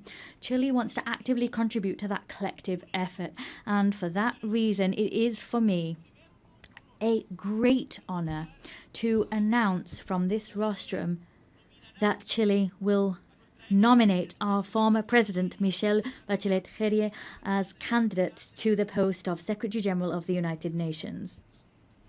Que además nos está acompañando. She is here with us at this session. Michelle Bachelet is not only someone known to all of you on the global stage. She is a woman whose own trajectory is fully in line with the values that inspired this organization. She was head of state of Chile twice. Incidentally, she was also the first female head of state. She was also the Minister for Health and Defense. She was the Executive Director of UN Women and also High Commissioner for Human Rights at the United Nations. Michelle Bachelet has governed, has negotiated, has solved problems and has listened.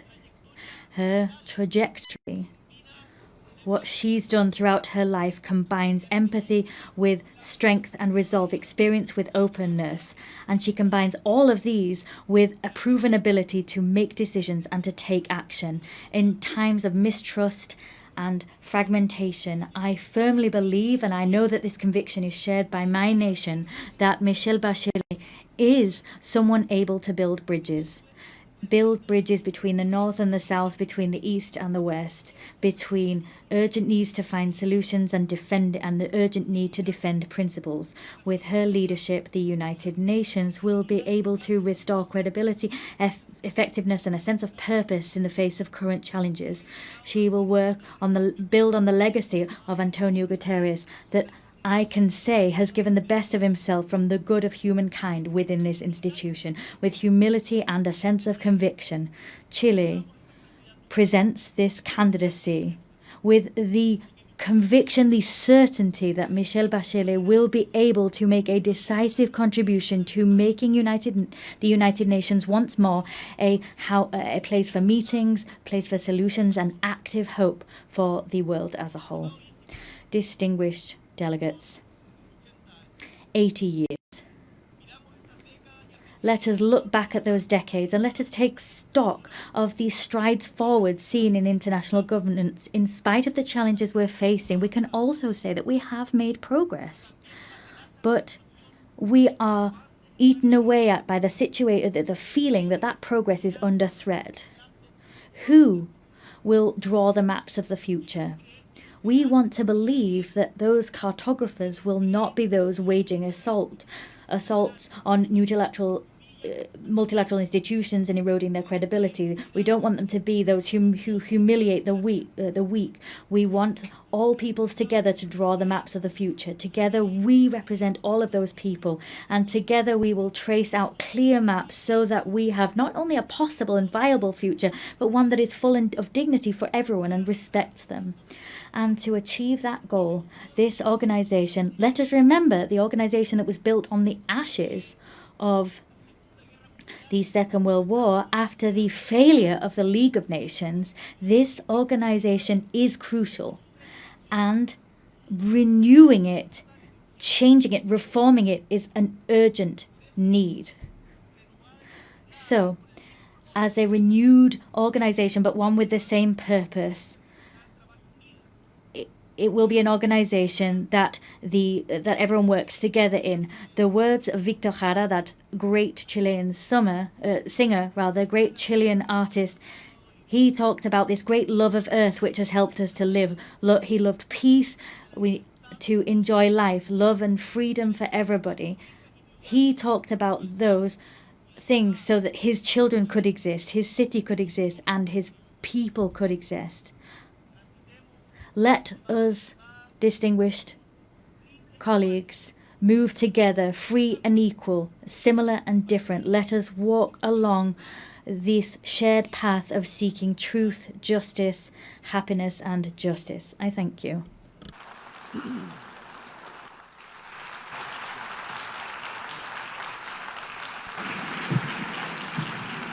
Muchas gracias. On behalf of the Assembly, I wish to thank the President of the Republic of Chile. The Assembly will hear an address by His Excellency Emomali Rahmon, President of the Republic of Tajikistan. I request the protocol to escort His Excellency and invite him to address the Assembly.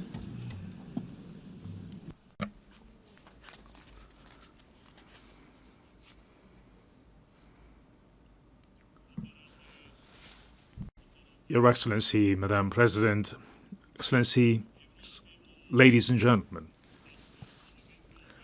Today, as we commemorate the 80th anniversary of the adoption of the United Nations Charter, I extend to all member states my heartfelt congratulations and best wishes on this occasion.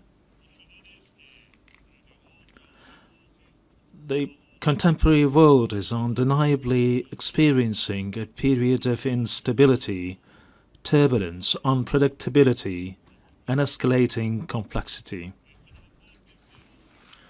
Geopolitical tensions, efforts to reshape a framework of international relations, conflicts and confrontations in different parts of the world, along with series of security threats and challenges, have posed significant risks to lasting peace and safety.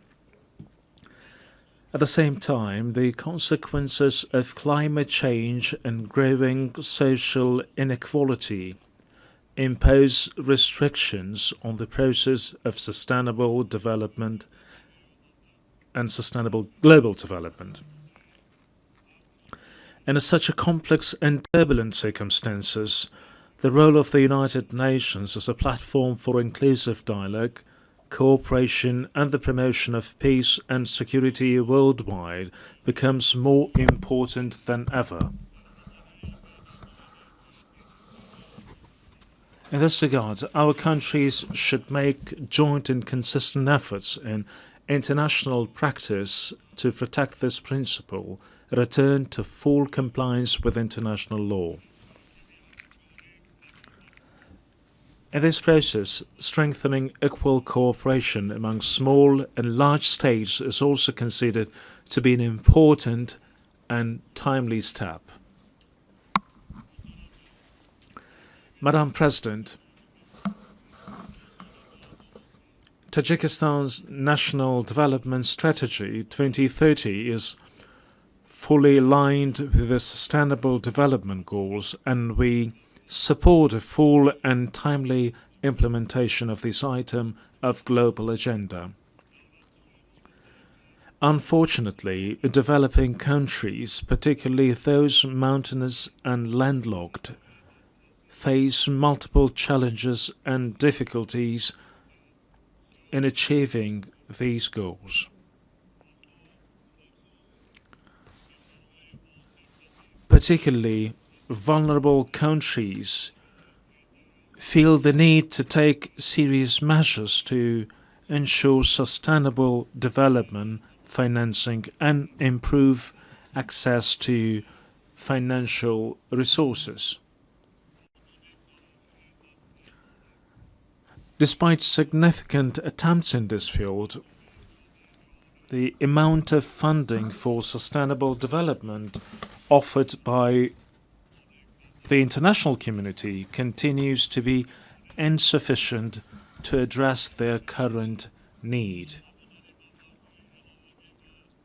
This situation necessitates timely response, the allocation of additional funds, and a review of approach to the international financial architecture and system. Tajikistan advocates for effective and fair reforms of international financial instruments. At present, we are observing varying degrees of economic progress among nations, and the influence of developed nations and international financial organizations could play a significant role in tackling this issue. Many developing and less developed countries remain vulnerable to the impacts of economic and financial crisis, poverty, infectious diseases, including COVID, natural disasters, and food insecurity. They need to implement effective financial support measures, including debt relief. In our view, Now is the high time to seriously consider this important item. Ladies and gentlemen, today climate change-related issues in various countries around the world, including Tajikistan, pose serious obstacles towards achieving the Sustainable Development Goals. Our country, with 93% of its land covered by mountains, is deeply concerned of an adverse effect of this situation. Changes in the hydrological cycle, a series of floods and droughts, and severe dust storms over the past decades have had a direct impact on Tajikistan's water and energy resources and food security.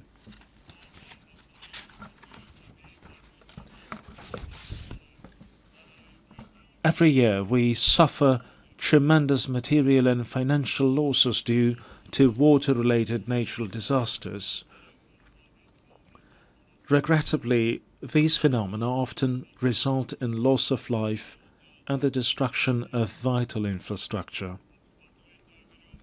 The impacts of climate change and rising temperatures have led to accelerated melting of glaciers and the deterioration of marine and ocean ecosystems. I would like to recall that Tajikistan hosted the high-level International Conference on Glaciers Preservation this summer in Dushanbe. This meeting brought the international community together to intensely deliberate on issues related to the cryosphere. It is worth noting that of Tajikistan's 14,000 glaciers, which are one of the region's main sources of drinking water, more than 1,300 have completely melted, and the rate of melting of these ices is accelerating. This is even though Tajikistan's glaciers and other water sources account for up to 60% of Central Asia's water resources. We must not remain indifferent to the matter of addressing issues related to the source of human life, water. Distinguished delegates, ladies and gentlemen, Tajikistan plays a proactive role in water diplomacy. Our country is taking practical steps in cooperation with its international partners as a part of its latest initiative, the International Decade for Action Water for Sustainable Development 2018-2028.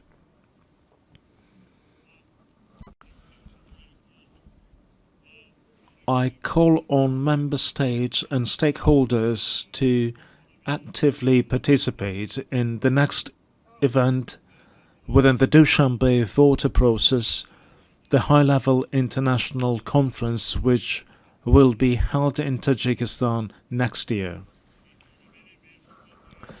This event will undoubtedly give a new impetus to our continued joint efforts within the framework of the Water Action Agenda. We are confident that it will also serve as a solid foundation for preparations for the 2028 United Nations Water Conference in Dushanbe. Madam President,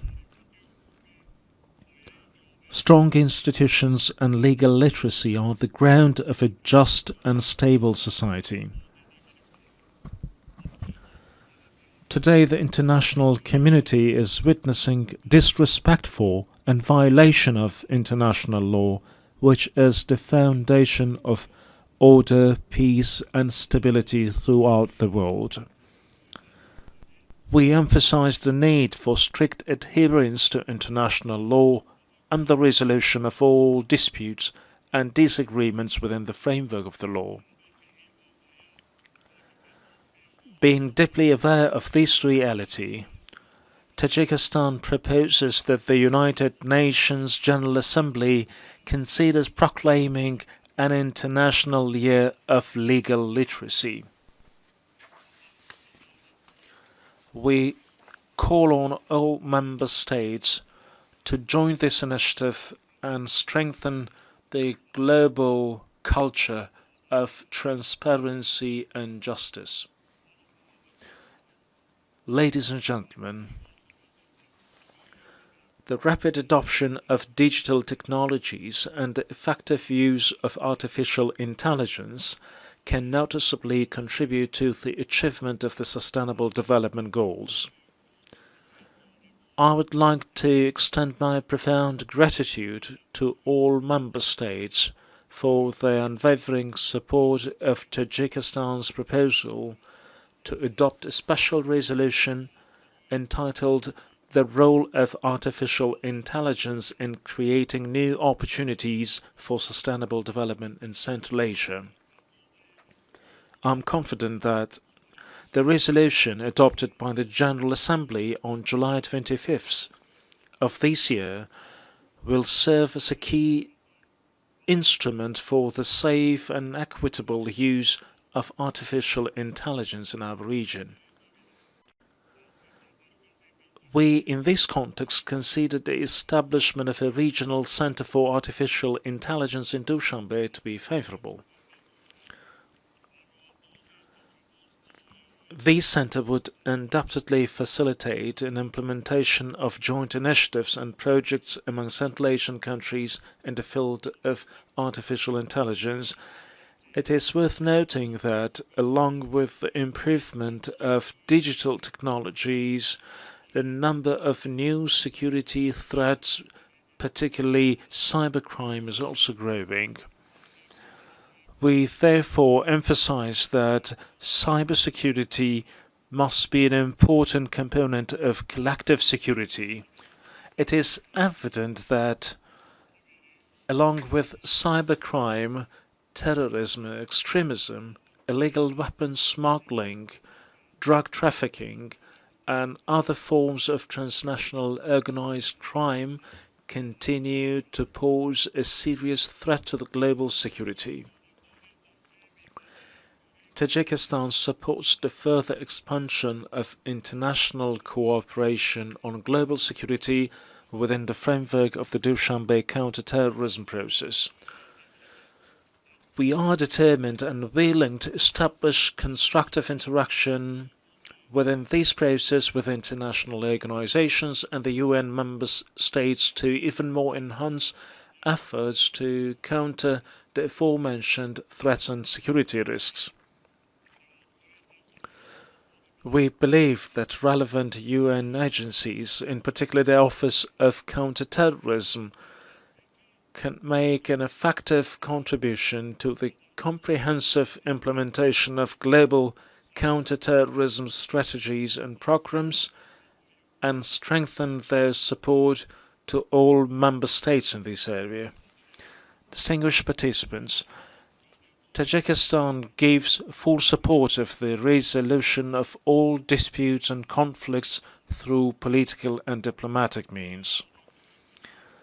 We must redouble our efforts to enduring, lasting, and comprehensive peace based on international law. A year ago, from this podium, I proposed considering a special United Nations resolution proclaiming a decade of promotion of peace for future generations. A year later, the adoption of such a resolution has become even more pressing. In today's complex and volatile world, this initiative will create conditions for international cooperation to achieve lasting peace. I call on all UN member states to support this proposal for the sake of our current stability and a better and prosperous life for the generations to come. Ladies and gentlemen, we emphasize our principled, invariable position on the Palestinian issue. We believe that lasting peace in the Middle East is possible only through the implementation of the United Nations resolutions and the principle of the two-state solution. In this regard, we recall the need to resolve this issue exclusively through negotiations and diplomatic means in accordance with the international law, particularly the Charter of the United Nations. We call for a lasting ceasefire in Gaza and access to humanitarian aid. Tajikistan also supports peace and stability, overall security, and socio-economic development in neighboring Afghanistan. We are ready to render our full assistance in these processes, and in this regard, call on the international community to provide humanitarian assistance, especially to regions affected by drought and recent severe earthquakes. Distinguished participants, Tajikistan supports the comprehensive reform of the United Nations system within the framework of the UN80 initiative, UN 2.0, and the UN Secretary General's vision for a modernized United Nations. At the same time, we welcome the Pact for the Future as an important collective initiative to promote peace and sustainable development. These initiatives embody the shared aspirations and will of the international community to respond to modern threats and challenges and build a solid foundation for future generations. We reiterate the need to strengthen the key and coordinating role of the United Nations in ensuring inclusive peace and security. Only with trust, cooperation, and unwavering determination we can build a just, peaceful, and sustainable future for all humanity.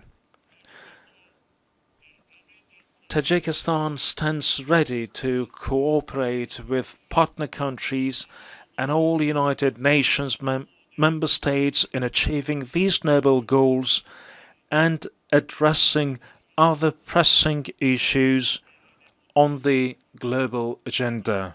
I thank you for your attention.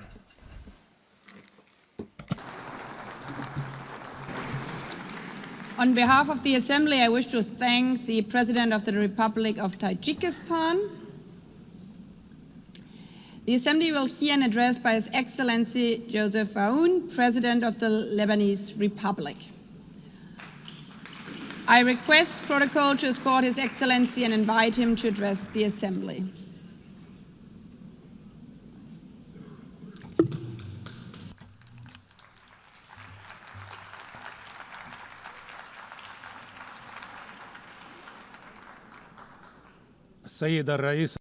Madam President, Mr. Secretary General, fellow colleagues, heads of state and delegation, I stand before you today to talk about peace, development, and human rights.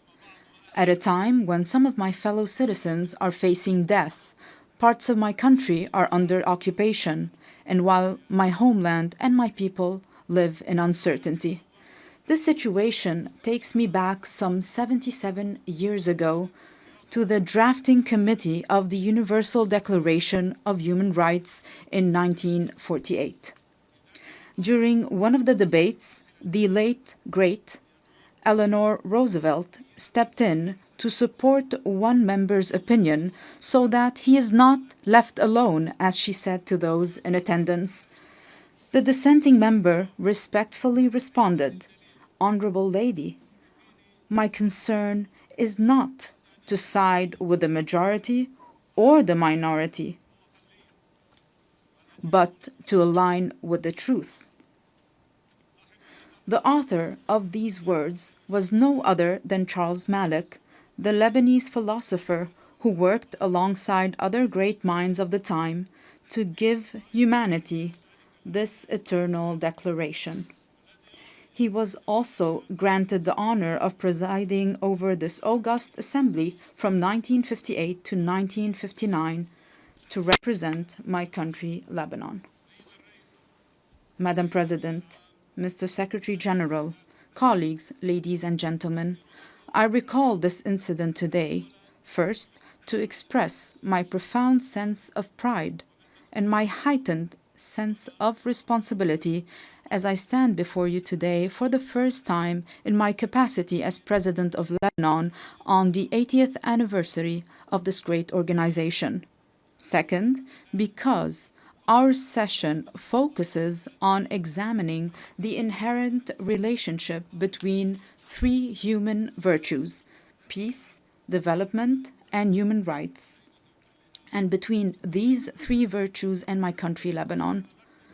The Lebanese experience, alongside lessons from our region and the world, have shown that there can be no development without peace, for growth cannot take place within chaos, and prosperity cannot be achieved amid conflicts and wars. Peace is the only foundation for development.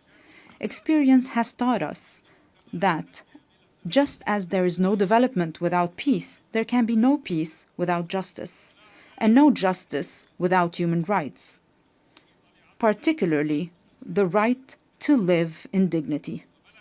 Without dignity, peace becomes an illusion, and the only growth will be in poverty, underdevelopment, violence, and bloodshed.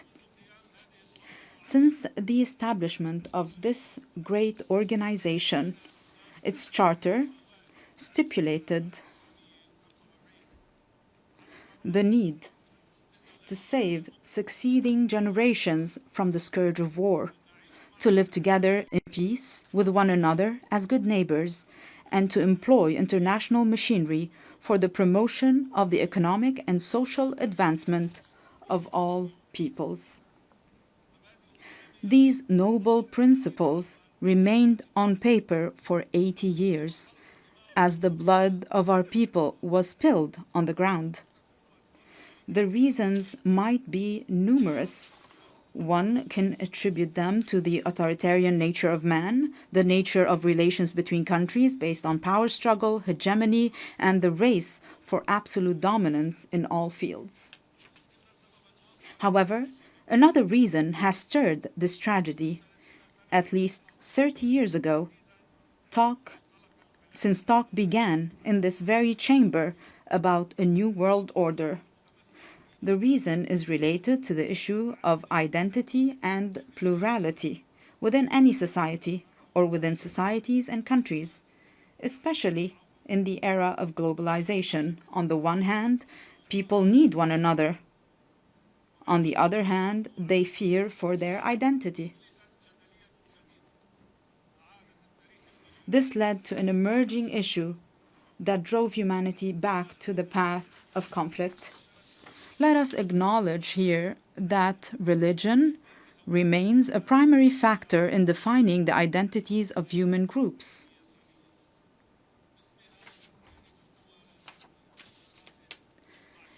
In the name of religion, countries are at war with one another. In the name of religion, many countries have imploded from within. Furthermore, religion continues to shape the world in profound ways. While Islamophobia and xenophobia grow in the West, the East is still haunted by the memory of colonialism and the remnants of old religious wars. Despite remarkable scientific progress, the world finds itself trapped in a bygone era. Madam President, Mr. Secretary General, colleagues, at the heart of this dilemma, Lebanon plays a unique role. This is its raison d'être. This is the significance of Lebanon and its message to the world.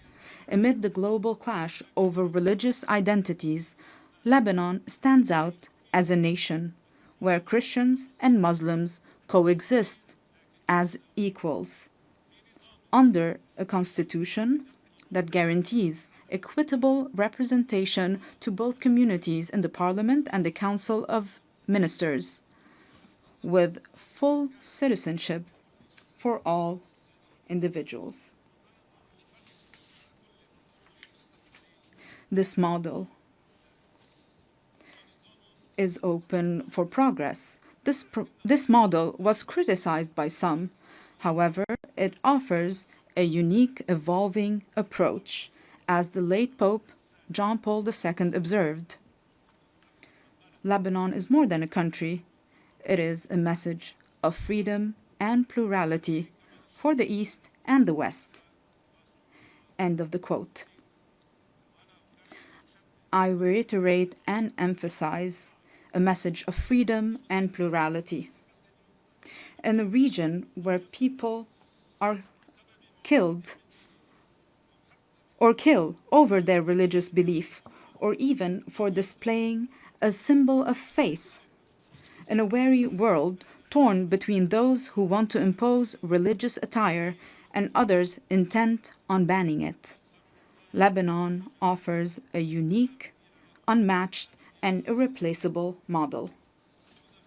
A model that deserves to live, that must exist for the region and for the world. A model that allowed me, as an Arab Lebanese, to serve as the only Christian head of state from East Asia to the coast of Europe. My country, Lebanon, the land of human secularism with profound faith, without any imposition or prohibition of any kind. A model that requires all those who are committed to a better future for humanity to ask the following two questions. First, why would there be an international and UN obligation to preserve Lebanon? And second, how can we achieve this goal? First, indeed, there is a human obligation to preserve Lebanon. If this model falls, this model of coexistence between two different religious communities that are completely equal, where else around the world can we replicate this experience?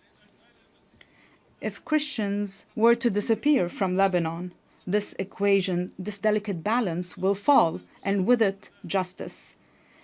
If the Muslim community in Lebanon no longer exists, this balance will also fall. And this will also undermine justice. The fall of Lebanon, precipitated by the loss of any of its integral components, would foster the rise of extremism, violence, and bloodshed, both in our region and in the world. It is clear to me today that many of the underlying causes of the war on Lebanon, as well as the deeper, more insidious motivations behind it, have been aimed at dismantling Lebanon's unique model. These actions serve to justify an Orient fractured by conflicting identities and perpetual ethnic rivalries, destined to remain in a state of ongoing conflict. While certain may benefit from this situation, however, it is ultimately in the interest of the world and humanity to strive for international peace. Hence, the success of the Lebanese experience will set a benchmark for any country. This model today is a vibrant, steadfast, and energetic country determined to live, resolutely refusing to succumb to adversity. What it takes to save it?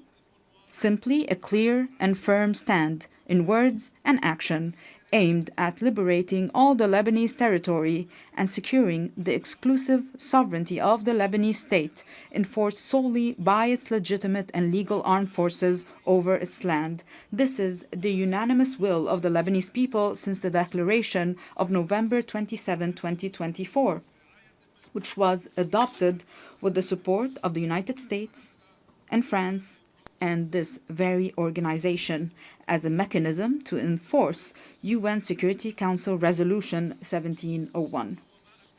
I reaffirmed this commitment in my inaugural address following my election as president in January 2024, and it was also approved by the government in its ministerial statement of February 2024.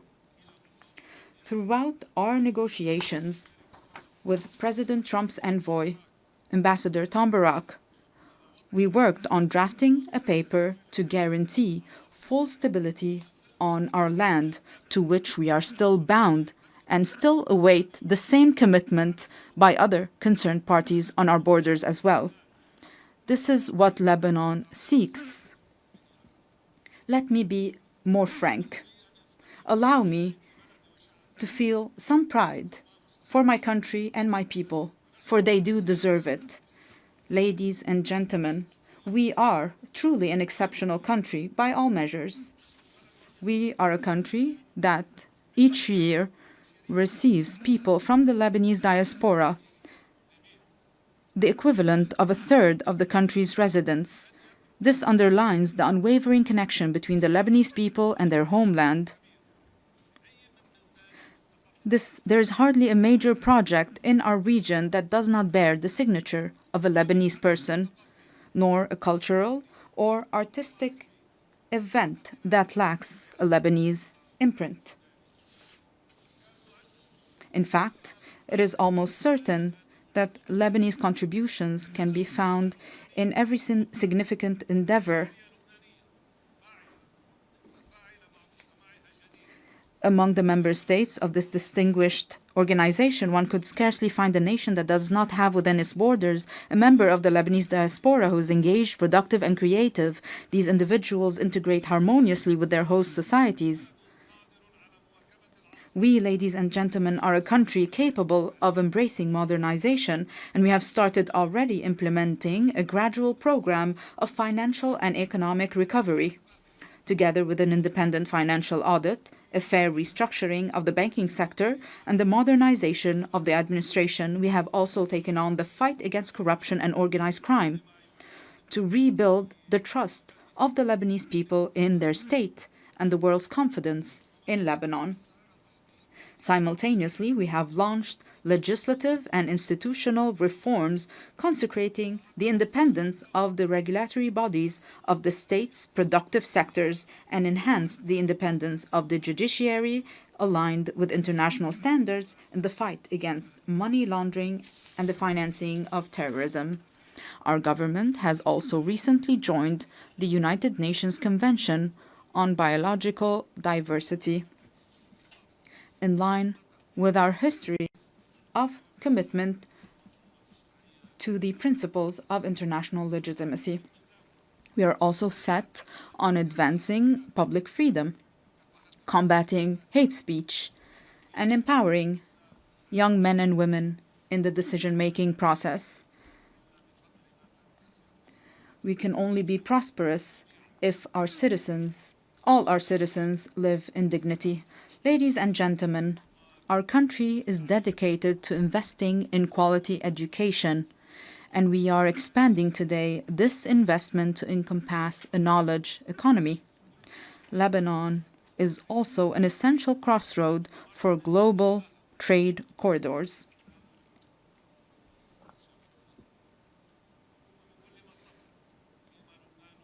While advancing on all these fronts, our country simultaneously shoulders numerous burdens. And we shoulder these burdens with responsibility and seriousness. Most pressing among them are the persistent instabilities along our southern border. We call for the immediate cessation of Israeli aggression, the full withdrawal of its occupying forces from all Lebanese territory, and the release of our hostages that we shall not forget nor leave behind, and we insist on the complete implementation of UN Security Council Resolution 1701. This will be achieved with the help of the mandate given to UNIFIL, working in coordination with the Lebanese army over a transitional period to achieve peace and stability. In this context, allow me to extend my gratitude to the members of the Security Council who adopted the resolution to renew UNIFIL's mandate to help us achieve lasting peace and stability. However, the deep underlying causes of our crises extend beyond our immediate borders. This is why it is our moral, human, and political obligation to call for an immediate end to the devastation taking place in Gaza. We urge the revival of a new political track aimed at finding a just and permanent solution to the Palestinian question based on the resolutions of international legitimacy, the principle of the two-state solution, ensuring the right of both states to a secure and dignified existence, as ratified by your General Assembly with a majority of 142 states out of 164 states in the New York Declaration. The second major burden Lebanon is carrying now is the unprecedented displacement situation taking place on its soil, which, measured by capita, stands as the largest in history. Lebanon looks to the United Nations and its specialized agencies, as well as to the Syrian authorities, to address this critical issue. Through direct negotiations and with the support of the Kingdom of Saudi Arabia, we aim to reach comprehensive understandings and agreements across different aspects of our bilateral relations, the goal being the dignified and safe return of the displaced Syrian citizens, as well as the restoration of the special relations between Lebanon and Syria in good neighborliness and close cooperation in various fields, overcoming the misunderstandings of the past. The third burden crippling us today is the reconstruction of Lebanon following the Israeli aggression on our soil, especially with respect to the infrastructure necessary for the return of the Lebanese Authority to the Lebanese border towns and to the rebuilding of homes and villages bulldozed and demolished by the aggression. For there will be no stability if it is not rebuilt and its beauty restored. Furthermore, there's the issue of providing the necessary means to our legal armed forces so that they may take on the task of defending and safekeeping our national integrity. We remain hopeful about the public initiatives to organize international conferences dedicated to that purpose. Ladies and gentlemen, Lebanon does not seek special privileges or favors.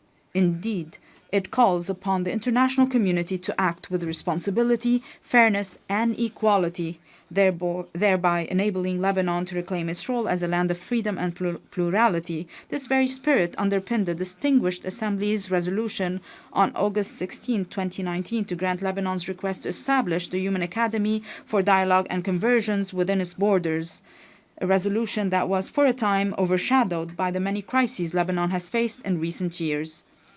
Today, Lebanon is intent on reviving this vital initiative. Our intention is both to reassure ourselves and to send a message to the world. Lebanon is returning to its rightful place, both within the international community and among the nations gathered at the United Nations, a true platform for human values and the advancement of humanity. In closing, I reiterate the opening theme of my message.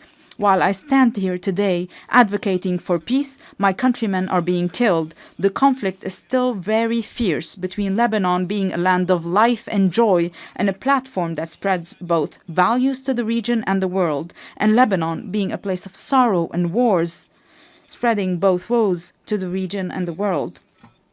We in Lebanon have made our choice. We choose to be a land of life and joy, and we shall abide by it. I call upon you all, for the sake of peace in our region, for the good of humanity, stand with us. Do not abandon Lebanon. I thank you.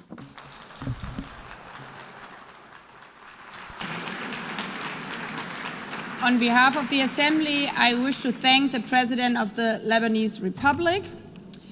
The Assembly will hear an address by His Excellency Emmanuel Macron, President of the French Republic.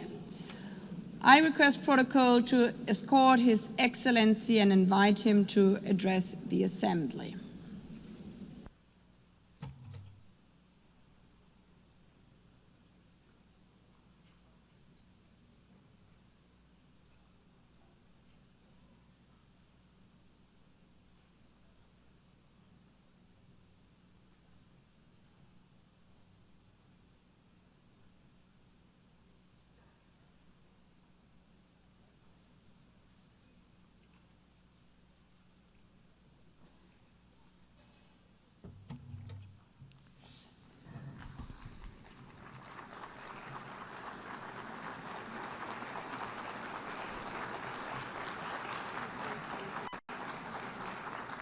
Madame la Présidente de l'Assemblée. President of the General Assembly, Secretary General, Deputy Secretary General, ladies and gentlemen, heads of state and government, ministers, ambassadors, and delegates. I am delighted to once again stand before you to issue an address at the 80th session of the United Nations General Assembly. 8 decades ago, we wanted to serve peace, development, human rights, and we've been doing that for 80 years. After that 80 years, we now have to take stock of our progress and ensure that we keep pace with today's world. In 1945, March, we adopted the Charter of the United Nations following 2 world wars. At that time, war was still raging in Asia. Decolonization had scarcely begun. The Soviet Union was extending its empire, and we counted deaths in the millions, and we unveiled the horror of the Shoah. Yes, at that stage of the world wasn't yet complete, but at the same time, nevertheless, we were, through resolutions and with resolve, building our desire to spare succeeding generations from the scourge of war, and we declared our faith in the fundamental rights of mankind, and we made a commitment to create the conditions for justice, to foster social progress, to practice tolerance, and to live side by side in peace. We were not dreaming, and we invoked our past to help us. And after 80 years, I want to say before you that we were right to dream. We had the right to dream. Our world today deserves the same resolve we had then in terms of working together. 51 of us were at San Francisco, and now 193 of us are gathered here in the General Assembly. The text that created this organization enshrined the principle of collective action and enshrined common values. It defined robust processes. And I know, nevertheless, how great frustration is. We see that states are unequally represented, particularly on the Security Council, and that fuels frustration. And that's why I unequivocally support its expansion, the reform of the Security Council, particularly its expansion for the African continent. I also know the extent to which political and social balances and states of place have changed, and different actors have taken on more responsibilities. Many people are asking about whether the United Nations promises have been upheld, whether it's in sync with reality, and whether it brings with it any benefits. Let us not kid ourselves. This 80th anniversary is not a fact that we can just accept. Conflicts, international, national, state conflicts are proliferating. The criminal and terrorist activity is proliferating, and people are deliberately trampling on the Geneva Conventions as if war was just about terror, revenge and victory. Haiti, Burma, Ukraine, the Democratic Republic of the Congo. The list is as long as it is unconscionable. There are more and more cases of violence being weathered by people whose nations are at war. Major transformation is also underway for us all across the globe. Climate change is not under control. Biodiversity is collapsing. Efforts that the majority of us are ready to make are coming up against the obstacles of the cynicism of a few that can make a difference but refuse to do just that still. And we see the technology picking up pace. They pave the way to horizons of opportunity, but they also pave the way for dangerous forces because they're not regulated. Global trade is weathering tariff wars, and that's another form of imbalance, globally speaking. Alarm bells are ringing out loud, but that doesn't extinguish hope. Our divisions do not mean a lack of hope did not mean Syria wasn't able to free itself from war. Ukraine is staying the course, and peace is possible in the Great Lake regions. We've also adopted treaties, ambitious agreements that some people thought were impossible. A treaty on pandemics, a treaty to protect the high seas, another to finance development. The world's complexity is not a reason to throw in the towel on our principles and our ambitions. To a certain extent, ours is a moment of paradox. We need, more than ever before, to restore the spirit of cooperation that prevailed 80 years ago. And however, in spite of that, we're we're isolating ourselves. There's more and more divisions, and that's plagued the global order. The world is breaking down, and that's halting our collective capacity to resolve major conflicts of our time and stopping us from addressing global challenges. France is proud to be among the people of the United Nations and pay tribute to all the people that serve them, soldiers wearing blue helmets that maintain peace where no one else wants to go, humanitarian personnel and healthcare workers that come to the aid of the most vulnerable, legal specialists, observers, rapporteurs that bear witness to the reality, ensure that the rule of law can prevail, that arbitrary whims do not rule the day. I'm talking, of course, about our NGOs, our nurses, our journalists, and many other people who bear witness to the fact that this organisation cannot be replaced. It is for this reason that those that are its harshest critics are also those that want to change the rule of the game, because they want to exert domination. And these are people that do not want the common good to prevail. They want to serve their interests, and that is the major risk of our time. The risk of seeing the facts as they are just become the ongoing state of play. We don't want to see might is right prevail, but that's the risk. We don't want to see the selfishness of some people win the day. That's the risk. The risk is that some people, an elite, will decide the course that the world will run, and that they will forget that there's an international community. There needs to be respectful relations between peers. There needs to be cooperation between peers. That alone makes peace possible. That alone makes it possible to address climate change, to have a successful digital transformation, or to fight against military proliferation. It is for this reason that 80 years later, our priority is to really find the crux of effective multilateralism, to get back to that gem, collective effectiveness. We need to be clear here. The anti-game of some people makes it almost impossible for our organisation to be collectively effective. They're playing against us. We need to work together to get back to that collective multilateralism. There's no point here in dividing the North from the South to think that there can be a united West in the face of a global South.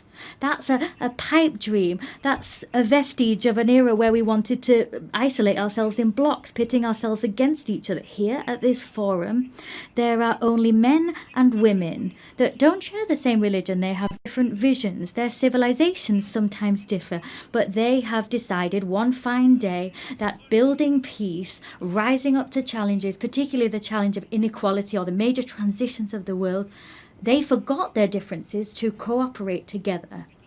It is for that reason we need to consolidate existing rules and the institutions that guarantee our collective authority and our collective effectiveness. Human rights remain the very fundamental pillar of the United Nations House, and they give coherence to all of the action we undertake. And at a time when conflicts spread and increase in number, we also have mass human rights crises that we're facing at the same time. Our duty is to ensure that there is a respect for international humanitarian law. We proposed ensuring that as part of the global initiative that we champion alongside a number of counterparts: South Africa, Brazil, China, Jordan, Kazakhstan, and the ICRC. Let us support the ICC in its fight against impunity. Let us allow the orders of the ICJ to be implemented, their rulings be upheld. The authority, the force of law is our best chance in stopping the rule of might is right from prevailing. Upholding our values is the only way of throwing out a double standards principle. We've always called out that principle since we came together as a global parliament. Peace and security are everything. For that reason, it's so important for Ukraine to resist Russia and have peace. They need to get their territory, their children, their wealth, and their future back. The Russian aggression is not a problem of Europe, but rather a problem which plagues us all. It's our problem. It poses the eternal question of the force of law against might is right, freedom against imperialism. Ukraine didn't want war. Ukraine wants peace. France too wants peace. The Europeans want peace. The United States of America want peace. As such, Ukraine has a fundamental right, that is to live in security and to no longer fear that Russia will attack once more. It is for this reason France, with the United Kingdom, built a coalition of the willing, bringing together 35 nations to give Ukraine crucial security guarantees for the long term. As such, we're creating the conditions for a robust, just peace which will allow the Ukrainian people to really be masters of their own fate. And what happened in recent weeks in Poland's airspace, Mr. President, Romania, the provocations that we saw in Estonia and elsewhere are the proof that all European people are also challenged by threats of Russian destabilization. And unity can thwart those.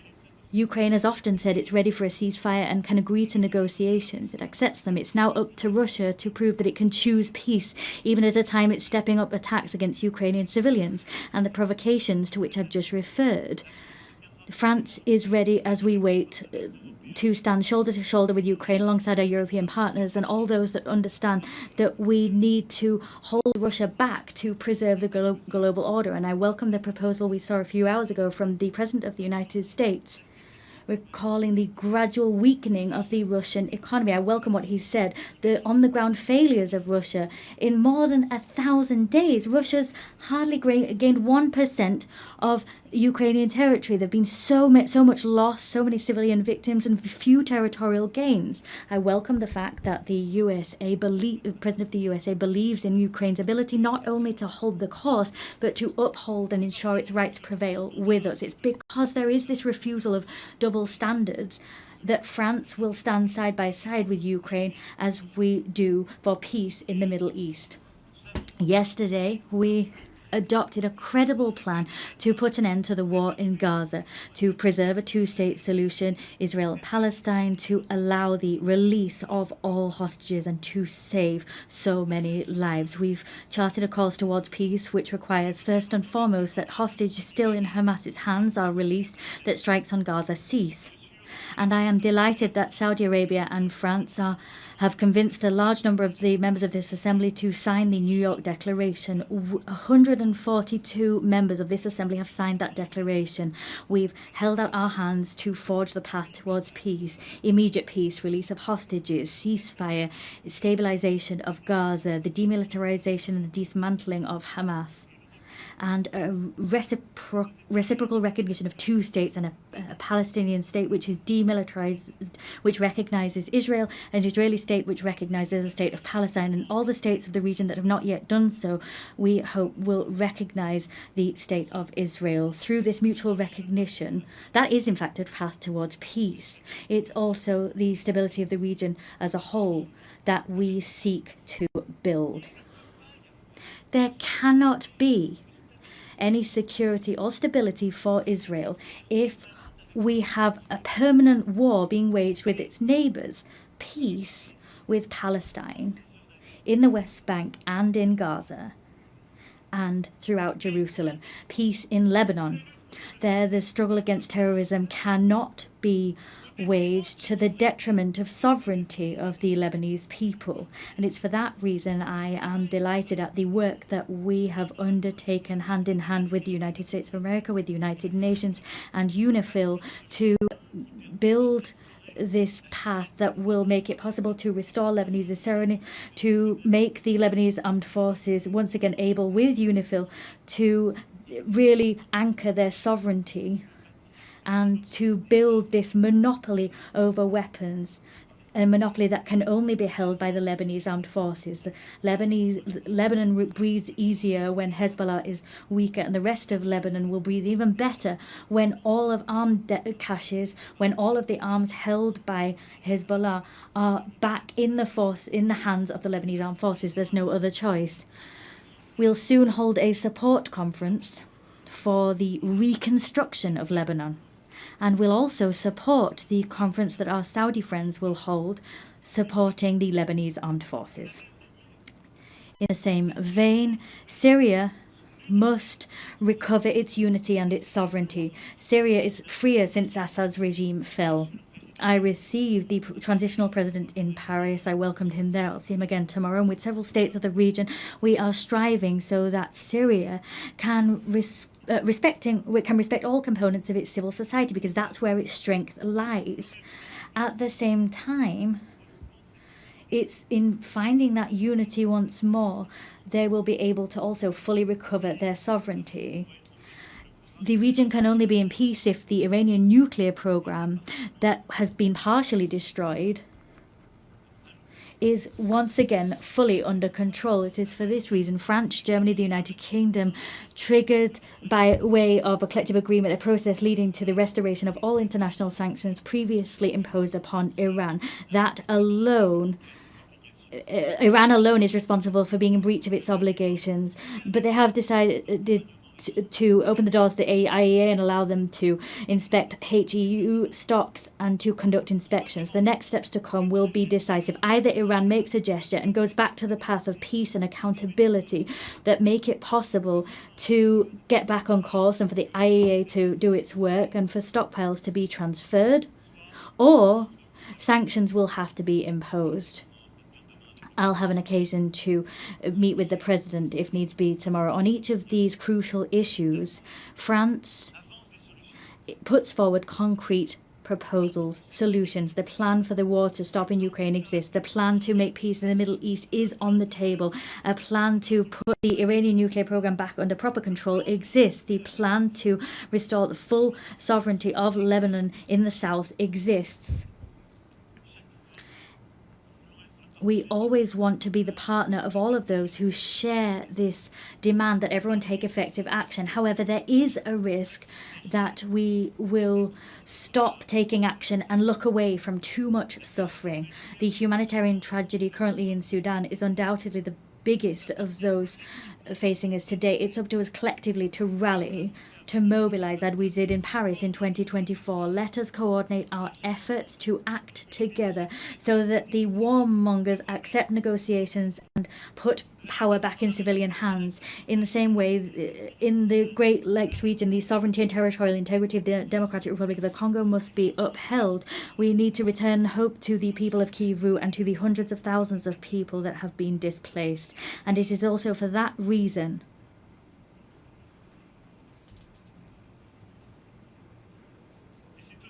and it's also for that reason that we will meet next month in Paris, all of those able to respond to the humanitarian urgency and bring together initiatives of peace. And I'm delighted at what's been done by the African Union, by so many neighbors, Qatar, USA, but the humanitarian emergency needs to be addressed. We cannot forget any of these conflicts. We have no right at any time to lose heart. This capacity to take a leap of action is our source of strength. That's what brought us together 80 years ago. We have no right to get tired, to show fatigue. Well, there are so many crises, one after the other.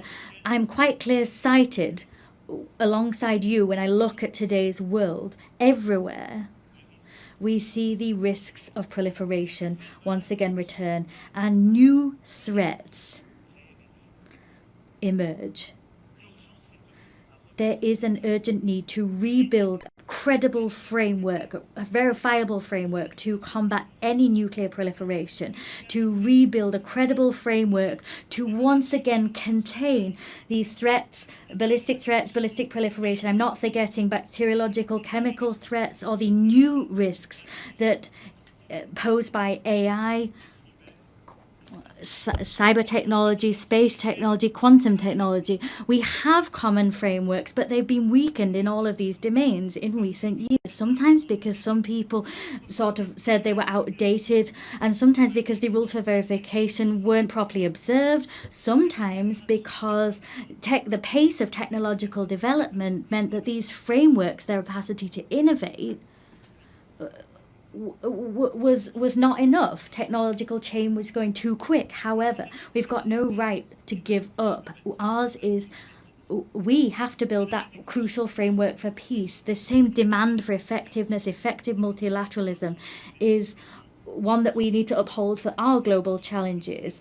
The Secretary General attaches great importance to our organisation, and he has ambition for it, and that's shown through his initiative UN80, and I share his concerns about our organisation. Yes, we need, at this time of disarray that I talked about as a result of these major issues of war and conflict, we can't forget there are so many global challenges that mean that we must all come together. Let us stare straight in the face global imbalances. All economies affected. All economies, and I'm speaking as one of the richest among them,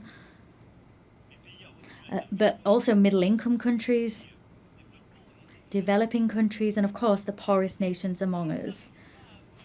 All of us, if we can't have organised international debate on major global imbalances, if our response is a fragmented one and we don't work together, we exacerbate these problems. Today, our challenge is to look at how we can help China to develop the internal demand that it really needs. How can we ensure that productive capacities that China's been able to develop in recent years, these technological capacity, sometimes there's technological transfer, and that's good, but they need to be conducted hand in hand with harmonious development and respectfully the environment. How can we correct US trade imbalances? How can we do that through corrective measures, not through tariffs that takes the rug out from under international trade? There's Europe that needs to respond to collective needs for collective investment, and we need to shoulder that responsibility. These challenges mean that we need to cooperate. There needs to be cooperation between major economies, but we can't pit the G7 against the BRICS, and that's the very rationale behind our agenda for the French G7 of 2026. Of course, we'll work with the Canadian presidency of G7 and the coming presidents of G20. We need to return to that spirit of cooperation that is vital, because that's what will allow us also to have a common agenda to finance our global challenges. Let's take a look at things today. Everywhere we're eroding our common ambitions to finance major global challenges. Collective financing for healthcare is plummeting, as is financing for food security, as is financing for education. These challenges are, however, our challenges, even more than they were before the pandemic, the COVID-19 pandemic. And so it is absolutely pivotal that together we prove ourselves able to develop concrete solutions and find new financing to address our challenges.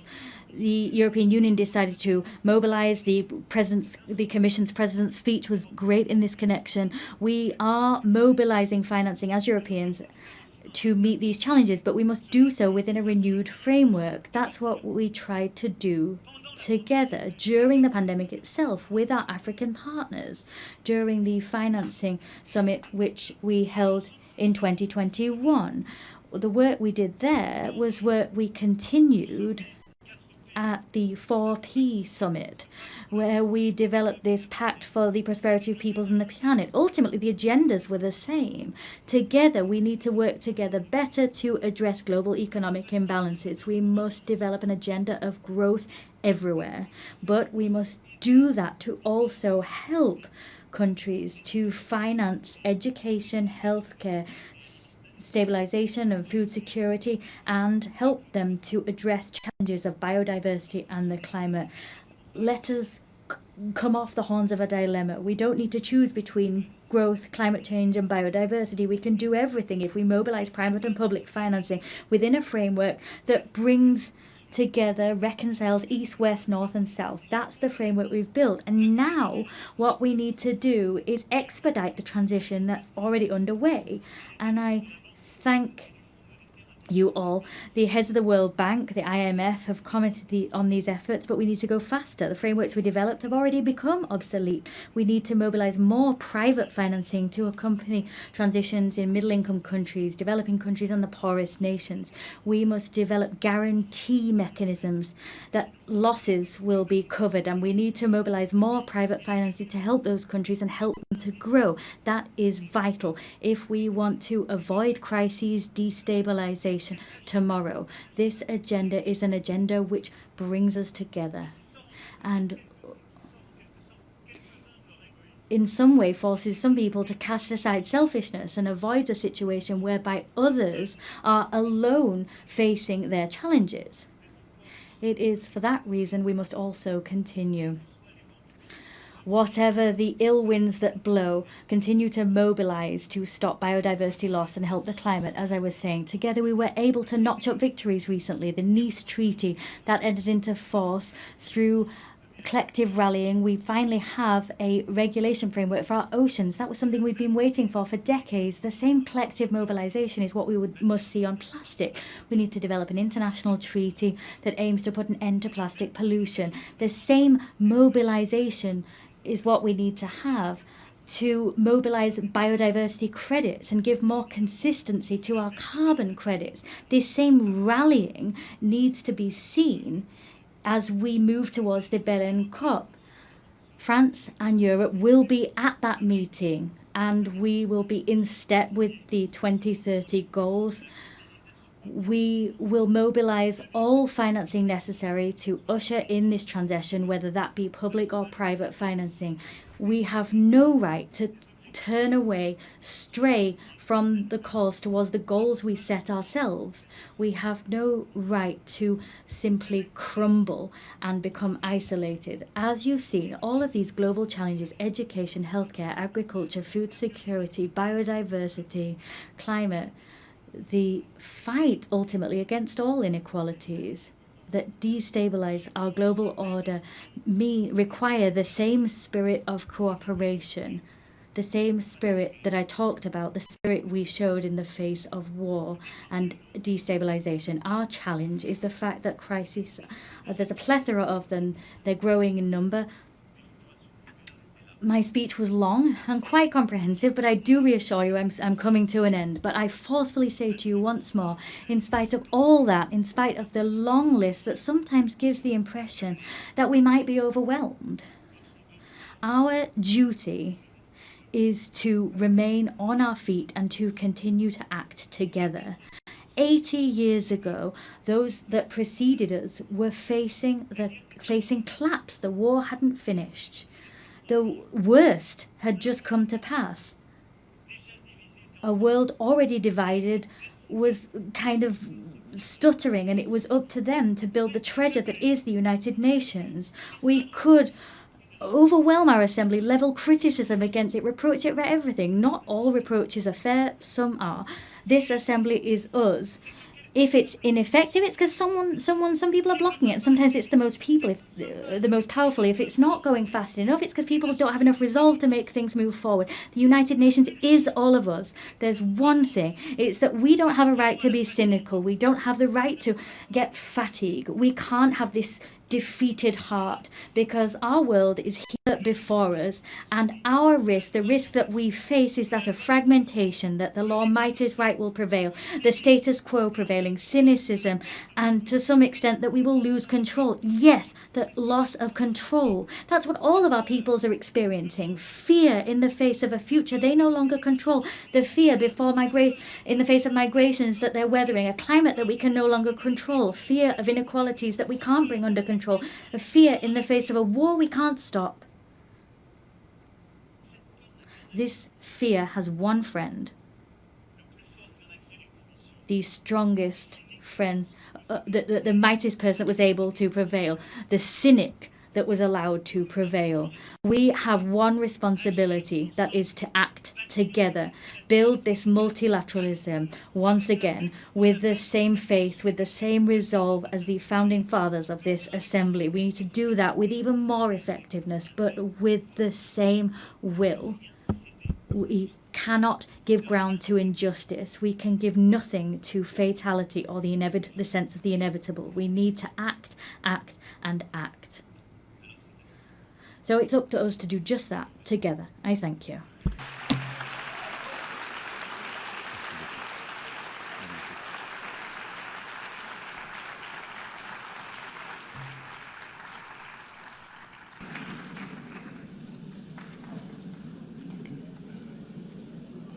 On behalf of the Assembly, I wish to thank the President of the French Republic.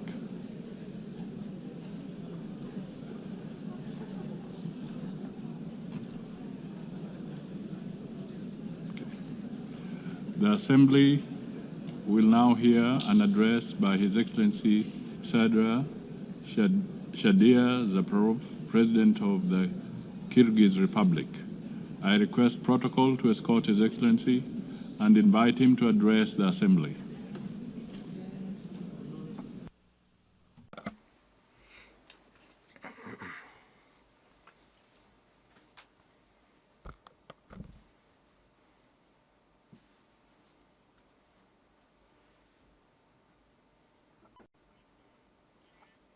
Madam President, Mr. Secretary General, distinguished heads of delegations, ladies and gentlemen, allow me to sincerely congratulate Ms. Annalena Baerbock on her election as the President of the 80th session of the United Nations General Assembly and to wish her every success in her work. This year, we mark the 80th anniversary of the UN, a unique institution that has stood guard over peace, security, and development for nearly a century. Over these 80 years, despite numerous conflicts, the world has fortunately been spared the outbreak of a third world war. The United Nations has undoubtedly played a key role in this achievement. The organization has become not only an international platform for dialogue, but also played a special role in preventing global conflicts. Today, the trend of regionalism in world politics is strengthening. We are witnessing continued price hikes, a shortage of liquidity, and a war of sanctions in the global economy. The threat of terrorism and extremism has spread across all countries. Despite criticism, the UN remains the only truly universal organization endowed with both moral authority and institutional capacity. Today, Kyrgyzstan takes pride in the political stability it has achieved and in the ongoing social and economic transformation. These achievements did not come easily to us. For us, the price of attaining freedom and independence was very high. But I can state one thing with confidence. We have been able to establish Kyrgyzstan as a state. This achievement allows us to set ambitious goals for the future. International organizations, including the UN, recognize Kyrgyzstan as one of the freest and most stable states on the Eurasian continent with a strong civil society. A large-scale and irreversible fight against corruption and crime is considered a priority area of state policy in Kyrgyzstan. Today, our task is to pursue political modernization and economic development in line with the demands of tomorrow. We are committed to improving the investment climate, building an information society, and establishing fair and transparent public governance. Ladies and gentlemen, every year in New York, leaders of all world's nations gather to once again remind themselves and each other of the great mission for which UN was created. I too have come to New York with this mission.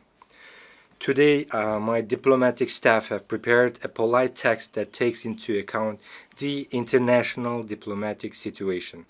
However, this year, standing at this high podium, I decided not to speak as a diplomat. This year, from this podium, I wish to speak not only as the head of state, but as an ordinary person and a citizen of my country, openly expressing my true thoughts and reflections on the international events happening in the world. This year marks the 4th time I am delivering a speech at the UN General Assembly. For 3 consecutive years, I came here and delivered pleasant, beautiful words. But today, I have decided to speak openly and directly about the problems that trouble the hearts of millions of people. In different parts of the world, in Europe, the Middle East, Africa, and Asia, new armed conflicts and wars are erupting.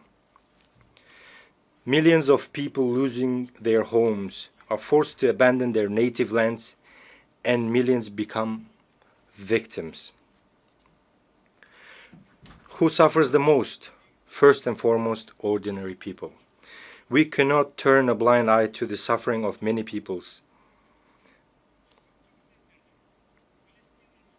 Palestine, Ukraine, Sudan, Syria, and others where hostilities continue. Civilians are dying and human rights are being violated.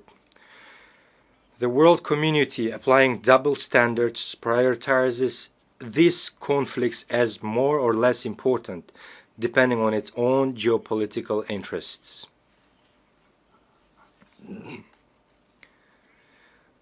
The conflict in Ukraine has lasted nearly 4 years, with people continuing to die and flee their country.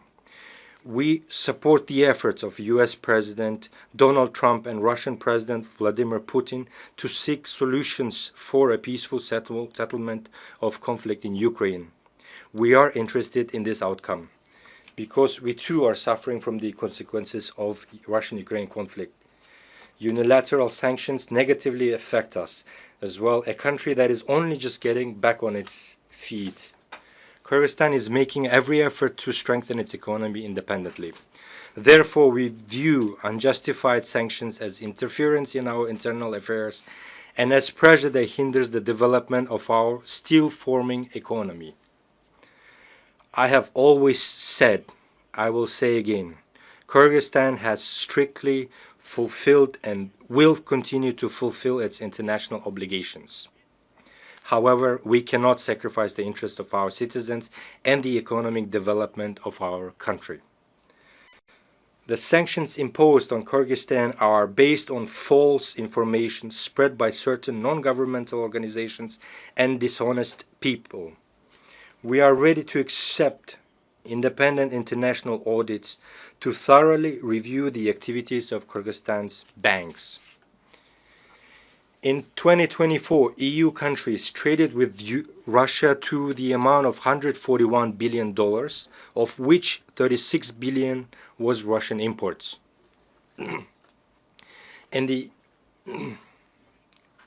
and the UK, which imposed sanctions on 2 of our banks the same year, traded with Russia for $2.2 billion.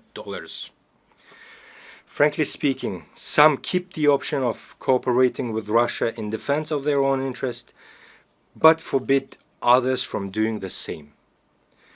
How should this phenomenon be called? Before demanding something from others, be an example to yourself.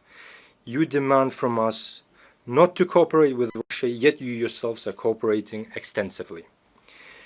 We, in fact, have far deeper economic relations with Russia than you do. Therefore, economically speaking, we cannot refuse cooperation with Russia. We do not seek confrontation with others. We cooperate with virtually the entire world, pursuing a multi-vector foreign policy. For example, every year we sell gold worth of $1 billion to the UK alone. My foremost duty as the president of the country is to ensure the security of my citizens and my nation, and to improve their economic well-being. We oppose the politicization of economic cooperation and trade. Therefore, we demand the lifting of sanctions against 2 of our banks. Distinguished ladies and gentlemen, the UN Secretary General has already described the Gaza Strip as a graveyard of thousands of children. More is needed to stop the war and the horrific events in Gaza. We must empathize with Palestinian people who have suffered enormous losses as a result of inhuman conflict in the Gaza Strip. We must not remain indifferent to the human tragedy unfolding before the whole world. We demand an end to genocide against the Palestinians and the commencement of international judicial investigation by the UN International Court of Justice. My country has always firmly condemned violence and terrorism in all their forms, including the terrorist attacks on Israel on the 7th of October, 2023. Such terrorists must be punished harshly. However, the fight against terrorism and the methods used to eliminate terrorists have their own rules and procedures.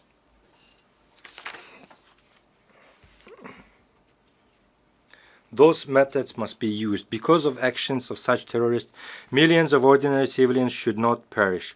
Why do we allow the mass deaths of ordinary people and innocent children by the hundreds of thousands? The only way to establish a lasting peace is to implement the principle of two states for two people. Palestine must gain independence based on 1967 borders. We also condemn the recent rocket strikes on the territories of Qatar and Iran, since such attacks infringe on the sovereignty of independent states, create threats to regional stability and security, and run counter to the norms of international law. The fight against terrorism and modern threats in Gaza, Iran, Lebanon, and other regions must be proportionate to their scale and nature. Civilians, women, and children must not suffer and be sacrificed.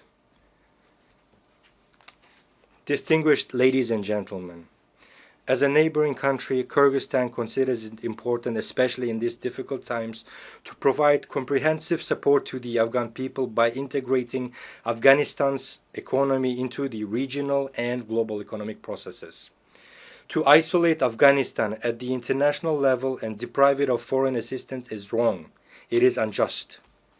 We believe that the use of financial instruments for geopolitical and ideological gain, thereby deepening the humanitarian crisis, is an act of injustice and inhumanity. Therefore, we are convinced that the assets of Afghanistan frozen by Western countries in the amount of $9 billion must be returned to the Afghan people as soon as possible. These funds could contribute to the restoration of infrastructure, expansion of access to credit through local banks, the development of agriculture, and the creation of new opportunities for millions of people living in poverty.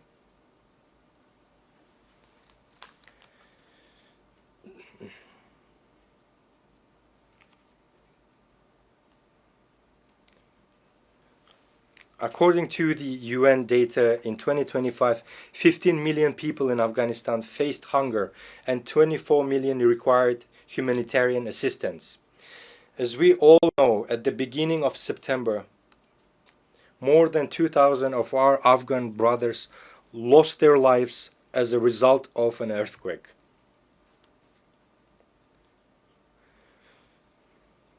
Tragically, due to lack of financial resources and weak infrastructure, timely assistance could not be provided to those affected. We call upon the leaders of Western countries to immediately return these assets for the sake of future of the Afghan people. If you truly want the Afghan people to overcome poverty, hunger, as soon as possible, return them without delay. Only then will your words about human rights and interstate obligations correspond to your actions. Distinguished participants, today's challenges in African countries, from conflicts to food insecurity, require not sympathy in words, but solidarity in action. Africa is 54 countries with a population of more than 1.5 billion people. It is the second largest continent after Eurasia. Africa possesses enormous reserves of resources, and we are confident that in the near future Africa's role in the global economy and international politics will multiply several times. Therefore, the continent's colossal natural wealth must serve the accelerated development of Africa itself and the fulfillment of its own interests. The peacekeeping work of the UN must be strengthened. My country began sending its peacekeepers on UN missions at the dawn of its independence in the early 1990s. This once again proves that we are sincerely wish to contribute to the cause of strengthening peace and security in the world. The contribution of a state should not be determined by its size, but by the depth of its commitment and sincere desire for peace and solidarity. We support the strengthening of international treaties, including the Treaty on Non-Proliferation of Nuclear Weapons. It is important to educate the younger generation to perceive a world without nuclear weapons. It is essential to raise awareness among young people about the devastating consequences of weapons of mass destruction. The International Day for Disarmament and Non-Proliferation Awareness, initiated by Kyrgyzstan and supported by the UN member states, is an excellent platform for implementing this concept. Kyrgyzstan is one of the initiators and the depository of Treaty on Nuclear Weapon-Free Zones in Central Asia. We have acceded to all fundamental international instruments on disarmament and non-proliferation, including the Treaty on Non-Proliferation of Nuclear Weapons and the Comprehensive Nuclear Test Ban Treaty.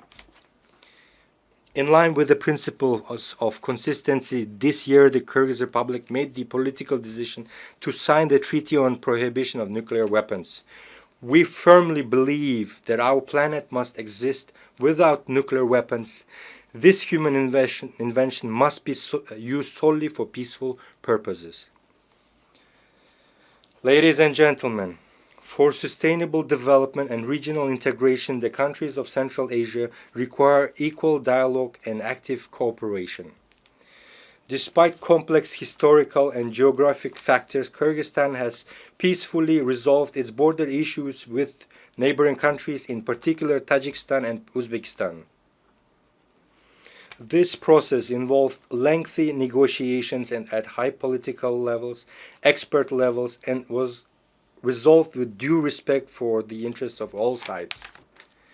I can state with confidence that today the borders between Kyrgyzstan, Tajikistan, and Uzbekistan are borders of friendship, trade, and cooperation.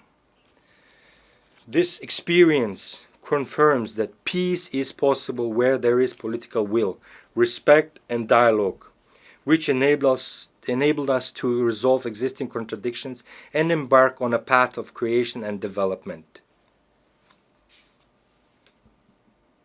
Kyrgyzstan is ready to share this experience of resolving complex issues with the international community. Let us use the more than $3 trillion that are spent annually on armaments worldwide to improve people's lives, eradicate hunger, protect our environment, and clean the air. After all, there are no borders when it comes to breathing air. We all breathe the same air. Therefore, I call on us to live not in a race for who has the most powerful weapons, but in a competition for whose country has the cleanest nature and air. Dear friends, climate change is a reality we are witnessing today.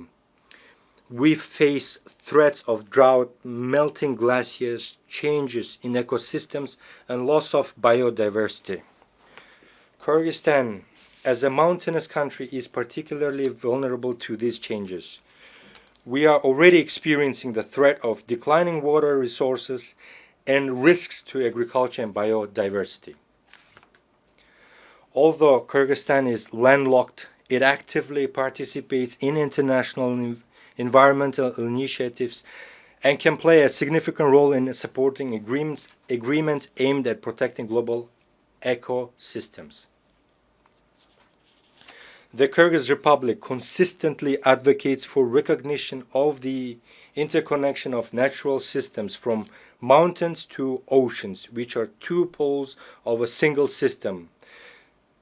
The future of the oceans begin on the mountaintops. In this context, we ratified the agreement on conservation and sustainable use of marine biological diversity and became among the first 60+ countries to join the agreement. Rivers that sustain marine and coastal ecosystems originate in mountains. Thus, the protection of mountain ecosystems and the sustainable management of the oceans are interconnected. At present, the country is preparing the second Bishkek Plus 25 summit, scheduled for 2027, as a central platform for states, international organizations, and experts on sustainable development of mountain regions. We invite all of you to take an active part in this event. Dear friends, as former UN General Secretary Dag Hammarskjöld once aptly said, the UN was not created to lead humanity to heaven, but to save humanity from hell. Today these words are more relevant than ever. The organization was born from the horrors of war, but lives and on thanks to faith in cooperation, dialogue and respect. Now more than ever, it is important to preserve and strengthen the system of multilateralism as a shield against anarchy and unilateral decisions.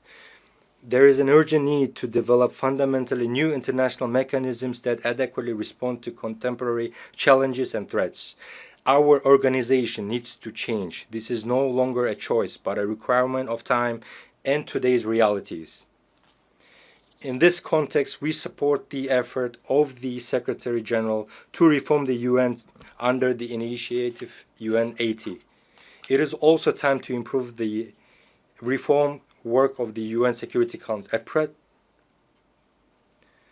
At present, 50 members of the Security Council effectively decide the fate of all world's states. Questions of war and peace, security and stability depend on whether they can reach a consolidated position. Moreover, the 5 permanent members of the Security Council can always block any decision. Kyrgyzstan advocates for a necessary measure to improve the UN Security Council in a way that takes into account the interests of majority of states. In this regard, it is important to achieve a compromise on all aspects of Security Council reform as soon as possible. This reform must be based on principles of universality, broad geographical representation, and wide support among UN member states. Kyrgyzstan considers it legitimate and fair to expand the rights of African states to membership in the Security Council and to eliminate historical imbalances. More than 60 member states, including Kyrgyzstan, have never been elected to the Security Council, while some countries have been elected 5 or 6 times. We think it's not fair. Distinguished delegates, Kyrgyzstan strives to make its contribution to peace, global security, and sustainable development.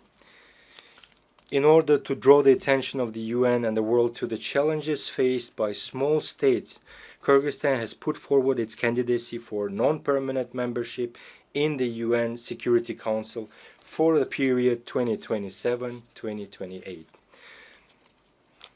The support of countries that have never been elected to this Security Council will strengthen confidence in equality among members and thereby raise the authority of organization and reinforce trust in it. We sincerely believe in the principle of justice, and I ask UN member states to support us in the elections in June next year. Every country should have the opportunity to serve as a member of the Council and contribute to the cause of maintaining peace and security. I can confidently say that Kyrgyzstan is among those states with the experience needed to raise meaningful issues in the Security Council. We will firmly uphold international law, justice, the protection of human rights, and support the multilateral system based on mutual respect, balance of interest, and responsibility to future generations. Distinguished ladies and gentlemen, our challenges are shared, and our responses must be united. Our words must match our deeds. We cannot afford inaction. Peace requires effort. The future of our planet is in our shared responsibility. Thank you very much for your attention.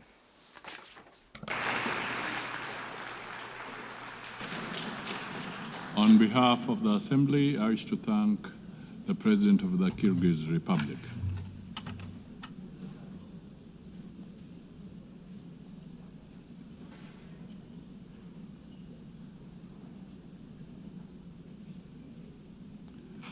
Assembly will hear an address by His Excellency Gustavo Petro Orrego, President of the Republic of Colombia. I request protocol to escort His Excellency and invite him to address the Assembly.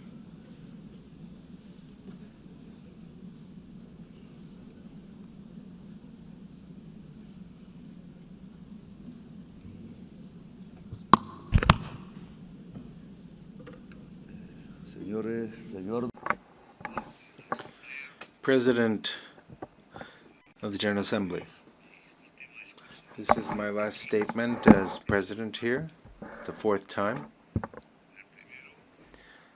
In my first speech, I announced that it was very likely that there would be conflicts in Ukraine and Gaza and in Palestine, and that I suggested that there be a peace conference, but those who don't have bombs or large budgets are not heated here. Well, 4 years later, the horrific situation in Palestine did not lead me to think that almost the same thing could happen in the Colombian Caribbean area, where unarmed young people are being shot at with missiles in the open seas. And now we are in a different situation. Perhaps it's more global, a kind of Stone Age that has descended on all of humankind. Missiles against 17 unarmed young people in the Caribbean Sea, some of them Colombians. The persecution, imprisonment, and expulsion of millions of migrants, missiles that have killed some 70,000 people in Gaza, the lack of action on the climate crisis.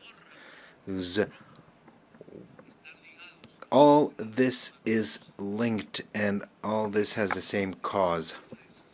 Migration is simply an excuse so that a rich society, rich, white, and racist, believes itself to be the superior race and is not realizing that its leaders are leading it to the abyss, to its own distinction, together with the rest of humanity. They said that the missiles in the Caribbean were used to stop drug trafficking. That is a lie. Stated here in this very rostrum. In 2023 and 2024 were years when the largest amount of cocaine was seized, and over 700 drug traffickers were extradited to the United States in Europe. I extradited them, and my government confiscated the cocaine, and we didn't shoot a single missile, nor did we kill any youths. The years where I was able to prove that it's more effective to substitute coca crops than eradicate them, than forced eradication using poison, and forcing peasants to use it. The violent war against drugs was a failure, and I replaced it with an effective anti-trafficking policy, not based on a mix-up between an inert substance, that is drugs, with people who actually use it and practice it. But what was necessary is to destroy dialogue and to shoot missiles. Was it really necessary on unarmed, poor young people in the Caribbean? The anti-drug policy is not meant to stop cocaine that is coming to the United States. The anti-drug policy is to dominate the peoples of the South as a whole. You shouldn't look at the drugs, you should look at who has the power and who dominates. This is why I speak to you as a decertified president. I've been decertified by President Trump, without him having any right to do this, a human right or divine right or any sensible reason. They want to force by violence tens of thousands of peasants to do what the U.S. government wants to do, which are influenced by mafia groups in Colombia. Thousands of peasants are massacred in Colombia by politicians who were senators, who were presidents, who were ministers that were bribed and on the payroll of the drug mafia. And at the same time, they were allies of the extreme right based in Florida of the United States, and now allies of the Trump administration. They've been allied for decades with drug lords, cocaine drug lords in Colombia. They were allies, and so they led this anti-drug policy from Washington. I don't know if Trump even knows that his foreign policy towards Colombia, Venezuela, and towards the Caribbean is based on advice from Colombians who are allies of the cocaine mafia. I myself denounced these politicians, including the paramilitaries, drug traffickers, naming them by their names in the Congress of Colombia when I was senator, and many times they wanted to kill me because of that. And they did not want me to become president. They wanted me to shut up, and now they don't want another progressive government to be reelected. That is why I've been personally decertified, and they have spread calumny against Colombia. Colombia has confiscated the highest amount of cocaine in the history of the country under my government, and I've been decertified. In Colombia, we have managed to stop the increase in the rate of expansion of coca crops that was 43% under the government of Duque, and has dropped to 3%. And Duque was not decertified. He was who had someone who financed his campaign, who was a drug trafficker, and instead they've decertified me. So the anti-drug policy is not aimed at the public health of a society, but rather to prop up a policy of domination. They don't want to give the power to the people. The young people that were killed using missiles in the Caribbean were not from Hamas. They were not from other terrorist groups. They were poor Colombians. And with apologies to those who dominate the United Nations, there should be criminal cases against those officials of the United States for doing this, including the utmost official, President Trump, that allowed the shooting of missiles against these young people who were simply trying to escape poverty. Youths who in a speedboat who might have had a certain amount of drugs were not drug traffickers. They were simply poor youth. But the real drug traffickers live somewhere else, not in America, not in Latin America. So it's easy to shoot missiles against the speedboats with migrants and accusing them of terrorism and drug trafficking when they don't have a single weapon to defend themselves. When the real drug traffickers live in New York, here, just a few blocks from here, in Miami.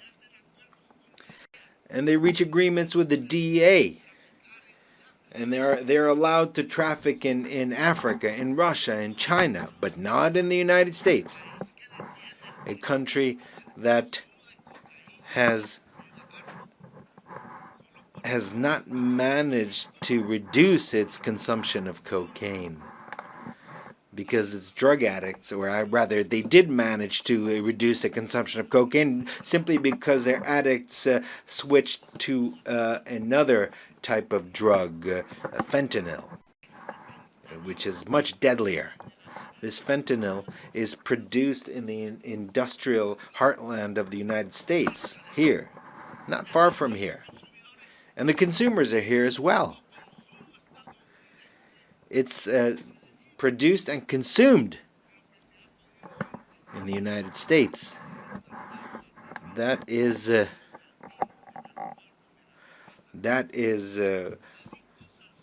worst.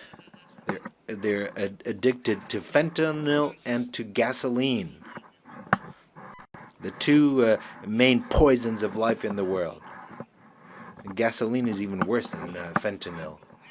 Only the black-skinned people here, those who are ancestral here, that were thousands of years have been here, or young people, or women who don't want to see their children die of any color of their skin.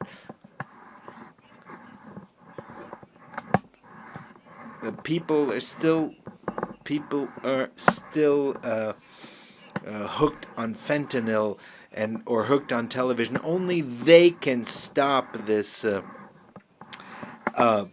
domination by the United States. The people who have taken to the streets in California, in New York, in Philadelphia, where the Liberty Bell stands, in spite of the National Guard that Trump sends out against its own people to shut them up, to the states that are free.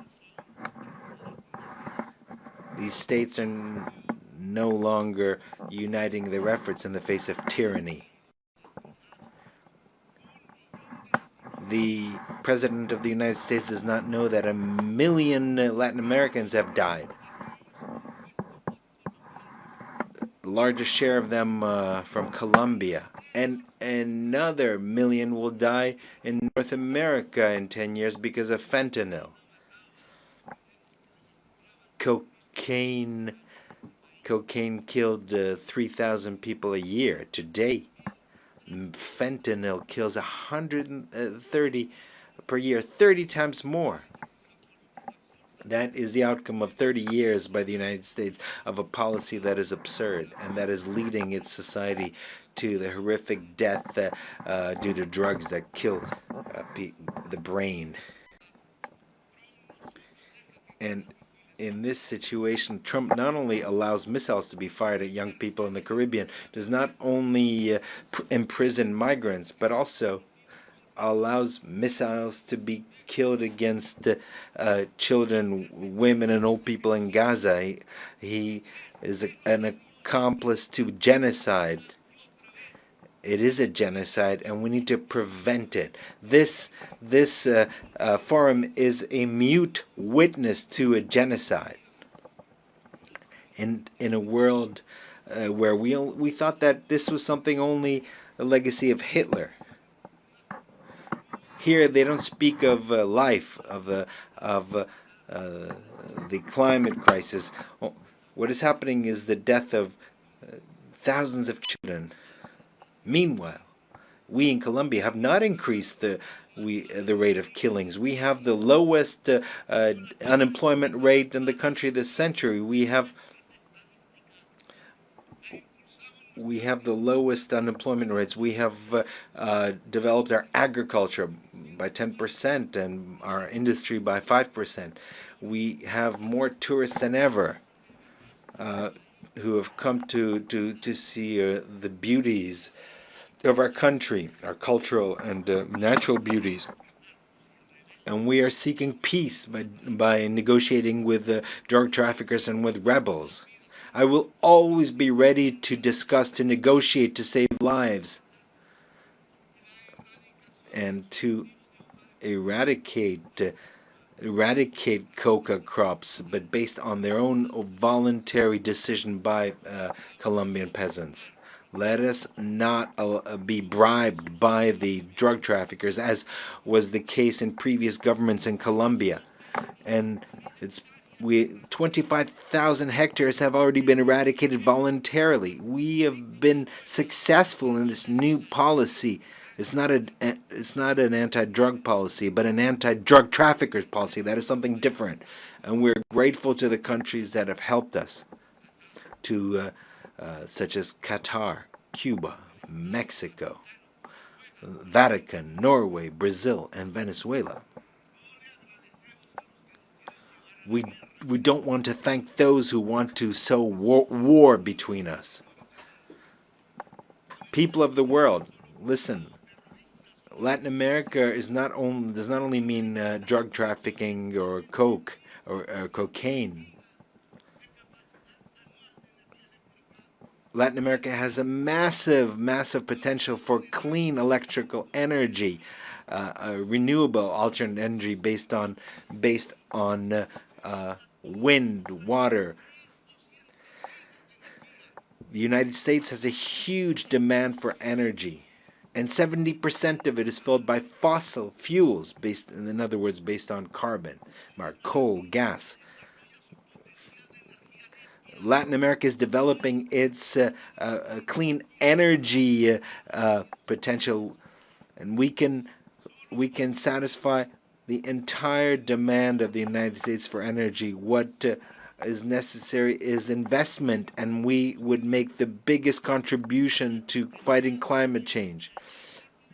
Given the huge potential for clean energy and the capacity to absorb by the Amazon,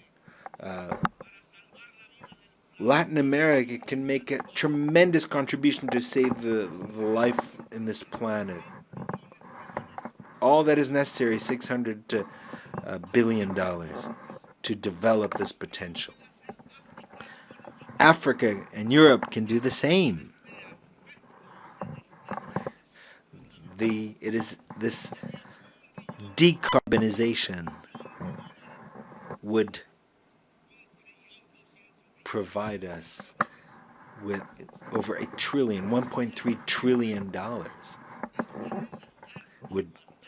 This is money that is already in the treasuries of the United States, Europe, and China, but not a dollar is spent because it's not profitable.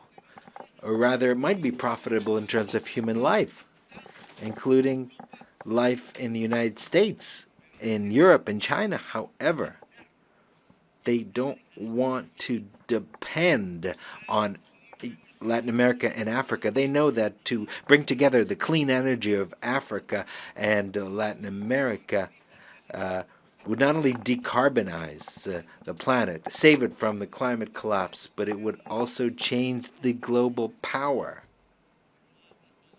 which is discussed here. But that power is spoken in terms of bombs. But this would truly create a global democracy and change the means of production, because life and humanity would become the priorities, and they would edge out greed. Greed is the poison of life, and Mao spoke of this. Chairman Mao. According to science, we have 10 more years until we reach a point of no return in terms of the climate. And once we reach that point, we won't be able to do anything. We will simply observe the disasters, and we'll feel them in our own families and cities. Because it will be irreversible. The extinction of life, extinction of human life there'll be an irreversibility of the process, and no technology, no political or social force will be able to do anything about it to stop this collapse. And we only have 10 years left. That is what science tells us. But here people don't believe in science. The most powerful man in the world does not believe in science. That is the irrationality. And Germany, the country of great philosophers, of Kant, Feuerbach, and others, was became prey of irrationalism in 1933, and today it's this country that is becoming irrational. The solution is to stop consuming fossil fuels and to quickly switch to water, wind, hydrogen. But the word decarbonization sounds subversive at the conferences of the most powerful countries, the G7 or G20 or Davos, among the rich. Just as 5 centuries ago, the word democracy sounded subversive here, or in Bogota, and in Paris, and in Madrid. These dollars that I mentioned here, 600 billion or 1.3 trillion. This is significant. This is just a little more than what the rich countries pledged at the COP in Paris, and they have not fulfilled their pledges because they are not interested in decarbonization. And what has come is basically loans from multilateral banks, which are just small amounts compared to what is needed. The climate crisis means that in all public budgets, investment in decarbonization and adaptation should be the priority. A global financial policy is necessary that is different. The debt risk premium should be abolished. Which countries are the riskiest? They are the countries that have the highest greenhouse gas emissions, such as this one. These are the riskiest countries. Whereas the countries that absorb CO2, and we have jungles and a lot of water in the south, we absorb the CO2 of the north. But the market does not agree with that. So the debt of the poorest countries must be forgiven.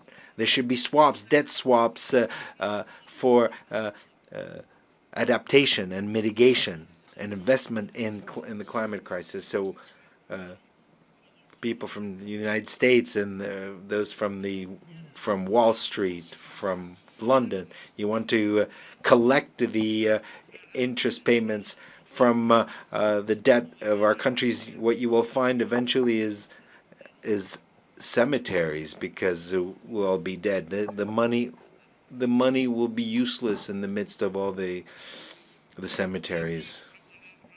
Another subversive word is to plan. A global plan. The word plan has been forgotten because it was not necessary to plan.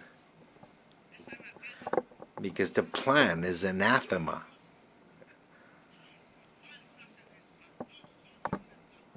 And there was a fundamentalist belief in the markets, thinking that markets would bring happiness. A Swiss economist, Arras, said this. And in fact, the market leads to an abyss. It leads to death, as we are already witnessing today. Malras, that was his name, was wrong. Neoliberalism was mistaken from the very beginning, and it's been guiding our countries for the past 50 years based on completely erroneous formulas. The plans should be binding on national states. There should be a global democracy supervised by a Security Council that does not have the right to veto. Because we have to understand that the market will not resolve the the climate crisis because it has produced that crisis. It was capital, which is based on unequal relationship between those who own the means that create the carbon and those who work, who are salaried employees. And this is a system that has to produce more and more objects that the boss, the owner, has to sell. And the same thing for the production of fossil fuels. That is what has produced the climate crisis. Produce more, to consume more, to sell more, and thus create more carbon, more oil until we die. But this will not last forever because carbon and fossil fuels have reached the end, because that is perhaps will mean the end of capital in general, because if it's not the end of capital, it'll be the end of life. The owner of capital is an individual that has power. It's not a thing. It's not some kind of puppet. It is a human being with his greed, a slave to his greed. That is the individual who will seek to make sure that more and more oil is produced in their countries, even if it poisons his life, and continue to dig for more oil, even if it destroys the atmosphere and destroys life. So we have to choose either life or greed, either the Stone Age or local and global democracy, freedom or death, as Bolivar said. And that was his slogan, his red and black, white and white banner. Freedom red, death black, and possible peace white. That is what is necessary, is a revolution by the peoples of the world to overcome the climate crisis and not to allow this crisis to reach a global collapse. It is a revolution of the united peoples, of civilizations that need to engage in dialogue, more than states themselves. It is a revolution of entire humanity to save life on the planet, and perhaps with the cooperation of certain governments that want to support life. Today, the United Nations is experiencing a crisis, and there's a need to transform it. Today, we have nation states gathered here who no longer have power, and that no matter how much they vote, they are ignored, because the nation state has also reached its decadence, its ultimate fall. Because capital has become global. It's not contained in a state. Socialism was supposed to be global,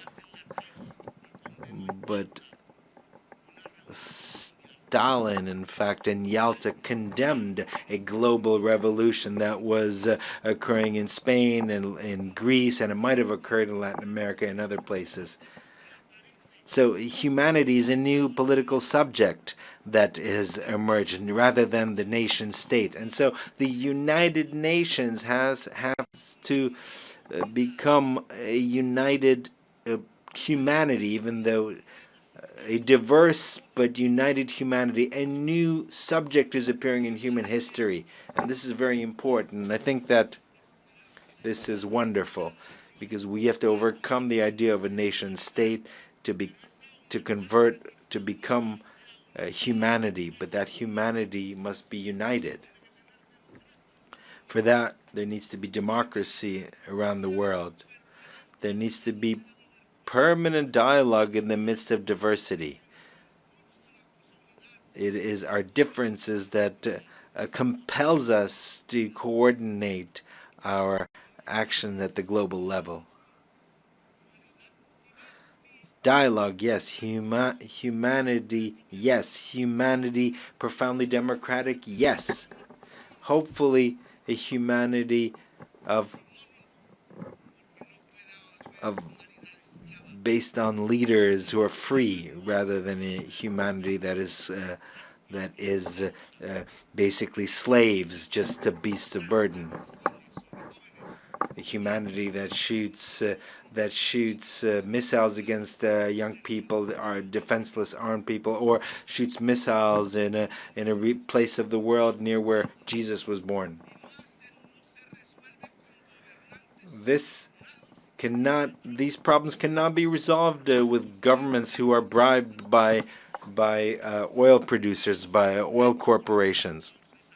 So a new political subject is emerging, a united and diverse humanity, united despite its diverse cultures. Meanwhile, the old societies of Europe are collapsing, and the United States is applauding its new Hitler.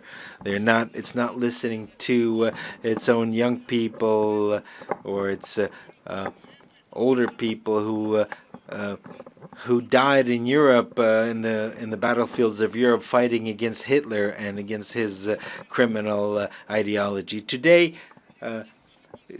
the same thing is being done as Hitler did, building concentration camps for migrants. It's stated that migrants are of an inferior race, and they blame them just like Hitler blamed the Jews.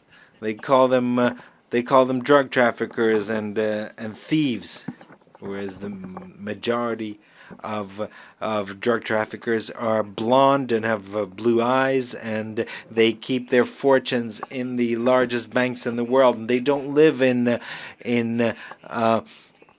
Bogota or in Gaza. They live in Miami. They are neighbors of President Trump. They live in Dubai or in Paris or London. They don't live where there's poverty. But the missiles are fired against those where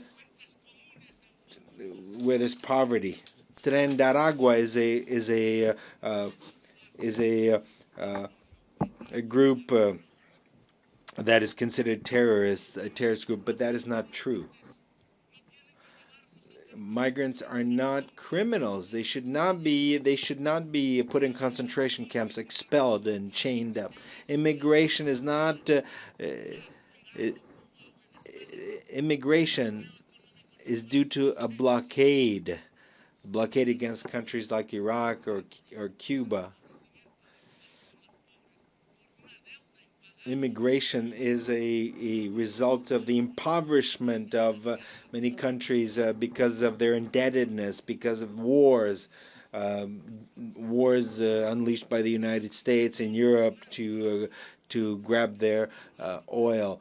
Immigration is a consequence of a climate crisis that leaves the tropics without water and destroys the environment. The solution to migration is very different from missiles or prisons or camps. There is no higher race. There's no supreme race.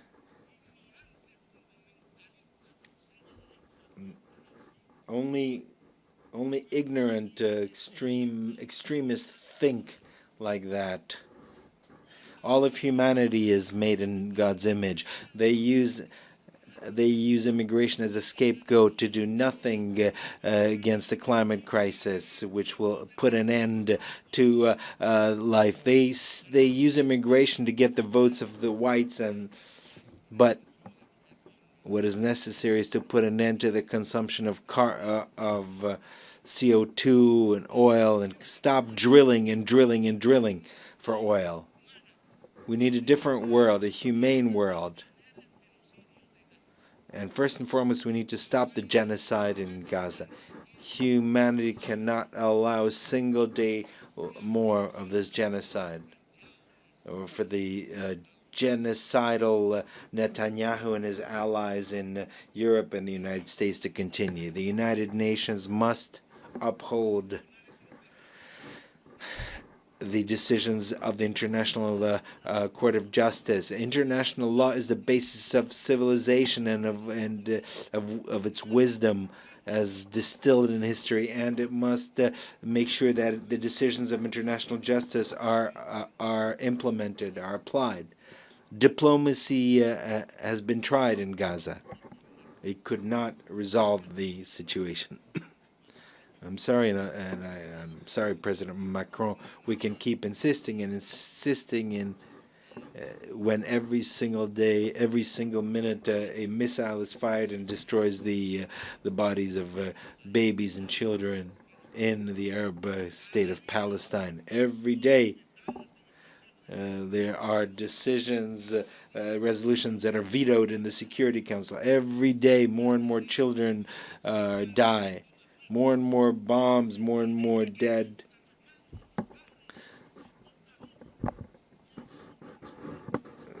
Perhaps those who do this, who shoot this, are robots. Maybe they don't have their own children. They're not human.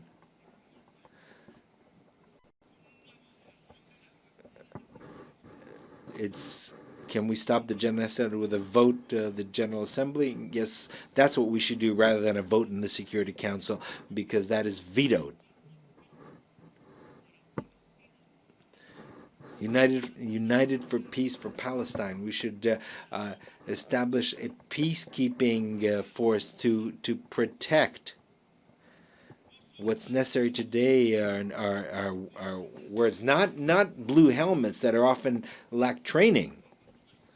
And they're not ready to do this. No, what we need is a powerful army of countries that do not accept genocide. That is why I invite nations of the world and their peoples, most importantly, as an integral part of humanity, to bring together weapons and armies and to defend Palestine. I invite the armies of Asia and the brave people, the brave Slavic people who defeated Hitler, and the Latin American people of Bolivar, of Garibaldi, and others. I think there's enough. We've had enough words. Today, the time has come to use the slogan of Bolivar: "Freedom or death," because Washington and NATO are killing democracy, and they are spreading totalitarianism at the global level. We need to raise the red and black banner flag.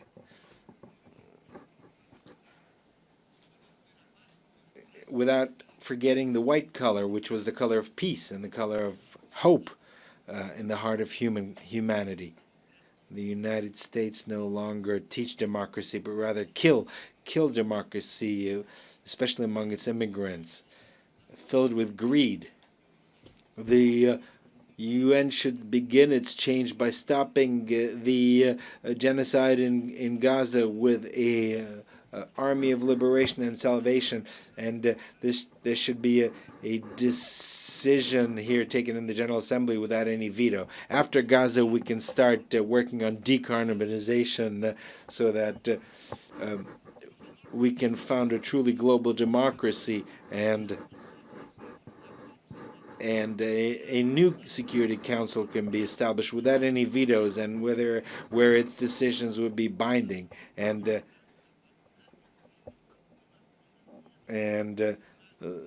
the global and national financial system should be based on decentralized capital. That is the way that humankind can regulate capital, to subordinate capital to life,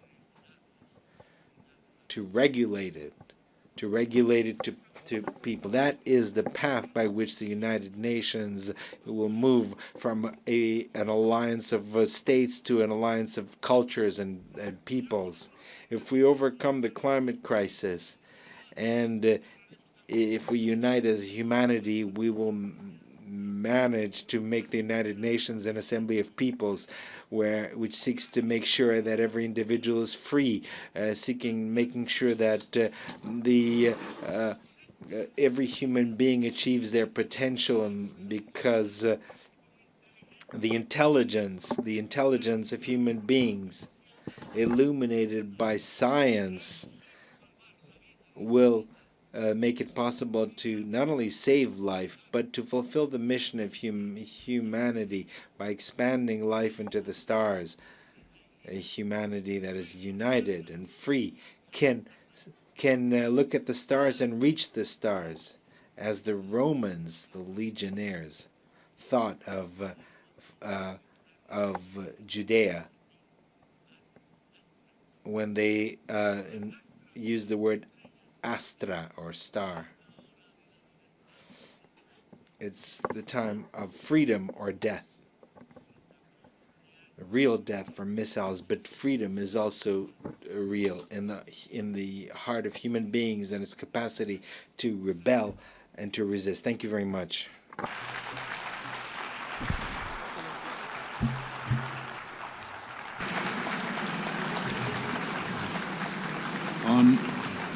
On behalf of the Assembly, I wish to thank the President of the Republic of Colombia.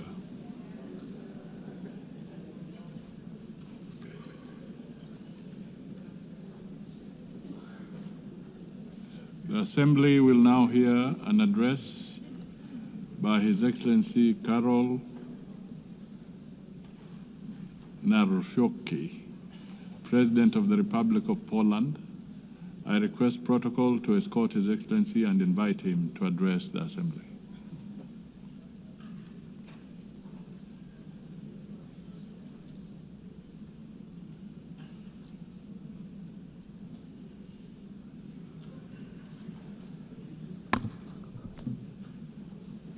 Ladies and gentlemen, excellencies, I like and appreciate a lot English language, but I love Polish language, which epitomizes more than 1,000 years of Polish heritage, Polish culture, and Polish history. So I would like to share with you Polish language. Szanowny Distinguished Mr. President, Your Excellencies, esteemed delegates, I am standing here for the first time as President of the Republic of Poland. And of course, I feel great proud because of this. But at the same time, I'm aware of what serious challenges we are facing today as an international community. This is indeed so, for the world has changed completely over the last couple of years since the start of the Russian invasion of Ukraine. On February the 24th, 2022, we were brutally, all of us, awakened from our blissful dream of a world at the end of history. The history did not finish, and the history will not finish, and we need to be aware of that. So we were awakened from our blissful dream in which we strive for universal peace and respect for the principles of international law. I believe these are the words which are repeated more frequently in this community. This dream, ladies and gentlemen, does no longer exist, and we often repeat the words which do not reflect reality which surrounds us, both in Central Europe, in Eastern Europe, and in many other regions of the world from which you have come. State borders have ceased to be untouchable, as a matter of fact, and international law, which has so far been considered the compass of the world order, began to be treated more as a suggestion rather than a rule. Let me remind you that shortly after the outbreak of the war and the attack of the Russian Federation on Ukraine, Polish men and women demonstrated incredible solidarity with the fighting Ukrainian nation. We opened our hearts, our borders, we opened up our homes. We provided material, financial, and military assistance, as well as diplomatic one. Today, ladies and gentlemen, 1 million Ukrainian refugees live in Poland. Ladies and gentlemen, the Russian invasion of Ukraine is not only the most serious conflict in Europe since World War II, but it is also a turning point. The existing international order is crumbling before our eyes. The world has entered a new and dangerous era of rivalry between great powers, breaking rules and testing how far one can go before someone says a clear enough stop. The principle of sovereignty. You can ask this question. It is increasingly trampled upon, the prohibition of aggression reduced to a dead letter. Instead of law, an attempt to use naked and brutal force. We are at a turning point in history, a time when the decisions made today will have consequences for decades to come.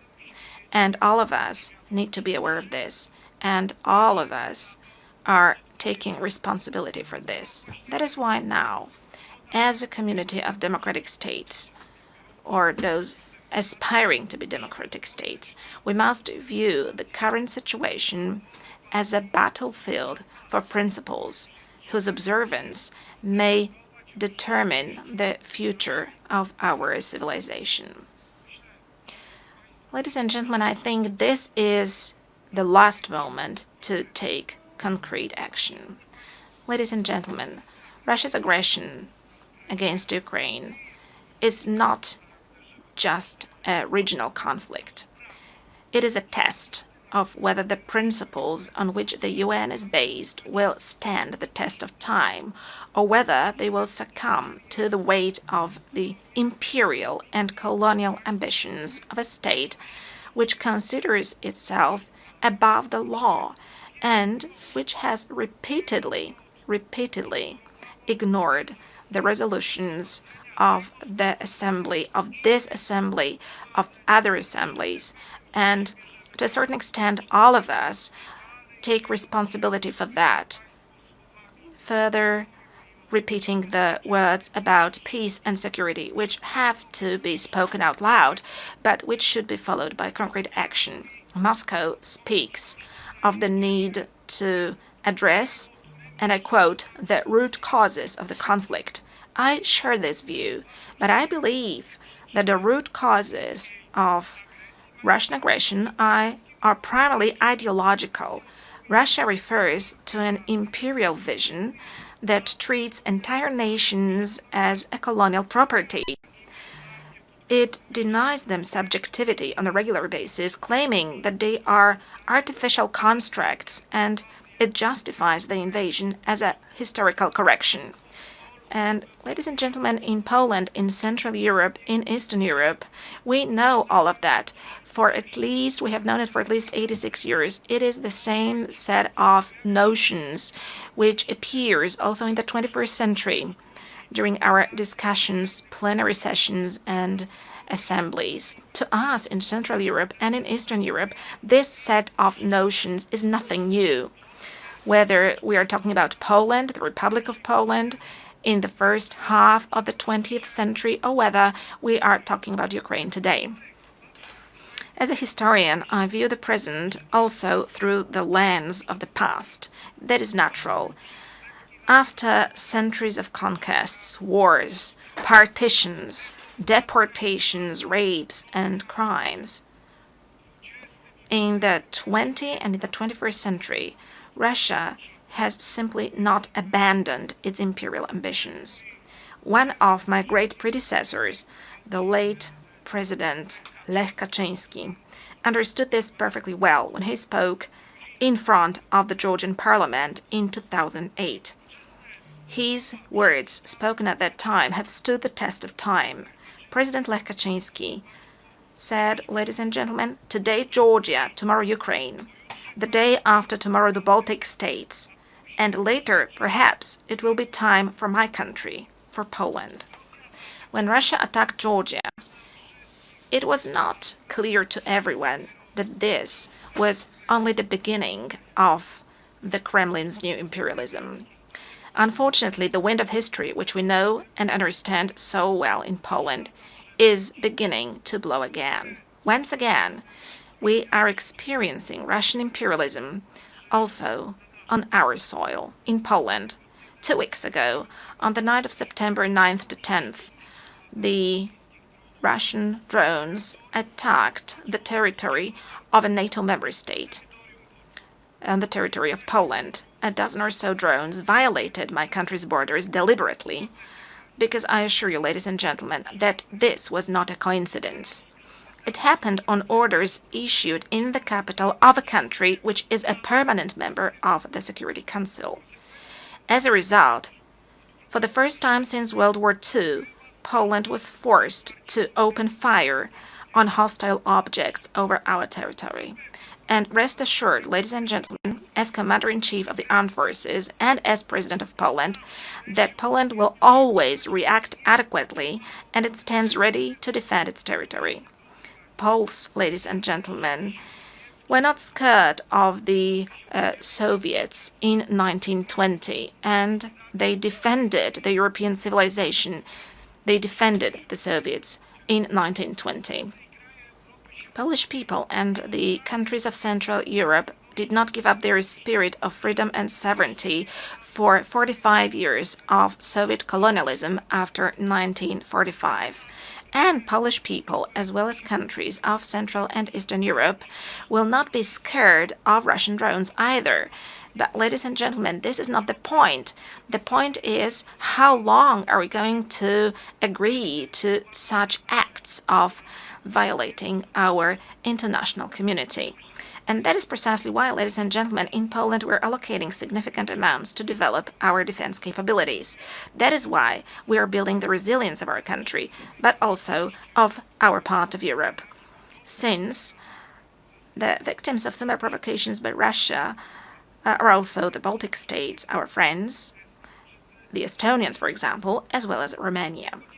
As a leader in the region, we are working to strengthen the close ties among the Bucharest 9 countries. And that is why we are developing cooperation within the 3 Seas initiative. As the voice of the region, we emphasize that we do not consent to Moscow's ruthless acts of provocation against us and other European nations, testing our reactions and intimidating our societies. We do not agree to that. Distinguished delegates, neo-imperial and neo-colonial Russia is attempting to destroy the architecture of international security before our eyes. It violates international law, reinforces divisions, and strives to revive the concert of powers. Many countries present in this hall today are well aware of the tragedy of borders drawn by force and decisions taken over the heads of nations. Historical experiences, often so difficult for my country, shows that lasting peace cannot be built on rewarding aggression. We cannot agree to territorial integrity and sovereignty being violated. Russia's current actions do not indicate a willingness to pursue genuine peace, declarations of dialogue, and this is something we know as well, are accompanied by military offensives and more attacks, with victims being civilians, including children. Always when Moscow says peace, what it actually means is surrender of the one who it considers its enemy. Russia needs to end the war and accept full responsibility for it. Holding Russia accountable should be our common duty. The perpetrators of all international crimes must be tried before competent courts.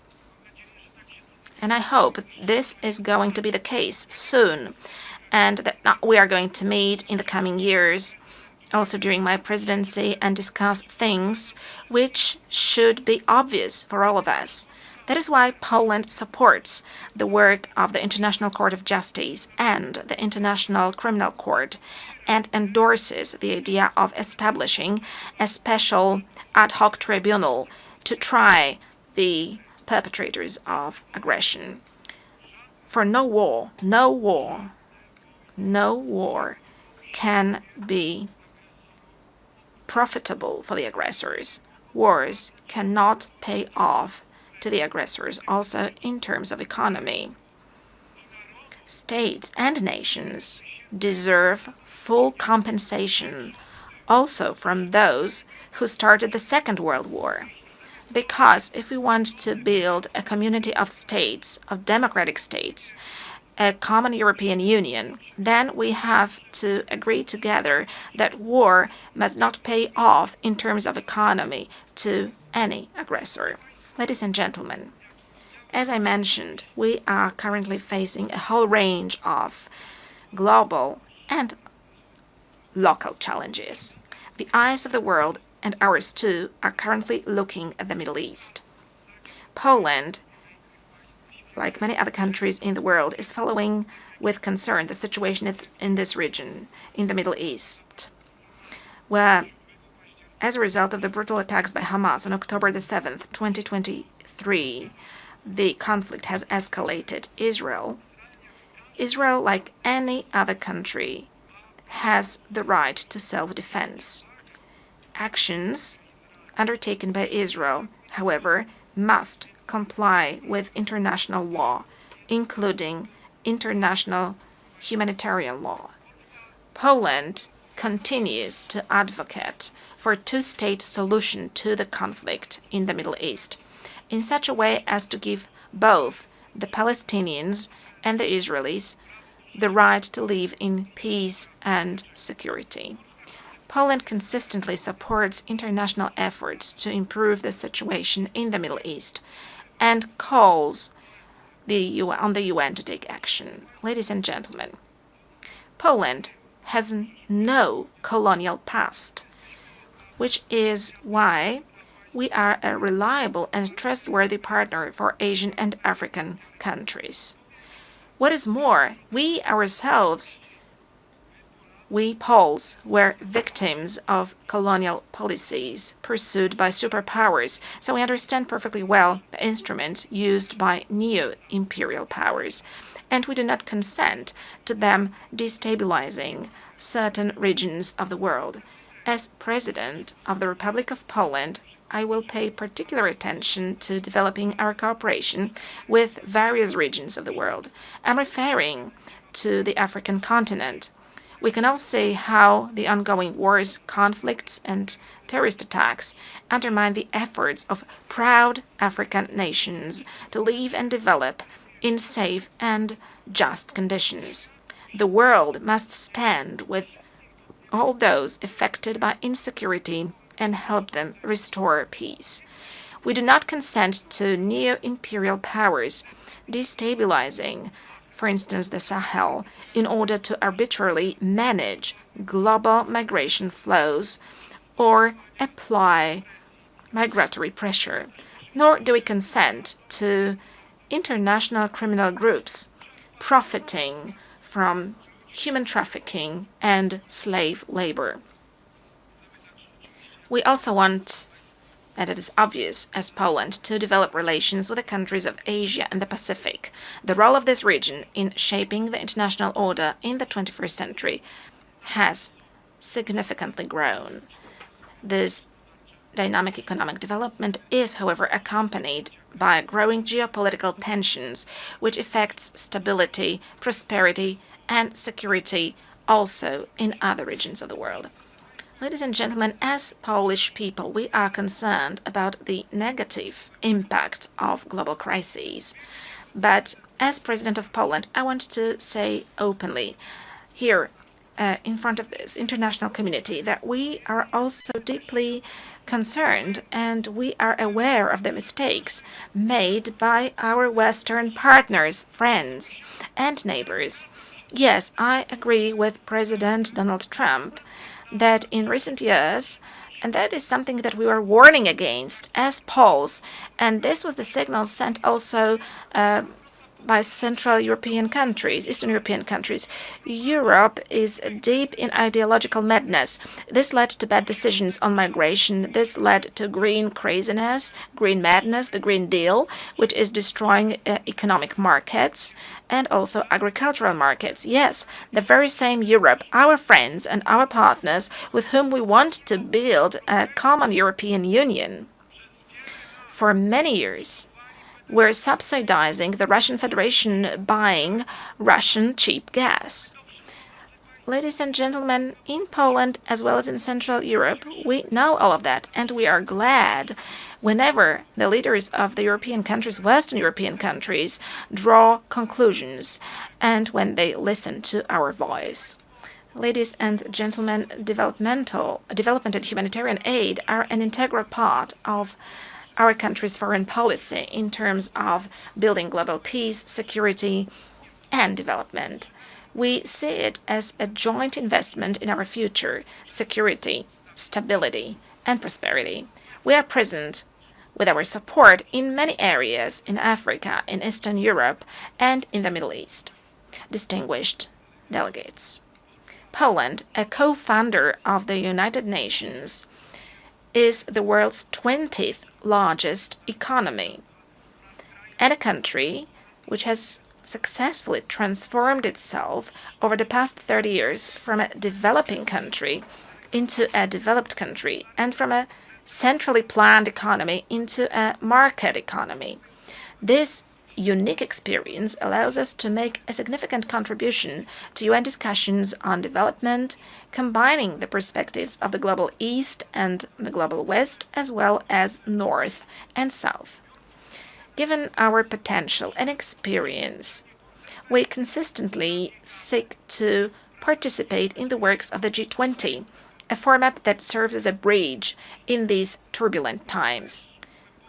We also hope that the invitation to cooperate and to participate in the next summit of the group issued by the United States of America, for which I'm grateful to President Donald Trump, will translate into Poland's permanent presence in this community. Ladies and gentlemen, human rights are one of the three main pillars on which the United Nations system is based. We cannot talk about true peace if we do not protect human rights of everyone, of every person without exception. Peace is not only an absence of armed conflicts, it is also justice, equality, and respect for human dignity. Therefore, the protection of human rights must be a priority in any process of building peace and security. We can clearly see dramatic consequences of the Russian aggression, also in terms of human rights and humanitarian issues. Our priority, the priority of Poland, of Polish people, is also the situation of human rights in Belarus. We must firmly defend human rights also in the most fundamental dimension. I'm speaking about the right to life of the defenseless, from conception to natural death. We are protecting our families as the place of happiness, love, and bringing up children. We are speaking up as Poland in a loud voice for one of the most persecuted groups in the world, Christians. We consider the Human Rights Council to be the main human rights body within the United Nations system, playing a key role in ensuring compliance with human rights standards. That is why Poland has submitted its candidacy for membership of the Human Rights Council for the period 2029-2031. Our candidacy reflects our commitment to promoting and protecting human rights around the world. Distinguished Mr. President, Your Excellencies, esteemed delegates, the United Nations was established 80 years ago. This anniversary shows how far we have come, but also how many challenges still lie ahead. Today we know that international cooperation is not an option, it is a necessity for all of us. It is unacceptable that aggressors begin to march with impunity through other people's territories and perpetrators of war crimes sleep peacefully without accountability every day. Let me remind you that after World War II, there was no room for relativizing crimes, at least in case of the most important commanders who gave orders. There was Nuremberg. There was a court, there was a name and a family name, there was a charge and a sentence, because it was not just about revenge, it was about principles. And today it's also about principles, to make sure that crime is not rewarded and that the law is never replaced by force. Today, we must return to that spirit. We must build an international system of accountability that will not hesitate to call evil by its name, regardless of the flag it bears on its shoulder. We must make it clear there are borders, there are human rights, there is international law, and anyone who violates it should face severe consequences. But it is not going to happen by itself, ladies and gentlemen, for the world order is not given once and for all. It depends precisely on us, on the governments, institutions, but most importantly, on societies. As one of the Nobel Peace Prize laureates once said, neutrality helps the oppressor always, never the victim. Silence encourages the tormentor, never the tormented. Let these words be not just a warning, but also a call to action. To action, here and now. Thank you for your attention.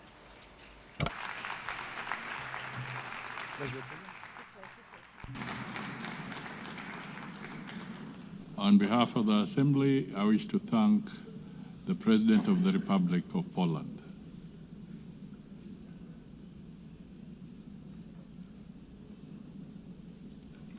The Assembly will now hear an address by His Excellency Daniel Francisco Chapo, President of the Republic of Mozambique. I request protocol to escort His Excellency and invite him to address the Assembly.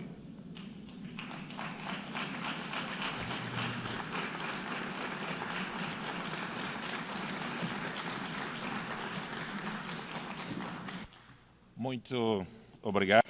Thank you so much.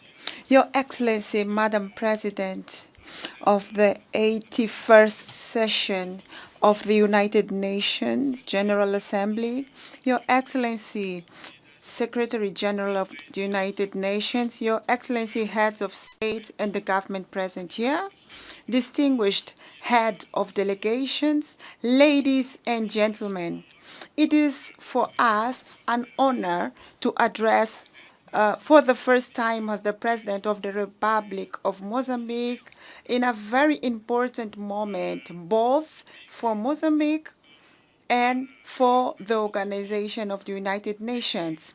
I'm saying this because we celebrate 50 years of our national independence, 50 years of our admission as full members of the UN, and 80 years of these big organizations.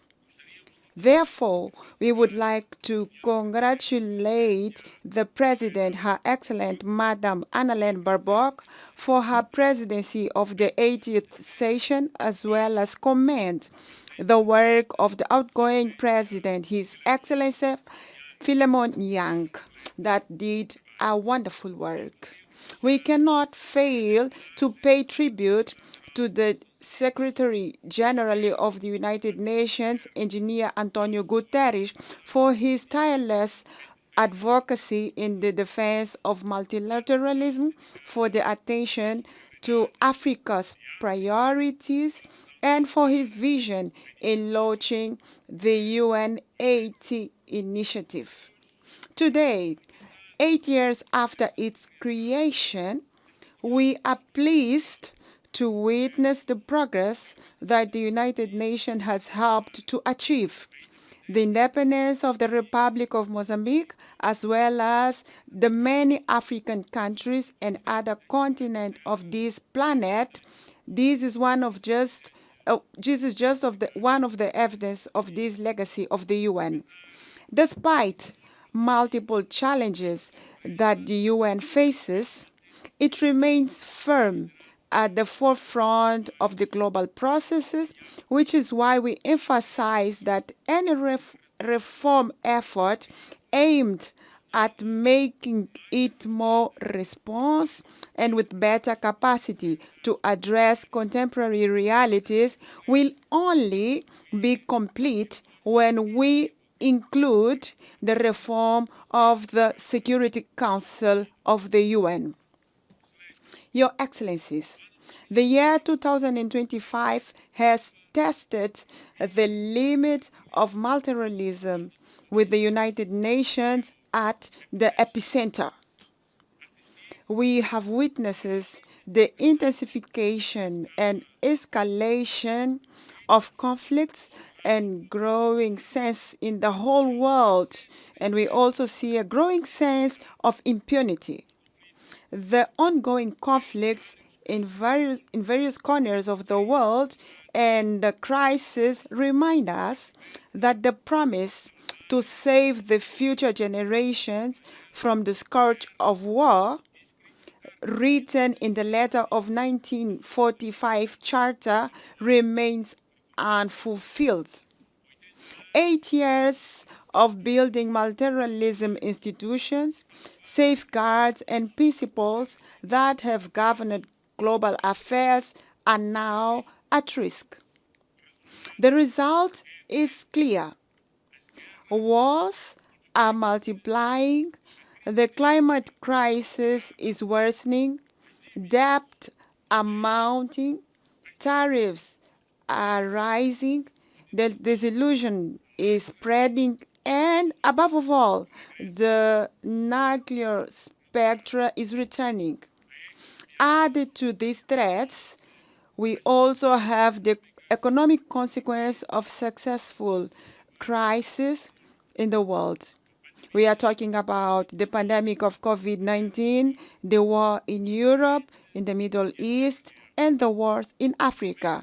From the rising of commodity prices to financial volatility globally. All of this generates unsustainable debt and ever-deepening inequalities in the society. We are witnessing a concerning setback of the international commitment. With only 5 years to go until 2030, the agenda of SDG is at risk because the targets have not been met and we still have a long to go. And the climate crisis accelerates and intensifies all other crises that we know. Droughts are turning the population with famine, cyclones into humanitarian disasters, displaces into despair, which is exploited by unscrupulous stakeholders. It was in this context that the historic opinion of the International Court of Justice of 23rd of July 2025 unequivocally reaffirmed that the states have binding legal obligations to protect the climate and the environment from the greenhouse gas emissions. This is a milestone of universal significance. For countries such as Mozambique, which bears no historical responsibility for the climate crisis, but are amongst those that are the hardest hit by its consequences. Droughts, cyclones, floods, inundations. This decision is very important. It's a legal principle for us. It's a call to climate justice. It's a call to global solidarity and immediate actions from the side of all of us. The environmental crisis is compounded by the technological challenge.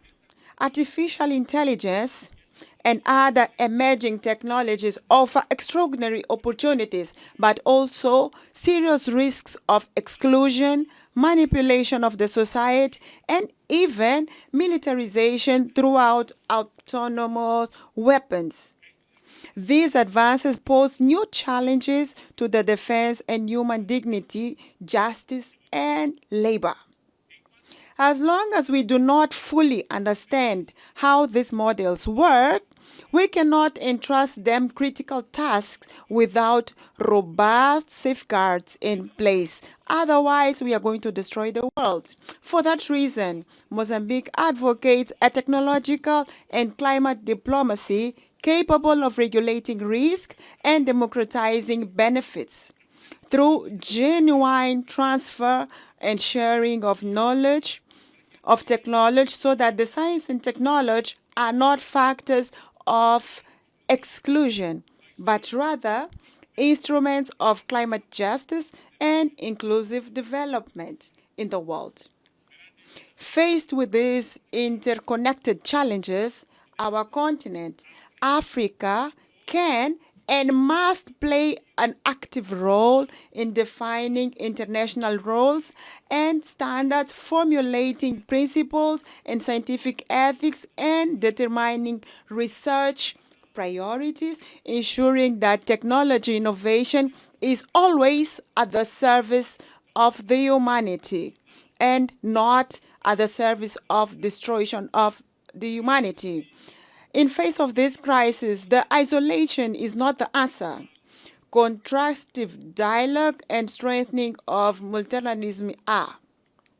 The Pact for the Future, adopted in 2024, offers concrete and innovative responses for a launching of multilateralism adapted to challenges to the 21st century. Mozambique, as an African country with vast natural resources and unparalleled culture wealth, has distinguished itself in the promotion and strengthening of democracy in the African continent.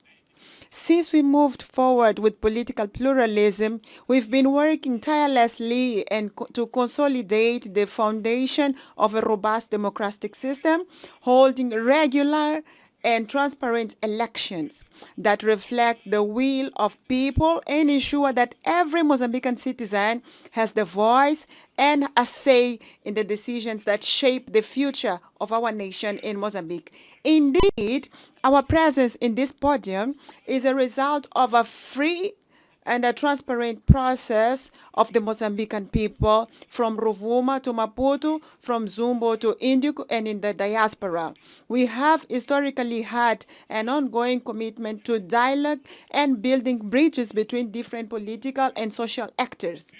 This commitment to the dialogue was crucial for the lasting peace achieved after decades of conflicts and for the political stability that we enjoy today in Mozambique. Currently, Mozambique stands out for its ongoing efforts to promote an inclusive national dialogue, which the public consultation phase was launched on the 10th September. We are working to ensure that all the sectors of the society, regardless of their origin, political, societal, or economic position, they all should be heard and have their concerns taken into account in the national decision. This process will not only strengthen the Mozambican democracy, but also ensure that the country development is truly reflected the needs and aspirations of all Mozambicans without exception. We do believe that the true strength of a nation, it does not lie only in its ability to resolve conflicts, but it also in its ability to promote in a peaceful and constructive manner. We are proud of the progress we have made so far, and we reaffirm our commitment to continue advancing as an example of democracy in Africa, of peaceful coexistence in the African continent and in the world.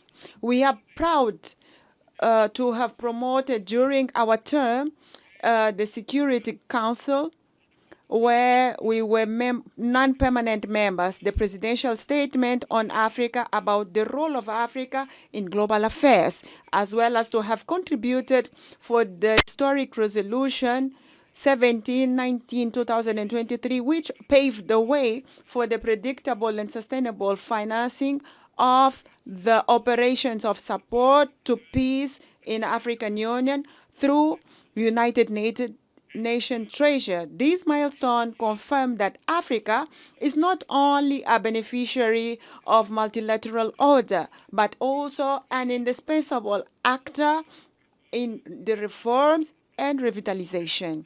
It is in this sense that Mozambique will keep defending a stronger African voice with 2 permanent seats on the Security Council and a greater weight in the decision of international financial institutions internationally. A new global financial architecture capable of alleviating debt, mobilizing financial resources for the sustainable development and climate action, as well as correcting historical asymmetries.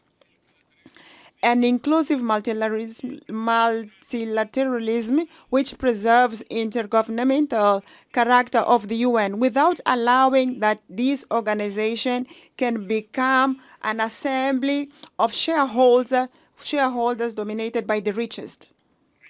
We want to reiterate equally the fact that we want to have 2 states like Palestine living side by side with peace with Israel as the only fair way, legitimate and long-lasting, so that we can have the aspiration of both people. I would like to congratulate the countries that have recently decided to recognize Palestine, the same right that was given to Israel, contributing to reinforce legitimacy and the fact that we are going to have the solution for both states. The same way, I would like to reaffirm our firm opposition against the coercive measurements that are unilaterally excluding the people, Cuba to Venezuela, Zimbabwe to other countries in clear violation of the UN Charter against the principles of justice, solidarity, and the international law.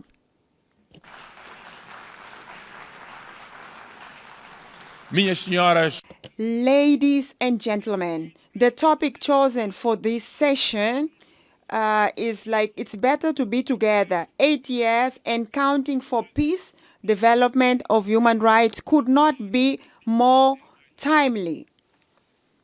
It is intrinsically linked to the events of this week where we are having this high level in the UN, the celebration of Beijing Conference on Women, the Climate Summit, the first biennial summit for sustainable and inclusive and resilient global economy mandated by the Pact for the Future, the celebration of youth, the elimination of nuclear weapons, and the meeting on global health and well-being. All these meetings reaffirm the vitality and the centrality of the UN and conveys the same truth. What unites us as a humanity is much greater than what divides us. We are different people, but we share the same earth. We profess different creeds, but we all aspire to the same dignity. We speak different languages, but we share a single destiny. In fact, today, where we are today, we all know the date of birth, but no one knows the day they are going to die. And this is a clear sign that we all are equal like human beings. Today, the creed that we need is not one exclusion. We all need to be included, not excluded. Not isolation, but cooperation. Not unilateralism, but multilateralism based on solidarity. We need today, all of us, to have a renewed faith in the humanity's collective ability to face the common challenges of Gaia, our common home. The world is at a real turning point. We all feel this. Either we deliver the 23rd agenda that we've written it ourselves, or we will have to accept seeing a relegated and failed promise. And for this, goodwill is not enough. Honoring the principle of common responsibility and this differentiality is important.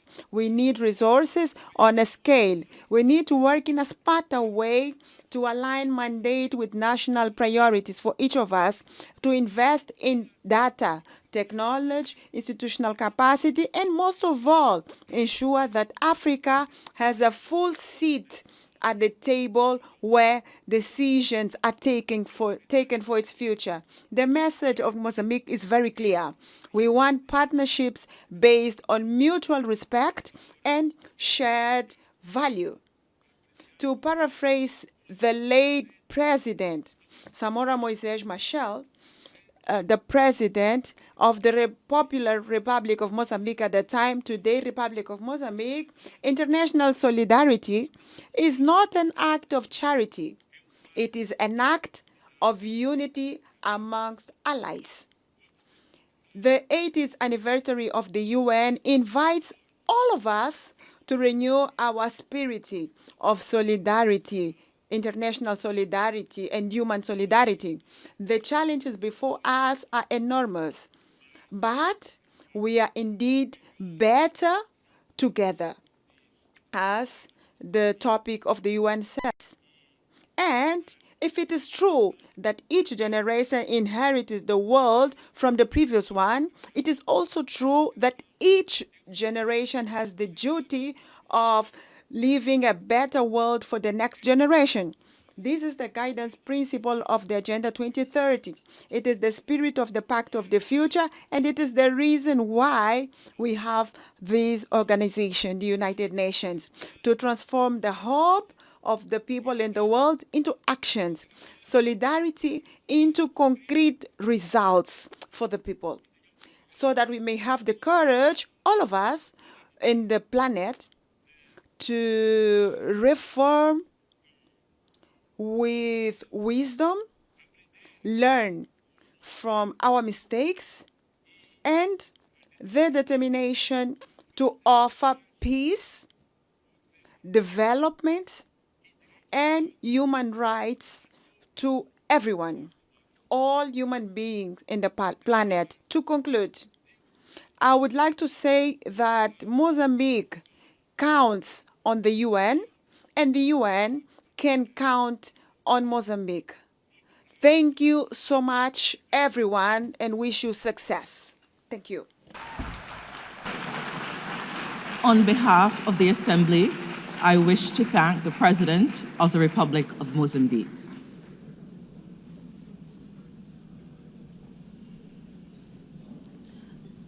The Assembly will hear an address by His Excellency Lua, State President of the Socialist Republic of Vietnam.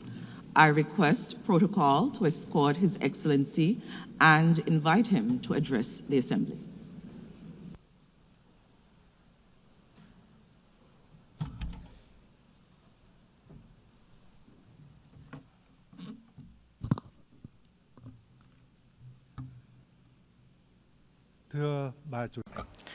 Madam President, I would like to extend my heartfelt congratulations to Madam Anna-Lena Baerbock on her election as President of the 80th session of the UN General Assembly.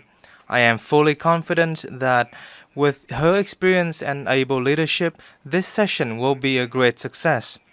I would also like to pay tribute to Mr. Philemon Young, President of the 79th session, and Secretary General Antonio Guterres for their contributions. Madam President, Over the past 80 years, in spite of a multitude of challenges, the UN has stood as the embodiment of humanity's aspiration and collective commitment to peace, cooperation, and development grounded in the universal values of human rights, national independence, equality, democracy, and social progress. Multilateral cooperation has brought forth remarkable achievements, especially in preventing wars, fostering peace and cooperation, building friendships, reducing poverty and curbing diseases, improving living standards, and advancing science and technology at an unprecedented pace. Yet today, we find ourselves in a profoundly changing world facing unprecedented acute challenges. Local wars, conflicts, arms races, and the use or threat of force in the international relations are escalating at an alarming rate. Non-traditional security challenges are exerting heavy tolls on all countries and communities. The global governance, trading, and economic systems are becoming fragmented and volatile. Multilateralism itself is under strain from strategic rivalry among major powers, unilateralism, and a sharp decline in political will and necessary resources. This is precisely the time to stand united and together promote the irreplaceable role of multilateralism and a rules-based international order, with the UN at its heart. Madam President, as a nation that has endured immense pain and losses from wars, Vietnam treasures more than most the priceless values of peace. The spirit of peace, amity, compassion, and altruism is deeply woven into our national identity. This forms the bedrock for us to overcome previous sufferings, mend old wounds, shelve the past, and look towards the future with the hope to become a friend and reliable partner to all nations around the world. Peace is both the goal and the prerequisite for our journey towards a stable, just, democratic, and prosperous future.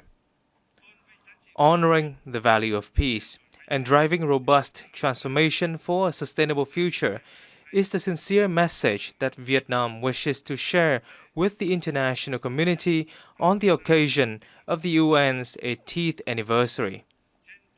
In this spirit, allow me to share my reflections as follows. First, honoring the value of peace requires concrete actions rather than just words. We must reaffirm the role and primacy of international law as the cornerstone for peace and equal relations among nations. All countries should clearly demonstrate their responsibility towards upholding international law and the UN Charter, and respecting such principles as independence, sovereignty, territorial integrity, non-interference, non-use or threat of force, and peaceful settlement of disputes. Vietnam welcomes recent efforts to achieve peace and reconciliation which have yielded important results in many regions, such as the peace agreements between Rwanda and the Democratic Republic of the Congo, and between Armenia and Azerbaijan. We value and support all diplomatic efforts and hope that they will lead to peaceful solutions to regional and global security issues.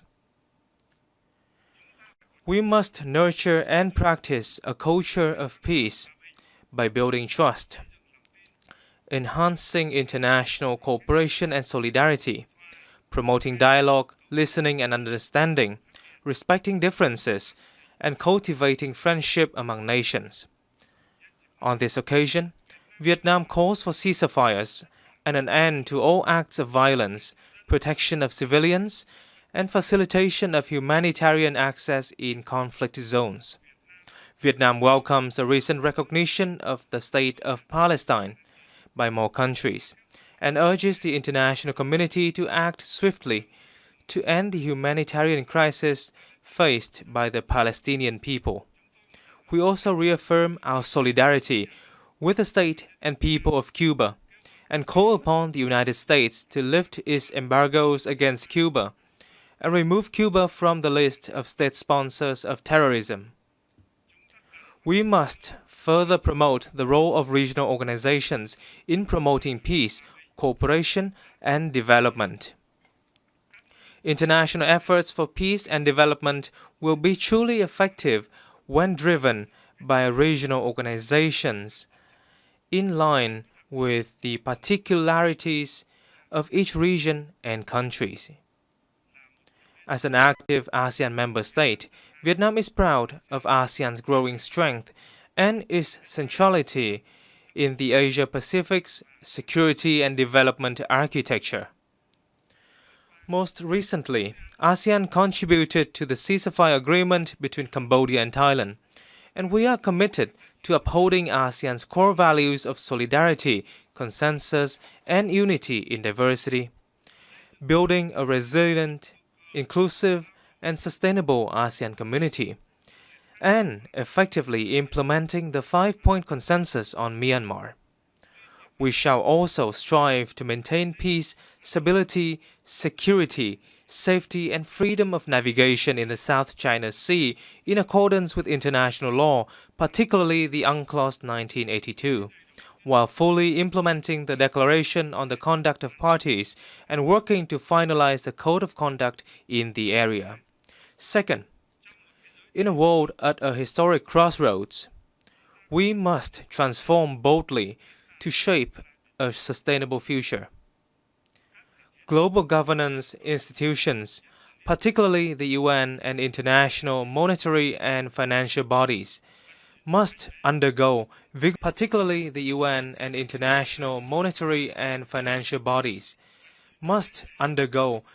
reforms to become more adaptive, ensure equitability, transparency, coherence, and efficiency in their operations, and better respond to the needs of all countries and peoples.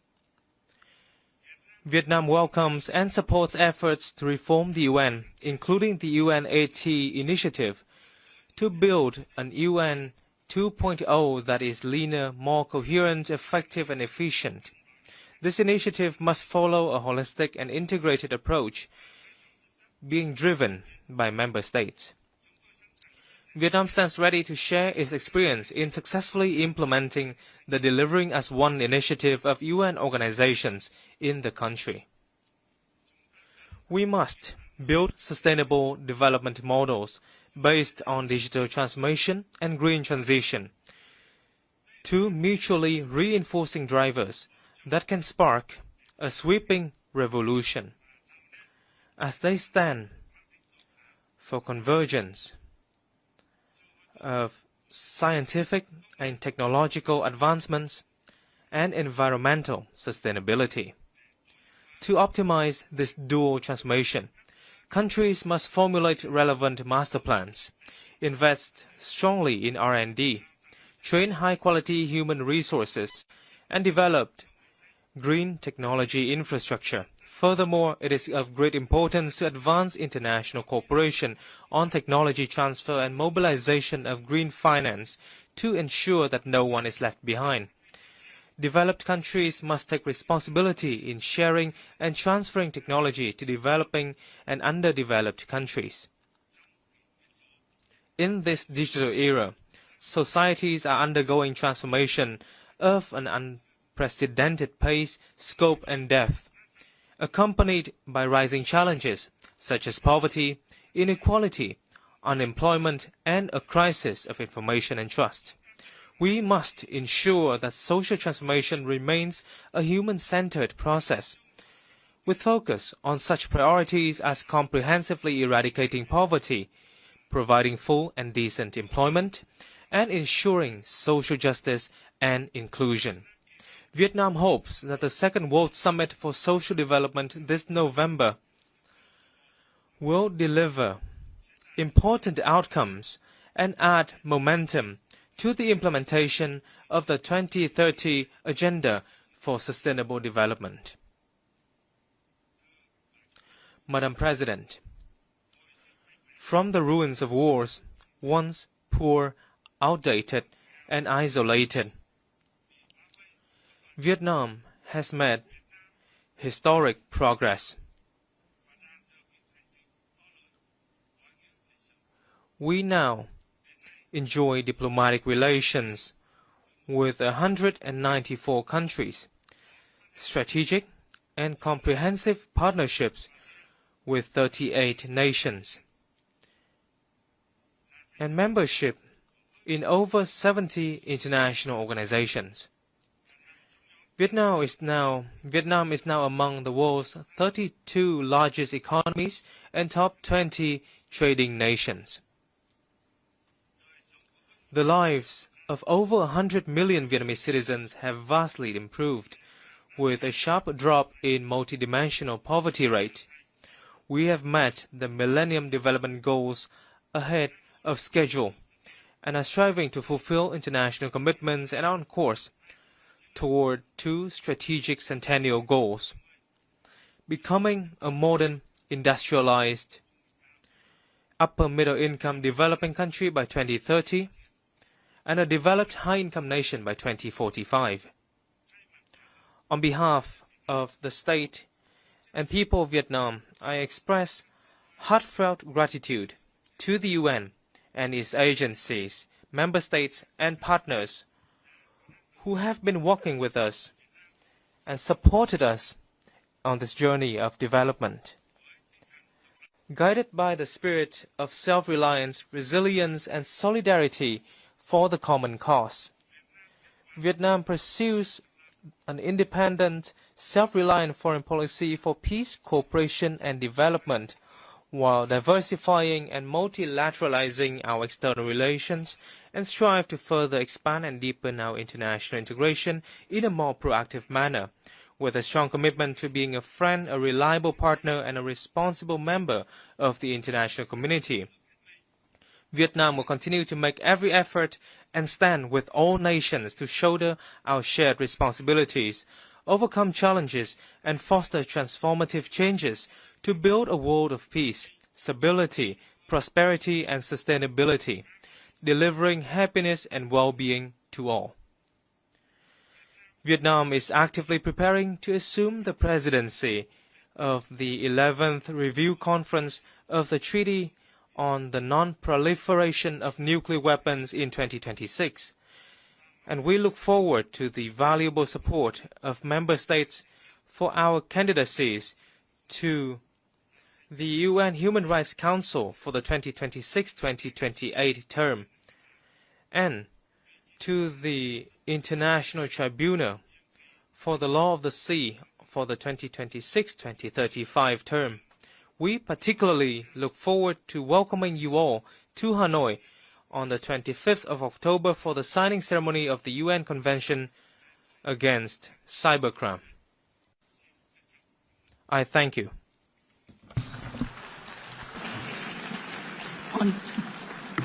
On behalf of the Assembly, I wish to thank the State President of the Socialist Republic of Vietnam,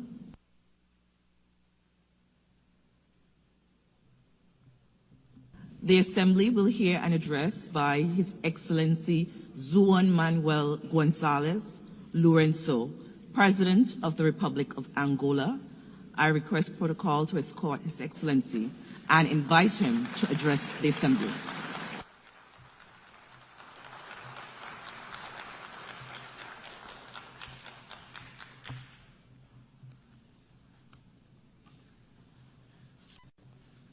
So, Excellency. Your Excellency, the President of the General Assembly, Your Excellencies, Heads of State and Government, Excellencies, Heads of Delegations, ladies and gentlemen,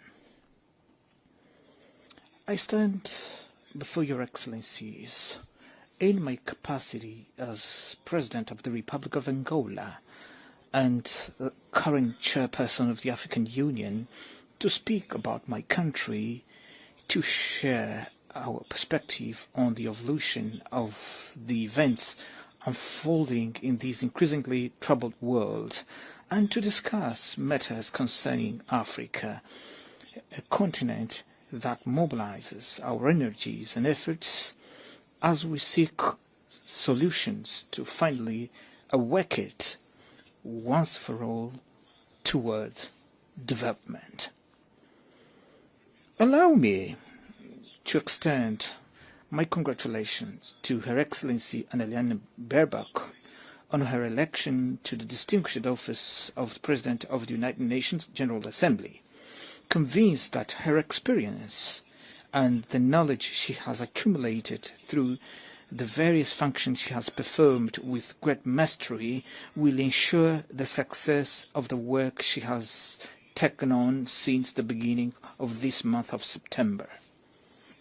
I also would like to congratulate her predecessor, His Excellency Philemon Yang, for the assertive manner in which he presided over the General Assembly during the past year, having devoted his utmost dedication to ensuring that this body should operate with commendable efficiency, a fact that rightfully deserves our collective recognition in light of the positive outcomes achieved throughout his tenure.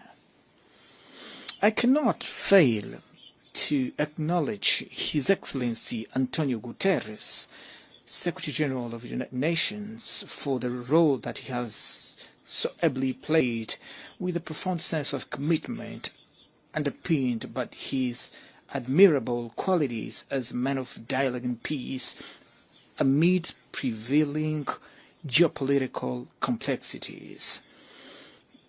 Madam President, Excellencies, 80 years have elapsed since, compelled by imperatives of that era, a group of nations and their respective leaders took the wise decision to establish the United Nations organization, which from that moment, through both turbulent and peaceful instances, had succeeded in fulfilling its great mission of maintaining the global peace and stability, contributing to the advancement of humanity and to preserve and deepen respect for human rights. This is a great achievement of the peoples of our planet, which cannot and must not be neglected and underestimated by any power, political leaders, or by anyone, lest by magnifying egocentric visions and interests we forfeit the benefits of peace bequeathed to us by women and men who, over time, led us so far in an environment of harmony and global understanding. This journey has not always been linear. Yet, in the most critical moments, prudence has prevailed over the Western impulses of large-scale conflict, and this has been possible solely through continual dialogue, which has proven to be the only factor capable of bridging differences, overcoming obstacles, and appeasing even the most troubled and belligerent spirits. Today, these lessons from the past are of great value and must serve as our sole references that guide us toward solution to the conflicts in Africa, Europe, the Middle East, Latin America, in Asia, and wherever they may arise.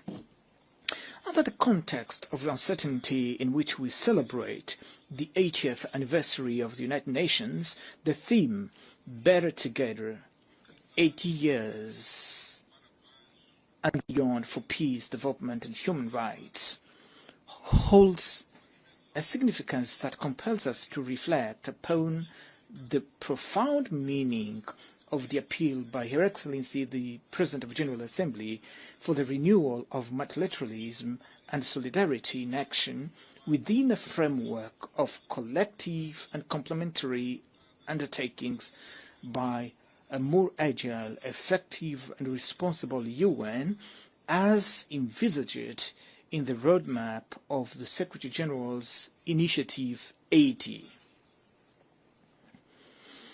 In light of these perspectives, it is urgent that we revitalize the United Nations and lift it from the complex situation in which it finds itself currently, in order to restore the active role that it has always played, a strongly valuable role that, during the Cold War, gave us assurance of never feeling as close to a global conflict as we do at this moment, amid the profound dissonance prevailing in international relations.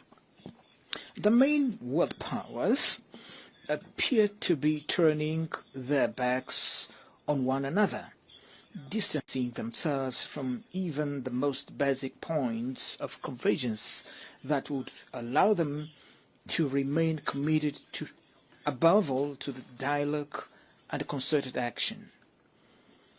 Today's challenges confront us with a choice, either to do everything in our power to preserve peace, or to face war with all its consequences, thus jeopardizing the future of humanity.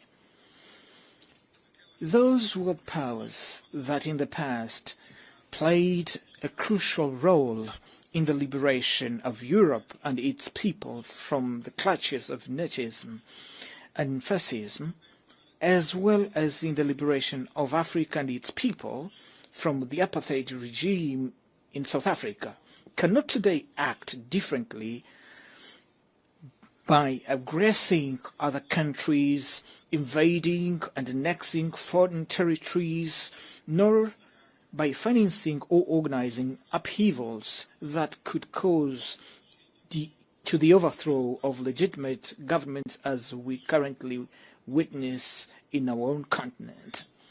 With this dangerous precedent, no regional, continental or global institution will henceforth have the moral authority to call any state to reason when it breaches the principles that govern the UN Charter and international law.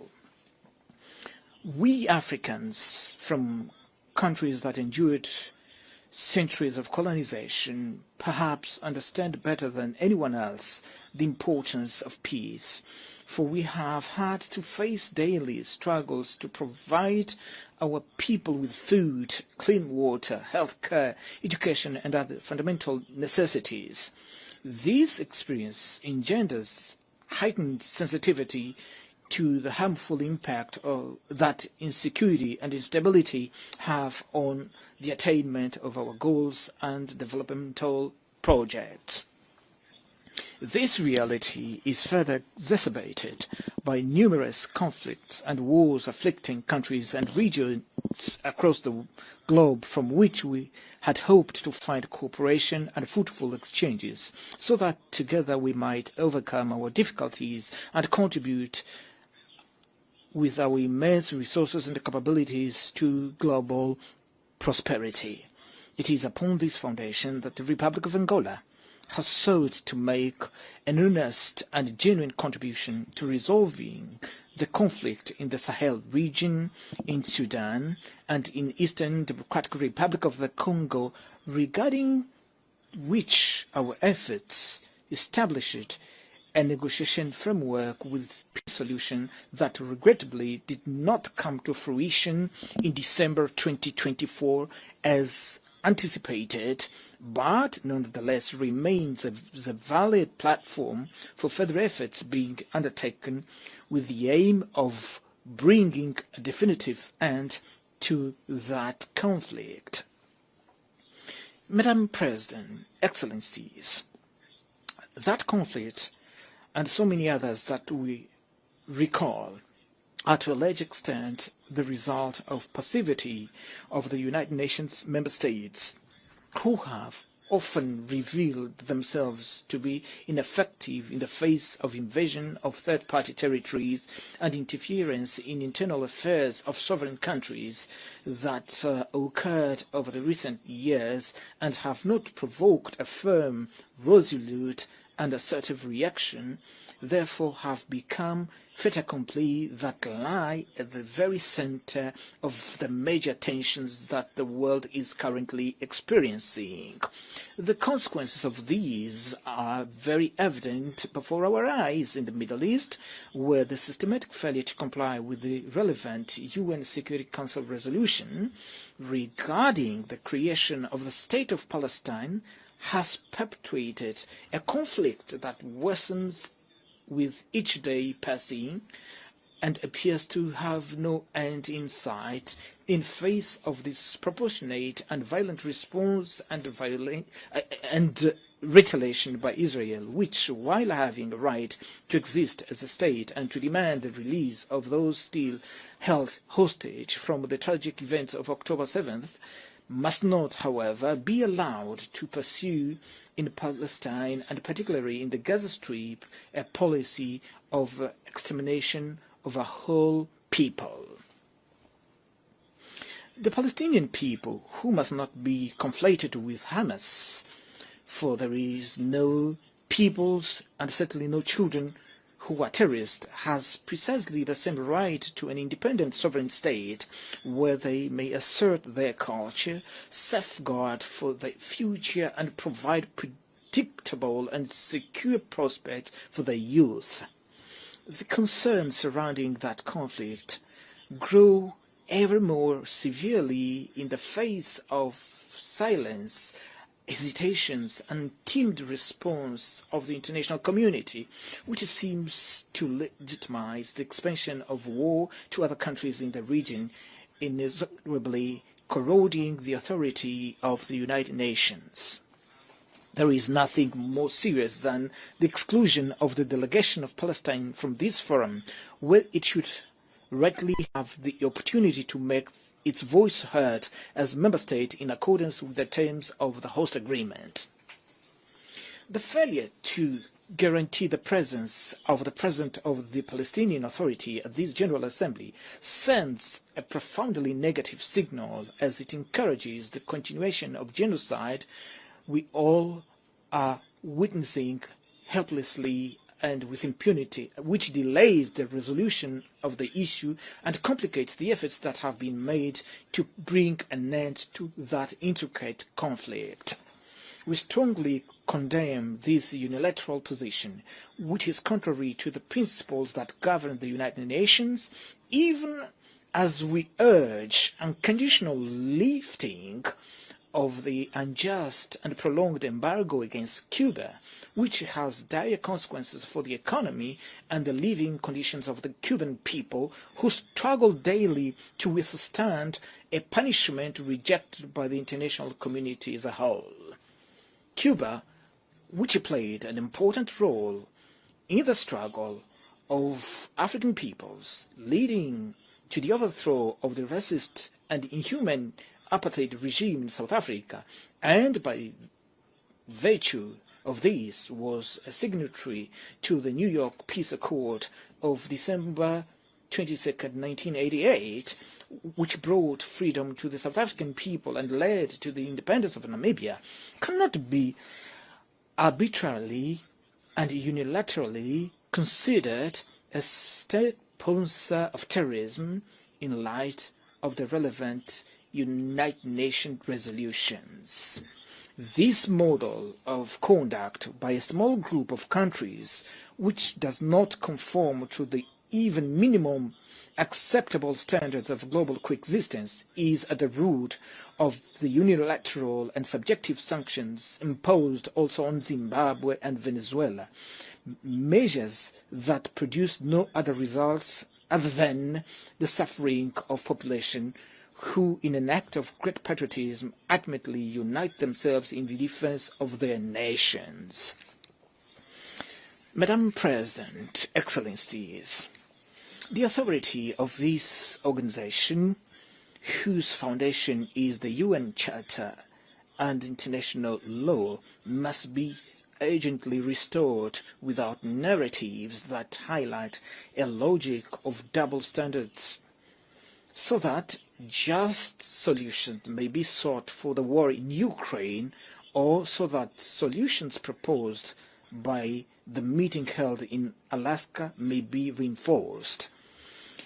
Ukraine, being a European country, after President Trump met with President Putin on a pragmatic manner, and without prejudice to the need for direct negotiation between Russia and Ukraine, one would expect that European leaders, in the interest of Europe's peace and security, would likewise seek direct dialogue not only with President Zelensky, but also with President Putin. We cannot afford to squander this opportunity, for otherwise we risk witnessing an escalation of unpredictable proportions and consequences not only in Europe, where all active stakeholders must abandon the polarized calculation rooted in the notion of military victory through the weakening of adversaries' capabilities. It is in the light of face of the present challenges and the ongoing global crisis that the United Nations must re-emerge and become more proactive, lest its role as the main entity for global governance be diminished and be transformed into an institution incapable of ensuring world peace. Therefore, it is our responsibility as states and sovereign nations not to allow the UN to succumb. The United Nations, in its present form, is the sole organization with capacity to act on behalf of all of us in the quest for worldwide consensus in favor of peace, with the legitimacy to call to reason those member states who undermine its foundational principles in their conduct on the international stage. For this reason, we must preserve it at all cost and adapt it to the realities of the contemporary world through the urgently required reforms. In this most particular regard, I advocate for the reform of the Security Council in line with common African positions set forth in the Esalen Consensus and in the CERT Declaration adopted 20 years ago, which called for 2 permanent seats and 5 non-permanent seats for the African continent in an expanded Security Council that is more representative and consistent with the contemporary geopolitical realities. Without this indispensable step, which has already experienced an unjustified delay, we will not be able to ensure the realization of the Pact for the Future adopted last year, which recognized the urgent need to endow the United Nations with a more democratic and balanced Security Council. This pact represents a significant opportunity to revitalize multilateralism, rendering it more inclusive and capable of serving as a broader foundation for discussion on critical issues facing today's world. Amongst these, I wish to underscore, alongside many other relevant issues, the issue of financing for development and climate challenge.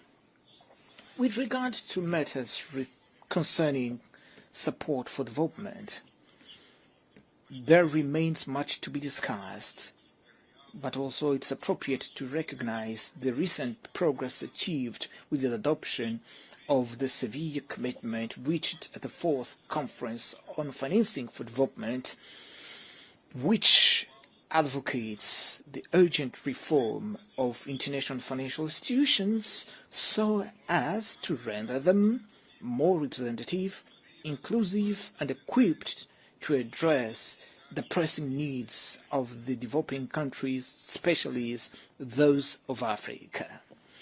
I am convinced that this instrument, combined with the Pact for the Future, the United Nations Fiscal Convention and the United Nations Debt Convention, still under discussion, will together serve as a political financial and normative platform that will provide significant momentum to the achievement of the Sustainable Development Goals. Madam President, Excellencies, it is essential that we confront the climate crisis as the greatest existential threat of our time, which can only be overcome through joint, coordinated and united action.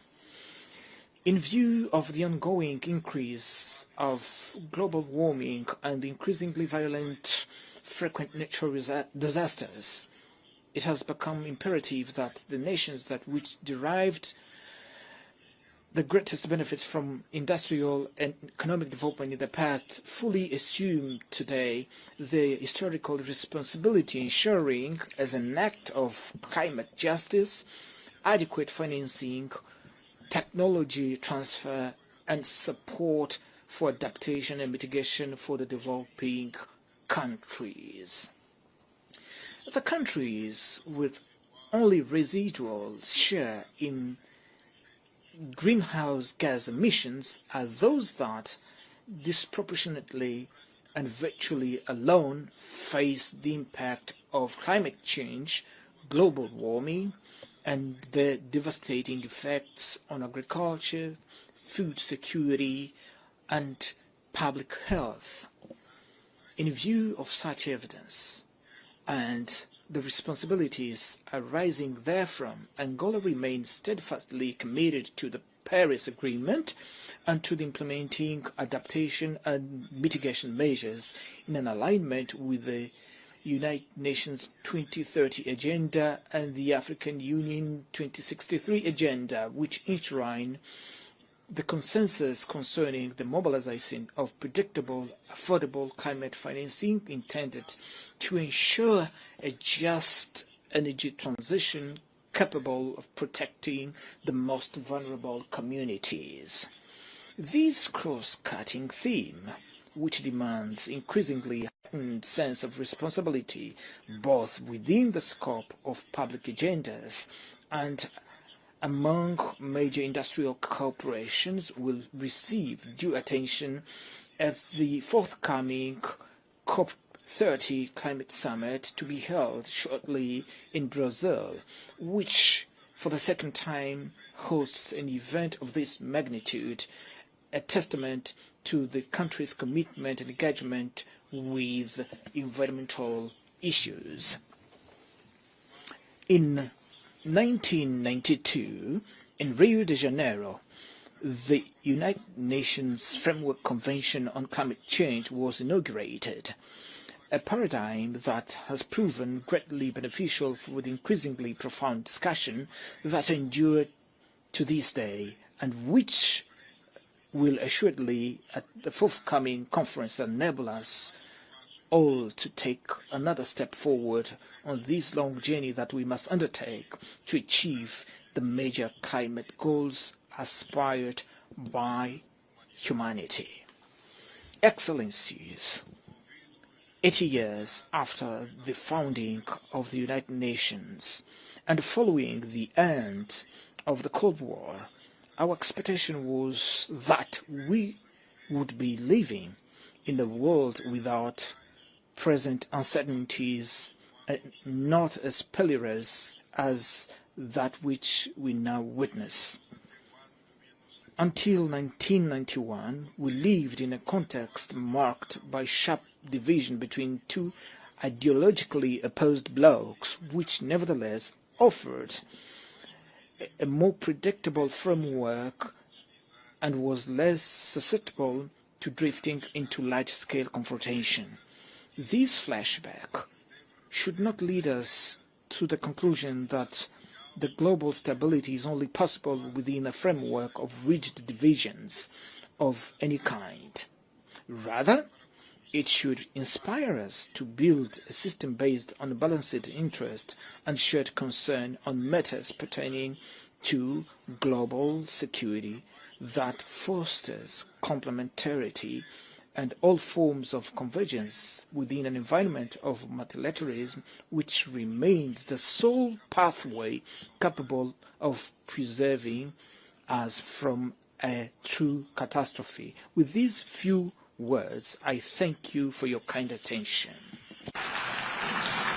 On behalf of the Assembly, I wish to thank the President of the Republic of Angola.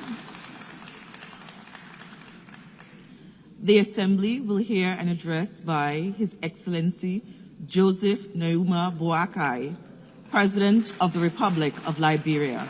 I request protocol to escort His Excellency and invite him to address the Assembly.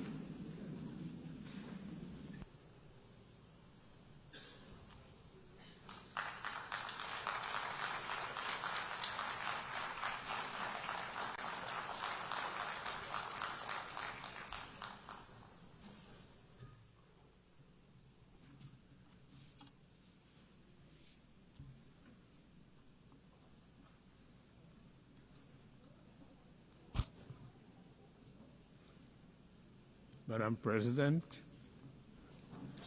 Mr. Secretary General, His Excellencies, distinguished delegates, I'm honored to address the 80th session of the United Nations General Assembly on behalf of the people of Liberia. 8 decades after its founding, in which Liberia was involved, our country is proud that the United Nations remains the most critical multilateral platform for international cooperation and collective action. The UN continues to employ the best framework of humanity for peace, justice, security, dignity, and shared prosperity.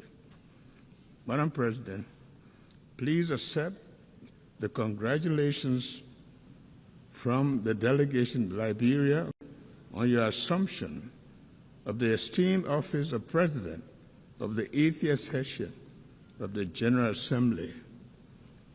We trust in your leadership to guide the affairs of this august body.